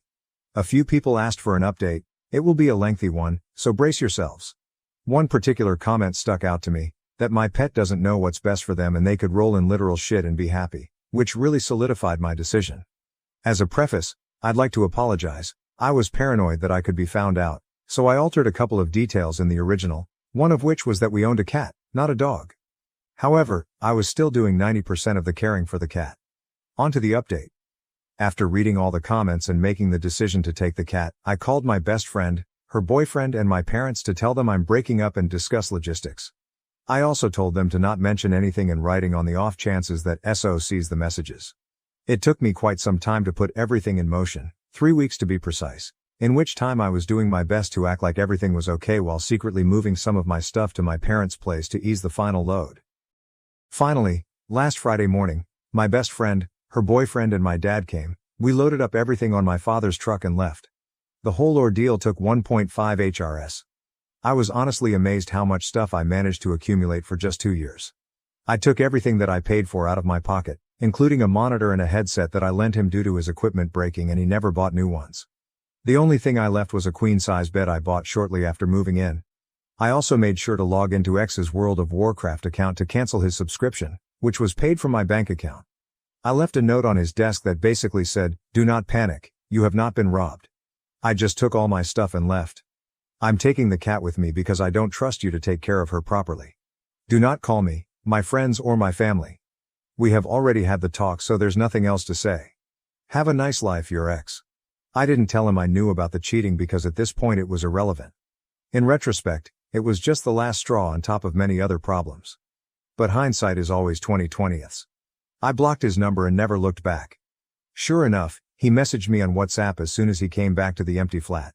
The gist of the messages was that we could have done it the Civil War, LMAO, and why did I take the cat this way? We raised her together and he loved her. He also tried to call 3 times but gave up soon after. I then blocked him on WhatsApp as well. The next few days were pretty uneventful. Yesterday, he showed up at my workplace unannounced. I was pretty annoyed but didn't want to make a scene in front of the colleges, so I took a break and went out with him to the park across the street. Knowing him, he wouldn't just fuck off and leave me alone. He said he wanted closure and that I owed it to him after all these years. The conversation was mostly boring, so I'll highlight the important details. He said he wanted his monitor back and that he's willing to pay for it or trade me his new one, which is better, but wasn't with the same curve that he was used to. I told him that I like my monitor and tough luck. The best part is he went out, bought a new monitor, set it up to play WoW, but realized that I also took the headset. He then asked his mother to buy him one and she bought headphones without a mic. Pity. He asked to have the cat back. He offered me money, offered me all his crypto savings and even offered me 60k gold in WoW LMAO. I told him some things can't be bought with money. He then asked to co-parent, and when I said no to that too, he asked to at least say goodbye to her in person, also denied. I brought up that I'm the cat's primary caregiver and he can't even clean her shit. He replied he could, when push comes to shove, but didn't since I was doing those things anyway, despite him being in the flat almost 24/7. I also pointed out that if he really loved the cat that much, He'd want the best for her and to be with the one who takes care of her, instead of wanting to keep her for selfish reasons. He kind of agreed on that. The most baffling part, he offered to pay me to go grocery shopping together. We used to do that all the time when we were together. I pointed him to a couple of sites where he can buy groceries and have them delivered. He said it was too much work. I told him to adjust and evolve. He also apologized one too many times for hurting me, to which I replied every time I wasn't hurt, I was just disgusted and cringed at the conversations I read, to which he got offended and mumbled that it was private, you know. Not once did he mention the side chick, even then he didn't have the balls to admit to the affair. In their messages there was a recurring joke that if he comes to the hotel where she works, they'd have to fuck in the janitor's room. I brought her up a couple of times, told him I wish them both the very best, and since I left him the bed, he doesn't have to worry about fucking in the janitor's room anymore. He asked to be friends multiple times. I told him, also multiple times, he betrayed me and he's a pathological liar and I don't want to be friends with a dishonest person. He legit couldn't comprehend how his dishonesty impacts a potential friendship. He said he wanted to tell me he wasn't committed to me anymore but couldn't bring himself to do that. I pointed out the hypocrisy of him blowing up at me for platonically talking to male friends online, but he cheats the moment a semi-attractive woman comes his way. He said that a woman cheating on a man is the greatest sin but a man cheating on a woman is not so severe. What the actual fuck? The rest of the conversation was him trying to play buddy-buddy and talk to me about his life and me reminding him that I'm not interested in his life and that he's a closed chapter to me. After what seemed to be eternity, we said our, hopefully, final goodbyes and I went back to work. In conclusion, for the past week since I left, I've felt like a huge load have dropped off my shoulders. I have all the time in the world, I'm working on myself, I'm reconnecting with people I haven't talked to in years. I'm trying to live my best life and I don't regret anything.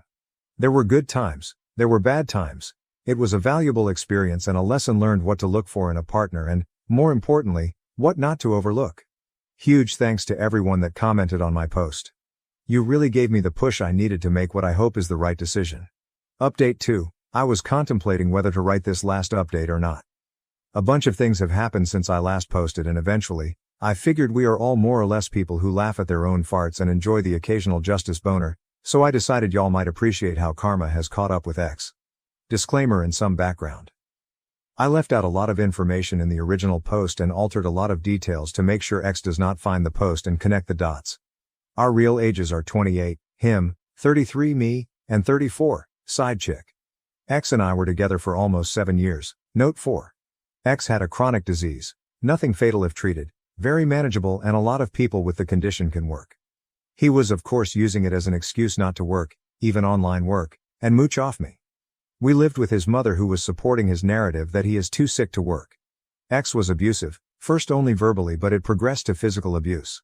I omitted most of this information in the first post because I wanted an unbiased opinion whether to take the cat or not. Even though the cheating was the last nail in the coffin of our relationship, I was actually contemplating leaving him for almost a year before the actual fact and on occasions where he ramped up the abuse. I will withhold giving examples for the time being because the topic might be traumatic for some readers. My last update ended with my ex coming to work to offer me pixel money for my cat. This was in August 2022. I vacated his flat at the end of July. I thought everything was said and done and I would not hear from him again. Spoiler, I was wrong. Since the breakup he has messaged me about every 3 months on Discord for various bullshit, like how he lost his best friend or asking for photos of the cat. I didn't block him there in case either of us needed to exchange items we forgot at our respective places. Sometime in March I found out by chance that he's still using my old League account. He has been banned on 3 different accounts for toxicity. I gave him the password while we were dating but I did not think he would have the audacity to continue using it after we broke up. The kicker is, all it would take would be to ask me to use it and I would have no problems with it. It really rubbed me the wrong way that he could message me with his woe is me crap on 4 different occasions but conveniently forgot to mention that he is still playing on my account. I wondered for about a week whether to let it slide or to just change the password, then he contacted me again about wanting to ask me something. I shot this down and reminded him that I explicitly told him not to contact me. He said okay. This lasted for a fortnight until he messaged me again, saying that he will ask his question regardless. I pointed out how I told him not to contact me and he could not respect even that. So he has learned nothing as he still does not give a fuck about other people's boundaries. The question was, what did it feel like to be with a complete monster for 7 years? Why did you stay for so long? Apparently the lad was going through some kind of epiphany phase. There were a lot of crocodile tear-laced explanations that followed. The gist of it was that he was doing some reflections. He realized he is a complete lunatic and needs help and apologized for how he behaved. I also found out that he spent all his savings and disability money, including the crypto he offered me for the cat. So he could not take me up on the offer to buy my LOL account. Sag. Also, to nobody's surprise, his little affair did not work out. I did not ask for details, but what he said was, "I think I finally met a person who is more sick and broken inside than me," which is quite an achievement. Few months prior to this revelation, a WoW friend from the side chicks country messaged me. For context, we are all Europeans and play on the same servers. Friend knew my side of the story, and when he found out that side chick is flying to my and ex's country, he put two and two together. He told me he does not expect much from their relationship since a year ago the chick was dating a mate of his, broke his heart and flew somewhere else for the next WoW guy that gave her attention. Knowing these facts and after what my ex said, I mentioned to him how it was ironic that he cried cheating if I was 5 minutes late after work, but decided to involve himself with a woman who was practicing cheating as a sport. He agreed that it was quite ironic indeed and that he had to lay in the bed that he made, which was sort of mature on his part I suppose. Also, did I mention he was too dumb to wire his own debit card to his WoW account? This is why he could not play anymore. Well, yeah, but I guess also because he lost his sugar mommy that was paying for it and failed to secure another. As for me, Kitty and I are thriving. I am active. I lost 12 kilograms since the breakup and I'm getting back in shape, even though I lost the excess weight the moment I dumped the ex. I have reconnected with most of my friends and apologized for not contacting them very much in the past 7 years and explained why. They were very understanding and things have gone very much to how they were before. I have also met the most decent, kind and compassionate man out there. So, life is looking good. Thank you for all the support, Reddit. Thank you for reading and have a great day. My husband is a doctor. Am I the asshole for wanting him to be by my side holding my hand during childbirth instead of delivering our baby? I originally posted this in Am I the Asshole, and it was removed. I can't see any of the comments now. I, 35, am 7 months pregnant. I am married to a family medicine doctor, 35, and we've been together for 10 years. This is a throwaway account on Reddit because my sister-in-law follows me on Reddit and reports everything to my husband. I'm reaching out to all of you to ask for advice on a fight my husband and I are having about our birth plan. My husband really wants to deliver the baby, which I can kind of understand. It's not uncommon for doctors to deliver their own child. There is still an obstetrician-gynecologist there, monitoring everything. And the doctor father steps in at the last minute as the mother is crowning to just catch the baby. My husband has, I guess, always dreamed of being the one to pull the baby out, while I pictured it very differently. I thought he would be up by my head, holding my hand and helping me through it. He says he will do that, but the easiest part is the very end where I won't need him anyway. He said if I really want someone there, his mom can step in. I've been on my own since I was a kid living in my car, so I don't have anyone I'd want in there with me except him. I don't really even want his mom in there. She's great, but he's my person. I know it would be cool for him to deliver our baby, but I really feel like I need him there. I personally didn't want our doctors to know he was a doctor because as soon as any of my doctors, or even our veterinarian, finds out he's a doctor, they talk exclusively to him. I don't even want him to go to the prenatal appointments anymore because no one talks to me. They all talk to him, and I can't ask my questions to anyone but my husband at home. But he's already told everyone he'll be delivering his first baby. I guess I don't want this because I wanted him to be there as a husband and a father and not a doctor. I see him as a doctor 95% of the time, and I wanted to experience this with my husband and not my husband the doctor. I wanted him to be there for me as this is my first birth and I'm terrified. He just keeps telling me I'll be fine. He pulled in friends and family who also don't understand my point of view. They said this is his first child too and to just let him have this since I had the honor of being pregnant. I just really wanted him to hold my hand all the way through it and be able to share this experience as parents and people instead of a medical professional. I was hoping we could see the baby at the same time and just be equals in this. Am I being selfish for wanting this to be my way? Relevant comments, from all subreddits. Commenter. He pulled in friends family who also don't understand my POV. They said this is his first child too and to just let him have this since I had the honor of being pregnant. Who are these people? And why does everyone defer to your husband this way? Your request is totally reasonable and your husband's lack of understanding is pretty glaring. NTAOP, his mom, sisters, and our really close friends that I guess are technically more his friends than mine. I haven't brought it up to my friends because I'm just not comfortable having our friends weigh into our relationship the way he is. I think his mom just likes his plan because it pulls her into the room, which I attempted to veto early on. I do love her so much, but I wanted this to be our experience. Commenter, downvoted, NTA. But you both have visions of how your baby will be born, so you need to talk it out. Chances are the very last part of the birth you are not going to be holding hands. He is going to be with you in the delivery room either way, but this is something the two of you need to resolve.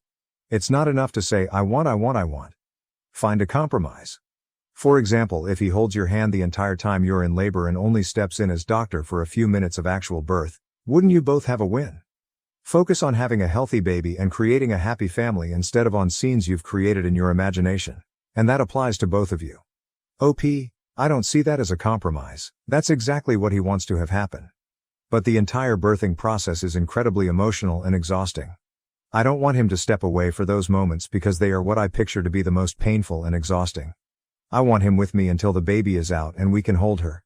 I don't want to be abandoned during my birth while he and the other doctors catch the baby and begin the baby's workup. He's going to deliver the baby and hold the baby all while I won't be able to see anything because my legs will be in the air. I'll miss my husband holding and seeing my baby for the first time, and I'll feel completely by myself and like I'm missing out on those crucial first moments. Maybe you're not a woman. But nothing sounds worse to me than having my legs in the stirrups, immediately post-birth with a sheet draped over my legs where I can't see my husband or baby meeting for the first time. Commenter, deleted, downvoted. I think you're overestimating what your attention span will be like in those moments. My mom let my dad catch both of their babies, and she told me that when she was doing those final pushes, she didn't care where my dad was. All she wanted was to get the baby out. She also said it meant a lot to see the joy on my dad's face, and having him hand her the baby instead of some random doctor or nurse made the bonding process more special. I'm not telling you this to change your mind. I'm just giving you an idea of what that moment could be like. OP, I just don't see it playing out that way. If he is there to catch the baby, he's going to want to start doing some of the exams, and we're already having so much trouble getting the doctors to talk to me and keep me informed. It just feels like another link I'll lose to the situation to actually be kept up to date and prioritized in the moment. I know that sounds really silly, but I've been sitting in on my ultrasound appointments and prenatal appointments, and they are focused on the belly, but not on me. Pretty much everyone talks exclusively to my husband. It's been a huge challenge to feel like I'm a part of it and not just coincidentally caring for the baby. Commenter, tell him that you've had to do everything by yourself your whole life already. This is not one of the things you can do by yourself, and you want him there when it comes out. You just want support once from the start to finish. It's lonely always having to take yourself places, to teach yourself, entertain yourself, and so on. And it's exhausting. Especially growing up like that your whole childhood, knowing people can just up and leave. Maybe tell him you're feeling so effing lonely, that you just want him to be there. If he doesn't understand, you may as well do this by yourself again. Surely the nurse can tell him to stay with you, and now is not the right time, Mr. Doctor, sir. Oh, and it's out. Sorry, congratulations your parents. OP, I'm going through so many comments, but I stopped and read yours 50 times and it hit me really hard. This is it, this is why I feel the way I do. Thank you so much. Thank you. Update comment 1. Not sure the right way to update. Posting it here as well. Update. I am going to confront him tonight when he gets home. He's already going to be upset because we both have restrictions on how much time we spend on social media sites, and I have significantly surpassed that today and yesterday, which he'll know as soon as he reviews the router logs. I'm hopeful I can catch him before that makes him too upset. I did reach out to some of our mutual friends just to see what he has told them for why this is so important to him, only to learn he never discussed this with them. I think he made up what he has been saying. They were really shocked to learn we've been having this disagreement and were actually quite supportive of an expectant mother controlling her birth plan. I'm quite nervous about his reaction to this as well, and I'd like to get ahead of this. Wish me luck and cross your fingers for me. Update comment 2. I first want to say, thank you. Thank you every single one of you who took the time to reply, send messages, check up on me, send me messages, and share your stories. I've read so much more than I'll ever be able to respond to. Thank you. Those who took the time to share resources and volunteer your own time, you're angels in the flesh. Thank you. I'm so incredibly touched by this overwhelming outpour of love and support. Also, thank you to even the people who told me I was selfish or crazy or any other derogative you chose to use. I'm not sure what helped me more, the people posing such great questions about if I felt safe, comfortable, loved, or the people telling me I was the terrible person. Something about attempting to reread my story as an outsider and seeing the comments where Redditors told me I was in fact the problem broke something in me, and I finally saw through the haze. But hey, maybe try to be nicer to strangers on the internet and consider your words more carefully. We're all people trying to get through life. So many of you are kind, caring, and loving individuals. Thank you for caring about some random things on the internet. I don't even have words. I can't say a whole lot about these last few days. So much has happened that I will be processing for years to come. All I can say is I am safe and I am free. Read into that as you will. My next steps are leaving this chapter of my life behind. I'm moving out of this city and I'm going to try starting again somewhere new. Somewhere beautiful where every time I look outside, it's hard to believe it's real life. I've always felt drawn to the mountains with all of their beauty and might. I don't plan to ever log into this account, or even Reddit, ever again. I did the same thing at 16, and I'm hopeful these last few decades have set me up for more success than I had the first time chasing a new start. If you read my story, and you relate to it in any way, or you too feel smothered, voiceless, and alone every single day locked in the house with someone who is supposed to love you, I just want you to know what I now know. That isn't normal. That isn't what life is supposed to be. There are people you can rely on, and strangers can be your best friend. The cost may be steep, but the cost to stay is so much more. Farm this post for all of the comments and support available. I pass it on to you and beg you to use what resources you can find. The sheer volume of personal messages I received from people in the same boat, people sharing support, people checking in to make sure I was okay. There's such a community here, and they will help you before you even realize you need it. I'm not sure what's next, and that's terrifying but also refreshing. I haven't had that in so many years. Now to the next story, story 2. My ex-husband left when I was pregnant with twins. Now, he suspects I cheated and demands a paternity test for my children. My ex-husband and I have 3 children. It was a difficult split as he left while I was pregnant with our twins, and he tried to make everything as difficult as possible. He and his wife are wanting me to do a paternity test on the children as they are disputing that our youngest is his and he no longer wants to pay child support for her. Him wanting to reduce his child support has been an ongoing issue. For the last 5 years, he hasn't had a problem regarding the paternity of any of our children. He's now stating that he doesn't think that our daughter is his and that I have cheated because she doesn't look like him. She doesn't look much like me either. She's got green eyes like I do. Both of us are pale with light-colored hair and eyes. Our daughter has dark hair that is thick and curly. She looks mixed race, and she's the only one who looks this way. Her twin brother looks like my ex-husband. My daughter looks like my grandmother, who was mixed race and was white passing. I'll be honest that he and his wife do not get along. I mean, it is hard to get along with the woman who your husband left you for. She keeps trying to shove herself in my children's lives and acting like their mom. She keeps insisting that she's mama, and they should refer to her as that. They have refused to call her that, which always ends at my ex calling me frustrated that the children won't give her respect. She's recently been pointing out that my youngest looks darker than her siblings and has been suggesting that my youngest isn't my ex-husband's. I'm close with my former SIL, ex's brother's wife, and she told me before my ex did that he wanted a paternity test and was going to stop paying child support for her. She's also said that ex and his wife are once again having money issues. This was something I had already suspected, as he had stopped taking them on his weekends as he was having to work overtime. Before people tell me to document this, I have everything documented. I refuse to answer calls from him, which forces him to either text or email me so that I can keep conversation records, as I don't trust him. After I found out about him wanting a paternity test, I told him that I wasn't going to consent to him doing a paternity test on the children, and the only way he was getting one is if he took me to court. He told me that it was clear our daughter wasn't his and that she didn't look like her siblings. He argued that he couldn't afford court and I was holding his money hostage by forcing him to pay for a child who isn't his. He has now apparently been whining about me on Facebook about how I cheated on him and am forcing him to raise another man's child, and forced him to sign the birth certificate. I didn't, he wasn't even there, but as we were still married I could put him on without him being there. I don't follow him. I had one of his friends try and confront me about it. I want my children to have a relationship with their dad, and I feel like this is stopping them. Though on the other hand, I know there will be something else he, or his wife, takes issue with down the line. Ada for refusing to do a paternity test. Edit. I thought I'd put this in my post, but I didn't. Really should have proofread this rather than posting in anger. My ex wants me to pay for the paternity test. He doesn't want to because of his financial situation, which is why I told him to take it to court and get a court-mandated one. I know if I was to pay for it, then he would want another one because he'll think that I tampered with it as I paid for it. He did the same when I had the house valued so I could give him half. He didn't like what the first person valued it at so had to get another. I know I haven't cheated on him and she is his. I know some didn't like me referring to her as my youngest. Both her and her brother don't like being referred to as twins or as one, so I don't refer to them as such. Since they were toddlers they have been very independent from each other and want to be treated as such. She is not my only daughter, my eldest is also a girl. Update. So I did not expect so many comments on my last post. After I posted in my frustration over the paternity test situation, my ex-husband, we'll call him Jim, and his wife kept trying to get me to consent to and pay for the paternity test. I refused to pay because I know Jim, when the result isn't what he wants he will accuse me of tampering with the results.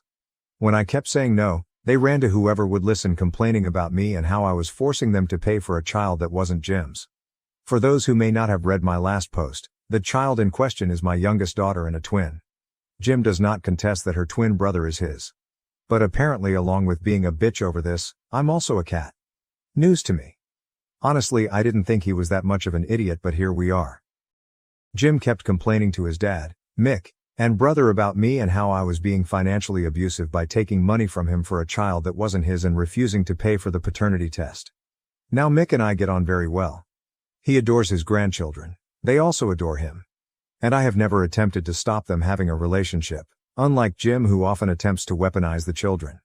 I get on very well with Jim's family and we are close, his SIL, his brother's wife, and I are very close. She's the sister I never had, only child problems.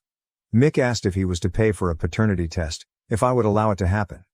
Mick explained that he wasn't accusing me of anything but he was fed up with seeing Jim and his wife drag me every chance they got. He understood why I was refusing and agreed with me. I agreed but stated that Jim should choose the company that the paternity test is done through and I didn't want to know which one was chosen. That way I wasn't involved. So we had the paternity test. Mick paid for all 3 children to be tested and had them tested with the private company Jim chose and then a private company Mick's lawyer recommended. Mick explained he did this so that if Jim started arguing against the results calling them fake then Mick had another set to back them up. And what do you know, all 3 children are Jim's. Since we've gotten the results Jim has tried arguing that they're wrong and that youngest definitely isn't his. He has also been taking to Facebook to complain about me and is threatening to take me to court for fraud. The man couldn't afford to pay for a paternity test. He definitely can't afford a lawyer to take me to court, but I'd like to see him try. Former SIL has been screenshotting some of his comments and sending them over to me, which we've been having a giggle over, especially since one of the things Jim has whining about is finding out I've been dating a former friend of his.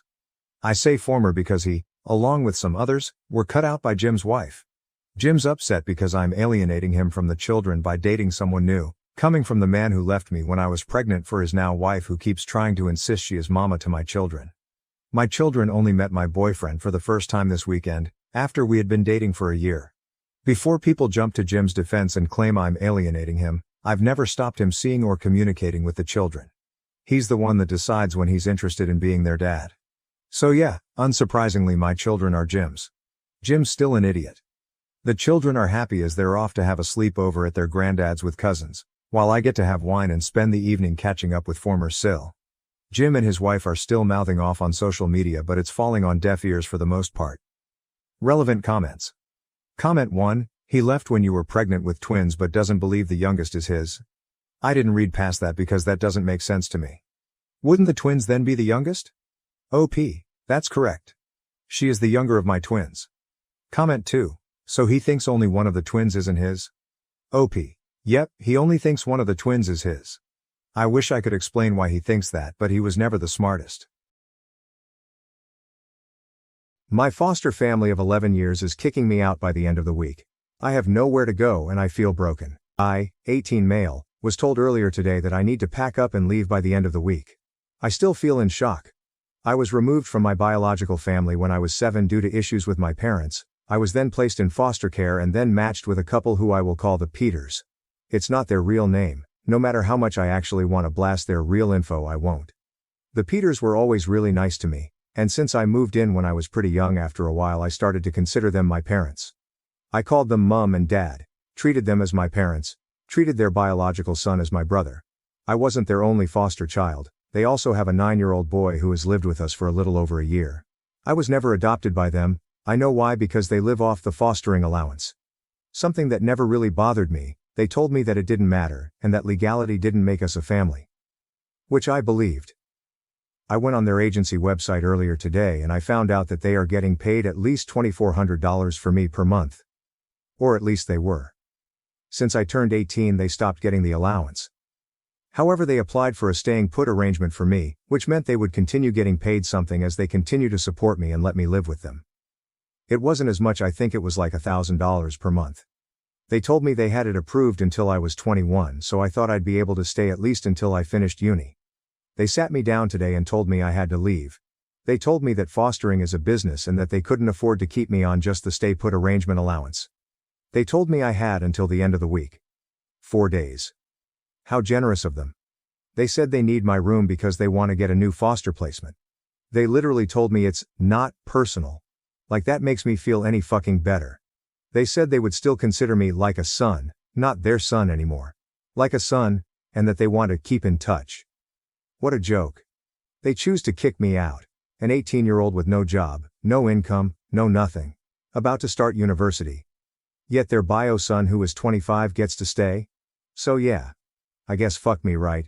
I'm just the one no one ever wanted. I guess I wasn't ever truly part of their family. Relevant comments. Accomplished Emu 591. I am sorry for your situation. However, you should contact the agency that was paying them. Tell them what they did, and ask for referrals to other organizations that can provide you assistance with finding employment and attending uni. It is even possible that your report of their behavior would make them ineligible for further paid foster placement. Not likely, but possible. No address 1159 responding to Accomplish EMU 591. Calling your former social worker is 100% a great idea, OP. Or going to Citizens Advice. There is plenty of support available to former foster children and they will help you find what you're eligible for. The part about reporting them, sadly there wouldn't be anything legally wrong or against any fostering practices for what they're doing. As long as they don't continue to claim on the staying put order, that is. In England, fostering is generally treated more as a business than as something you do for love, as it is in the US. Which has its upsides and its downsides. Morally though, the Peters are despicable people in my opinion. Jen in Miami. I'm so sorry. If it makes you feel any better, many parents kick their biological kids out once they turn 18 too. OP. Answer. It doesn't really, if I'm honest. Mouse and Ladybug. I'm so sorry this is happening to you. These are garbage people. I'd be reporting them for fraud. They can't accept money to have you stay there if you aren't. OP. Answer. They'll probably cancel the staying put arrangement altogether, so I don't think they'll continue to be paid for me after I leave. Though that is something I am 100% checking in a few weeks. Po boy from Po family. They're doing it for the money. That is why. It's unfortunate and they sound horrid. I'm sorry, OP. I hope it all works out for you. Leaving will suck. But at least you won't be surrounded by greedy leeches. OP answer. I thought they were my family. I'm genuinely considering going no contact with them after I'm set up whatever I'll end up doing next week. Cucky 94. You absolutely should. You were 7 when you went into their care. They denied you the opportunity to find a real family who love you for you and not the dollars you brought in. Fuck them. You deserve better. OP answer. I doubt anyone would have adopted me. I wasn't a great kid. In truth, had more issues than a hospital piss pot. I wasn't a great kid in any sense. But I changed. Genuinely I changed. I can't help but wonder if this is because of how I was as a young child. Nene 1 through 0388. I'm so sorry this has happened to you, honey. You must be feeling awful. Do you have a care leaver's personal advisor? Not sure which area you are in. They should be supporting you to find move-on accommodation in a supported setting if needed. Or support you to approach your local housing office for support. Without cause, your foster family cannot give you 4 days notice to leave. They would need to give formal notice, which is usually about 4 weeks. It would be worth calling your Children's Services Duty, VOR, out-of-hours telephone number and explaining the situation, because it will be whoever is responsible, i.e. the personal advisor's team, who will be paying the staying put fees to the foster carers. So there is someone who is responsible and will need to provide immediate support to help you. OP answer. Yeah, I'm meeting with him today. I'm going to tell him they've given me a verbal 4-day notice and that I need urgent help. If I'm honest, I don't want to stay here anymore. The whole dynamic has changed and none of them even look me in the eyes now. But I'm not going to make myself homeless, so I'll stay until I have accommodation and I'm not leaving the house until I do. Brightad 3 is 06. It is awful, but but if they counted on that money to make rent, they might not have much of a choice. I wouldn't conduct myself that way, but not every foster couple is rich. OP answer, they own their own home. And just some quick math for anyone interested. I don't know what package I was placed on because there's a difference allowance for each package, but according to the fostering agency website the minimum was $2,400 for me. It goes to a maximum of $3,400 per month, but I'll estimate off the lowest. Mine obviously stopped, but it would be the same for the 9M foster placement they have now. So, $2,400 x 12 for ours, $28,800 per year. Plus my $12,000 per year from the staying put order, gave them a nice $40,800 per year. Which they would pay little, if any, tax on, as a fostering allowance is taxed very lightly here. That may not sound like a lot to Americans with your high wages, but the average post-tax wage where I live is $23,985 per year. They had enough, I think. Mini update. Okay, thank you guys for all your advice. Honestly, I was in a state of shock yesterday. Maybe still am today. I wasn't thinking straight. I only slept 2 hours last night, that's all, so I'm probably a little delirious today as well. Firstly, I have contacted my personal advisor. He'll be having an emergency meeting with me at 1:30, so I'll have more details about what's going to happen to me then. He'll hopefully be able to sort out emergency accommodation for me. Secondly, to those of you saying the Peters can't legally just give me 4 days notice to leave, I will definitely be mentioning this to my personal assistant and get his advice on it. I don't want to stay here any longer than I need to because they told me it's like I don't exist. They just look right through me. But I'm not going to move out until I have safe accommodation for me. I will outright refuse. I am not going to be made homeless. Thirdly, those of you saying contact my uni, I have an offer from them, but it's only conditional if I get my predicted A levels. Hopefully I will, but since I'm not technically a student yet, I don't know if they will actually provide any support yet. Finally, I am also going to ensure that the staying put allowance stops. I will tell my personal assistant today that it should surely be stopped if I'm not living with them. Luckily I have some money saved. Some people here have said I should be entitled to a bursary when I start uni, and I'll have my maintenance student loan to help me. I've already started looking for a job. Relevant comments Snaggle00T4. Good luck. I'd cut all ties with them. They are not good people. Celebration Main, 8329. Good luck OP. I am here rooting for update 2. Okay, hi everyone, I just got home and am feeling incredibly tired, so this is just going to be a short update. Basically, I had a big long meeting with my personal assistant and he was very sympathetic and felt upset that the Peters are treating me this way. We had one meeting and then I went to get food while he spoke to the Peters directly, and then I came back to meet him again to let me know everything that has happened. He's putting me on the list for social housing. I am hopeful that it will not be long until I am able to get my own house. I recorded the meeting because I'm so sleep deprived, and also, I have really bad memory processing for long things like that because of my dyslexia, autism or something, I'm not sure. I can listen to it again tomorrow after I've slept, but from what I gather they will help me with paying for rent costs. I will also get some money to help pay for furniture and things like that. When he spoke to the Peters, I don't know if he said they had to keep me housed for a while or asked them to. I'm not sure. But they've agreed to keep housing me until the end of August. So at least I don't have to worry about everything happening in 3 days. He did tell me that if I feel uncomfortable, I can be moved into a youth hostel place while they wait for a property to be available for me. But I said, if I can, I would rather stay with the Peters until I am ready to move. Even if it makes me feel a little uncomfortable. He told me they will continue getting paid the staying put allowance until the day I officially move out, and then it will be stopped. On a completely separate note, my best friend and I had a huge argument earlier. He said that I'm being ungrateful, and honestly what he said really hurt me. We had a huge argument. I just thought out of everyone he would get me and understand what I was going through. Maybe not. Maybe I'm being unreasonable. I am really tired, so maybe my emotions are just not being controlled well at the moment.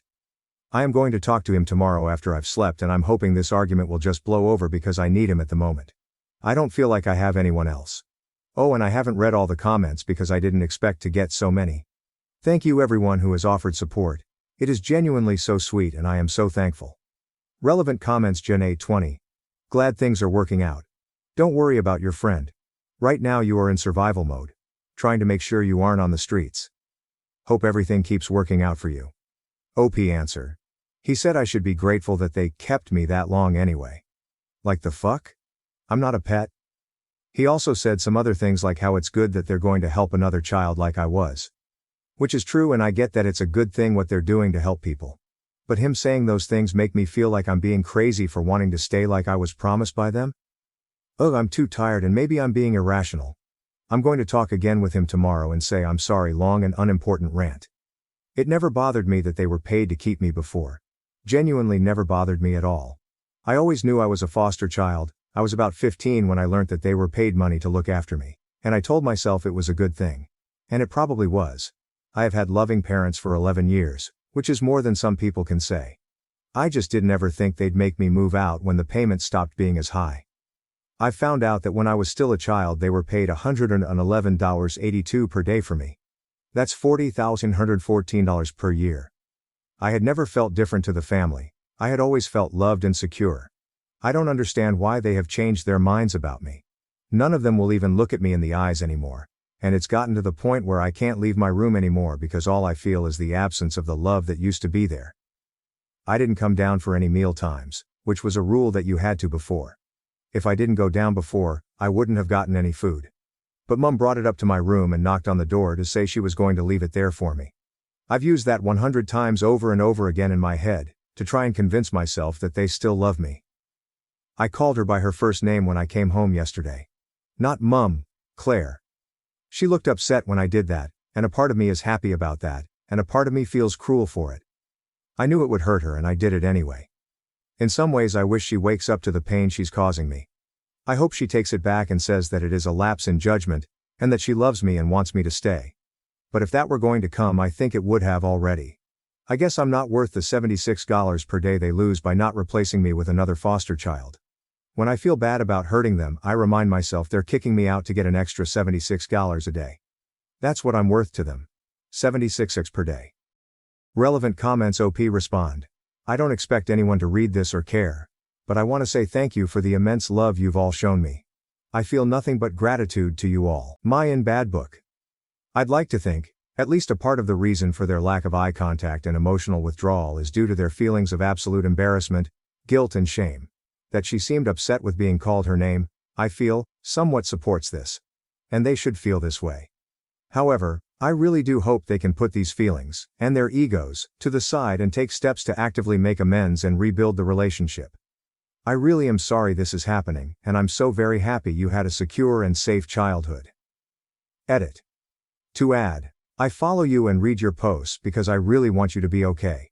You didn't deserve this. No child does, no matter their struggles. I've been thinking about you and putting all the good thoughts out there for you. Imogen France, your feelings are valid and important. You are not alone. Adopted is a great group here on Reddit just for adoptees. People who understand because they've been there. You can also find groups on Facebook, and there may even be local groups in your area if you'd like to connect with people in person. You're doing amazing. Okay, I am going to try and condense this as much as possible. Basically, 18 male, got removed from my bio family when I was 7. I got taken into foster care and was matched with a family called the Peters. I was then raised by the Peters for the remainder of my life, from 7 all the way until now. They had originally told me that I was able to live with them indefinitely, as I considered the Peters my family.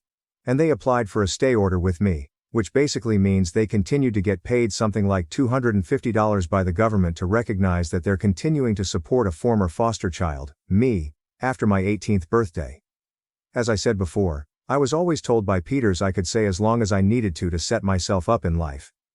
Their bio son, who I considered my brother, is 25 and still lives with them. He doesn't work but graduated university 2 years ago. I have a conditional offer at a local university which I'm studying classics with aims to become a teacher. I start in October, if I get my predicted A-levels, which I think I will. But the Peters told me that I had to leave by the end of the week because they wanted to get another foster child. This is something they really sprung on me. And it's been extremely difficult for me. I had to get in contact with my social worker who spoke with the Peters, and now they're letting me stay until the end of August, but the whole family has changed.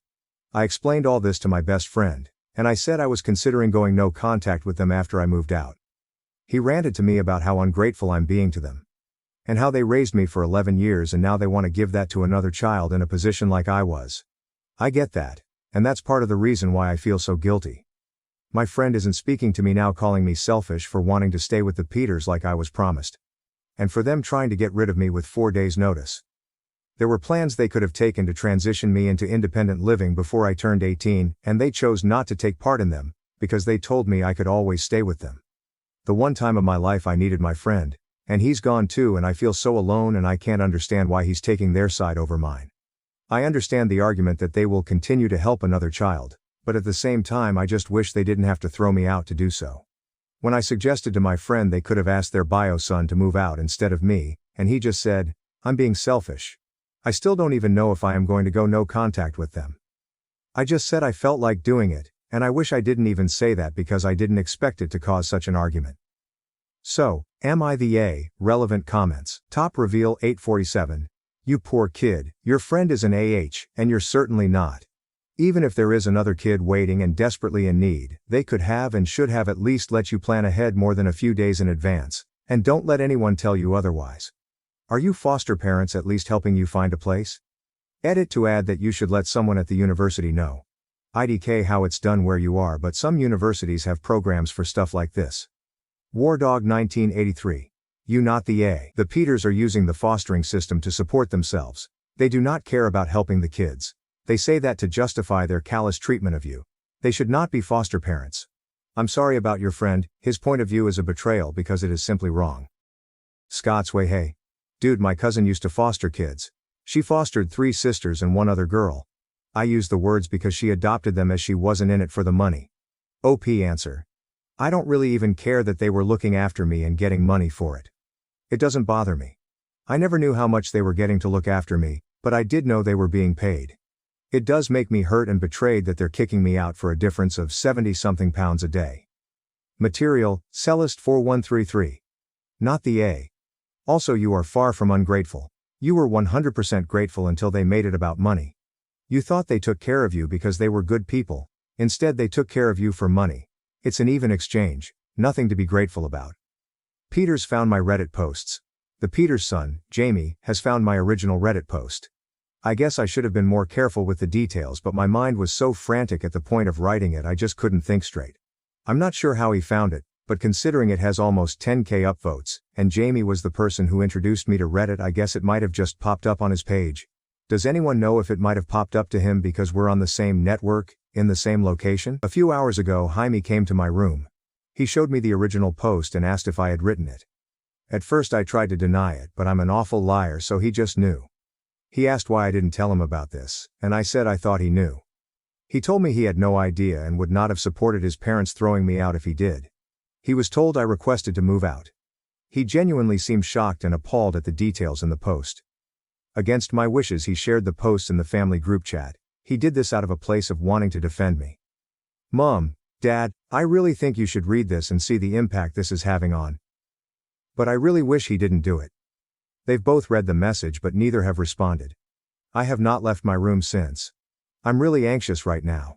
Like I'm at the level before a panic attack. I can feel one coming on. Relevant comments. Polly6119. Stay calm and know that you did nothing wrong. They may try to gaslight you. They may lie to your brother. They don't have a good track record for being decent people. But no matter what they do, remember you did nothing wrong. They cannot throw you out because of it. They have learned their lesson on that. I'm glad to know your brother didn't agree with their horrible decision, and I'm glad that he found out. Him not looking you in the eye these past couple of days may have had something to do with the tension already in the air and him thinking you just up and wanted to leave. I hope it turns out that they realize their mistakes and apologize profusely. But brace yourself for that not happening and that they may get upset with you for airing dirty laundry. They may end up trying to guilt you and blame everything on you. They may do nothing.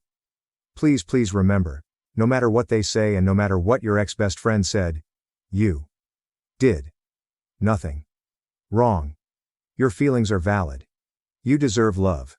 You did not deserve what they did to you. Afternoon agitated 803. Calm and breath. Sounds like he's being a big brother and sticking up for you, because for him you're his sister and he loves you. So talk to him more, lean on him more. He's an adult, he can handle it. The moving out. The Peters could have really dealt with this in such a better way. They could have talked to you about now that you're an adult and soon going to university. We'll go and talk to your caseworker about finding you your own place to live, and we'll be able to help another little kid just like you when you came here, but you've got to come round for Sunday dinner. Or something like that. They handled this so badly, saying yes you can stay till 21, then telling you exactly the money they receive, And then telling you to get out by the end of the week. Where did they expect you to go, FFs? Do the foster parents not work at all? Or are the children their only job?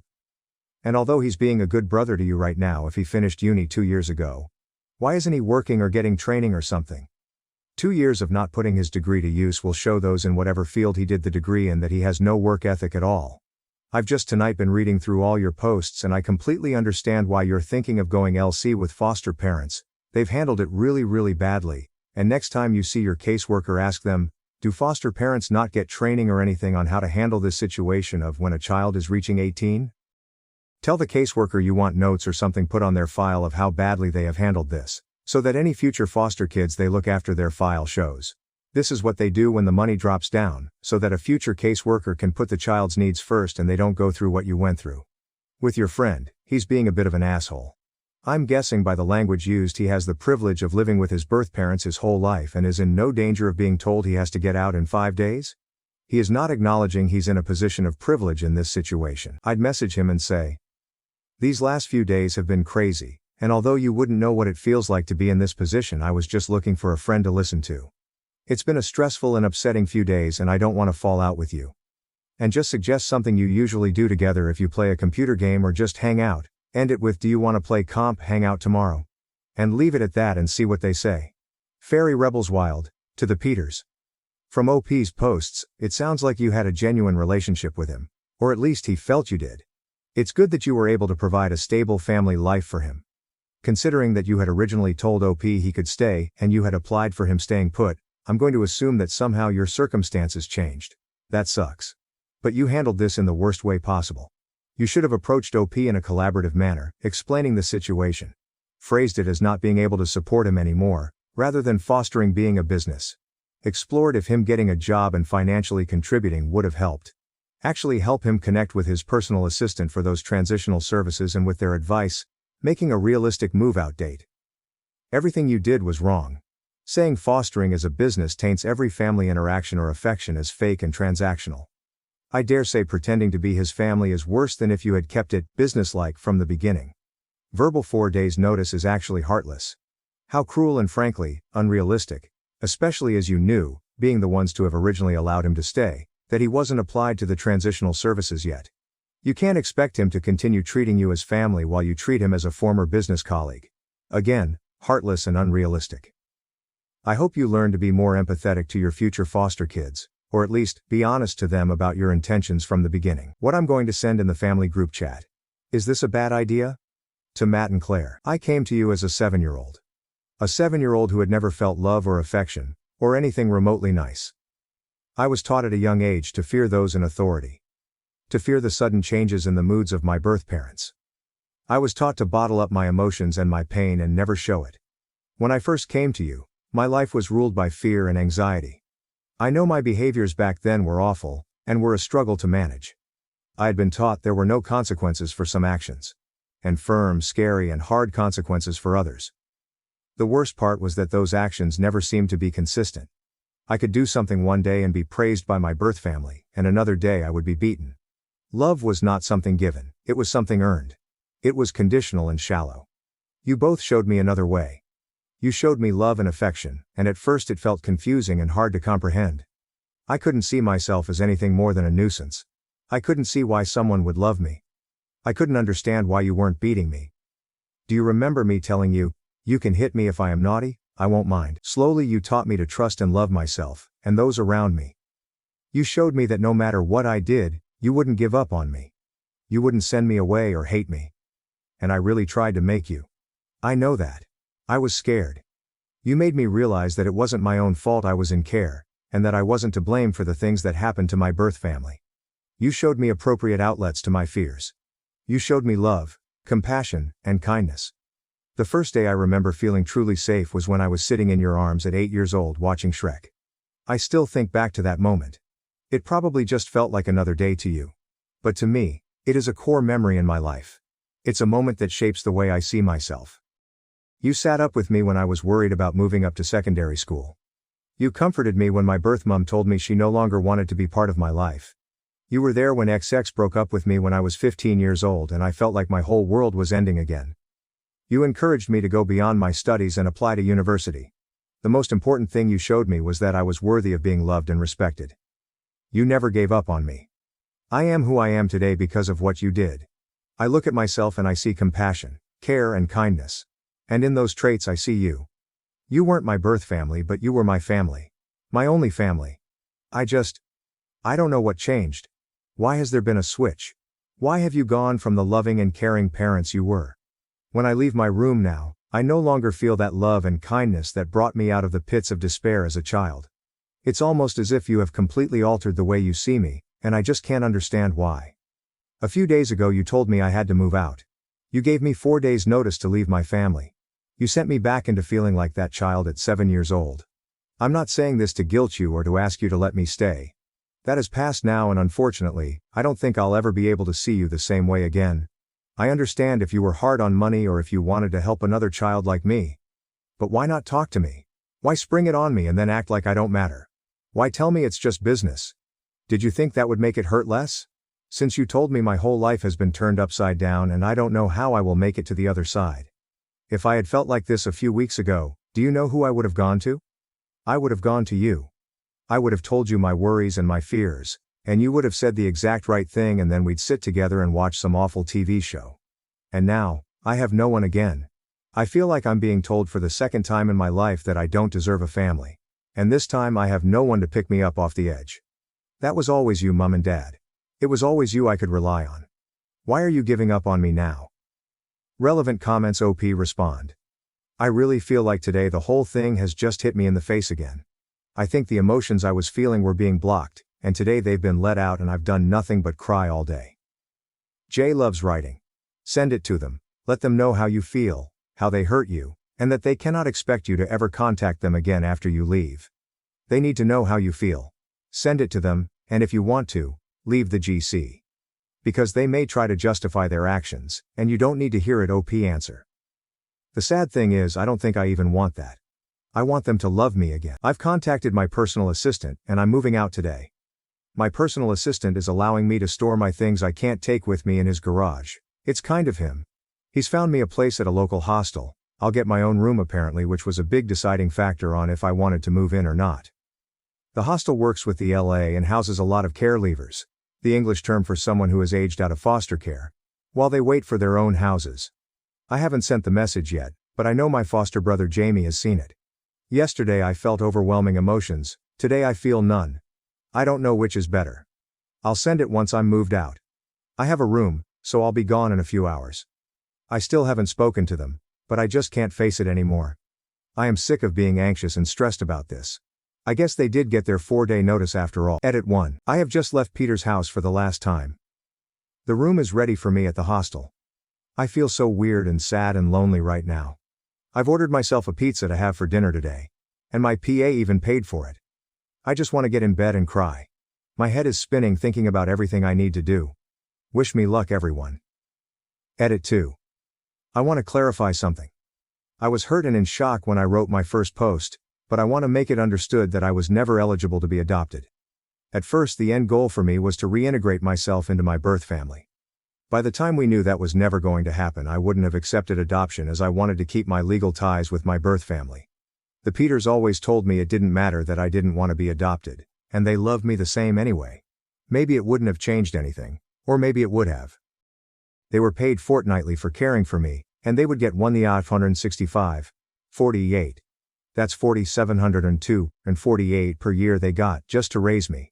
Which is about $52,295.77. I keep thinking about that number. Was that all I was? I wonder what I would change if I could go back in time. Edit 3. I am settled in the hostel now. It's not exactly luxury, to say the least. But at least I'm here now. I sent the text message, very slightly altered from the one I wrote yesterday. And then I left the group chat. I also posted it on Facebook. That was probably the wrong thing to do. I don't know. Final update. This is going to be my final update on all of this. I want to put everything behind me. Claire rang me crying, saying she had no idea I felt like this. How? How could she not know? She said she was sorry and begged me to come back. God. How do I ruin everything? She was telling me all these things about how she regrets the past few days so much and wishes she could take it all back. I said this is not fair. She cannot throw me out and then call me crying. I said it's manipulative. She just kept saying sorry. She said she loves me and wants me to come home. Jesus. This is just a lie, right? She must have known. Am I the bad person here? I feel so confused, I don't know what to do. I just hung up and then she started texting me and I blocked her. But now I feel like I'm the bad person here. I'm so tired of this. Of all of this. I want nothing to do with any of them. I don't think Reddit is good for me. I'm not sure any of this is good for me. I'm going to delete the app. Sorry everyone, relevant comments Calamity Curls. I've been following along with your updates as you post them OP, and I want to tell you that I'm so sorry you're going through this, that you deserve better, and that you are so strong in a situation where you shouldn't have to be. I'm glad your personal assistant is helping you, and I wish you nothing but success and happiness. OP answer. Thank you. I considered contacting my bio mom. Last time I spoke to her was when I was a young teen.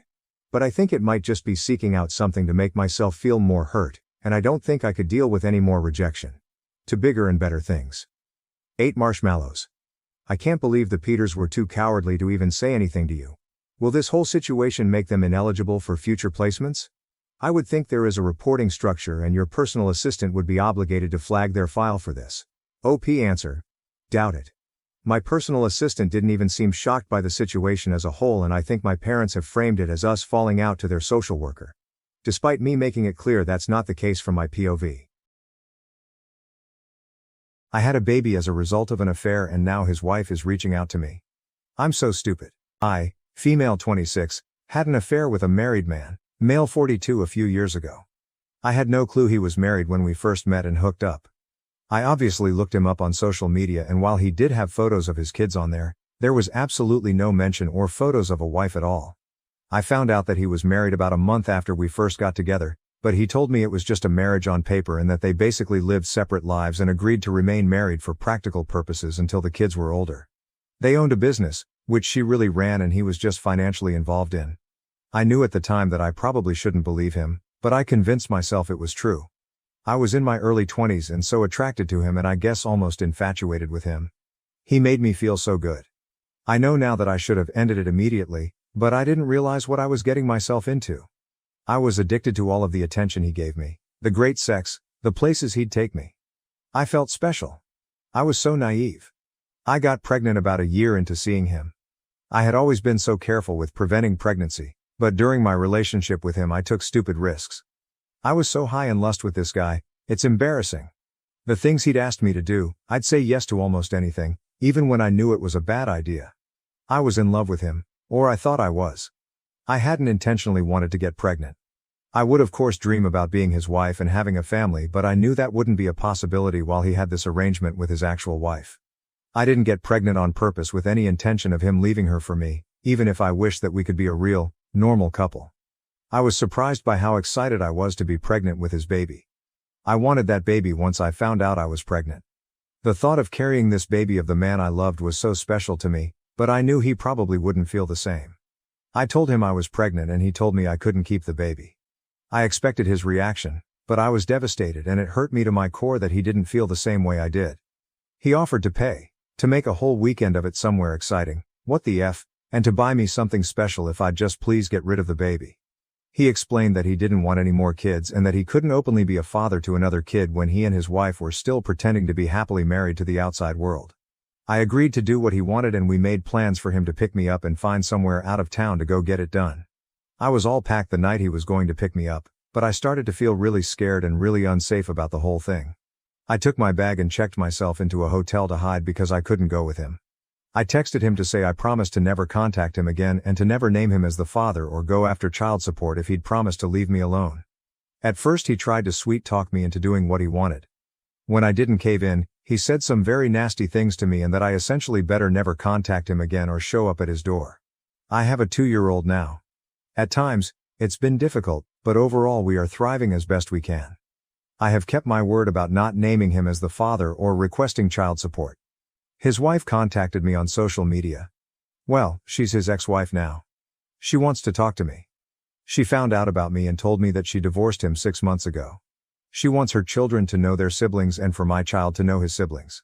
That's weird to me. I haven't responded back to her yet. I am unsure about how to approach this. How do I respond to this? I wonder if I'm being selfish by not exploring an option for my child to know his siblings, if she's being genuine about that. If I was married and my husband fathered a child outside of our marriage, I don't think I'd feel the same that she does. Relevant comments. Comment 1. I didn't know he was married when we first got together. I acknowledge that I should have ended the relationship as soon as I found out he was married. I allowed myself to believe what he told me, which made it seem not so bad. Like this was some sort of agreement he and his wife had. Emotionally, I was already hooked. I'm not making excuses. I wouldn't say I was happy to bring a baby into this situation. There was a huge mix of emotions. I felt like I was in love with him, so there was a part of me that was excited at first. That feeling soon died, but I still felt that I loved my baby still. I tried to do the best thing that I could, which was to remove myself from his life and his family's life. I just wanted to be able to keep my baby and love my baby. I did not get pregnant on purpose. I wasn't on birth control. I had been on birth control when I was slightly younger and had life-threatening health complications as a result. He knew I wasn't on birth control. He loved unprotected sex. I was stupid and I agreed to do it. I would do almost anything he asked sexually. I tried to track my cycle and would tell him when it was probably not a safe time to do it. His wife isn't really what I'm afraid of. Whatever she'd want to say to me is probably deserved anyway, and more. Comment 2. He found out about the pregnancy before I ghosted him. And upon finding out I was pregnant with his child, there was absolutely no real discussion about what we were going to do. We were going to do what he wanted to do and he had it all planned out. He threatened me, by text and by phone calls and voicemails, when I told him I was not going to go with him on this abortion vacation he had planned. I begged him to please not force me to do that and he turned mean. I offered to never contact him again if he'd just let me go. After threatening me again, about what he'd do if I didn't keep my word, he agreed. He has kept his side of the bargain and has never contacted me. Comment 3. I've been assuming that she found out about me on her own, maybe saw something on his phone or computer and has probably known for a while before reaching out to me, if it's actually her. I get what some people are saying about siblings and such, but that man is not my child's dad. He is the dad of his older kids but he's not the dad of my kid. I'm still young and I hope to have more children one day, and those children would be my son's siblings. I hope to find a man who loves me and my son and with whom I can have a legitimate relationship. I haven't been with another man since I ended things with this guy. I actually just went on 2 dates for the first time very recently. I'm not desperate to find a man right now, but I hope to find real love one day. Those people are not my son's family. He's 2 and they're old enough to drive. So I don't think they're missing out on any sort of important relationship right now. I understand wanting to know your bio family, and I feel he can decide that later on when he's old enough to have a day. Depending on where we are in our lives at the time, he might not feel a need to know those people. I don't plan to lie to my son about his conception, but I don't think we need to involve ourselves with the man's ex-wife and teenage children at this time. Update 1. I made a post 3 weeks ago and things have only gotten stranger. I had an affair with a married man a few years ago. I regret it and I will never do anything like that ever again. I knew it was wrong from the very beginning, but he captivated me. I was naive. I allowed myself to believe when he told me they were pretty much just married on paper for the sake of their kids. I got pregnant and while he tried to talk me into getting an abortion, I ultimately decided to keep the baby. I have a 2-year-old little boy now. I promised this man that I wouldn't expose our affair and I wouldn't formally identify him as the father or request child support. I did that because he was becoming very nasty about the whole thing and I felt like due to the mess that I had created and the way I felt by the end of it, a clean break with no involvement with him would be the best thing for everyone. I moved back to where my family is, hundreds of miles from where he and his family live. About a month ago his ex-wife reached out to me via social media, claiming they had been divorced for 6 months and that she wanted our children to be able to know each other. Now their kids are teenagers, so I didn't really think they'd want anything to do with the toddler and the woman their father was having an affair with. It seemed odd to me. After posting here, I sort of decided that I wouldn't respond to her. I'd just ignore it. She just sent me one message, so it wasn't as if she was badgering me about talking to me or meeting me. On Friday night, I decided to message her. I don't really know why. I think it was really just for my sake so I could have the chance to apologize to her. I told her that I would be more comfortable speaking with her face to face since I couldn't trust that it was really her. She said she understood. I was too nervous to meet her in person, but we did a video chat. I didn't know what to expect, if this was all a ploy just to unleash her fury on me or what. I mean, I deserve that. She wouldn't be wrong to feel that way. It was really her. She told me she discovered our affair when she found communications between the two of us, after our relationship had ended. She told me I'm one of many women he had affairs with over the years and she knew about somebody even before he met me, but she didn't divorce him at the time. Finding out about my child was the final straw for her. I told her I was sorry for my relationship with her husband and admitted that I knew he was married. She graciously told me she forgives me and that while she harbored a lot of anger towards me initially, she ultimately blames her husband. I'm not blameless, but she chooses to not hate me, essentially. She said she couldn't have said this 6 months ago or a year ago when she first found out about me, but she has moved past that. She still has anger toward him, in addition to many other emotions surrounding him. She started pouring out her heart to me about their 20-plus year marriage and life together, and it was very awkward because what do I even say? Her kids know about me and my son. She says they're very mad at their father. Somehow I don't think they're mad about the fact that he's not involved with my son's life. And why would they be mad about that? I would hate myself if I were them. I told her that with my son being so little right now, I don't really feel comfortable with him meeting her kids or being involved with their family. I feel unsure about it and it's just not something I feel needs to happen right now. Then she told me her ex-husband was in a bad accident 2 months ago. He's fine now, still not allowed to return to all his normal activities just yet, but will be fine. He is probably the most physically active person I've ever met, barely ever seems to sit down. So he must be terribly annoying to be around if he's not allowed to go all the time. She told me he wants to meet my son. Apparently she moved back in with him temporarily when he first came home from the hospital. She said the accident really shook him up and he has been expressing a lot of regret about my son, not being involved, not providing for him. So now it's like, was everything she said just a lie and he somehow got her to reach out to me on his behalf? And she actually did it? It felt almost like a relief talking to her initially. But then it's like, was any of that true or you were just trying to be his messenger? I don't even know if that part is true now. Why wouldn't he just contact me himself? I'm just feeling so uneasy about the whole thing now. Relevant comments. Comment 1. I don't believe I have to involve his teenage children in my son's life. Maybe when my son is old enough to decide if he wants that. He is not named on the birth certificate and I do not receive child support from him. I have asked nothing of him, except to let me move away and not try to force me to have an abortion. I basically had to promise him to not contact him, not make him as the father, not request child support. If he truly wants involvement with my son he can reach out to me directly and he can take the legal route to establish himself as our son's father. Comment 2. He did not legally sever his rights. He never established rights in the first place. He has no rights until he goes to court and establishes himself as the father. He is welcome to do that. Honestly, I wish my son did have a father who was involved in his life and loved him. Yes, this guy has faults, but he has plenty of positive qualities. He is really involved with his older children. I met them many times because they'd be at work with him or he'd have to drop by the office on his way to take them somewhere.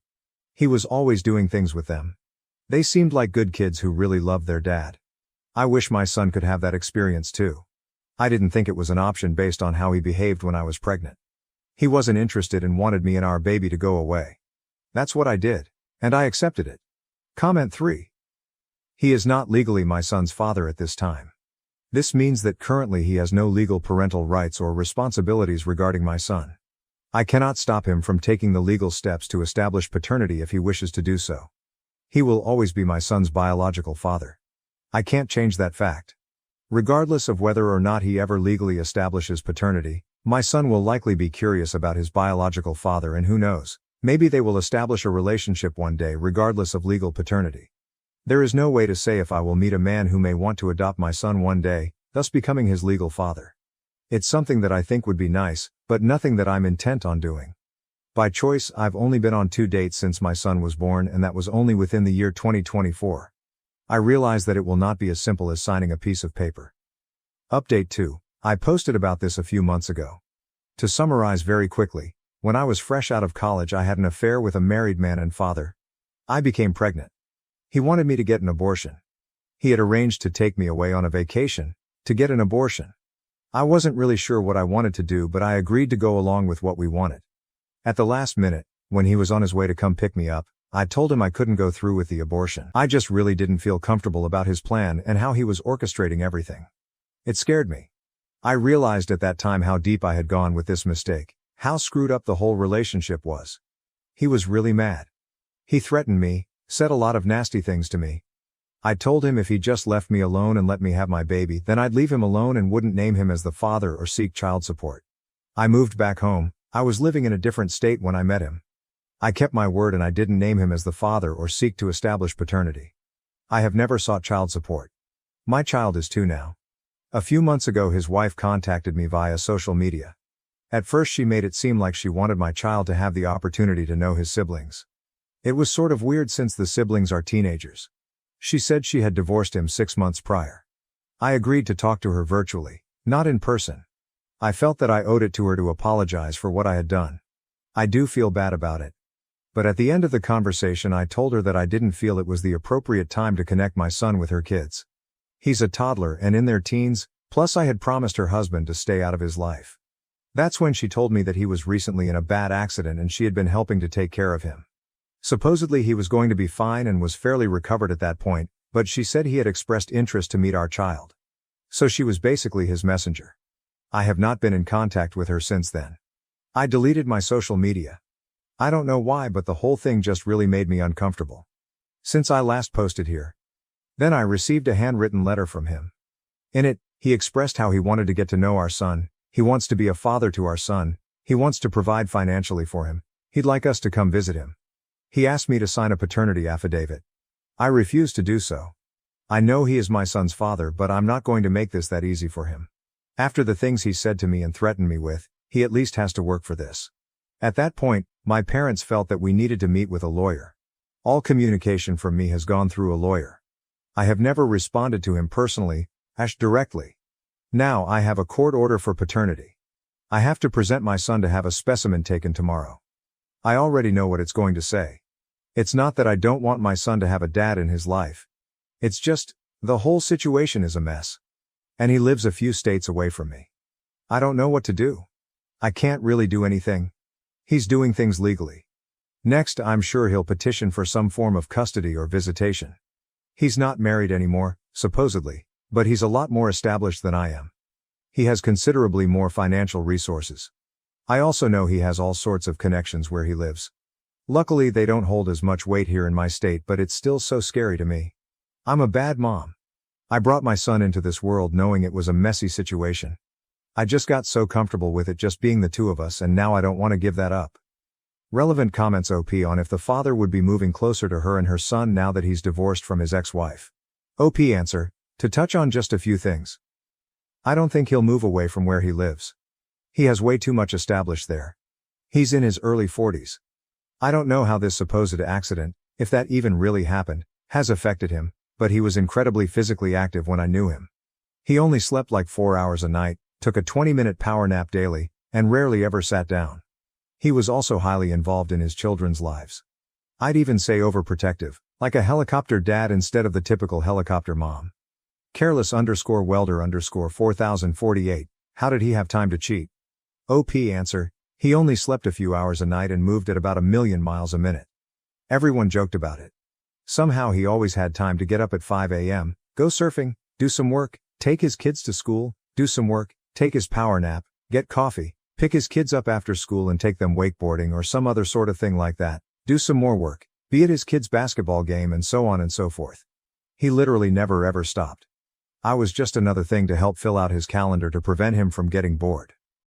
OP on the father's relationship with his ex-wife and their children. OP answer. I also don't think he and his wife had much of a relationship, although it wasn't quite as he described it to me. They lived in the same house, but I believe they lived pretty separate lives. He bought her a business to give her something to do and keep her busy. She was there most of the time. They didn't even go to their kids' activities together. He was always the one going. So I think that freed up time too. I don't think they liked being around each other, so she was happy to have him out of the house.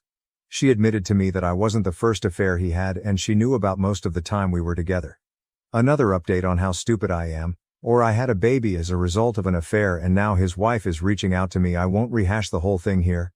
My previous posts are on my profile. I got pregnant from an affair with a married guy. He wanted me to have an abortion. I decided I didn't want one. He turned mean. I promised to not name him as the father, legally, or to pursue any sort of child support. I moved away from where he and his family were located. I'm about 12 hours away from him now, back where my family is from. I haven't reached out to him in over 3 years since. His ex-wife reached out to me out of the blue via social media, initially claiming she wanted to connect with me so that our kids could know each other. When I politely declined for the time being, as her kids are teenagers and my son is a toddler and we live states apart, she revealed she was really reaching out on behalf of her ex-husband who had supposedly had a change of heart about being involved in our child's life after nearly dying in an accident. I did not engage with her any further after that. It all made me feel very uncomfortable. Later, I received a letter from him in the mail. He asked to be involved with our son, to provide for him, etc. It still felt weird. I mean, he turned really mean and didn't want anything to do with me or our baby and hadn't made any attempt to contact me in years, and I was not hiding. His wife was obviously able to find me on social media and you can find my address online. I felt like if he was serious, he'd take the steps to establish paternity legally. And that's what he did. Around 1.5 months ago we were ordered to submit DNA samples for a paternity test. It took around 5 weeks to find out what I already knew it'd say. But now things are stalled for another several weeks for the next step in the court process. I haven't talked to him at all during this whole thing. I didn't respond directly to his letter. I do have a lawyer and everything is basically going through him now. Then without any warning, he just showed up at my home last weekend. Just knocked on the door like it was nothing. Basically, this is his son and he doesn't want to wait another 6 weeks for the court to inevitably order us into some sort of custody mediation anyway. His words, "Why can't I just talk to him?" I told him he made me uncomfortable and him just showing up at my house really made me uncomfortable. Honestly, I don't know what made me so uncomfortable. The fact that he showed up unannounced like that, or the fact that I instantly felt the same attraction to him that I had when I was with him and I didn't want to feel that at all. In some weird way part of me felt happy to see him and then another part of me was disgusted that I was happy. He said he doesn't understand why we can't just talk about this. He's not trying to take my son away from me. He just wants to be involved in his life and to help provide for him like he should have been all along. He's sorry he wasn't there when he was born. He's sorry he reacted the way that he did when I didn't go along with his plans to take me on an abortion vacation. Why can't I believe that he just wants to be a dad to his kid? I guess I agree with him. Why can't I just accept that he has had a change of heart? I can't trust myself. I can't trust my own judgment. I feel like if I easily let him into my son's life I'm going to end up regretting it and be made a fool of somehow. I've already made so many mistakes when it comes to him. He says it's stupid of me to not try to work it out amongst ourselves first. I'm giving so much control to the court. I don't know whether to believe that or to think it's just his way of convincing me to do what he wants. I know he will get some sort of visitation and eventual custody. Maybe it would be better if we try to come to an agreement, but he had the ability to sway me so easily. I'm so stupid when it comes to him. Nobody else has ever made me feel so foolish in my life. I want my son to have a dad. I admit it's probably selfish of me to want to keep him away. I just keep imagining having to spend weeks or months apart from my child while he's living with his dad 12 hours away and I can't stand the thought of it. I'm just feeling sad, stupid, and defeated. Relevant comments OP on if the father is actually divorced from his wife. OP answer, I checked the county records and they did actually get divorced. Mammoth_Mite 8171. At this point you need to trust your lawyer. Hopefully he is a good one. Make sure that your lawyer has all the facts, including how poorly he treated you when he found out you were pregnant. Do not communicate any more with your ex, especially since you know that you're incapable of making good decisions when he is involved. You may need to prepare yourself mentally that your ex is eventually going to play a role in your kid's life, as much as that sucks. Hopefully you can go after him for back child support. OP answer. My lawyer has any and all information that I possibly had to share. I am already preparing myself that he will likely have a role in my child's life. I mean, the change will be difficult for me and I honestly don't want anything to change. But I'm trying to focus on any shred of positive outcome this could have for my son. He deserves a dad. I wish it wasn't in this situation. I wish I had given him 2 loving parents in a stable relationship, the ideal. I wish I had at least given him a father who didn't live states away. I feel bad that my son has 2 lying cheaters for parents. I truly do feel so embarrassed about our behavior in a new way I did before, ever since my son was born. Other than that whole thing and the fact that he's apparently had affairs with multiple women according to his ex-wife, he actually seems like a good dad to his teenage kids. He was always very involved with them. I guess I'm just trying to cling to whatever positive things I can think of. He can also provide a lot more financially than I currently can. That's scary for me because I'm already turning it into some sort of competition between us in my head. Several points for him, none for me. Plus my son is also very shy. He doesn't do well if me or one of my parents isn't there with him. I'm just now getting him involved in more activities with other kids and safe, trusted adults, but he still just clings to me. My heart breaks when I think of him meeting a strange man he doesn't know and me not being there. I want to be there. Plus I think that's how things normally go for him, and to be perfectly honest, that's how I used to be for him too. Just go along with what he wants. He was obviously expecting me when he showed up in person. He genuinely seemed surprised I didn't cave into his request right on the spot. The previous version of me probably would have. OP on how the father managed to find her address. OP answer. He sent me a letter in the mail previously. I googled myself and my address came up easily. Admittedly, I made no effort to hide myself after moving away. I didn't think I needed to. He had no interest in being involved with our baby and I promised to never contact him again. So I thought that was the end of it. His ex-wife told me he was in a bad accident when I talked to her. It's not too surprising based on his hobbies. He lives at like 200 miles per minute. According to her, she had to move back into their house to take care of him while he recovered. When he showed up here, he didn't look like somebody who had been in a life-threatening accident not too terribly long ago. He told me he's fully recovered and although he'll probably have back issues the rest of his life, he's perfectly fine. OP on having a visitation plan with the father for her son. OP answer. My lawyer says that other than creating a graduated visitation plan based on the fact that my son doesn't know this man, the fact that he hasn't been involved in his child's life for the last 3 years won't mean much to the court. Their ultimate goal is for a child to have 2 parents. I screwed myself over by not naming him as the father at birth or trying to establish paternity in any way. Had I done that and he fought it, neglected to pay court-ordered child support, etc., then we could have a better case as far as abandonment goes. He is putting in the effort to establish paternity now, is willing to pay child support, so he says, and is presumably going to tell the court he wants to see his kid, and this is going to reflect positively for him, despite not being involved for 3 years. New update. Since everyone got mad at me for posting a recap of my situation in my previous posts, I won't even go there. If you're interested in the backstory, you can read my previous posts. All I will say is that I have a 3-year-old son who was conceived in an affair I had with a married man. After initially making me promise to not contact him, to not name him as the father, and to not request child support, my child's father has been pursuing involvement in our son's life over the last several months. He lives states away and most recently he showed up at my house to try to convince me to work things out directly with him. Since the last time I posted, we've recently had a mediation session and he's met our son twice. At this time, he will have supervised visitation, with me present. Because he lives states away, he is required to come here to see our son. It will not be on a weekly basis due to the travel. He will see him during 2 weeks of the month, 2 times each week, for a total of 4 visits a month plus 2 video calls a month. This will last for 6 months. The next step will be for him to continue that schedule, but to have unsupervised visitation during which he cannot remove him from the area, for another 6 months. After a year, we agreed to have another mediation session to determine next steps, with the goal, his goal, of being able to have my son at his home for short overnights. I'm not even ready to discuss that. He's already suggesting I can come for the first few times. I don't like the sound of it at all. We also have the option to request another mediation before 1 year and something tells me he's going to pull that. I also have an order for child support. While he is in agreement with paying child support, it will have to work through the court system before becoming official and for me to start getting the regular payment. He wrote me a large check in the meantime. I was hesitant to accept it. Not that I don't think my son deserves it, but now I'm just always worried I'll say or do the wrong thing legally, completely unknowingly, and shoot myself in the foot. Like, am I obligating myself and my son to anything by accepting this check? Can he somehow spin this against me? Of course he was not in favor of the 6-month plan, and while he does understand that my son should not just go off with a stranger upon first meeting him, he wishes we could speed it along a little more, but 6 months was what we were able to agree on. He wanted to fly us both to where he lived so he could spend a week or 2 getting to know our son, but I don't feel that's appropriate at this time. Perhaps in a few months, or around the holidays, depending on how things are going. It would be too much too soon. The initial 2 meetings went pretty much just as I thought they would.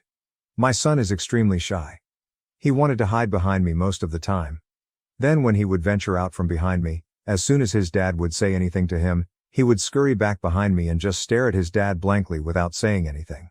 He came out of his shell a little bit, however he has still not said a single word to his dad. He just pretends like his dad isn't there and only talks to me. I will say that his dad is being patient and understanding as far as that goes. If he's frustrated, he's not showing it. He did suggest that maybe our son needs to get out more, go to daycare more of even preschool instead of spending so much time with me and my parents. He's very delighted with how much our son looks like him and how much he favors him over me. The one thing that did bother me is that I already told him I wanted to be very careful and mindful of how we informed our son, this little barely 3-year-old boy, that this man complete stranger is his dad. He said sure, yeah. Then at the first meeting he introduced himself as dad. Since then I've been trying to help my son understand. Like, you know how your grandpa is my daddy, this guy is your daddy. It's so surreal to me that any of this is happening. I feel like I'm waiting for the other shoe to drop. I'm waiting for something to blow up in my face. Now it's just working on accepting our new reality. All of this change is hard and confusing for my son, and it's hard for me. Unless he really fucks up, I'm looking at eventually shared times with my son, spending school breaks and holidays at his dad's house, hours and hours away in another state. It won't happen tomorrow, but it will happen in the most likely reality. I just hope he stays committed. If he can be a good dad to my child, then my child deserves that, no matter how sad sharing him makes me. If he breaks my son's heart, that'll be another story, and I won't accept that so readily. Relevant comments. OP on the times when her son has to go visit his father and what the courts are deciding on. OP answer, they haven't ordered him to visit his father in his state, but eventually, that will probably happen. Talking elementary school age. Worldly Promise 675. I hope it all works out as well as it can given the circumstances. Your son and his well-being is definitely top priority. The baby daddy seems really pushy and doesn't like boundaries, so it does not seem he's changed much. OP answer, he's used to getting his way. I'm doing my best to not just roll over but also learn to compromise. Imalela, are you concerned that he may also try to push the idea of reconciling romantically? It sounds like you are focused on your son and he's focused on getting his way. OP answer, I don't know. He hasn't really given me that impression. He's given me compliments. He's tried reminding me of some of the good times we had together. But I see that as all part of his schmoozing to just get me to do what he wants, not to get back together with me. OP on getting a therapist for her son. OP answer, yes, I'm working on finding a therapist for him. I realize I should have started that process before this all went into action. My brother once threatened to kill me, my husband, and our children. He was sentenced to a year in prison but will be released soon. What should I do? Hi everyone, I'm so grateful to this community and the incredible support. I'm posting this to update you about our case. My brother called and threatened to kill me and my husband and kids about 2 months ago. He also has a history of getting guns, an axe, and other supplies with plans to commit other murders. He has hurt a dog sexually when he was younger, but did not hurt people yet. It has been horrible and difficult, and I'm not sure that I could have survived emotionally without my friends, colleagues, and this community. You gave me amazing advice. We are moving this upcoming weekend. My husband has been more supportive with the move, even though he still feels that he could take on my brother. I'm not interested in physically confronting my brother. I don't want to live in constant fear. Meds and the psych hospital didn't help him. I think the only thing that will help is a long-term inpatient unit, but our state doesn't have those resources. My brother was released from the hospital straight to jail. He currently awaits his court date in May. I met with the prosecutor today and gave my statement. They put his bail at $500,000, the highest the detective I've been working with has seen for a misdemeanor. His lawyer requested to lower it, but the judge refused to lower the bail amount. I was told the judge is aware of his previous serious plans and preparations to kill. The prosecutor plans to go for the most jail time possible for this, a year. I don't know if jail is right for him, but if he is released he will hurt someone.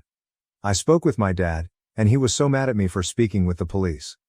He kept saying how my brother was asking for help and sharing his fantasies with me, not threatening me. He kept telling me to withdraw my statement. He said that I'm the one that put my brother in jail. It broke my heart. I told my dad that I only told the police the truth. I told him my brother is sick and will hurt someone. My dad said, "You don't have a crystal ball." True.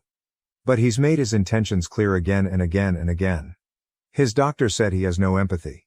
His only thrill is thinking about hurting others. The prosecutor said that even if I withdraw my complaint, the state is still bringing these charges. The social worker and prosecutor said this to my parents, but my dad, mom, and sister keep insisting that I need to recant my statement. I'm terrified of every small noise in the house. We are leaving our friends and everyone we know and moving because of my brother's actions. I feel so heartbroken that my dad and family are blind to it. Everyone else, police and medical staff included, can see the clear writing on the wall. Relevant comments. Commenter, please keep your location private from your family. While they downplay the threat your brother poses, they're a risk. I can easily see them disclosing your new location to him just to prove he's not a danger. OP posted about her relationship struggles with her husband. Please help me stay in my marriage. I'm losing my patience. Married for 8 years. We have 3 kids, 7 to 2 years old. We both work full-time. Recently we had to move due to a safety issue. My husband did not want to leave and made me feel crazy for wanting to flee for our safety. Our already fragile marriage feels unstable with the added stress of moving. My husband is on the spectrum and I thought that working from home would help him be less stressed and more kind. But he is unhappy, unkind, yelling at me and the kids, and generally questioning any decision or request I make. I made a compromise when I married him, knowing that I did not like his sense of humor or sex with him, but thinking that his intelligence and our common values would get us through. Now I feel stuck because I don't feel like our values are the same anymore. He wants material possessions. He hates meeting new people. He can't tolerate the noise and chaos our kids bring. I don't mind the chaos and noise, that's just kids. I love minimalism. To me, a stranger is just a friend I haven't met yet. I'm making new friends every day out here, and he's refusing to meet anyone new in our new city. I love being at work because I feel valued and appreciated. I love being with my kids or my friends for the same reason. But I dread every interaction with my husband. When he's gone for several days I feel so happy because no one is criticizing me or yelling at the kids. He's on depression and ADHD meds and in counseling, but I don't think it has helped. Having known him for this long I know he isn't changing.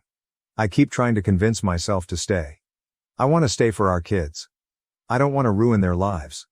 I'm just so very unhappy with constantly managing his feelings. I don't care if I will be alone my whole life.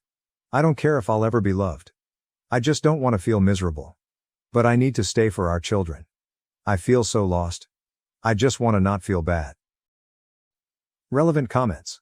Commenter, why do you need to stay for the children? What good is it for them to be exposed to this? OP, I've dated people before that had these qualities but didn't match on values, or ended up doing something that hurt me. I made a decision to marry my husband knowing we matched well on most things. But since having kids he has become angry. Activities that we used to enjoy together he no longer enjoys. He used to make me feel special.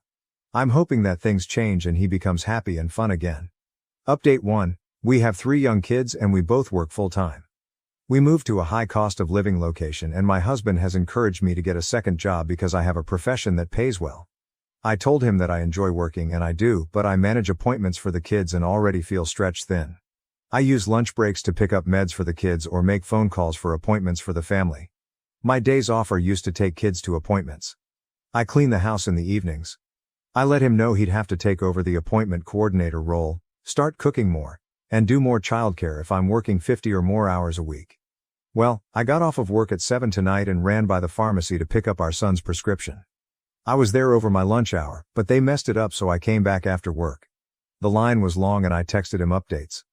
By 8 something I got the med and drove home. He was pissed because he took the kids to Costco for dinner and one accidentally dropped their food. I got home in time to help with bedtime while my husband yelled at the kids and told me he can't handle it. He said he could handle things if I actually made it home at a reasonable time. I'm kind of dumbstruck. Does he want me to work more or take care of the kids? I can't do both, and I told him this ahead of time. When we met he told me that he wanted kids and I agreed to have kids. I love our children. I wanted to be a stay-at-home mom, but he told me that would stress him too much. I'm now feeling forced to work but still having to pick up the slack at home. Relevant comments. Commenter, sounds like your job is already tough getting off that late in the evening. Does he work and do you have daytime childcare? If he can't handle a single evening with the kids I'd be concerned about him having to do that most nights. What a whiner. He's going to have to toughen up and get some better parenting skills and patience because parenting doesn't necessarily get easier, just different, as the kids get older. OP, we do daycare. I'm a healthcare provider and my job gives me a lot of satisfaction, but we recently had to move for safety reasons. I'm the one that forced us to move because I was fearful for the kids' lives. The job I took promised full-time but ended up only having 30 hours a week, so I'm now picking up extra days at another clinic and interviewed to work at an urgent care on the side. Our son has severe ADHD and anxiety. I had to get all the doctor appointments scheduled, find school and daycare for the kids, get us into a protective program, take the kids to appointments, etc. My husband doesn't cook and he yells at the kids. He is in counseling but it sounds like the major thing the counselor said to him was that he has to take time for himself. I thought that was wild. I have done my best to keep us afloat. My husband kept his old job, but it doesn't pay as well and he has to drive back to the old house to fix it up to sell. The drive is 8 hours each way, so I'm caring for the kids on my own weekly. I'm struggling. We don't have family here, so not much support. Writing this out makes me feel like maybe I'm a dummy for doing this and not putting my foot down, but I signed up for counseling and it was a disaster. The therapist told me to stop having expectations and to not complain and then proceeded to argue with my husband. Commenter. Dude, there are a lot of bad therapists out there, so please don't let that deter you. We had to go through a few before getting one that worked for us. I couldn't believe the internalized misogyny and blatant sexism of many. The worst one didn't take insurance, so we were paying $200/WK for one session. She was obsessed with his family and how they were the image of perfection. She asked if she could meet his parents. She also told me that I should not have expectations. It should be clearly communicate and discuss expectations. She told me I was not allowed to bring up relationship issues. She would only ask me to listen to him and validate his feelings. It goes on and on. Do not let someone speak to you like this. Your feelings are valid, and find a new therapist if you are told otherwise. OP, wow, did we see the same therapist? It was almost verbatim what this therapist said to us. I'm the one that booked the appointment and filled out, not even joking, the 39 mandatory forms before the appointment. She berated me for filling out all the forms myself. Before any input or questions, she pointed to my unhappiness in our marriage from the filled out forms, and told me that I clearly overthink things and talk too much. Yeah, you had 39 mandatory forms. Of course it's a lot. Update 2, quick recap on her previous situation and thanks the community for their support. I want to let you know we are safe. We are in our new state. My husband is trying his best and being far more supportive. He still believes we should have stayed to fight, but he's accepted the fact I felt the threat was real. The kids are adjusting to life in our new state. We made some friends. Our location is not public, despite my license to practice medicine being available online. It is far from the first result and our address is hidden. My employer is very respectful and kept my name off of the clinic list of providers. I've signed up for address protection through our state. This is thanks to many of you who advised me to move and hide our address. I appreciate all your kind advice.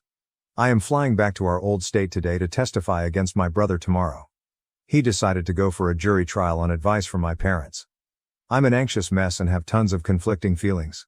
I helped raise my brother and a large part of my identity has been helping and protecting my siblings. A small part of me feels that testifying against him, and sharing everything I know, will destroy his life and be a betrayal. But I know he made his bed and must have consequences. It's the right thing to do, as shitty as it feels. The boy I helped raise is not there anymore. He is not the same person that sexually abused a dog, that has threatened to shoot up a hospital pediatric unit, stab my sisters, kill my parents with an axe, or kill me and my husband and kids with a sledgehammer. I dread seeing this man tomorrow. Every time his photo shows up on my phone I panic. Meeting people with the same name makes my heart beat faster. I can't stop feeling fear. I plan to tell the truth and let the jury decide if my brother is guilty. I worry that this will destroy what's left of my relationship with my family of origin. I have to do the right thing even if my parents and sisters think this is a betrayal of our family. My sister told me this will not change things between us, because she believes I will do the right thing for the family. But the truth is I plan on doing what's right for my family and the community. Again, I am grateful to you and will update you on how things go. Updated added via an edit. I just gave my testimony. My brother and mom were staring daggers into me, but I did my best to keep calm. They only allowed me to testify about the threatening phone call, not about any of my brother's past history. Not about guns, axes, or dogs. Relevant comments. Commenter. You're doing the right thing. Congratulations to you for actually doing something and preventing a tragedy. You're awesome.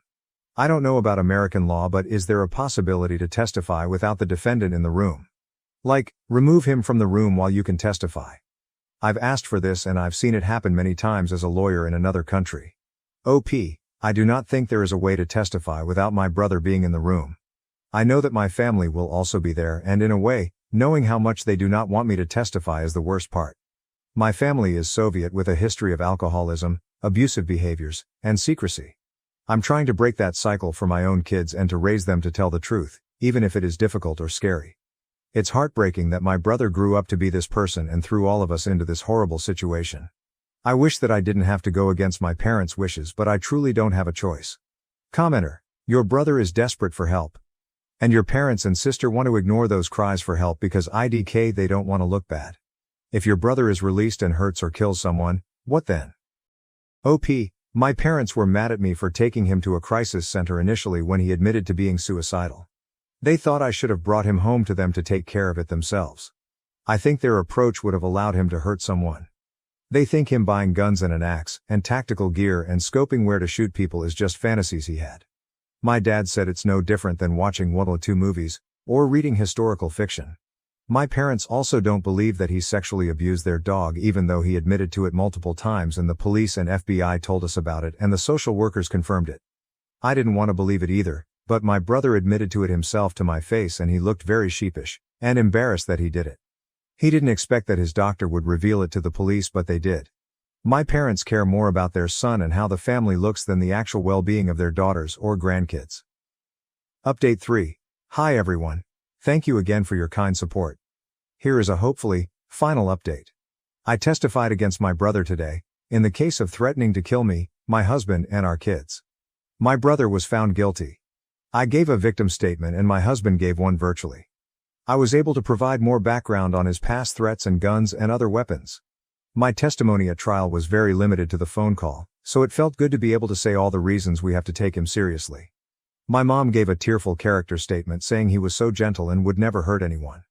The judge cut her off mid-testimony. It was honestly so validating. He will be released from jail in 2 weeks to serve out his sentence of 2 years of probation with regular check-ins, mandated therapy, and possibly having to wear a GPS tracker. The judge also extended the protective order for me and my husband and kids to 4 years. My mom is renting a hotel room for my brother once he's out of jail. They are trying to find a halfway house but it will most likely be not very secure. At least probation and mandated therapy should help, I hope. I do not plan on having any future contact with my brother. I will see if we have contact with my parents. I plan on still talking with my sisters. I've urged them to not share their addresses with our brother, but they are adults. I'm not going to reveal our location to any of them because I don't trust that they won't reveal it. I feel that the ruling is fair and will get my brother treatment. I think that we are safe now. I did everything I could. Now I'm in the airport about to fly home and I'm having a drink to close this horrible chapter. Cheers. Now to the next story, story 2. My sister tried to seduce my fiancé before our wedding. Got caught on camera and was disowned by our parents. My manipulative, narcissistic sister attempted to seduce my fiancé just before our wedding in an effort to break us apart. Fortunately, her actions were caught on camera, leading to her being disowned by our parents. This story revolves around my older sister, Dove, 29F, who has never been able to tolerate my existence, as she apparently believes I'm living a life that I don't deserve. Dove, who is now divorced and jobless, is living with our parents. She had dropped out of college to be with her wealthy boyfriend, who eventually divorced her when her true nature became apparent. Growing up, my relationship with Dove was far from ideal. She was always the pretty and smart one, full of herself, and our parents consistently showered her with praise, which left me feeling inadequate. Everyone around us constantly admired her looks, while I was often ignored, and it hurt deeply.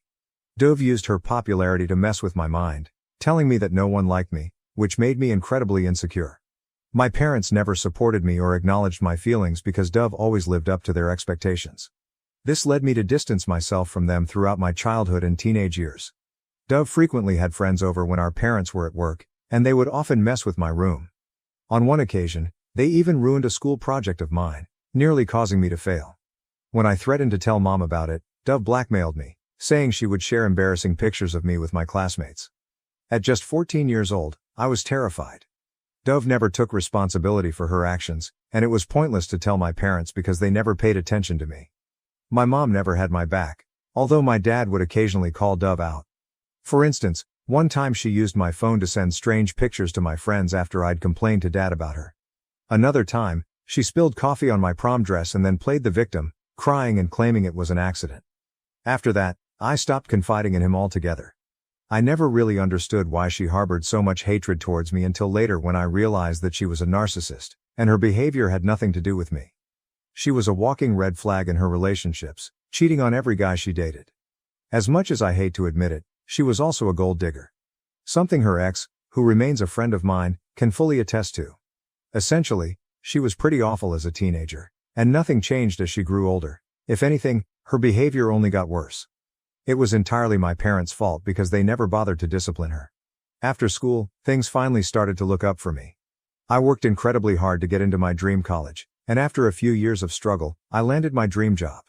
It was there that I met the love of my life, Atlas, at an office conference.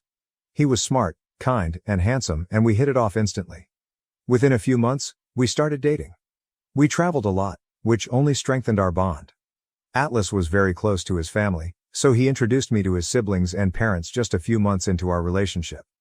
But when it came to introducing him to my own parents, I took my sweet time. The main reason for this delay was my sister Dove and her malicious intentions. I always had this nagging feeling that she would find a way to ruin everything. She was the one who always got the best of everything as a child and teenager, and now that my life was going better than hers, I was certain she wouldn't be able to handle it, especially when it came to my relationship. However, I couldn't keep delaying the introduction any longer. Atlas was beginning to grow suspicious of my reluctance to introduce him to my family. So, after a year and a half of dating, I finally told Dad about him. Dad was thrilled that I had found a man who was worthy of me and invited us over for dinner. While I was excited, I was also equally stressed because I knew Dove could go to any lengths to sabotage my happiness. Although Atlas was aware of my family dynamics, I went over it with him in detail. He was relaxed about it and reassured me that he would handle whatever came his way. A few days after I spoke with Dad, I unexpectedly received a call from Dove. It was surprising since she had never reached out to me before. She started asking questions about Atlas and when I planned to visit home, but it was clear that her real interest was in getting more details about Atlas. I can only assume that Mom had told her I was seeing someone and that our relationship was getting serious. Dove was suddenly trying to get all chummy with me, but I could see right through her motives. Now, I'm grappling with whether I should take the risk of introducing Atlas to Dove, knowing full well that her intentions are far from good. I'm also considering an alternative, perhaps inviting my parents over to my place so they can meet Atlas without involving Dove. Update 1, thanks for all the great advice. Some of you asked for more details about Dove, so here you go. It's true that my parents, especially my dad, began to see Dove differently after her divorce, and she really brought it on herself. She had been academically gifted, but once she got to college, her entire focus shifted to her looks and beauty. That's when she met Jeremy, a super rich guy, and jumped into a relationship with him, completely abandoning her studies. During my final year of school, I was busy preparing for my college entrance exams, and Dove kept telling me I would never get into my dream college. But I did, and for the first time, I got validation from my parents. They were genuinely happy and proud of me, but Dove couldn't stand it. She was jealous that all the attention was on me and not on her. To sabotage my moment, she announced her engagement to Jeremy at the celebration party my parents had organized for me with close family and friends. It was obvious from Jeremy's expression that he had no idea she was going to do this, but she succeeded in making the day all about herself. Everyone immediately became curious about Jeremy because, according to Dove, he was extremely wealthy.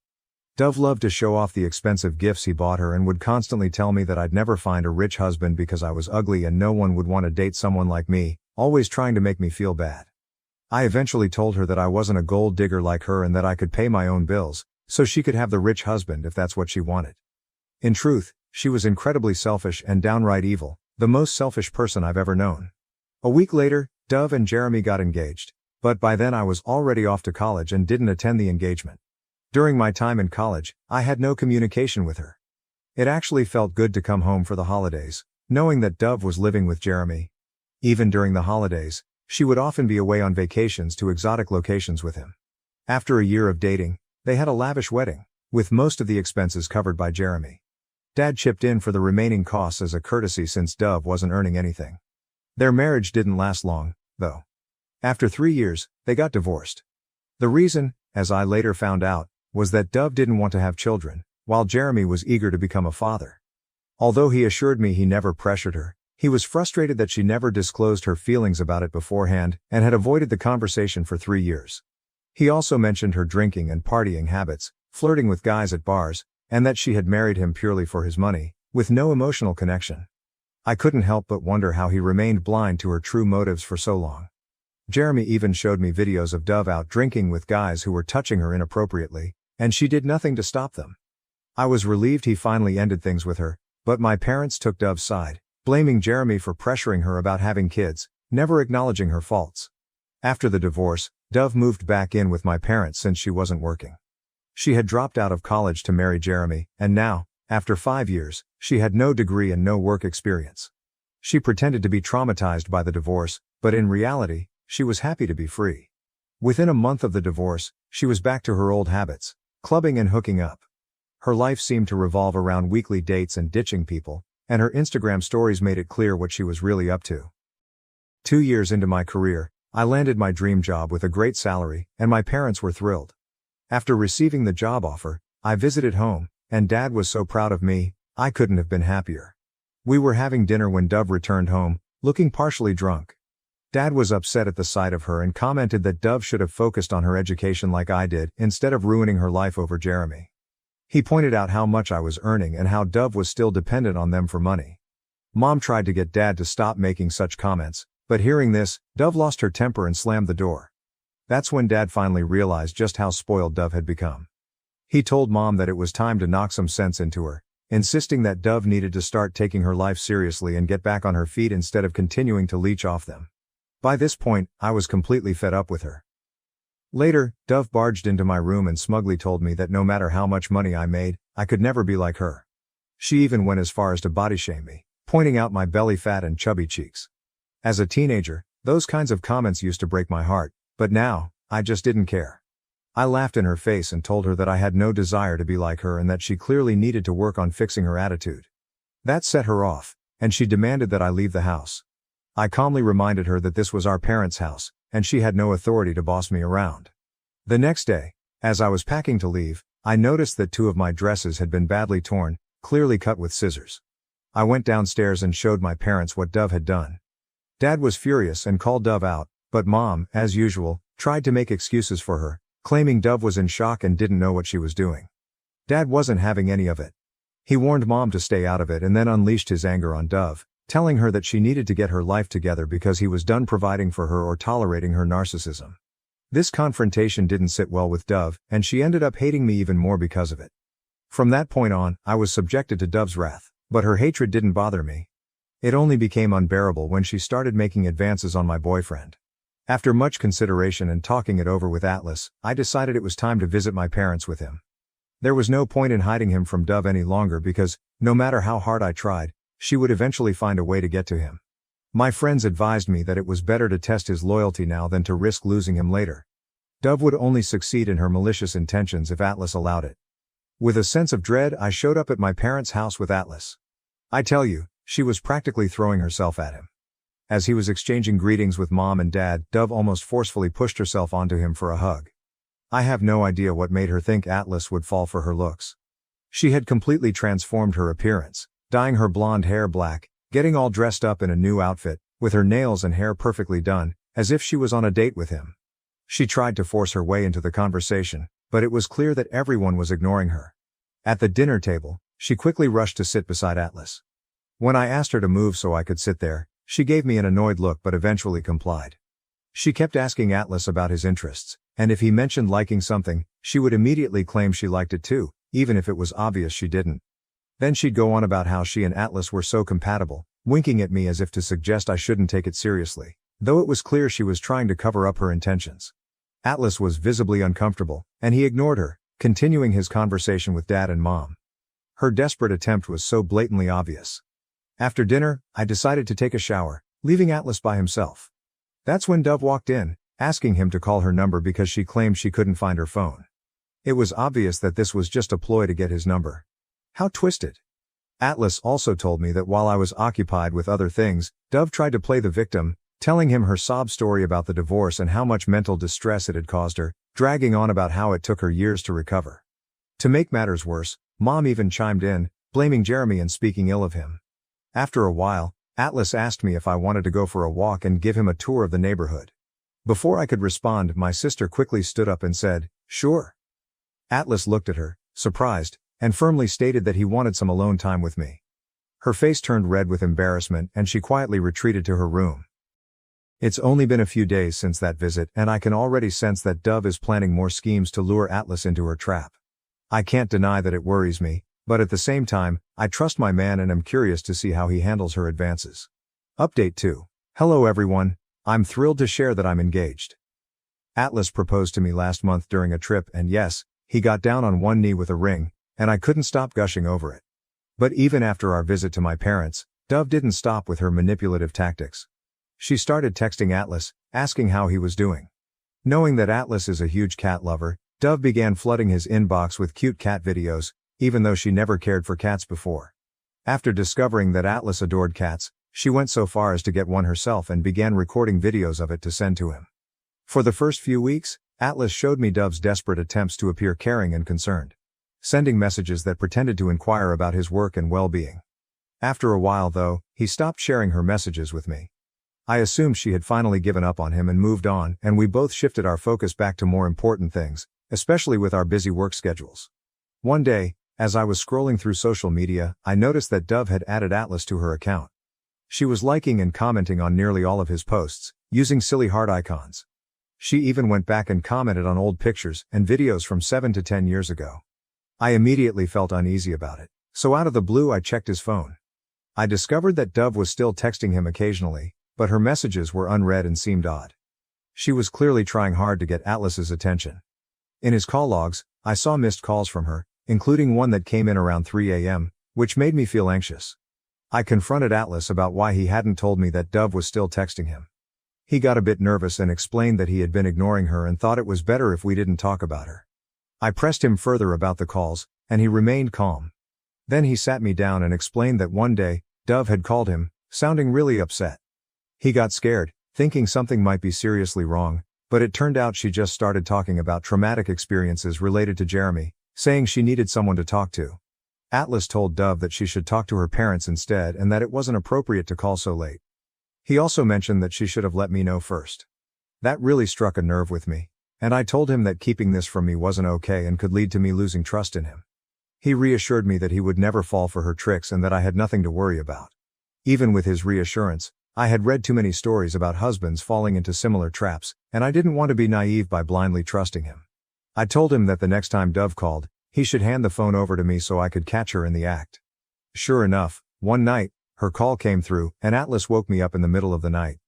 I answered the phone, and Dove immediately went silent when she heard my voice. She quickly claimed it was a mistake and hung up. The next day, I tried calling her multiple times to confront her, but she never picked up. So I texted her from Atlas's phone, letting her know it was me and that she needed to stop calling or texting him at odd hours. I also told her that if there was anything urgent she should contact me directly instead. After that, she finally stopped texting him, and I felt relieved that she was out of our lives. After Atlas proposed to me, I sent a picture of the ring to my dad. Dove must have shown it to Mom, and not long after, she started her stalking behavior again. She began texting Atlas and sending ridiculous videos. I was completely fed up. As soon as Atlas told me, I called her and unleashed all my pent-up anger, telling her to stop playing games and get a life. She mostly stayed silent while I let it all out, but I didn't realize at the time that she wasn't going to back down easily. As soon as I hung up, Mom called, furious, yelling at me for insulting my sister. Dove had told her that I was accusing her of trying to steal my fiancé. Mom claimed that my cruelty had caused Dove to have panic attacks and insisted that I be more considerate toward her, reminding me that Dove had been struggling with depression for years and was still recovering from her traumatic divorce. I found it laughable because Dove was never depressed about her divorce. I hung up the call and immediately informed Dad that if they continued to ignore Dove's behavior, I would have no choice but to cut them out of my life. I was done being a puppet in her game. I couldn't keep turning a blind eye to her antics. Update 3. I never imagined Dove would stoop so low. She had always made my life miserable, but I never thought she would actually try to seduce my fiancé before our wedding. The bullying, body shaming and constant ridicule were one thing, but realizing that she was willing to go as far as trying to ruin my wedding by seducing Atlas was a bitter pill to swallow. As we were planning our wedding, I wasn't in contact with Mom after our last confrontation. However, she eventually called and apologized for shouting at me, admitting that she had lost control out of fear for Dove, who was supposedly having panic attacks. One of my cousins later told me that Dove had been crying to everyone about how I was accusing her of trying to steal my fiancé and that I didn't deserve any of the good things in my life, especially Atlas. According to Dove, because she was the gorgeous one, she believed she should be the one getting the best of everything, not me. When I told Mom about this, she went quiet. She simply told me to forget everything and focus on my wedding and the happy life ahead. Fortunately, everything went as planned, and Dove managed to keep a low profile for a while. At the very least, she didn't interfere in our lives during that time. On the day of our wedding, we were at the venue, Busy with final preparations, when I received a call from Atlas's best friend, asking me to come to Atlas's room with my parents. I jokingly teased him, saying that Atlas wasn't supposed to see the bride before the ceremony, but he insisted that this was something serious that needed to be dealt with before the wedding. My heart raced as I hurried to Atlas's room with my parents. When we arrived, Atlas was lying shirtless, drifting in and out of consciousness, while his groomsmen recounted Dove's devious actions. Apparently, while Atlas was getting ready, Dove had shown up with a drink. He initially refused it, but Dove persisted until he took a sip. Almost immediately, Atlas realized the drink was spiked. He excused himself and went to the washroom, where he called his friend, explained what had happened and asked him to come over. By the time his friend arrived, Atlas had partially passed out and was out of the washroom. Since his friend was sharing the room with Atlas, he had access and quickly turned on his camera as he entered. He overheard Atlas shouting at Dove to leave him alone while she was on top of him, undressing herself, and rubbing against him. This disgusting act was captured on camera. When Dove noticed Atlas's friend, she pretended they were making out, covered herself up and left the room, smirking at his friend and asking him not to tell anyone. Little did she know that she had already been caught on video. When we walked in, Atlas was still lying there, partially unconscious. The drink was so potent that even a few sips had left him severely dizzy with a pounding headache. The glass was still there, with solid particles settled at the bottom. It was an incredibly humiliating moment for my parents, who were in disbelief that Dove could do something so horrendous. My mom immediately called Dove and told her to come to Atlas's room. When she arrived, her lipstick was smudged, and she nonchalantly said, "I know you guys are mad at me, but it was mutual. Atlas loves me and has been making advances on me ever since we met. Today, he convinced me to have a one-time hookup before the wedding." My mom slapped her hard, telling her that we were aware of her lies and that everything had been recorded on camera. Dove was stunned by this revelation, and my parents wasted no time in kicking her out of the venue before she could cause any more trouble. Security was instructed not to allow her back inside. It was obvious that she had been trying to make it known that she had been with Atlas, hoping I would call off the wedding. My dad immediately called a doctor, who confirmed that Atlas had indeed been served a spiked drink, which had severely affected him. Atlas's parents and siblings were so upset that they wanted to confront Dove, but my parents had to apologize profusely to them to help calm the situation. The wedding had to be delayed until Atlas recovered, which took several rounds of vomiting to get through. Word of the incident spread quickly among the guests, who were buzzing with gossip for the next few days. Once Atlas had fully recovered, my dad walked me down the aisle. While I was happy to finally see Atlas as my husband, I couldn't shake the stress of everything that had transpired. During our vows, Atlas added an extra promise, vowing to protect our relationship from anyone who didn't want to see us together. After we returned from our honeymoon, my parents came to visit us and apologized to Atlas for all the trouble Dove had caused. My dad reassured us that Dove would be out of our lives for good. He had actually kicked her out of the house and told her to fend for herself. Despite this, I'm still struggling to move past the incident. My wedding was perilously close to being called off, and if Atlas's friend hadn't recorded what happened, I might never have believed that Atlas was innocent in all of this. Now to the next story, Story 3. Mother-in-law ruined my wedding. By spiking my drink, then tried to buy my forgiveness with $5K, now we're left to navigate the fallout. My mother-in-law secretly spiked my drink at my wedding, causing me to faint and ruin the reception. Now she's trying to buy my forgiveness with $5,000 because my husband has made his decision. Hi everyone, I'm Rachel, 27F, and I just got married a week ago to my wonderful husband Jaden, 32M. The wedding felt like something straight out of a telenovela. This whole journey began 2 years ago at a local coffee shop. I was a regular there, always needing my morning caffeine fix to start the day. One day, I noticed a tall guy with kind eyes standing in line behind me. He seemed nice, but to be honest, I wasn't really paying much attention. All I could think about was getting my hands on a latte. Later that same week, I bumped into him again, and this time, we ended up chatting while waiting for our coffees. We talked about everything. Our favorite books, weird childhood stories, and even our mutual love for that cozy little coffee shop. We laughed a lot, and for the first time that day I felt truly awake. Looking back, I realized that I was quick to judge at first, perhaps because I was so absorbed in my routine or because Jaden wasn't the kind of guy I typically gravitated toward. But that day, something shifted in me. There was a genuine kindness in him, a warmth in his smile that I couldn't ignore. We exchanged numbers, and that very night, Jaden texted me, asking if I wanted to grab dinner sometime. We ended up going to this tiny Italian place hidden away on a side street. The food was incredible, but the best part was our conversation. We talked for hours, and it felt effortless. We discovered we had a surprising amount in common: a love for old movies, a secret passion for karaoke, even though neither of us is very good, and a shared obsession with tacos. Over the next few weeks, we started seeing more and more of each other.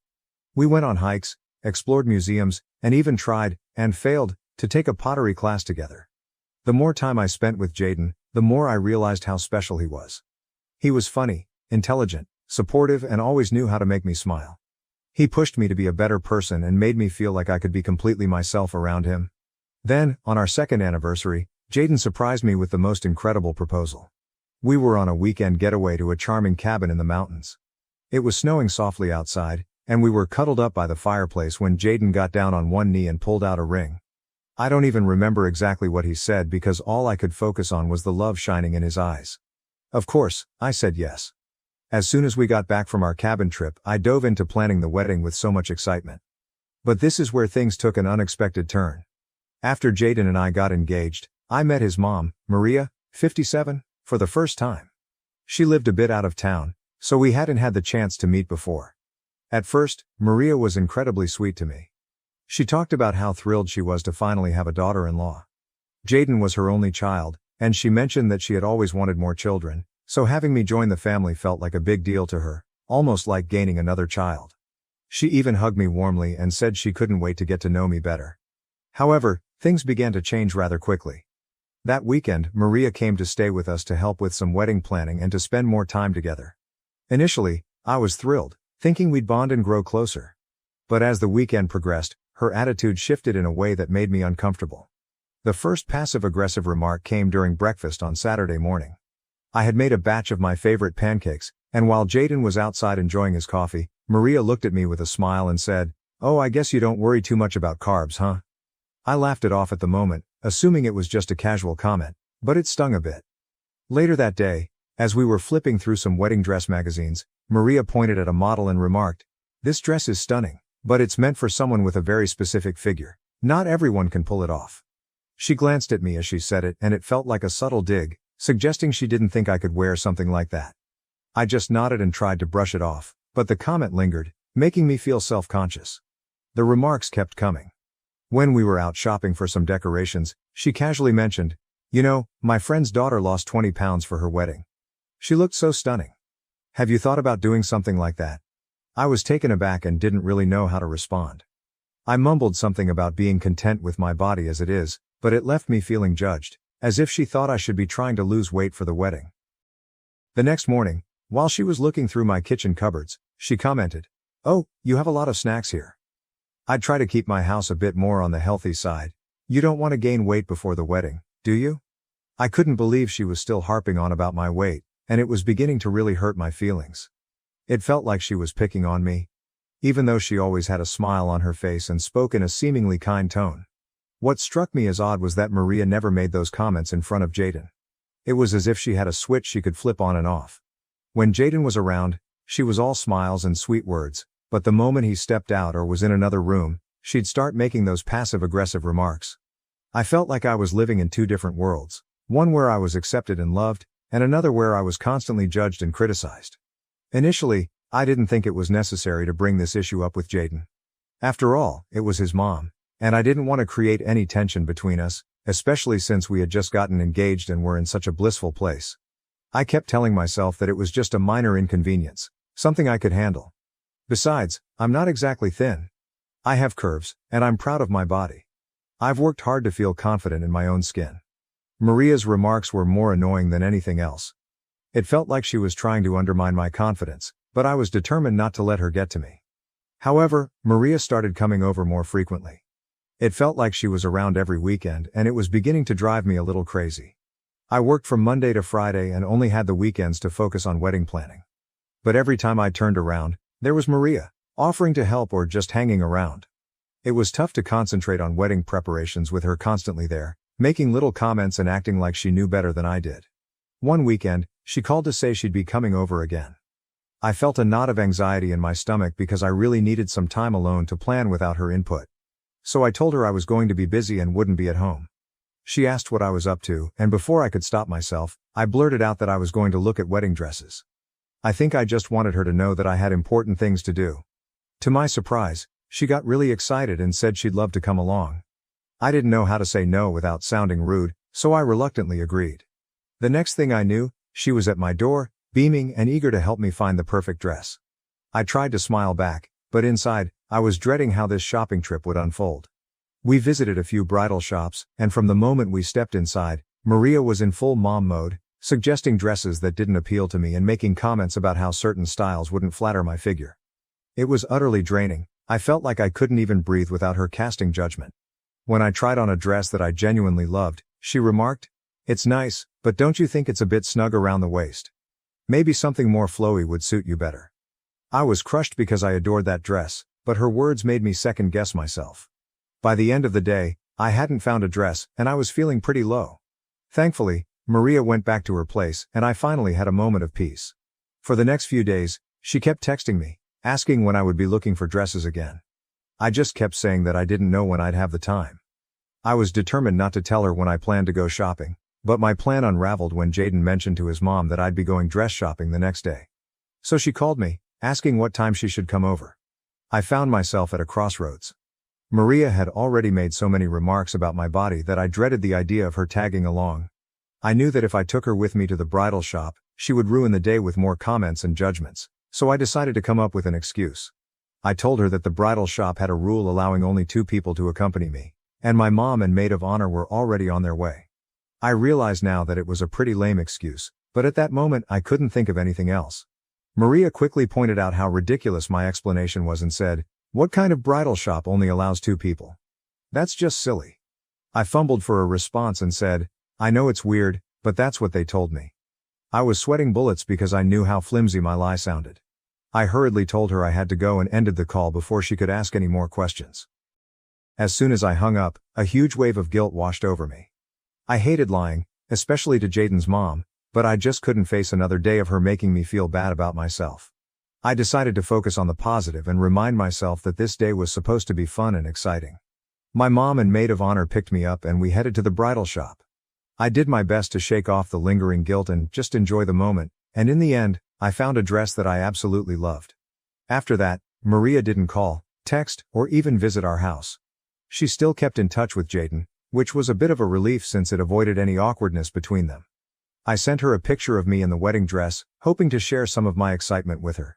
She responded with just a thumbs up emoji and nothing else. I wasn't sure how to interpret that, but I decided not to overthink it. With so much to do as the wedding approached, I didn't have time to dwell on her reaction. As the wedding day drew nearer, I became increasingly busy with all the preparations. Honestly, I didn't reach out to Maria again. There was so much to coordinate, finalizing the guest list, confirming the caterers, and ensuring that all the decorations were perfect. Finally, the big day arrived. It exceeded all my expectations. The ceremony was beautiful, and I couldn't stop smiling as I walked down the aisle toward Jaden. The look on his face when he saw me in my dress was priceless, making all the stress of planning worthwhile. We said our vows, exchanged rings, and just like that, we were married. The reception started off perfectly.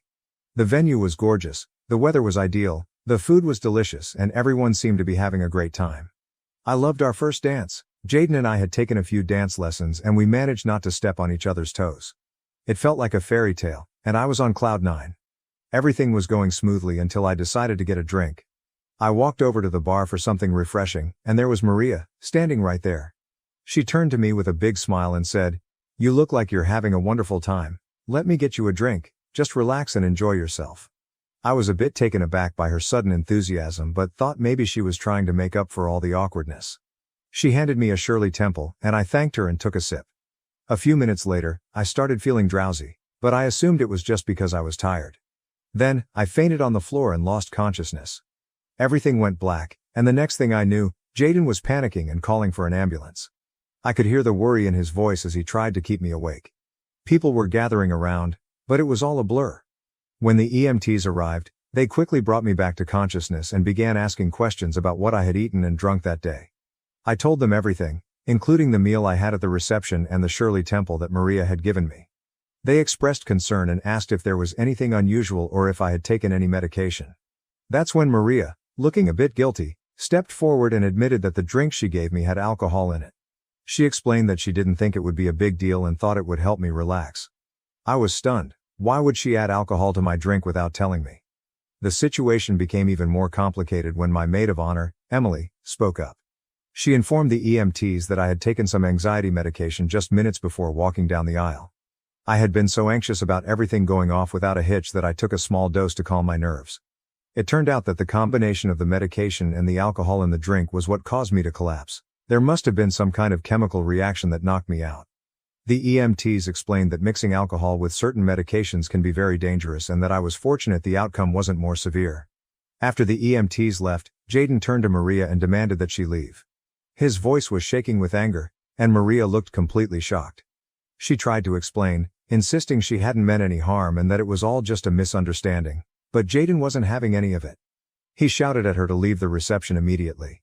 I had never seen him so furious, and it broke my heart to witness his anger towards his mom on what was supposed to be a joyful day. With all the chaos, I wasn't feeling well, and the mood at the reception took a nosedive.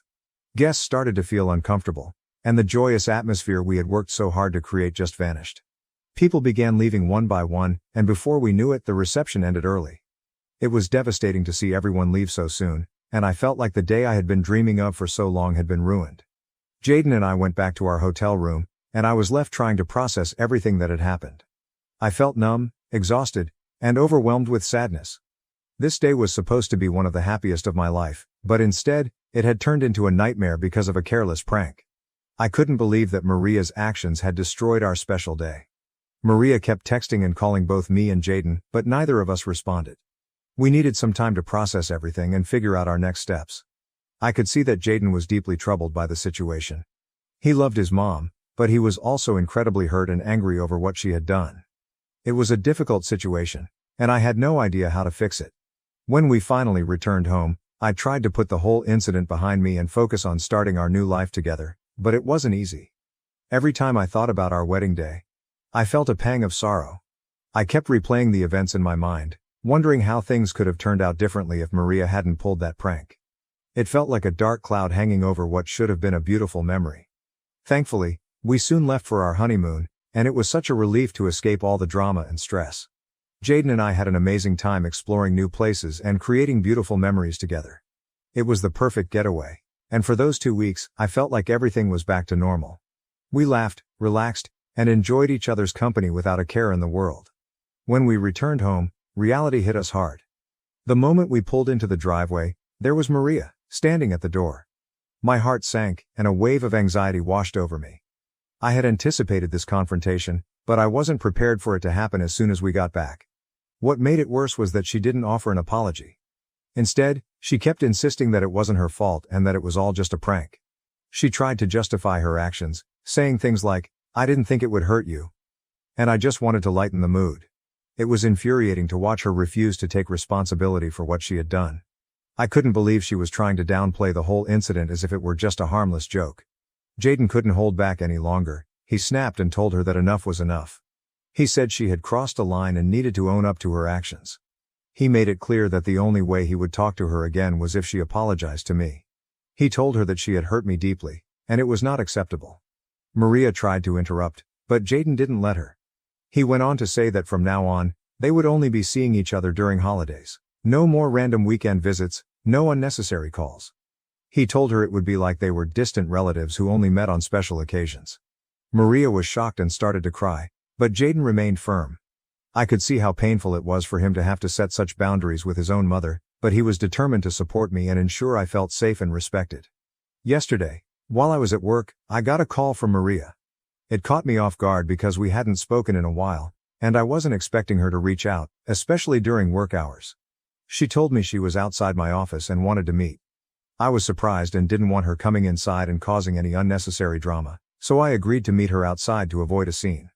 We sat down at a small cafe across the street, and I could tell she was really upset. As soon as we began talking, she broke down in tears. It was awkward because people around us started to stare. She told me she couldn't believe what Jaden was doing. He wasn't answering her calls or responding to her messages. She was distraught and begged me to talk to him on her behalf, saying she just wanted things to go back to the way they were before. I want to point out that, up until this moment, Maria still hadn't apologized to me for what happened at the wedding. It was as if she was in complete denial about the impact of her actions. I told her that instead of coming to my office and causing a scene, she should be thinking about how her actions had affected both me and Jaden. I explained that she had ruined my wedding day, and it wasn't fair to expect me to just brush that aside and talk to Jaden for her. She tried to defend herself, saying she didn't mean any harm and was sorry I reacted the way I did. It was as though she couldn't see past her own perspective and understand that her actions had real consequences. She kept insisting that if she had known what would happen, she never would have done it. As she continued to cry, I noticed people in the cafe beginning to glance over with concern. The whole situation made me incredibly uncomfortable, and I just wanted to leave. I told her that I would see what I could do, but I didn't make any promises. Up until now, I still haven't talked to Jaden about it because I'm not sure if I'm ready to forgive Maria. After all, she only apologized after I prompted her to do so. My mom thinks I should just let it go and forgive my mother-in-law, but I'm not entirely sure. What do you all think? I'd really appreciate your advice. Update 1. Hi everyone, thank you so much for your comments and suggestions. It really means a lot to have a space where I can share my story and receive support. Maria's constant texts and calls were starting to wear me down. So I decided it was time to have another conversation with Jaden and figure out how we could move forward. I told Jaden that Maria had come to my office and apologized to me. It wasn't entirely true. Her apology wasn't exactly what I needed, but I felt like it was time to start mending things, even if just a little. I told him that I had forgiven her, which was mostly true, because I wanted to move past this mess and focus on our future. Jaden looked at me with concern and asked if I was really sure. I assured him that I was ready to move on, but we needed to set some boundaries with his mom to avoid any more drama. He seemed relieved that I was willing to forgive her, but he also recognized that this wasn't just about me, it was about us as a couple and our need for peace and stability. After our talk, Jaden texted Maria, letting her know that he was glad she had apologized to me and that we were ready to try and move forward. However, he also made it clear that the boundaries we set before still stood: no more dropping by unannounced, no more constant calls, and no more overstepping her limits. He told her that we needed some space to focus on our own lives. Maria responded almost right away, saying that she was sorry for everything and that she just wanted to be a part of our lives. She promised to respect our boundaries and give us the space we needed. I still have mixed feelings about the whole situation. On one hand, I'm glad that Maria seems to be taking our boundaries seriously, but on the other, I still feel a bit uneasy because I know that one slip-up could bring all the drama back. I'm trying to focus on the positive and remind myself that we are making progress, even if it's slow. Some of you have asked about my anxiety, and I want to thank you for your concern. I don't feel comfortable going into too much detail, but I do want to clarify that my anxiety wasn't about Jaden or our relationship. I knew he was the one for me from the moment things got serious between us.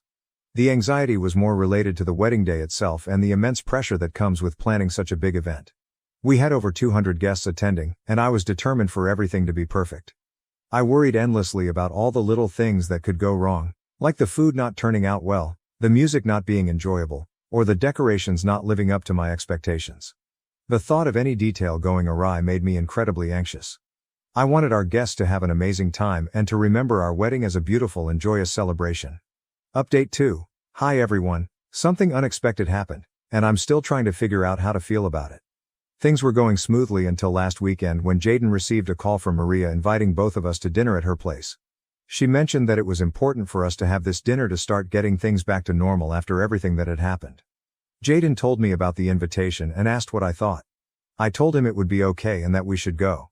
Maybe this was her way of trying to make amends. When we got to Maria's house, she greeted us with a warm smile. But after dinner, Maria did something that completely took me by surprise. She got up, left the room, and came back with a check for $5,000. She handed it to me, saying she was truly sorry for ruining our wedding day and that, while she couldn't change the past, she wanted to give me this money as a way to make up for it.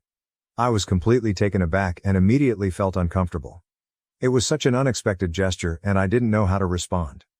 I refused the money right away, telling her that I didn't need it and that we should just let bygones be bygones. Jaden agreed and told her that she didn't have to give us any money, but Maria was persistent. She wouldn't take the check back and ended up slipping it into my coat pocket. I was so shocked and didn't know how to handle it. She seemed almost desperate for us to accept it, which only made the situation more awkward. After that, we left her house and headed back home. On the way, Jaden and I talked about what had happened and we were both confused. Why would Maria give us such a large amount of money? It felt strange, and I couldn't help but wonder what her true intentions were. Was she genuinely sorry, or was this her way of trying to buy our forgiveness? I'm not sure, and it's left me feeling really unsettled. Jaden and I discussed it again, and we're still not certain about what to do. He's just as confused as I am, and we both want to approach this situation in a way that's fair and respectful. We don't want to hurt Maria's feelings or dismiss her attempts to make amends, but at the same time, we don't want to feel like we're being bought off. If anyone has any advice or has gone through something similar, I'd really appreciate hearing your thoughts. Update 3. It's been 2 weeks since my last update, and honestly, not much has changed. We still have the check that Maria gave us, but we haven't cashed it. It's just sitting in our drawer, almost like a reminder of everything that's happened. I'm not really sure what we'll end up doing with it, but for now, it's just there. As for our relationship with Maria, things are pretty much the same. We're all in this holding pattern where we're trying to be civil and respectful without revisiting the past too much. She's been respecting our boundaries, which has been a huge relief. She doesn't show up unannounced anymore, and the constant barrage of texts and calls has stopped. It feels like she's genuinely trying to do better, and that gives me some hope for the future. Jaden and Maria still talk on the phone regularly, and their conversations seem to be positive. I'm relieved that their relationship hasn't suffered too much from everything that happened. I also talk to Maria sometimes. Our conversations are polite and a bit formal, but both of us are making an effort to keep things friendly. I think this will be my last update for a while. I don't expect much to change anytime soon, and I'm hopeful that things will continue to improve little by little. I want to focus on the positive and keep moving forward, and I believe that's the best approach for now. If anything major happens, I might pop back in with an update, but for now, I'm going to take a step back and concentrate on living my life. Thank you again for all your support, and I hope you all have a wonderful day.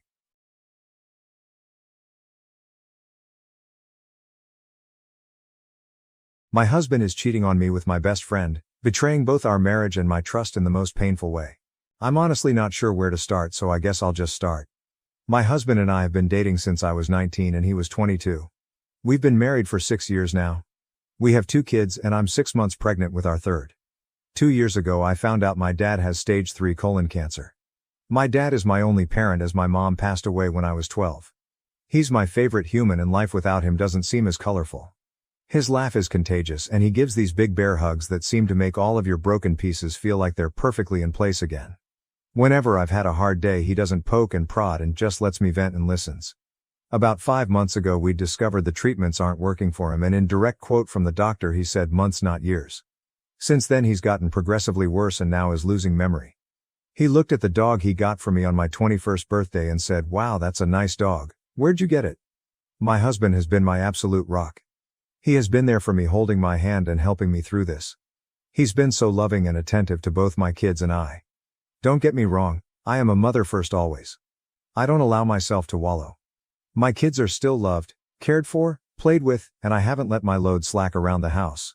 Once my dad got his updated prognosis, my husband encouraged me to quit my job.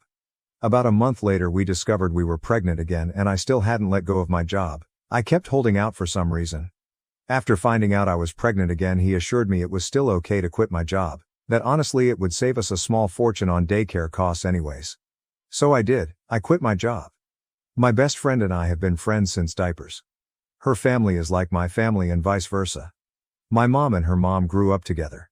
We've always been solid and right after my dad's appointment when we found out he had so little time left I drove straight to her house and she held me while I cried for hours.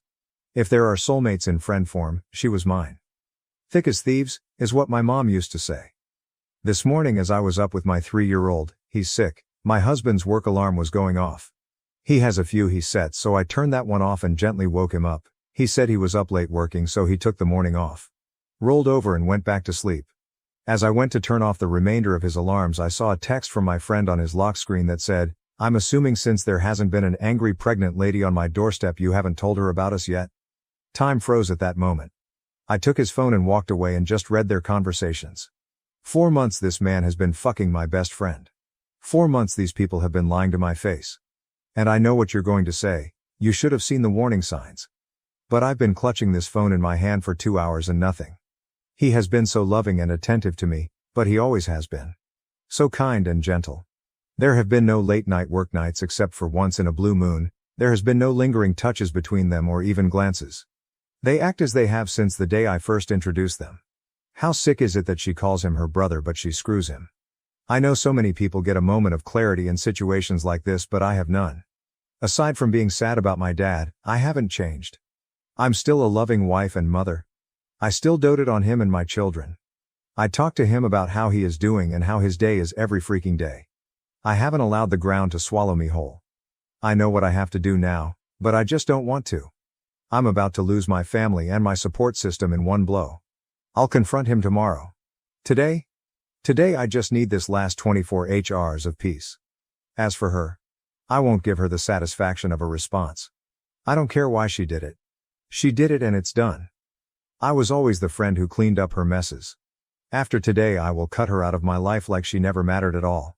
This has to be the hardest storm I'll ever weather, but damn it, I know it'll sail through it. If not for me, for my children. Update 1. A small update about everything going on since my kids are now in bed for the night. I spent the morning gathering everything I could and making a checklist. I sat in my office for the better part of the morning telling my husband that I was preparing things for my dad. Not a total lie. I did have to get him sorted with hospice today. My boss would be happy to have me back, however my lawyer said pump the brakes on that idea for the time being. However, my old boss did tell me that whenever I'm ready, the door is open and to just give her a call. He does not have access to my inheritance from my father, nor my mother. My lawyer assured me that. I didn't mention her in the post, but my mother-in-law is an absolute angel. I love and adore her so much, and she's always been a shoulder to lean on. After he had gone to work for the afternoon, I asked my now ex-best friend's mom and my mother-in-law to meet me at my dad's house. My kids were outside playing with my now ex-BFF's older brother. I just handed them the screenshots, saving them from the unsavory pictures and sex tape, though I did tell them it existed. To say they were furious was an understatement, and they are on my side completely. Angie, my now ex-BFF's mom, is ready to cut contact with her daughter completely. She kept repeating how sorry she was. We hugged and cried together. My mother-in-law told me she couldn't believe she raised a spineless, terrible human. That no matter what happens I will always have her, and as far as she's concerned she doesn't have a son, only a daughter. After an in-person meeting with my lawyer we went over finances, logistics, and everything you could think of. She has all of the proof and she's out for blood. With this post now on TikTok, I don't want him to find out by an app, because one look at the story and he'd know it was about him. With permission from my lawyer. My ex-BFF, her mom and dad, my soon-to-be ex and his parents will be having a get-together tomorrow. By the time they're sitting down and showing them everything and that I know. My dad, my kids, and my ex-BFF's brother, he's coming to help me juggle the kids, and my dad, being big and pregnant doesn't help with mobility, will be at my dad's cabin a few hours away enjoying time and space. I know a lot of people were hoping for me to get revenge or do psychological warfare, but honestly after my kids went to bed I took a shower and just broke. I don't have the strength or energy to dish anything out. I just want out. Pretending like everything was okay today was too exhausting and I just don't want to do it. Once he finds out tomorrow I'll update with the aftermath, as I'm sure it will be huge. As for now, thank you all so much for your kindness, warmth and support. Truly. Your words have helped give me the strength to keep my head above water. I appreciate every single last one of you for everything. Update 2. For my typing's sake, I'm going to give everyone fake names, so for context, mother-in-law and father-in-law, Ruth and Joe, ex-best friend forever parents. Angie and Bob, ex-best friend forever. Jess, soon to be ex-Tyler. Ex-best friends forever brother, Jake. And I'll just refer to my dad as Dad. I have a few things I want to get through, so I'll just summarize as best as I can, and if you have any questions I'll answer in the comments. To get this out of the way, because to me it feels important. Yesterday I scheduled a same-day appointment with my obstetrician gynecologist and got tested for just about every STD/STI out there. I got the results back and they were all negative. There's a few that take up to 2 weeks to get the results back for, so I'll be waiting on those. When I met with my lawyer I bought everything on my end financially wise, including the wills from both my dad and my mom, and I managed to get my hands on his financial documents. He stores his in his office in a locked box. I also brought over everything we had set up financially for my children. While I'm not totally sure if it's everything, I'm pretty confident I got most of it. My lawyer was happy I managed to get my hands on that much. Ruth even handed over her will to me from both her and Bob to ensure I was taken care of in the divorce. My lawyer understands I am wanting a divorce immediately. However, she wants to make sure she is thorough and isn't missing any key info. So hopefully I'll have actual divorce papers to give him in about 30 days. I'm not rushing her though, I'm letting the professional do her job. Now for the sit down. I asked Angie and Ruth to describe everything in detail on what happened. Angie, the revenge seeker that she is, forced them to sit through a slideshow she put together of all of the texts. I know a lot of you were concerned about one of them telling them sooner than later, but they were so secretive they didn't even tell their significant others about what was happening. Once the slideshow ended, Tyler tried lunging for Jess and Joe actually had to force him to sit down. Tyler was shouting profanities at Jess and telling her she will regret this. Jess started crying and begging her parents for forgiveness. Bob looked his daughter in the eye and told her he will never forgive her for this. Blood or not, she is no daughter of his. He didn't raise his daughter to be this person. Jess was always a daddy's girl, so I think that cut her pretty deep. Jess is in the middle of a divorce herself and her parents were giving her money for her lawyer and they told her she is cut off from them both financially and physically. Tyler's dad was irate. According to Ruth, he looked like he was holding back on throttling him. From there, Tyler went straight home. I know because we have a Ring doorbell camera along with a few cameras in the house for our kids to keep an eye on them when we aren't right next to them. Tyler came home and saw that most of mine and the kids' stuff was gone and he lost it. Started yelling and throwing things. The house is now trashed with a few holes in the walls for decoration. When he didn't find us there, he went to my dad's. While I did spend most of the day, he was at work packing and moving things into my dad's house. We were already at his cabin. Tyler took a baseball bat to my dad's door trying, and failing, to break it down. My dad's neighbor actually called the cops on him and he was arrested. His parents refused to bail him out. I had an appointment with my therapist today. I've had one for a year now since I was struggling with my dad, and it felt good to just cry it out and let everything out about how I was feeling. It was very helpful and she gave me a few tools to work through my emotions with this one. I felt very grounded and empowered leaving my session today. I'm also planning on setting up my children with a therapist when we get back from the cabin to figure out the best way to deal with telling them. I know people said I shouldn't, but I will be telling them, just in an age-appropriate way. I don't want there to be secrets and lies between us. I've always been as open and honest as I can with them, again in the most kid-appropriate way. Just because they're small humans, they're still humans and still deserve the truth. I had a handful of comments telling me I should stay and every man cheats. I should work things out because most of our marriage was good. I refuse to believe all men cheat. My parents were married for 20 years and after my mom passed, my dad never moved on. I watched my dad love my mom for 12 of those years and cherish her. I will not accept anything less than that kind of love. He never cheated, nor did she. While I'm not sure when I'll be ready to move on, falling in love is the absolute last thing on my mind at the moment. I refuse to let Tyler win and destroy love for me completely. I will move on from this. Jess started blowing up my phone demanding I fix this situation and immediately blaming me. My lawyer told me to not block texts just in case they spill out additional info I was missing. She was playing the poor me card very hard. The thing is though, I never influenced Angie and Bob to cut contact with their daughter, they made that choice on their own. She actually started blaming me for stealing the love of her life. I introduced them when Tyler and I started dating, so not sure where that came from, and that Tyler is only with me for the kids. Honestly, I knew she was just trying to hurt me at that point. I didn't give her the satisfaction of responding though. Between her and Tyler I have about 200 missed calls. Tyler went from begging and pleading me to forgive him.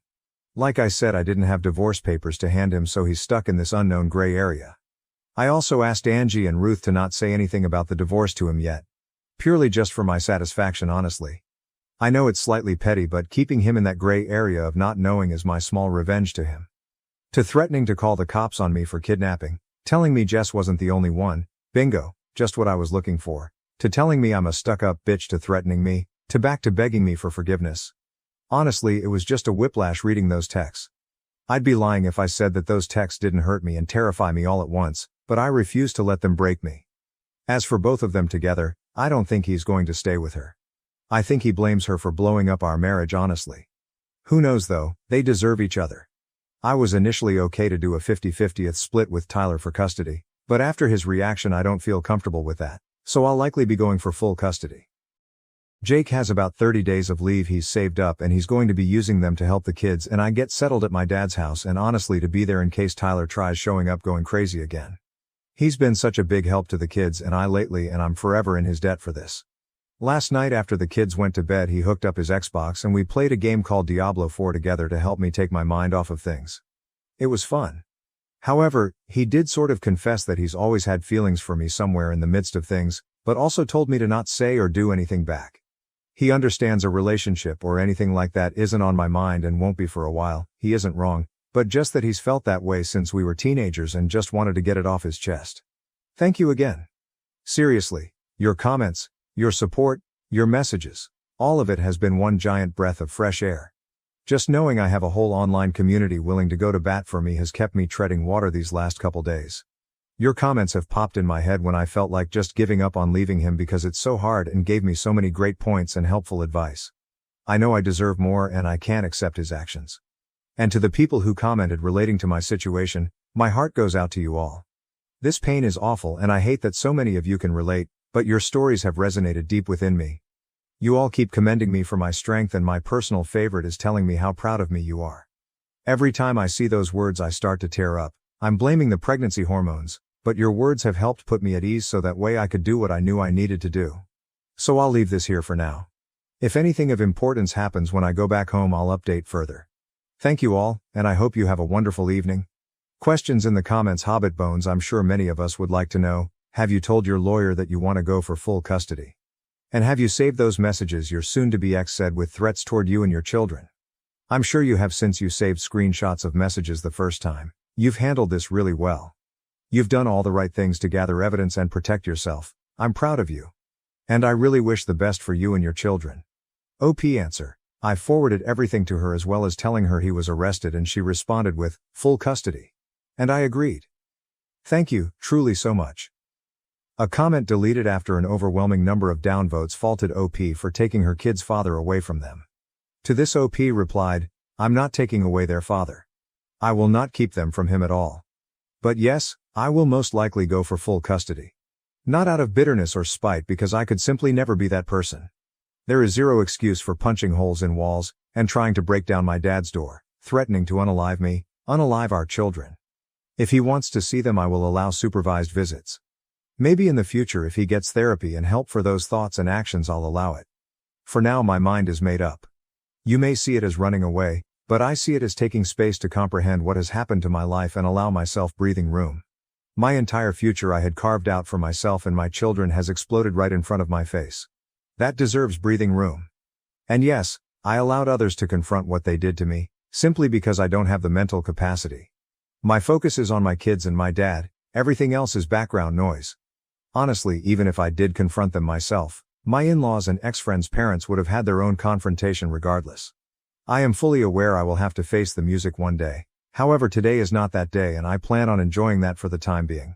People doubted if OP's story was true, as the break between updates was quite short, with comments like, all this in 1 day and a half.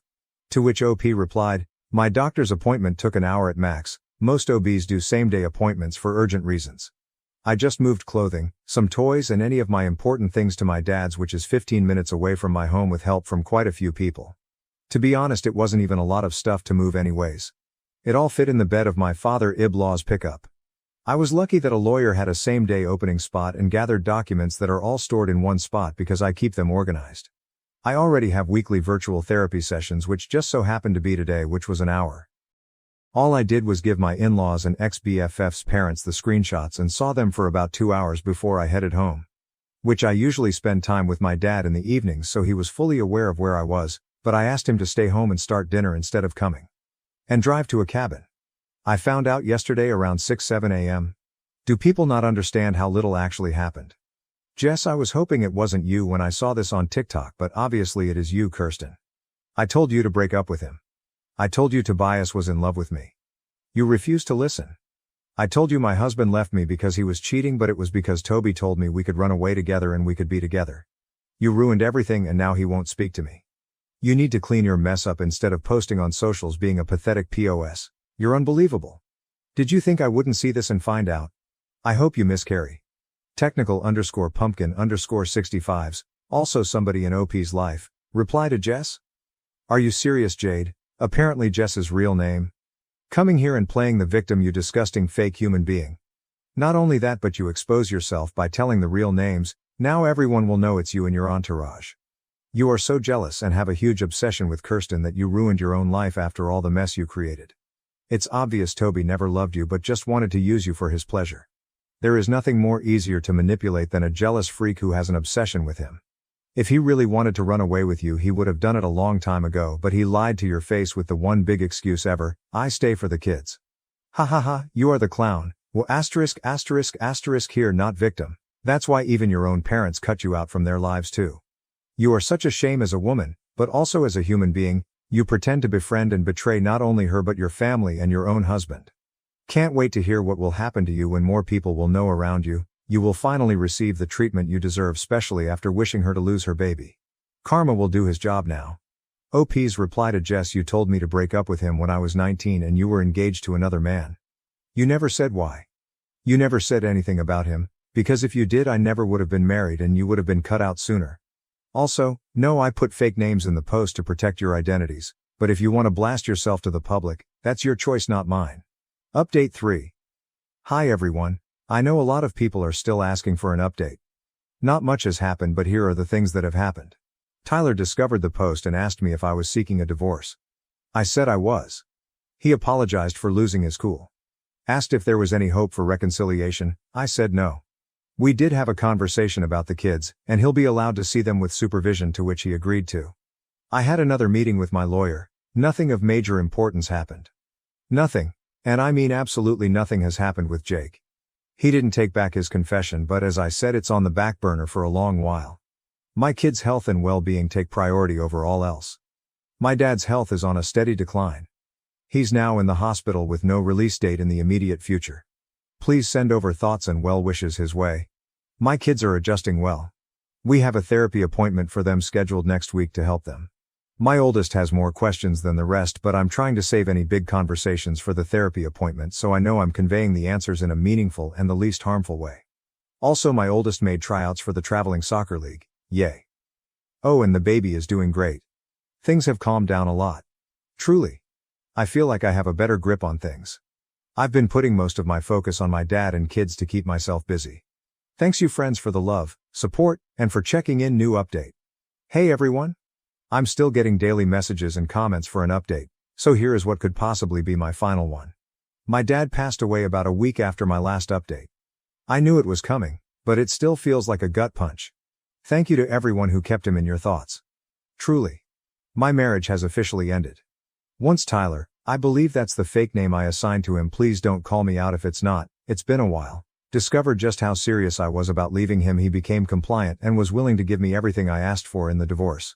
So my lawyer opted for a dissolution versus divorce. The process is a lot quicker and goes smoothly. As of right now, I have full custody while he works out his anger management and whatnot with therapy. I'm not sure if I'll ever trust him again with the kids, but I'm also in therapy, as are my kids. I'm not making any decisions at all right now when it comes to that. He gets supervised visits at a facility where there is an army of staff and security and someone is there at all times. That's once a week, and he does get video calls twice a week. The kids are adjusting pretty well. There are days when I think it affects them more, but they've suffered some big losses, so it's to be expected. I did decide to give the baby my dad's first name though. It just felt right. But the baby is doing so very well and is thriving despite the amount of stress I've had going on. I'm managing as best as I can with everything going on. I miss my dad like crazy, and I'm still trying to figure out how to exist in a world where he doesn't. The grief still is so very heavy. I'm still mourning my marriage as well. I don't regret leaving him, but it still hurts me deeply. However, I'm picking up the pieces and making my life whole without him. My mother-in-law, well, ex-mill now I guess. I don't know, it still feels weird. And Angie helped me out so much. They've really allowed me to lean on them in these moments. Whether it be taking the kids for a little while or cooking dinner for us when I don't have the energy. I truly am so lucky to have them. And finally, to what you all have been waiting to hear about, Jake. Jake is now back in California. He tried extending his leave, but the military said no. It was truly wonderful having him there and helping me. In the first few days after my dad's passing, he picked up so much slack for me that I will truly never be able to repay him for it. He is so patient and kind. That being said, nothing has happened between us. Though he did hold me while I broke down after the kids went to bed quite a few times. But that's the extent of it. No kissing or anything like that. He does call me and text me multiple times a day. Right now I just don't have any room in my life for romance. I have so much grief, and the weight of being a single mom has been heavy. He hasn't pushed me on it either. He let me know that he meant every word he said and that he's willing to just be my friend until I decide I want more, if I ever decide I want more with him. I wish I could be the girl that jumps in with both feet, but the betrayal from my ex is still fresh and I'm worried I would burn anything out before it started. So I asked for friends and time to process everything else in my life before I even consider processing a new relationship. He happily agreed. Oh, and Tyler and Jess are not a couple. Most of you were right, he left her high and dry. Though I don't wish misery on anyone, I'd be lying if I didn't say I get the smallest amount of satisfaction that her life went up in smoke. She's been blacklisted from her family. And I know a lot of you said it's weird that her parents did that, but if you guys knew just how deep my bond went with that family, it wouldn't seem weird at all. Angie is like my surrogate mom. She gave me the safe sex talk, the period talk, she listened to me cry about the boys who broke my heart, she held my hand while I delivered my kids. When she talks about me, she calls me her daughter. She knew my mom for practically her whole life. She held my mom's hand when she delivered me, and if anything had happened to both of my parents, she's who I would have gone to live with. My parents had that in their will. So with all of that being said, please just be kind to me in the comments. I put this off for a few days because of how hostile some people were, and the prospect of being called a liar doesn't sound too appealing at the moment. Again, I can't thank you for the amount of light and love I've received from you. I promise I read every comment and message, I just haven't had the capacity to respond. You have really helped brighten my days with all of your words of encouragement. I appreciate you all. I am so lucky to have an army of internet friends, you guys are the best.